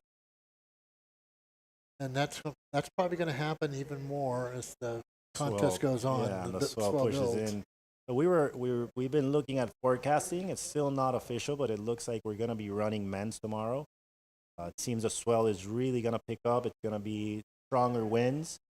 And we did get through a whole round of the women today, so we really have to push through a lot of the men's heat tomorrow.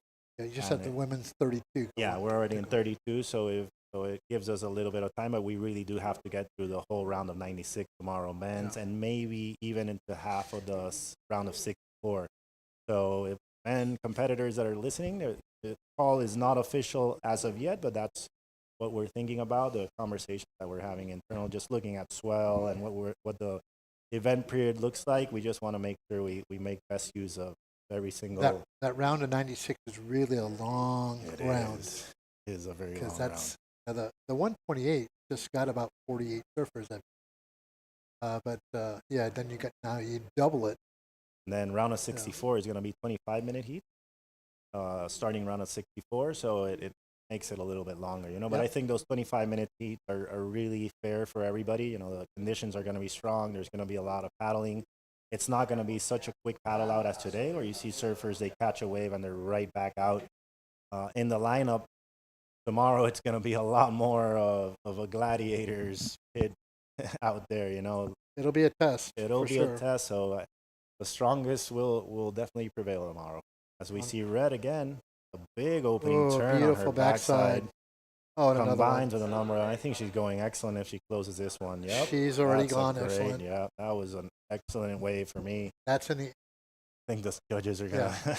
They can't hear us. They can't hear us, right? So, but look at this turn right here. They call it body bag. 8s. Yeah. No.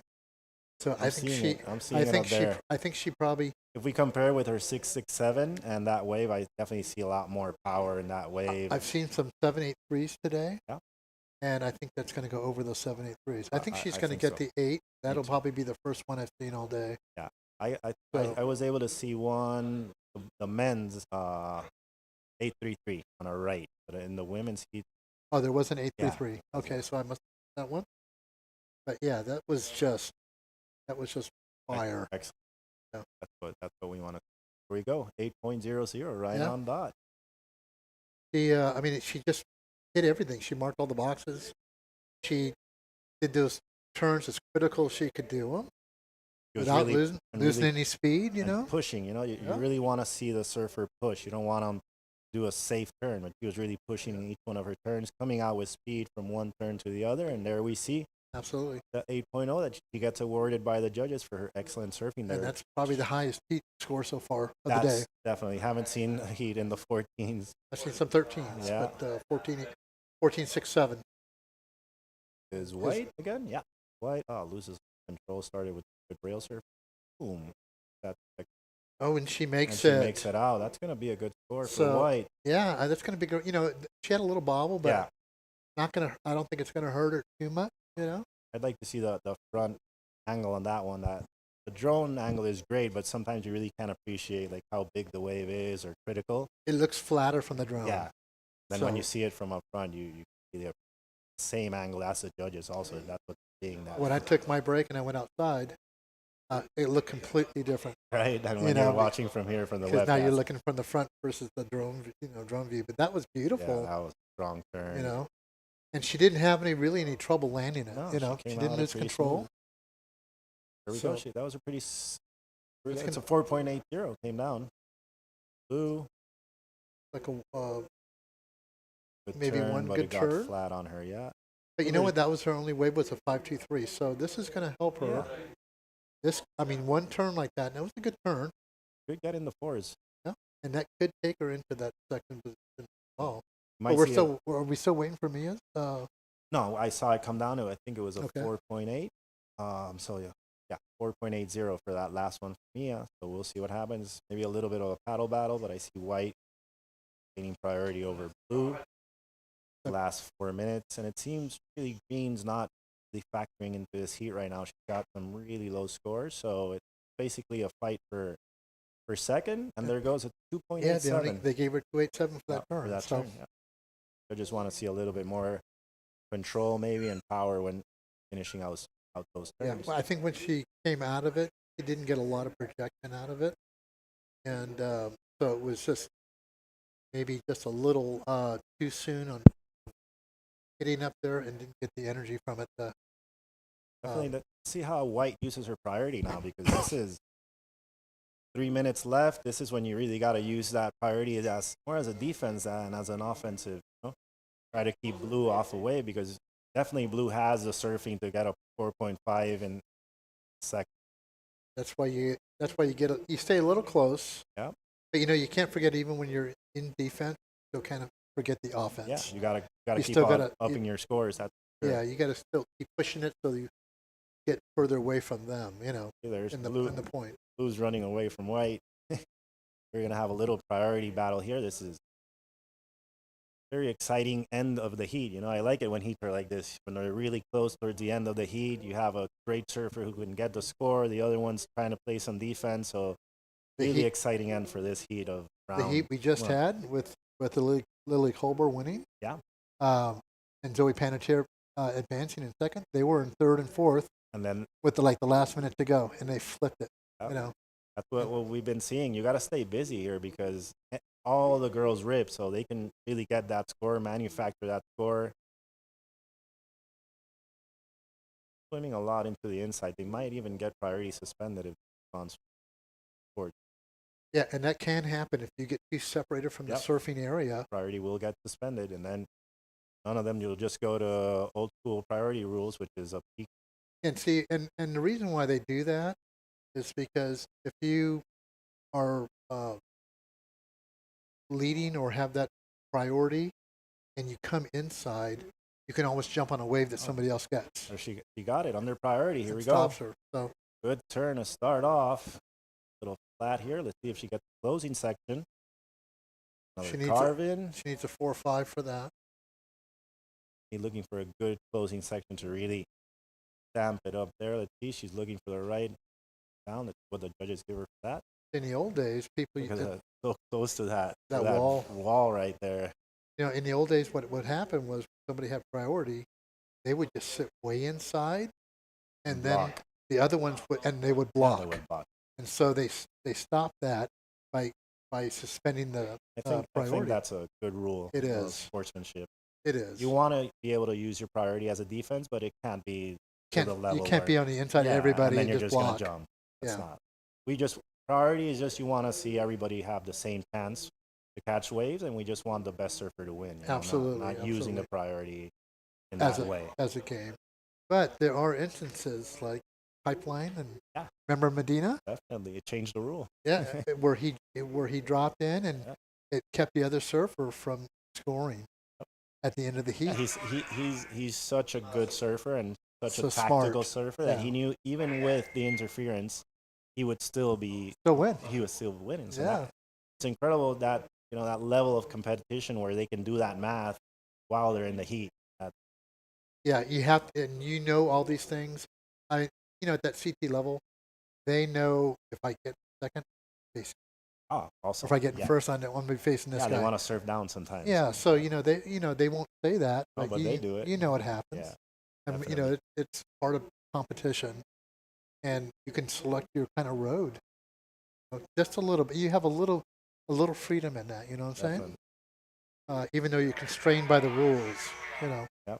So it's in the judges' hands. Let's see. Still waiting for that score for blue. She needs a 4.50, and there it is. Yeah, she got it. 4.67. Wow. She gets it there at the end of the heat. So that's red and blue are the unofficial winners of heat number 7. It's her final to last heat today. I'm gonna finish this round out with this next heat. 8 round of 48. That was a big last minute. It was. Last And second go. under priority. Under priority. Because White let her get that wave under priority, and she manufactured that score, really. Yeah. So this is another good heat here, and we got a couple Floridians in that as well. So with Auburn Hilly and Alana Lopez. Yeah. I think we have Amari Moore. Amari Moore is in here as well, and Maddie Stanton. This is a really good heat. Yeah, Amari. This is not a light heat at all. Seen Amari develop lately with her surfing, and she's a young girl, and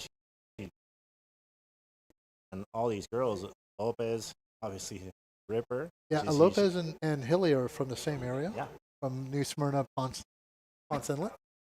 That's Corey's daughter, right? It is, Yeah. and Alana actually won the, I believe it was the Virginia Beach QS 1000. That was her first WSL win. She rips, and she's got a good teacher. It's in her blood, Yeah. The daughter of Corey Lopez, one of the best surfers. I love Corey's style, when growing up watching him surf, and he's still ripped. So definitely. And he's here. Yeah, I know. Yeah. We've seen him surfing. Great surfer. Yeah, you have to. I love the Ponce wave. Yeah. That right-hander that brought out the jetty. It's got that perfect A-frame. Gives you a nice little wall too. Yeah. It's a good wave to learn on. Absolutely. Kind of. Little rain going down right now. Yeah. It's kind of hard to tell with we're sitting here in the booth, but we have a little rain going down. Forecast is for some rain in these next few days, but we've had a pretty good day. All day. This is probably the second time we get a little rain in. Conditions really not changing that much. Be a little more texture in the wave, but it's still looking pretty fun out there. sometimes the rain can kill the wind as well. Yeah. So once that storm passes, it'll definitely get that glass. that kind of calm it just a little bit. So hopefully it's just a quick passing one. It's tropical, so it That's how usually is. Yeah, we usually get it'll rain for half an hour and then it will stop 2 hours. You And know, it'll rain Auburn and Atlanta surf in Florida, and guess what they surf in? Surf in rain. Yeah. So this is probably no different than Florida for them. Like surf in Florida. So we got 17 minutes, 38 seconds left. And I'm here with El Presidente, Oscar, who's the president of the Surfing Federation of Puerto Rico. Right. And be sure to check out the site. He's got some really good WSL t-shirts for this event as well. Come down check here it and out. get those shirts. They're super nice. The art poster of this. All right, so we're going to interview now for the winner of that last heat. All right, here we go. Welcome back. WSL qualifying series here. We got Chelsea winning the last heat. How was it out there? Tell me. It was great. I didn't think I would be back here in February for the ISAs, but I'm very happy to be back. They're fun. Today is tricky, but even so, there's some gems out there, so I enjoyed it. So. What?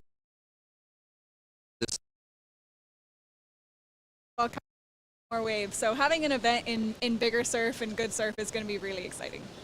Excellent. Wishing you the best of luck. Want to say hello, Emily? Anybody?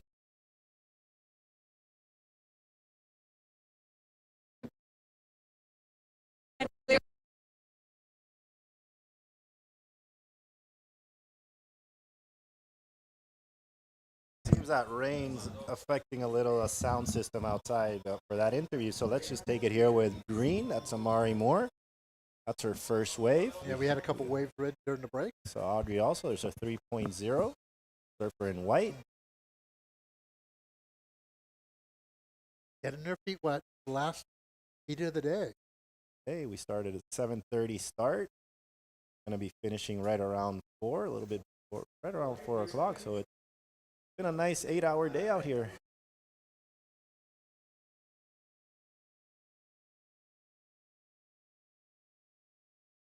I always got a little low times. Just thank our sponsors.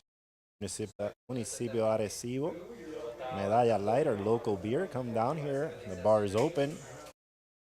Acai Express. They just entered. They have their little truck out there. They got some fresh acai, some fresh fruit, so you can go down there and have some acai. Windwar Home, solar panels, and local hospital, San Souci. Local hospital right here. It's about 2 minutes away from the site, so they're keeping us safe. We have they bring a team here to attend any minor injuries, urchins, scratches, or anything. But then we have the hospital right there.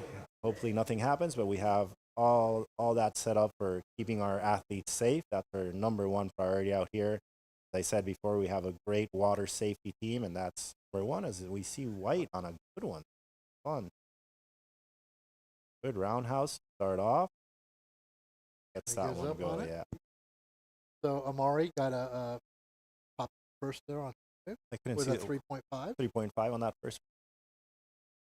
Head of Auburn with a 3, and now she backed it up with that other wave.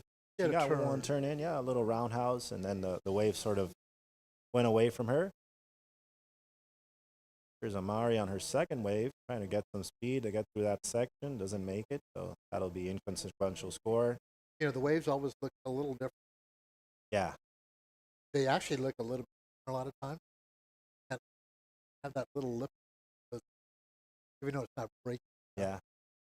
And it just looks a million waves. And definitely a lot of opportunity for all the competitors. Been a great, historic start to this La Marginal Pro. First time we have the WSL here in more than 10 years, so we're stoked to get it going today, and it's been an awesome day of competition. Some big names coming out already out of the event.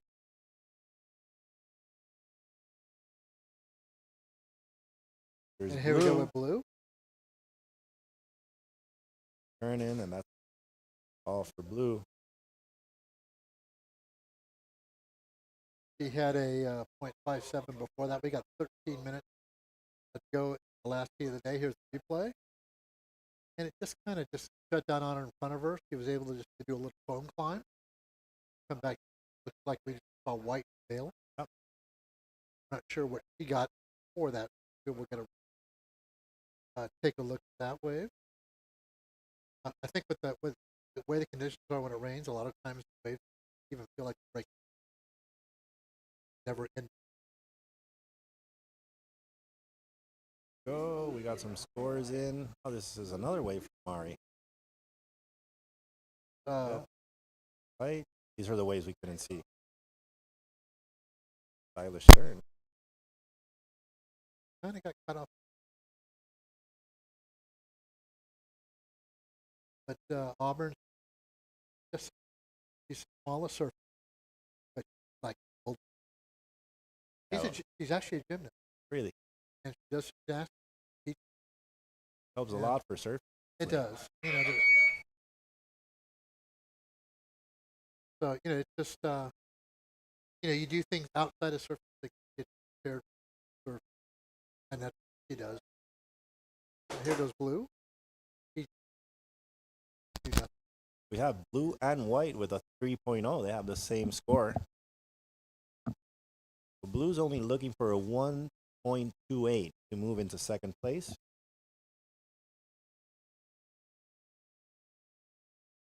Got a 0.63 for that wave.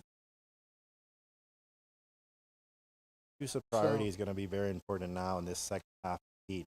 They're all pretty much in the same scale of waves, 3.5, and still waiting for Surfer in Red, who's got priority to put in her first score.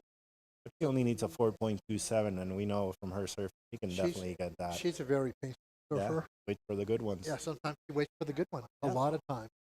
See that. I remember, I think, in fact, the QS at 1, she didn't catch her first wave until already halfway through the final heat. She just worked her way up to fourth, third.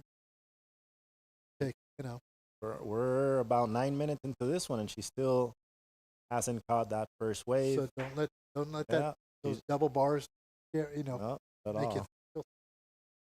Because she's still there.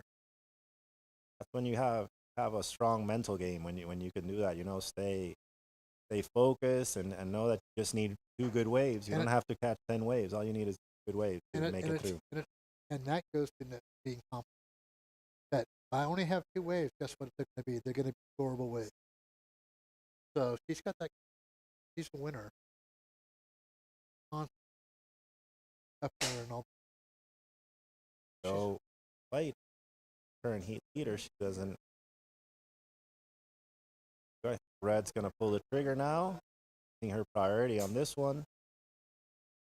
For Red. Nice cut back.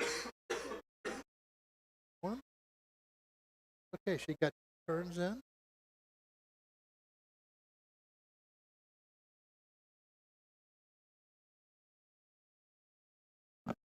So Red gets it going now. Yeah. That last wave.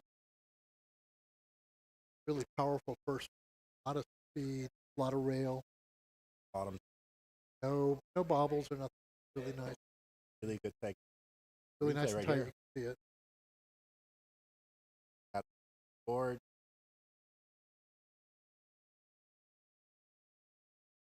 Looks like she's got that little paddle in it.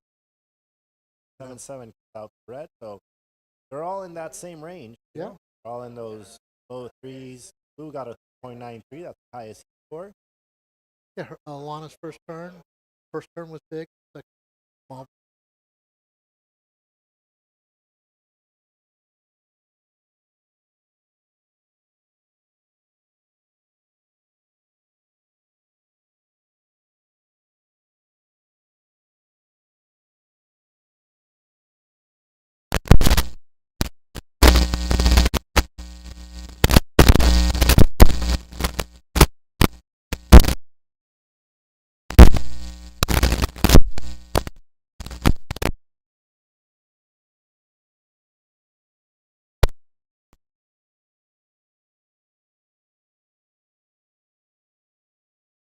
Okay, we had a couple waves during a little I saw the end of Atlanta's just Good like turn. a wave, and it was.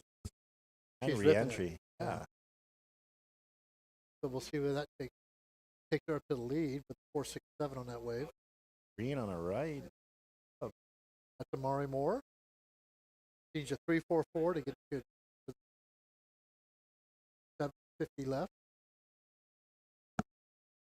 Here goes blue. Maddie. So red goes straight into first. There we go. Yeah. 4.67 for that closing maneuver that we saw, and then change of direction to the right. So yeah, great wave for red when we took that little break. He goes straight to the lead, as you said. Halfway through the heat, she gets her campaign going, and she's already leading. That was cool. Oh, that was heavy right there. yeah, it that was. was good. She was taking. That's what the judges want to see. They want you to take those chances. They want you to push. And she landed it, just didn't get out of it. Yeah. Here's green on a replay. On green. I think this was a 2.63 that just came down. So with 7 minutes left, we have red in first place with a 4.67 and a 2.77. I'm sure she's going to get rid of that 2.77 pretty soon.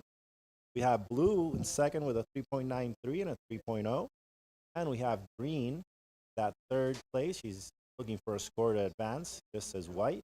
Still not in that advancing position as of right now. And here we see green back on wave. She that first section got a little stuck, so that won't come into play. And here's red again. Lots of waves now pushing the end of this heat, huh? That looked similar to her first. Yeah, it's going to be around that range. Yeah. In fact, I thought it was almost like a replay. I was looking for a replay. So, but yeah, that was pretty much about the same. First there we go. That was the one we were looking at. That one would have given her a good score. First turn on red. Like nothing bad with it. It was just the wave flat. was dying out. Yeah, it went a little flat on her. It's tricky, as we've been speaking all day. You know, you really have to know which ones, and that's why you got to stay active here in El Rastrial, because some waves will just stand up, and you think they don't have a wall, and they'll stand up, and others will do this for you, where you just get a little flat. Play green, where she kicked it out. This is actually blue live. A little hit, kind of a little weird hit. Yeah. It was kind of slow motion. Yeah. I don't know if it's going to replace any of her current scores. No, she sits at a 3.93 and a 3. And, I mean, that might replace the three, yeah. but I don't know. If I compare it to the 2.77 of red, where we saw those good bottom turns. Yeah. And much higher. Yeah. We're not. We're not. It's just our appreciation here. We're just commentating on what we're seeing. The judges are up there. They're all certified judges with vast experience. We have a panel of 5 judges, as we were explaining earlier. Out of those judges, they all put scores down, and the high and the low scores are taken out, and then we got an average of the other 3 scores. So we got a fair system up there. There's a head judge. They have replay system also. So we just great staff of the WQS, and they're doing their job up there to get those scores right, and that's what we've been seeing all day. The surfers are advancing. Here's red again. On a bomb. Red on a bomb. Oh, that one looks good. Here we go. Right in the tail. pocket. Back to the power. Another one. Is it out? Yeah. Yeah. Oh. I think that's still, even It's without gonna the be. finish. Yeah, it's gonna better her 2.77 for sure. That's better her 7. I know if she would have finished, that would have been like way up there. That would have finished. That would have been Yeah. 7. Me too. So also A lot of speed flow. great surfing for this young Yeah. surfer. No bobbles in between. Really pushing. You can see she pushes off her back foot when she turns. Really judges appreciate that. Here we go. It's 4.67 for red. Oh, she got a 5.67. A 5.67 Yeah, exactly. you Yeah, got- so she she better, got- like you said. Yeah, 5.67. So definitely, she would have closed that. We would have been probably into the sevens. That was a really good, really well. Just it doesn't have the errors. Just keep it quiet. Makes a little difference because it goes to you are in control. bobbling and moving around, guess what's board's around, right? Exactly. She has control of her board and her body. Really good technique. So Red is solid in first place right now. All work together. Goes right. Good re-entry. Back. That's Yeah. wave. I like that. Go hit that section and come back and close it out.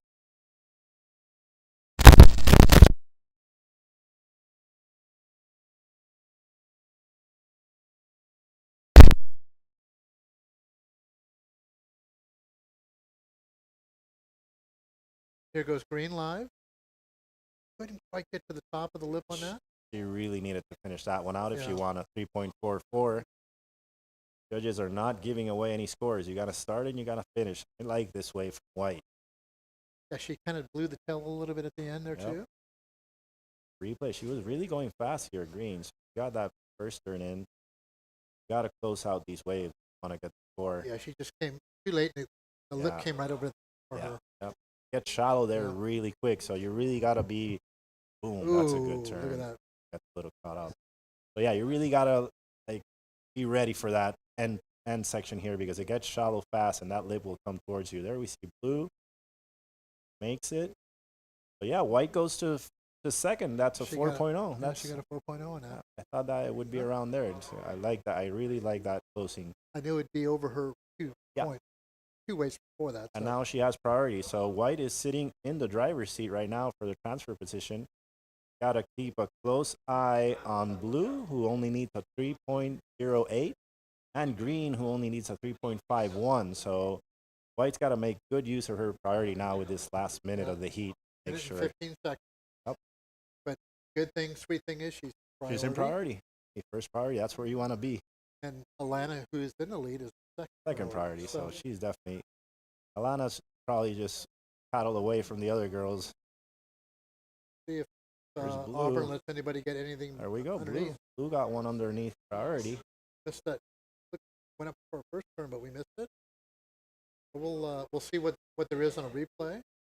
He is inside a little bit, Blue, so she did get some distance.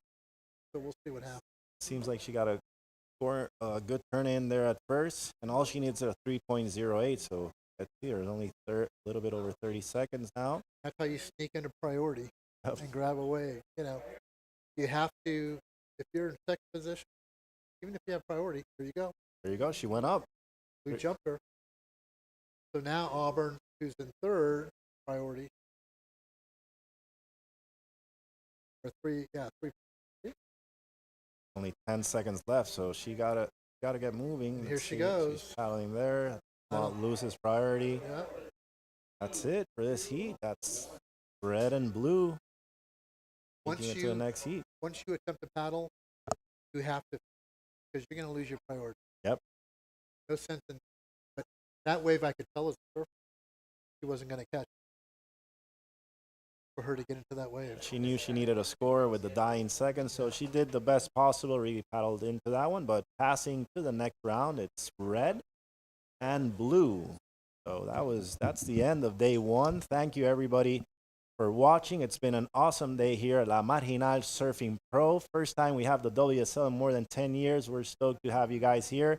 So check back tomorrow, 7:30 a.m. start. It's a full day of surfing. See you. Hope to see you here. Monty Mucha, this is El Presidente.